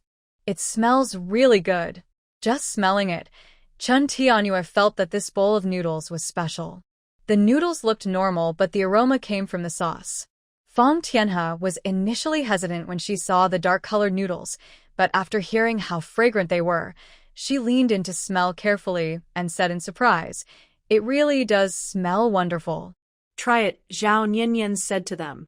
When I earn enough money, I'll take you to a restaurant. Going to a restaurant, what does that mean? Fang Tianhe picked up her chopsticks and looked curious. It means eating at a fancy restaurant. Oh, going to a restaurant to eat. That sounds interesting. Fang Tianhe finally understood why she liked playing with Zhao Niannian so much. It was because Zhao Niannian's way of talking and acting was very interesting, different from ordinary people. This uniqueness was often the most attractive. Meanwhile, Chen Tianyue took a small taste, his eyes lit up, and then he ate a big mouthful. This sauce noodles not only smell good but taste even better, and they're not salty. Besides the color, they have all the fragrance and flavor. Seeing her husband say this, Fan Tianhe also took a bite and nodded. It's really good. Nian, where is this noodle dish from? I've never heard of it. Zhao Nian helped serve the noodles to the children and explained while busy, I accidentally tried it before, asked for the recipe, and then recreated it myself. As for where it's from, I can't say for sure. After all, this world is quite different from modern times, and it's hard to connect everything. No matter where it's from, as long as it's delicious. Chen Tianyue was eating noodles loudly on the side, no longer the elegant gentleman he used to be. Fang Tianhe saw this and glared. Can't you eat more slowly? Your gobbling looks so uncivilized. What's the big deal? A real man should eat meat heartily, drink wine freely, and eat noodles with gusto. Chen Tianyue changed his usual demeanor, straightened his back, and smiled. Fang Tianhe shook her head helplessly, smiled, and lowered her head to continue eating. Thinking about Xia Yanfeng still in the room, Zhao Nian prepared a bowl and said to everyone, Eat first, I'll be back soon. At this moment, Xia Yanfeng was alone in the room, feeling bored. He lay down sometimes, sat sometimes, thinking about whether she had returned and how things were. When lying down, he wondered if she had come back and how the situation was. When sitting, he wondered why she still hadn't returned and what was really happening. He sometimes felt like he was going crazy. When he was quiet, he would think of her. He didn't know why. He heard footsteps outside. Originally lying down, Xia Yanfeng sat up hurriedly and went to open the door. Mother, she. His voice suddenly stopped. Standing at the door was the person he had been thinking about all morning. Cough. Xia Yanfeng's face suddenly turned awkward. You're back? Did they give you a hard time? No, Zhao Nian replied, glancing at him. Didn't I tell you not to move around freely? I haven't gone more than 5 steps. All right, no problem. Zhao Nian shrugged. This is zhajiangmian noodles with soybean paste. I brought it for you. Try it. Xia Yanfeng asked suspiciously, Is your hometown specialty a bit strange? This dark color, can you eat it? Are you sure it's not burnt? He had never heard of it, but it must be something from her hometown. After all, dark noodles, besides being burnt, I really can't think of why they're black. Do you want to eat it? Zhao Nian rolled her eyes. Yes. Then stop talking so much and come eat. Have you eaten? No. Hearing this, Xia Yanfeng felt warm inside. So, you came here first to bring me food? Yeah. Zhao Nian glanced at him softly, put down her chopsticks. I was worried you'd starve here, and no one would know. Xia Yanfeng chuckled softly, and didn't say anything more. After he took a bite, and said it was delicious, Zhao Nian felt relieved and returned to the living room. When she arrived in the living room, she found out that Chen Tianyue and his wife had each eaten 3 bowls. This was the first time they had eaten so much noodles. Seeing how much they liked fried sauce noodles, Zhao Nian said, If you want to eat them in the future, I can make them for you. I might not be able to cook other dishes well, but I know many ways to make noodles and similar foods. Oh, and when I get the chance later, I'll treat you to snail rice noodles. That's also a delicious dish. Although some people might not like the taste, it is truly tasty. What kind of noodles? Chen Tianyue and his wife were surprised again, thinking, what kind of local delicacy is she talking about? They had never heard of it. Snail rice noodles. Well, I'll tell you about it when I have the chance to invite you, Zhao Nian said while eating. Right now, she felt she had the energy but not enough strength. Her space still lacked some items, and she simply couldn't exchange for snail rice noodles. Oh, by the way, wild boar. Hajia Jifu, do you know anyone who likes eating wild game? A few days ago, Xia Yanfeng hunted a big wild boar. I want to sell it for money. Just give it to your Jifu. Fang Tianhe smiled, Your Jifu often goes out to eat with friends, and he also eats wild game sometimes. And don't forget the ferret meat you sold before? That meat is really nourishing. Many people want to eat it again. Would it trouble Jifu? Zhao Niannian looked at Chen Tianyue. Chen Tianyue shook his head, no trouble. If you have wild game in the future, you can come to me. Even if I can't sell it for you, I can buy it myself and give it as a gift to others, which can help maintain good relationships with friends. Then when you go back to town later, I'll bring the wild boar to your house. Okay. Half an hour later, Zhao Niannian sat in the carriage, pulling the wild boar along, heading to town with Qin family's carriage. Passing through the villagers felt embarrassed and lowered their heads, afraid to meet Zhao Niannian's eyes. They only dared to look up after Zhao Niannian and her group had left. In theory, since someone from a wealthy family in town knew about her, they should treat her well. After all, no one knew what might happen in the future. If something did happen, more help would be useful. In the past 3 years, they had been too naive, always fooled by Granny Huang, and unfairly bullied Zhao Niannian for no reason. If they had treated Zhao Niannian well, she would have shared her good things with them. Sigh. So, they could only wait and see if they could change Zhao Niannian's opinion of them. Baofeng Town, Qin family. When 2 carriages stopped at the Qin family gate, Qin Tianyue was the first to get off. He asked Dong Mei to send Feng Tianhe back to Chuyuan first, then he would go to Fu to bring the wild boar to the backyard for weighing and payment. After giving the order, before he could call Zhao Niannian to come into the house, he saw a woman in her 30s hurriedly come out from the house. She seemed very anxious, probably rushing to do something, so she didn't look in his direction. Madame Li. Oh. Sir? Sir, you and the madam came back so quickly? Madame Li looked over in surprise. What are you rushing to do? Chen Tianyue asked. Madame Li quickly realized, oh, I was going to call the doctor. Sir, I won't bother you any longer. Wait. Chen Tianyue called to Madame Li. What happened? Madame Li explained, young master was beaten at the academy today. Miss asked me to invite Dr. Huang over. Hearing this, Chen Tianyue frowned. How did young master Ke get beaten at the academy? Do we know who did it? We haven't found out yet. When young master Ke was brought back, he was unconscious. Miss was very worried and asked me to find Dr. Huang. No need to trouble Dr. Huang. With Sister Nian here, her medical skills are very good. Let her help check on Ke. After speaking, Chen Tianyue asked Laifu to tell Zhao Niannian about this matter. When she heard, Zhao Niannian said, that's troublesome. Then she approached Chen Tianyue. Brother-in-law, let someone lead the way for me. Seeing it was Zhao Niannian, Madame Li brightened up. Miss Zhao, please come this way. I'll show you the way. The last time Zhao Niannian visited Chen's house, she was at Chuyuan treating Feng Tianhe. Madame Li had rushed into Chuyuan then, saying that young master Ke was in trouble. Zhao Niannian had handled the situation at that time. Madame Li trusted Zhao Niannian's medical skills. Soon, Zhao Niannian followed Madame Li to the same courtyard as last time and entered the room together. Madame Li, has Dr. Huang arrived? Miss Zhao is here. Please come in quickly. Zhao Niannian crossed the screen and entered the inner room, where she saw young master Ke, Yanqin Ke, lying on the bed. Beside the bed was a young woman in a hurry, Chen Tianyue's younger sister, Chen Tianting. Because of a conflict with her husband's family and a serious estrangement from her husband, she had taken her 2-year-old son and returned to Chen's house in anger, staying there for 3 years. Lady Zhao, I'm sorry to trouble you. Ke has not woken up, and his face is full of injuries. I am really worried. Don't worry, I will check him. Zhao Niannian sat on the edge of the bed.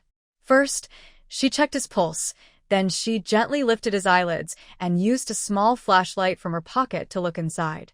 Others couldn't see the flashlight, only her hand moving, which looked strange, but didn't seem to bother them. After that, she examined the injuries on the young master's body. They were all bruises, some from being hit, some from being pinched, and some from being burned with hot objects. She couldn't believe that the Qin family in Baofeng Town was the second wealthiest family. Who would dare bully Yanqin Ke at the academy? Niannian, how is Ke? Chen Tianyue asked worriedly. Fortunately, they are just external injuries. They only need medicine. As for the fainting, it was caused by abuse, shock, and fear, which made him pass out, Zhao Niannian explained as she took out a notebook from her storage bag and wrote a prescription. After writing it, she handed the prescription to Granny Li. Crush all these medicines into powder, then mix with water until it's like a paste. Apply it to the visible wounds. Minor injuries will heal in a day, but more serious ones may take 3 days. Chen Tingtian saw this and quickly told Granny Li, "Go and get the medicines quickly." Yes. After Granny Li left, Chen Tingtian still looked worried. Lady Zhao, is Kerr really okay? No serious harm? The injuries are minor, Zhao Niannian said, but the main concern is his mental state. Mental state? Chen Tingtian's face changed. Is there a problem with his chest? Zhao Niannian shook her head. When I say mental, I mean his inner feelings. I don't know exactly how he was treated at the academy, but these scars are definitely caused by abuse. It's possible he was bullied there. Such harm can have a big impact on a child, making him scared of seeing people, and could lead to depression or trauma. She explained a lot to the brother and sister, trying to help them understand. But they only heard the words bad for the child, or perhaps they only understood those 5 words. Nian, what should we do about this mental problem? Chen Tingtian asked. The best way is to stay close to the child, give him a sense of safety, and help him come out of these shadows. For example, spend time doing things he likes. If he doesn't want to go to school, then let him rest at home, and don't force him. In summary, we should care more about children, spend more time with them, and teach them that when they face such situations, they must not simply tolerate everything. Instead, they should learn to stand up for themselves. Just then, Zhao Niannian explained a lot to them again. After hearing this, Chen Tianyue frowned and snorted coldly, "You idiot. Even my niece dares to be mistreated. I want to find out whose child this is. How dare they be so bold?" At this moment, Chen Tingting seemed to remember something and softly murmured, "No wonder Kerr hasn't wanted to go to the academy these days. I thought she was just slacking off at her studies, or that she was just playing around, but it turns out she was being bullied at the academy and didn't tell us." Hearing this, Zhao Niannian sighed and said, "Whether adult or child, if they suddenly change a lot after maintaining a fixed routine for a long time and become completely different from before, we need to pay extra attention. When close people care more about them, they will open their hearts and share their feelings instead of bottling everything up, which can lead to mental or emotional health problems." What is a mental illness? What is an emotional disorder? Chen Tianyue asked curiously. Niannian looked only about 18, seeming to understand more than his 30-something self. If this is about medical knowledge, it's normal that he doesn't know, but it sounds like it's not very related to medicine, so he was very curious. Zhao Niannian paused for a moment and said, "Mental illness is when the mind has serious problems and abnormalities. Patients may have distorted perceptions and emotions, making it hard to live normally. Whether talking or acting, they behave differently from ordinary people. Mild cases may be silent and withdrawn. Severe cases may harm others." Chen Tianyue thought for a moment after hearing this. "So isn't that just being crazy?" "Yes," Zhao Niannian nodded. Standing nearby, Chen Tingting's face changed dramatically. "Does that mean Kerr will become crazy?" No. "This can't happen. Kerr is my only child. Nothing must happen to her." Zhao Niannian quickly comforted her. "Miss Gu, don't worry. As long as you spend good time with the young master and help him resolve his inner worries, it won't be a big problem. Later, he can live in a different environment." Chen Tingting looked at her son, lying on the bed with concern. "Are you saying he shouldn't go to the academy anymore? Try to keep him from going for now. Once his mind calms down and he understands, then we can consider it.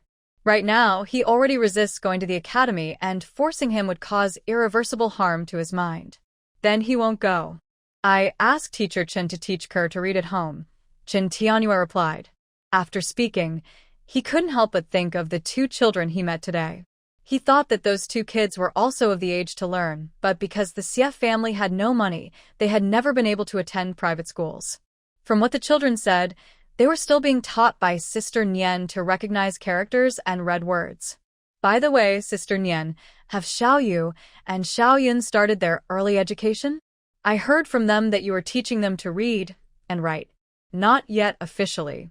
They've only just learned the 3-character classic and are still learning other things, Zhao Nian said. In ancient times, early education mainly used the 3-character classic, 100 family surnames, and 1,000-character text as core materials. After that, children would learn other reading materials. This was part of their initial reading practice, followed by lessons on manners, morals, focus, culture, and special skills. Relying only on her was not enough. She knew it would be better to find a teacher. Modern and ancient learning methods are very different. If she taught them all the time, the children might not adapt well to ancient society. So she decided that once they had enough money, she would send the children to a school. Hearing this, Chen Tianyue thought for a moment and said, after you go back, talk to the Xie family. If they agree, let the children come to the Chen family to study, together with Ke. That way, they can keep each other company. He remembered what Zhao Nian said about the children's mental health. Companionship was the best medicine. Besides family and parents, friends were also important. Only then would they be truly happy. Since the school didn't treat Ke well and didn't want to play with him, it was better for Ke to make new friends. He had also carefully looked into Xiaoyu and Xiaoyun. They were good children and, like Ke, would probably get along well with him. Then I'll talk to Auntie when I go back. Zhao Nian nodded, thinking that if things went this way, the children's knowledge would improve. Chen Tianyue responded. Since Ke is fine, you can chat first. I'll go find out what happened at the school. Big brother. Chen Tianting called out as Chen Tianyue turned to leave. Thank you. Foolish girl, there's no need to thank me. Chen Tianyue smiled. You're my sister, and Ke is my nephew. If anyone bullies him, they're bullying me too. The reason I've come this far is to be able to protect you all in the future. So, no matter who it is, I won't let them get away easily. Chen Tianting nodded, her eyes shining with tears of gratitude. She married impulsively, argued with her husband's family, and then hid back at the Chen family for 3 years. Her husband's family never came to visit her or took her back. During these 3 years, she stayed at her eldest brother's house, treated just like she was still single. Her elder brother was very kind to her. At this moment, Granny Lee returned, bringing powder, a small bamboo tube, and a bowl with a spoon. The bamboo tube contained rootless water. Rootless water is simply water that appears in the air and falls without touching the ground, like rain or dew. Lady Zhao, I won't bother with these anymore, so I brought everything back. Please take a look. Granny Lee placed the items on the table. All right. Xiao Nianian went over, checked the powder, then poured it into the bowl, added some rootless water in roughly the right amount, and stirred it until it looked like cement. After finishing, she asked Granny Lee to remove the clothes from young Master Biao's body so she could apply medicine. It was surprising to see how many hidden scars the child had, some looking quite old. This showed he had been bullied for a long time. But no one in the Chen family knew. The child didn't cry or make a fuss, and didn't talk about his injuries, which showed he didn't want to worry his family. He was very mature. After applying the medicine, some time passed. At this moment, the child gradually woke up. Xiao Nianian stood up and said to Chen Tianting, Miss Gu, remember this. Don't just scold or question him. Be patient with the child. Only then will he open his heart and tell you what really happened. In short, don't rush. Chen Tianting nodded, tears of gratitude in her eyes. Thank you, Lady Zhao. I will remember your kindness. I'll go to the autumn garden to find Sister He now. After speaking, Zhao Nianian left the room. Although Chen Tianting was Chen Tianyue's biological sister, she regarded He Jia as her sworn sister and didn't have much contact with other Chen family members. So, she needed to be clear about her identity. Each should stay in their own place to avoid gossip. Autumn Garden. After Zhao Nianian returned, Fang Tianhe asked anxiously, Nianian, is Kon okay? Yes, he's fine, just a bit hurt after being bullied. That scoundrel. Fang Tianhe slammed the table hard, looking angry. How dare they bully someone from our Qin family in Baofeng town? They've really got guts. When Zhao Nianyan saw this, she couldn't help but think that these two really are a married couple, as they both reacted the same way after hearing the news. Brother-in-law has already sent someone to check. Then we'll just wait for your brother-in-law's update. Sister, let's put that aside for now. I want to ask you, have you taken the amber xianshou pill? Not yet. Fang Tianhe looked at Dongmei. Bring out the pill. When Dongmei placed the small box on the table and opened it, Fang Tianhe continued, after hearing Sister Li Mei's words, I was worried about you, so I went to the ancestral hall with your brother-in-law. Later, I ate fried noodles at your house. When I returned to the town and was waiting to go back to the yard, I learned that Kaylee had an accident, so I didn't have time to eat. It's okay. You eat now and I'll watch. Remember, chew and swallow slowly. Don't drink water for half an hour. Even if your mouth feels uncomfortable, you have to endure it. To help the medicine work faster, I will see if I need to give you an injection. Okay. Fang Tianhe nodded, picked up the pill, and just as she was about to put it in her mouth, she was disgusted by the taste from the pill. Ugh. Don't spit it out. Zhao Nianyan was quick and covered Fang Tianhe's mouth. Fang Tianhe, with her mouth covered, felt extremely uncomfortable. The taste of the pill hit her mouth hard, almost making her faint. After swallowing the pill, she thought she probably wouldn't want to eat anything else soon. Dongmei watched this and was very worried. Miss Nian, is this really okay? My lady looks very pale. As long as you swallow the pill and don't spit it out, there won't be a problem, Zhao Nianyan said calmly. At this moment, Fang Tianhe was about to faint from the taste, especially since she was also experiencing a terrible headache, as if something was tearing her head apart, worse than when she was sick. Just then, Chen Tianhua walked in. Seeing Zhao Nianyan's condition, he hurried over. What's going on? It will be fine soon, Zhao Nianyan replied, then checked Fang Tianhe's face, quickly took out a needle from her bag, and gave her an injection. After the injection, Fang Tianhe felt much better. She didn't want it anymore, and her headache eased a bit. But she still had a piece of the pill in her mouth and couldn't swallow it. She looked at Zhao Nianyan with a pleading expression. Sister, you swallow the pill, and I will give you an injection. While waiting for the medicine to take effect, I guarantee that your headache will be cured in 3 days. Fang Tianhe frowned, wanting to speak, but worried that she might feel like vomiting.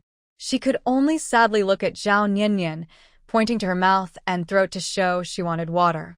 Zhao Nianyan shook her head, saying, You can't drink water. Fang Tianhe was about to go crazy. The pill was too disgusting. Just chewing it made her almost gag, not to mention swallowing it. Without water, it was very hard to swallow. Seeing this, Zhao Nianyan sighed, Sister He, don't you want to have a cute child with brother-in-law? Only if you take care of your health can you have a child. And, do you really want to keep suffering from this headache? Sister He, just grit your teeth and swallow it. Once you swallow it, it will be fine.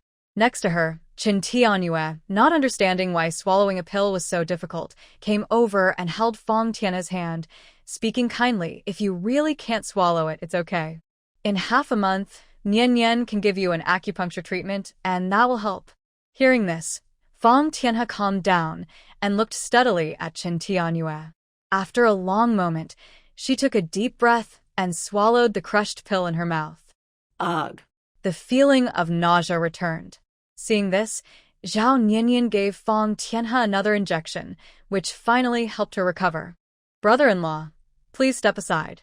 After Chen Tianhua moved away, Zhao Nianyan began giving Fang Tianhe an injection. A few injections later, Fang Tianhe felt much better, and the nausea disappeared.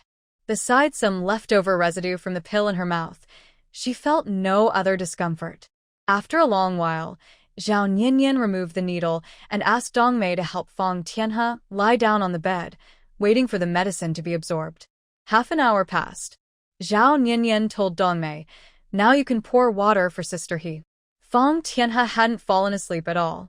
Just now, under the combined effect of the pill and acupuncture, she felt her body occasionally heat up, and her head was lighter than ever before, free from the tightness and heaviness she had felt during her previous headaches.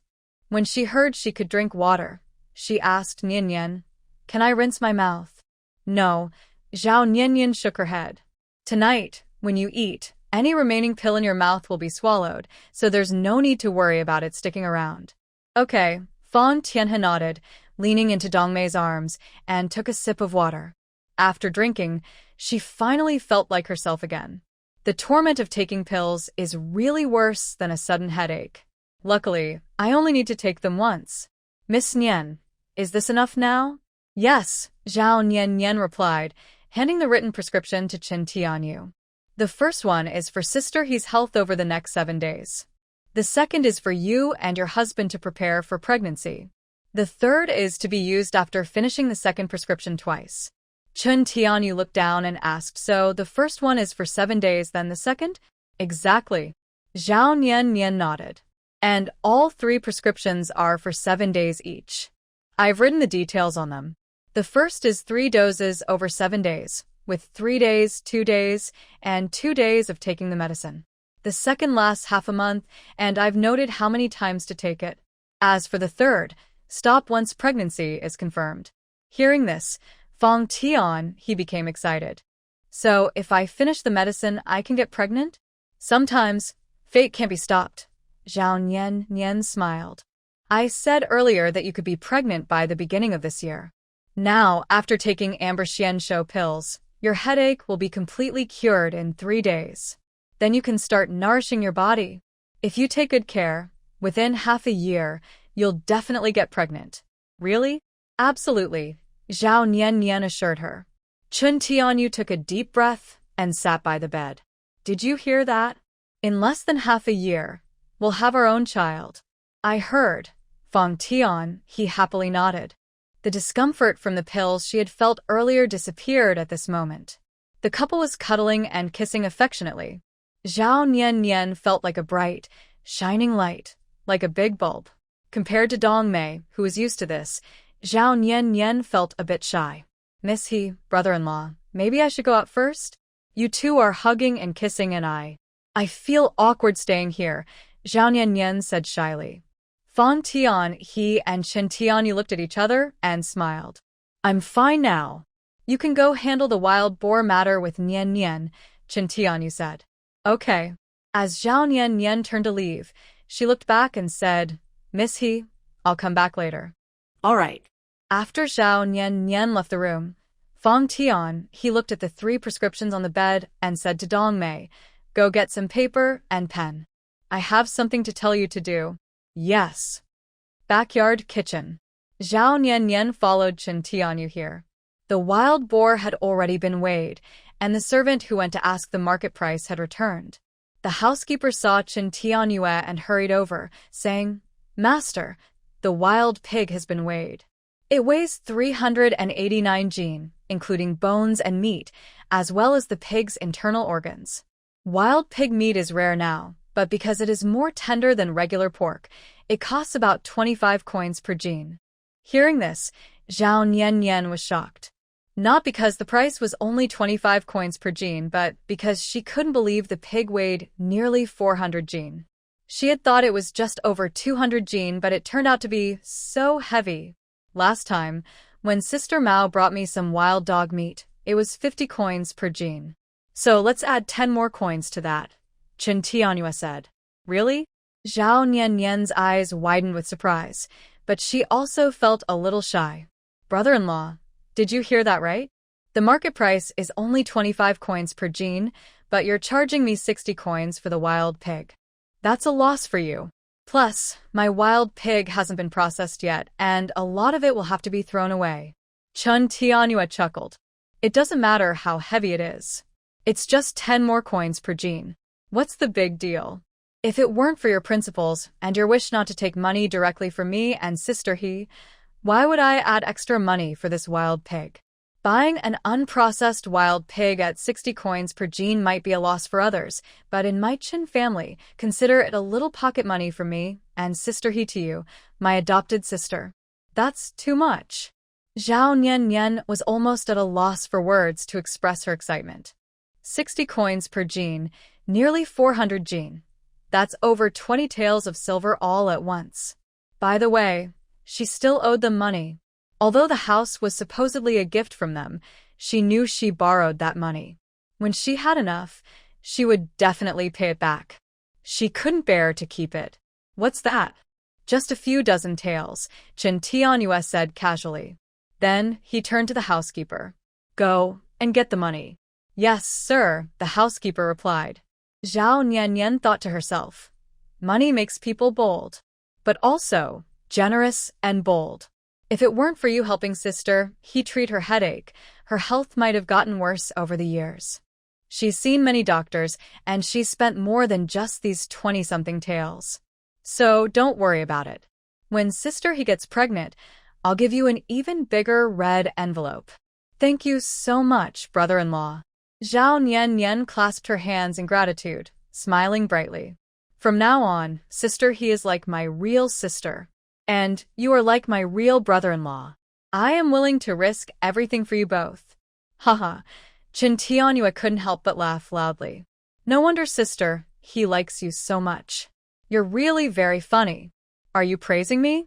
Zhao Niannian touched her nose, thinking this sounded more like teasing. Of course I am praising you. Zhao Niannian chuckled awkwardly. Just then, the housekeeper returned.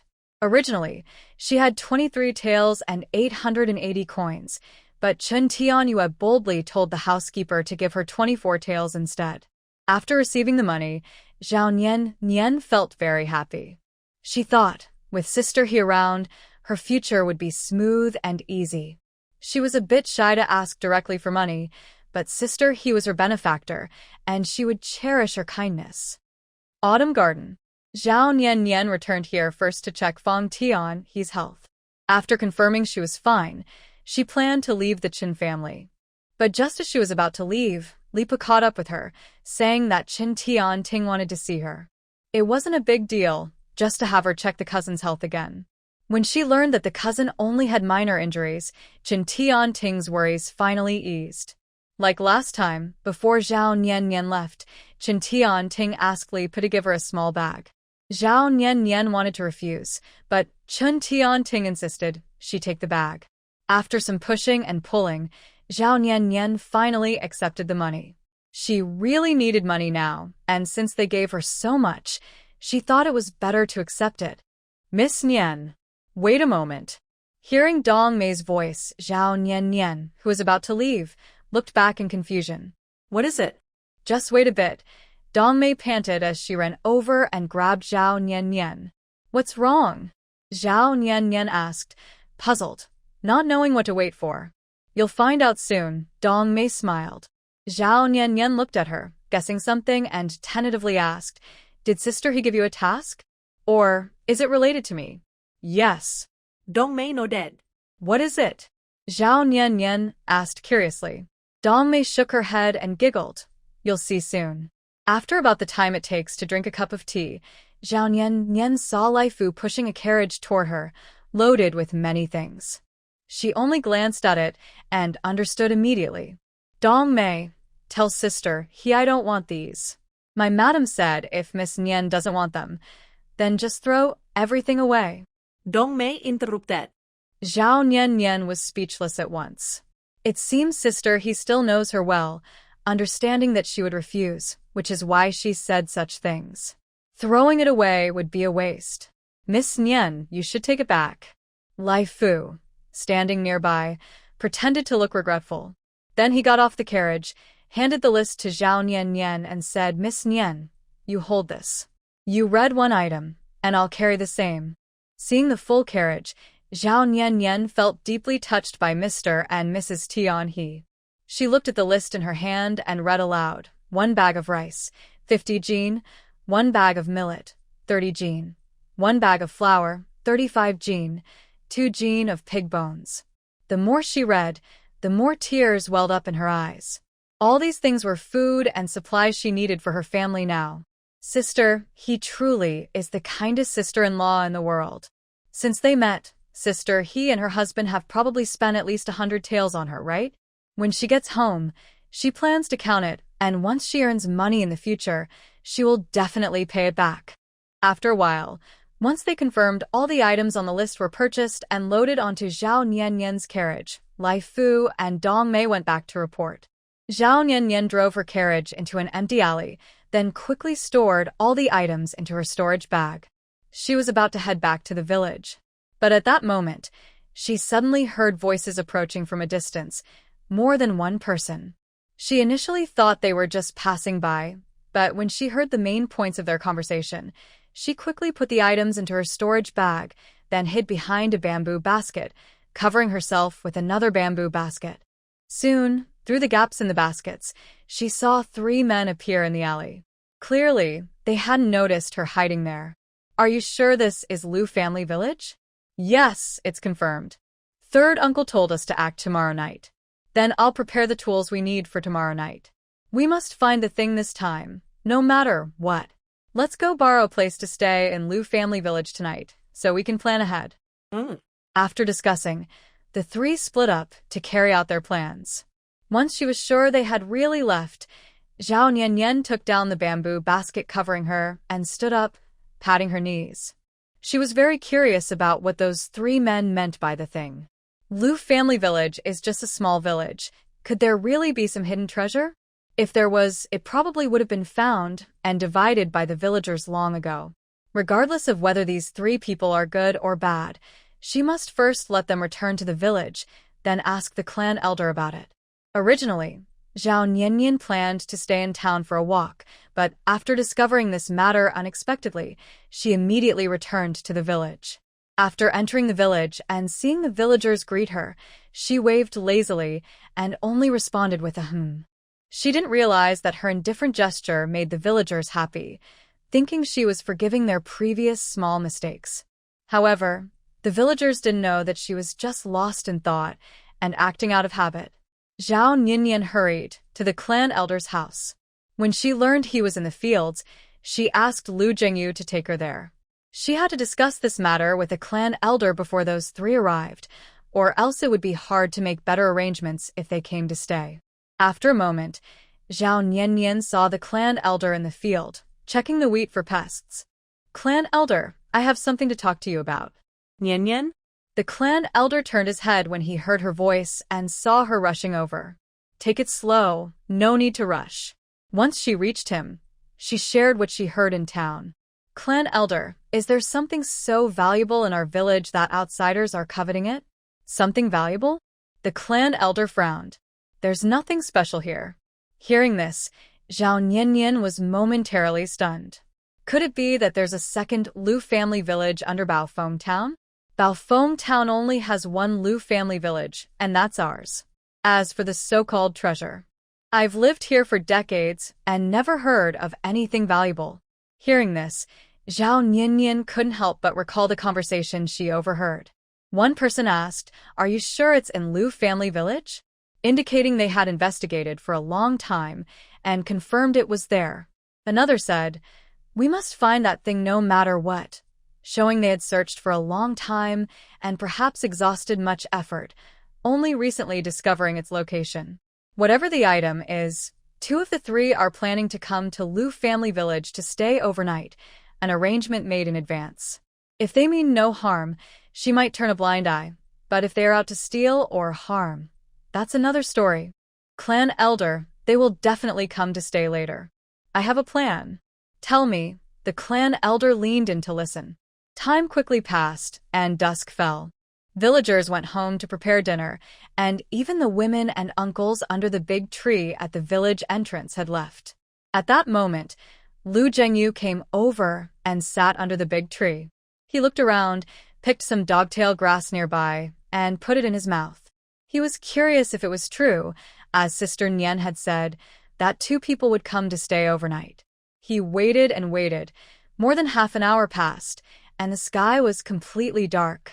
He was about to stand up and stretch when he saw 2 figures carrying bamboo baskets appear. Sure enough, Sister Nian was right to eavesdrop. 2 people really came to stay. Thinking about Zhao Niannian's plan, Lu Jingyu turned around. Little brother. One of the shadows hurried over, panting, leaning on one knee with one hand, and waving the other hand at Lu Jingyu. Little brother, wait a moment. After a few moments, Lu Zhengyu turned around, pretending to be curious. Who are you? We. Cough cough, we are passing through here. Seeing it was dark, we wanted to stay for a night. Is that okay? Stay for a night? Where are you from? Oh, we came from another town. We wanted to find someone in the next village, but we got lost in the mountains. We saw your village while wandering around, so we came here. Hearing their explanation, Lu Zhengyu immediately pretended to understand. Follow me. I'll take you to see my grandfather. He's the village elder. After hearing this, the two exchanged glances and nodded happily. Thank you, little brother. Soon, Lu Zhengyu led them to the village elder and Zhao Nian. The village elder, after hearing Lu Zhengyu's story, looked at the two and said, if you want to stay, you might have to go to the Xiaoyao residence. Xiaoyao residence? The two looked surprised, wondering why this place didn't come up during their investigation. Usually, places called Xiaoyao residence were grand homes with pavilions and terraces belonging to wealthy families. They just wanted to keep a low profile and didn't want everyone to know what they were doing. Xiaoyao residence belongs to her family. You can stay there for the night, the village elder said to Zhao Nian. The two looked at Zhao Nian after hearing this. She was beautiful, slender, and looked like a bride from another family. We are both men. Is it okay for us to stay at this young lady's house? Zhao Nian smiled. I have other people at home. The house is big, so you can rest assured. Then thank you, young lady. Perfect, I need to go home too.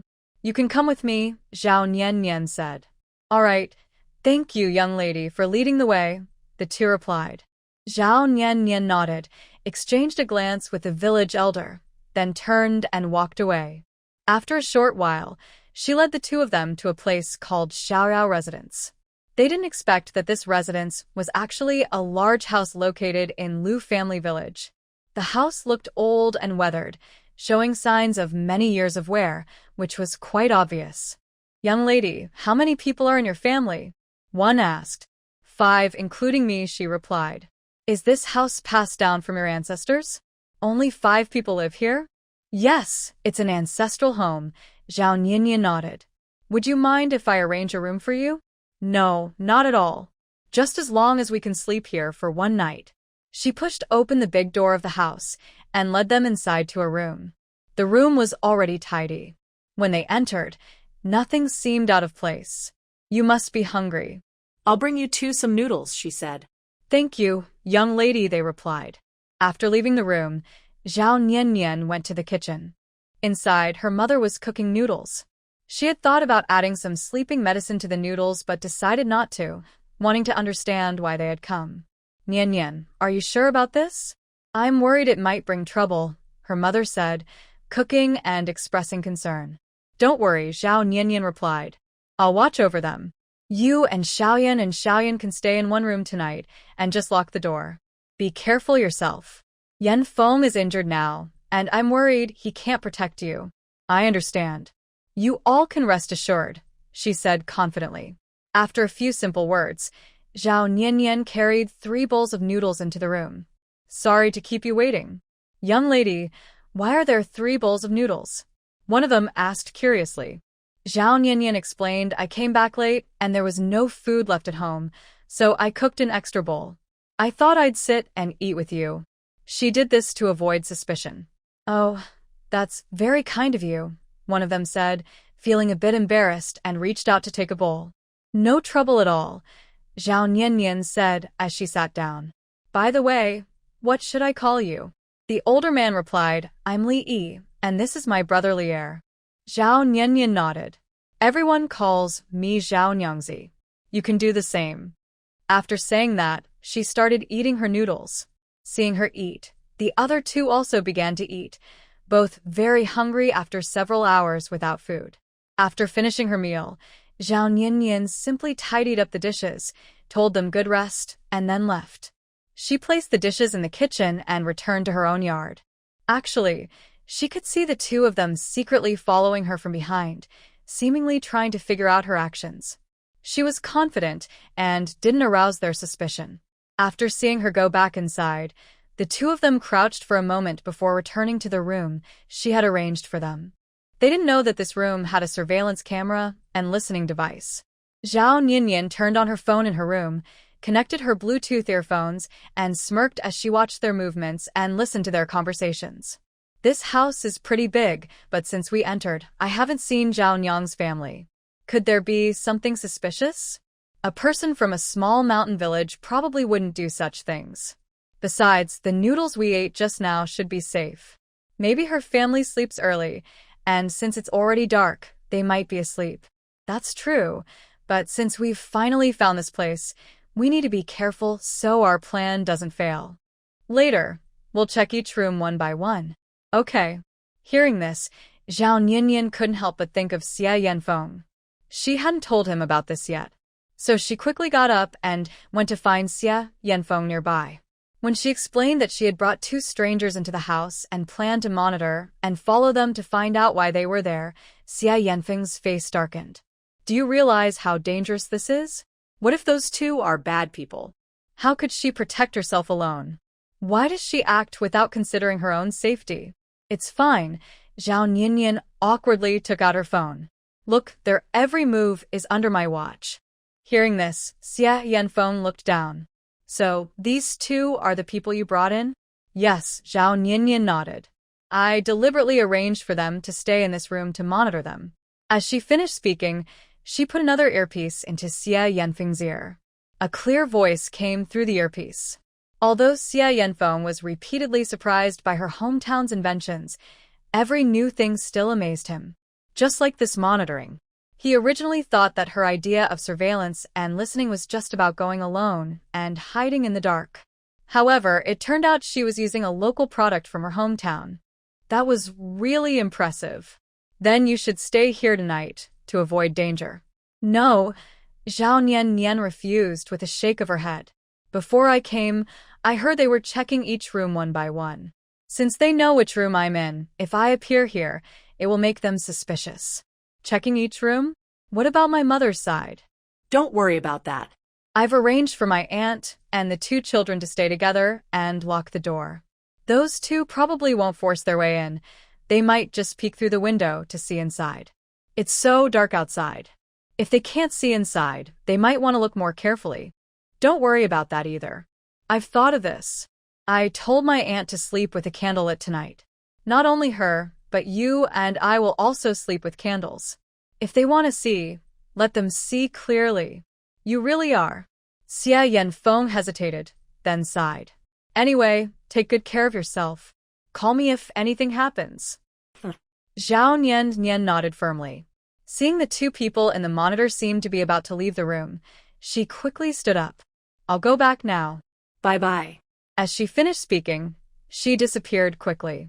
Xia Yanfeng shook his head helplessly and muttered, "This woman really likes to interfere in other people's business." He knew how the villagers in Lujia village felt about her, yet she still wanted to meddle in their lives. Sigh. But if it weren't for her kind and innocent heart, he probably wouldn't feel so happy about her. After Zhao Niannian returned to her room, she turned on the other two monitors. One was for her mother's room, and the other was for the main gate of the house. Luckily, when she still had points in her space, she exchanged for 3 mini cameras, thinking they might be useful someday. She didn't expect to use them now. Looking at the footage on her phone, she saw the two people walking toward her room. She didn't lie down but sat on a stool, holding a needle and thread, pretending to sew or mend something. But she felt something was wrong. She thought for a moment, then took a pill and swallowed it. Soon after, she heard their footsteps softening, so she didn't hear anything else. However, when they broke through the window paper, she noticed it. Not only did she notice, but she also saw a puff of white smoke drifting in from the corner of her eye. It was definitely smoke from a confusing mist. Her sixth sense is quite strong. At that moment, she thought it wouldn't be so simple, so she simply took the antidote for the sleeping drug. According to TV shows, those trying to find out about the people inside the house often use smoke to knock people out, making it easier to act. This also proved her right. Seeing the white smoke drift fully inside, Zhao Niannian put her phone back into her bag, took a moment to think, then pushed the sewing basket off her legs and leaned her whole body onto the table. After a few moments, with a creak, the door was pushed open from outside. Brothers Li Yi tiptoed inside. When they saw Zhao Nian lying face down on the table, they first checked her and confirmed she was truly unconscious. Only then did they look around the room. No problem. Next room. Then they left. After they left, Zhao Nian immediately lifted her head, her eyes crossing the wall to look at the yard where Xia Yanfeng was. Usually, they would go to Xia Yanfeng's room first, since it was closer and the light was on. As she predicted, the brothers Li Yi went straight to Xia Yanfeng's room next. Xia Yanfeng also sensed the presence of the smoke, quickly covering his nose and holding his breath. When the brothers Li Yi entered, they saw Xia Yanfeng lying on the bed, wrapped in bandages, with his shirt open. Is he hurt? Looks like he was scratched by a wild animal. Could he be a hunter? Wow, the hunter is quite handsome. They stared at Xia Yanfeng for a while, then examined the surroundings. Seeing the hunting tools hanging on the wall, they confirmed their suspicion. Xia Yanfeng was just an ordinary prey. After they left, Xia Yanfeng opened his eyes, sat up, and looked thoughtfully at the door. How could they have that smell on them? Did Zhao Nian notice it? He wanted to find her, but was worried about his wound bleeding and being scolded. Wait. They were only separated by a wall. Thinking of this, Xia Yanfeng stood up and walked to the wall.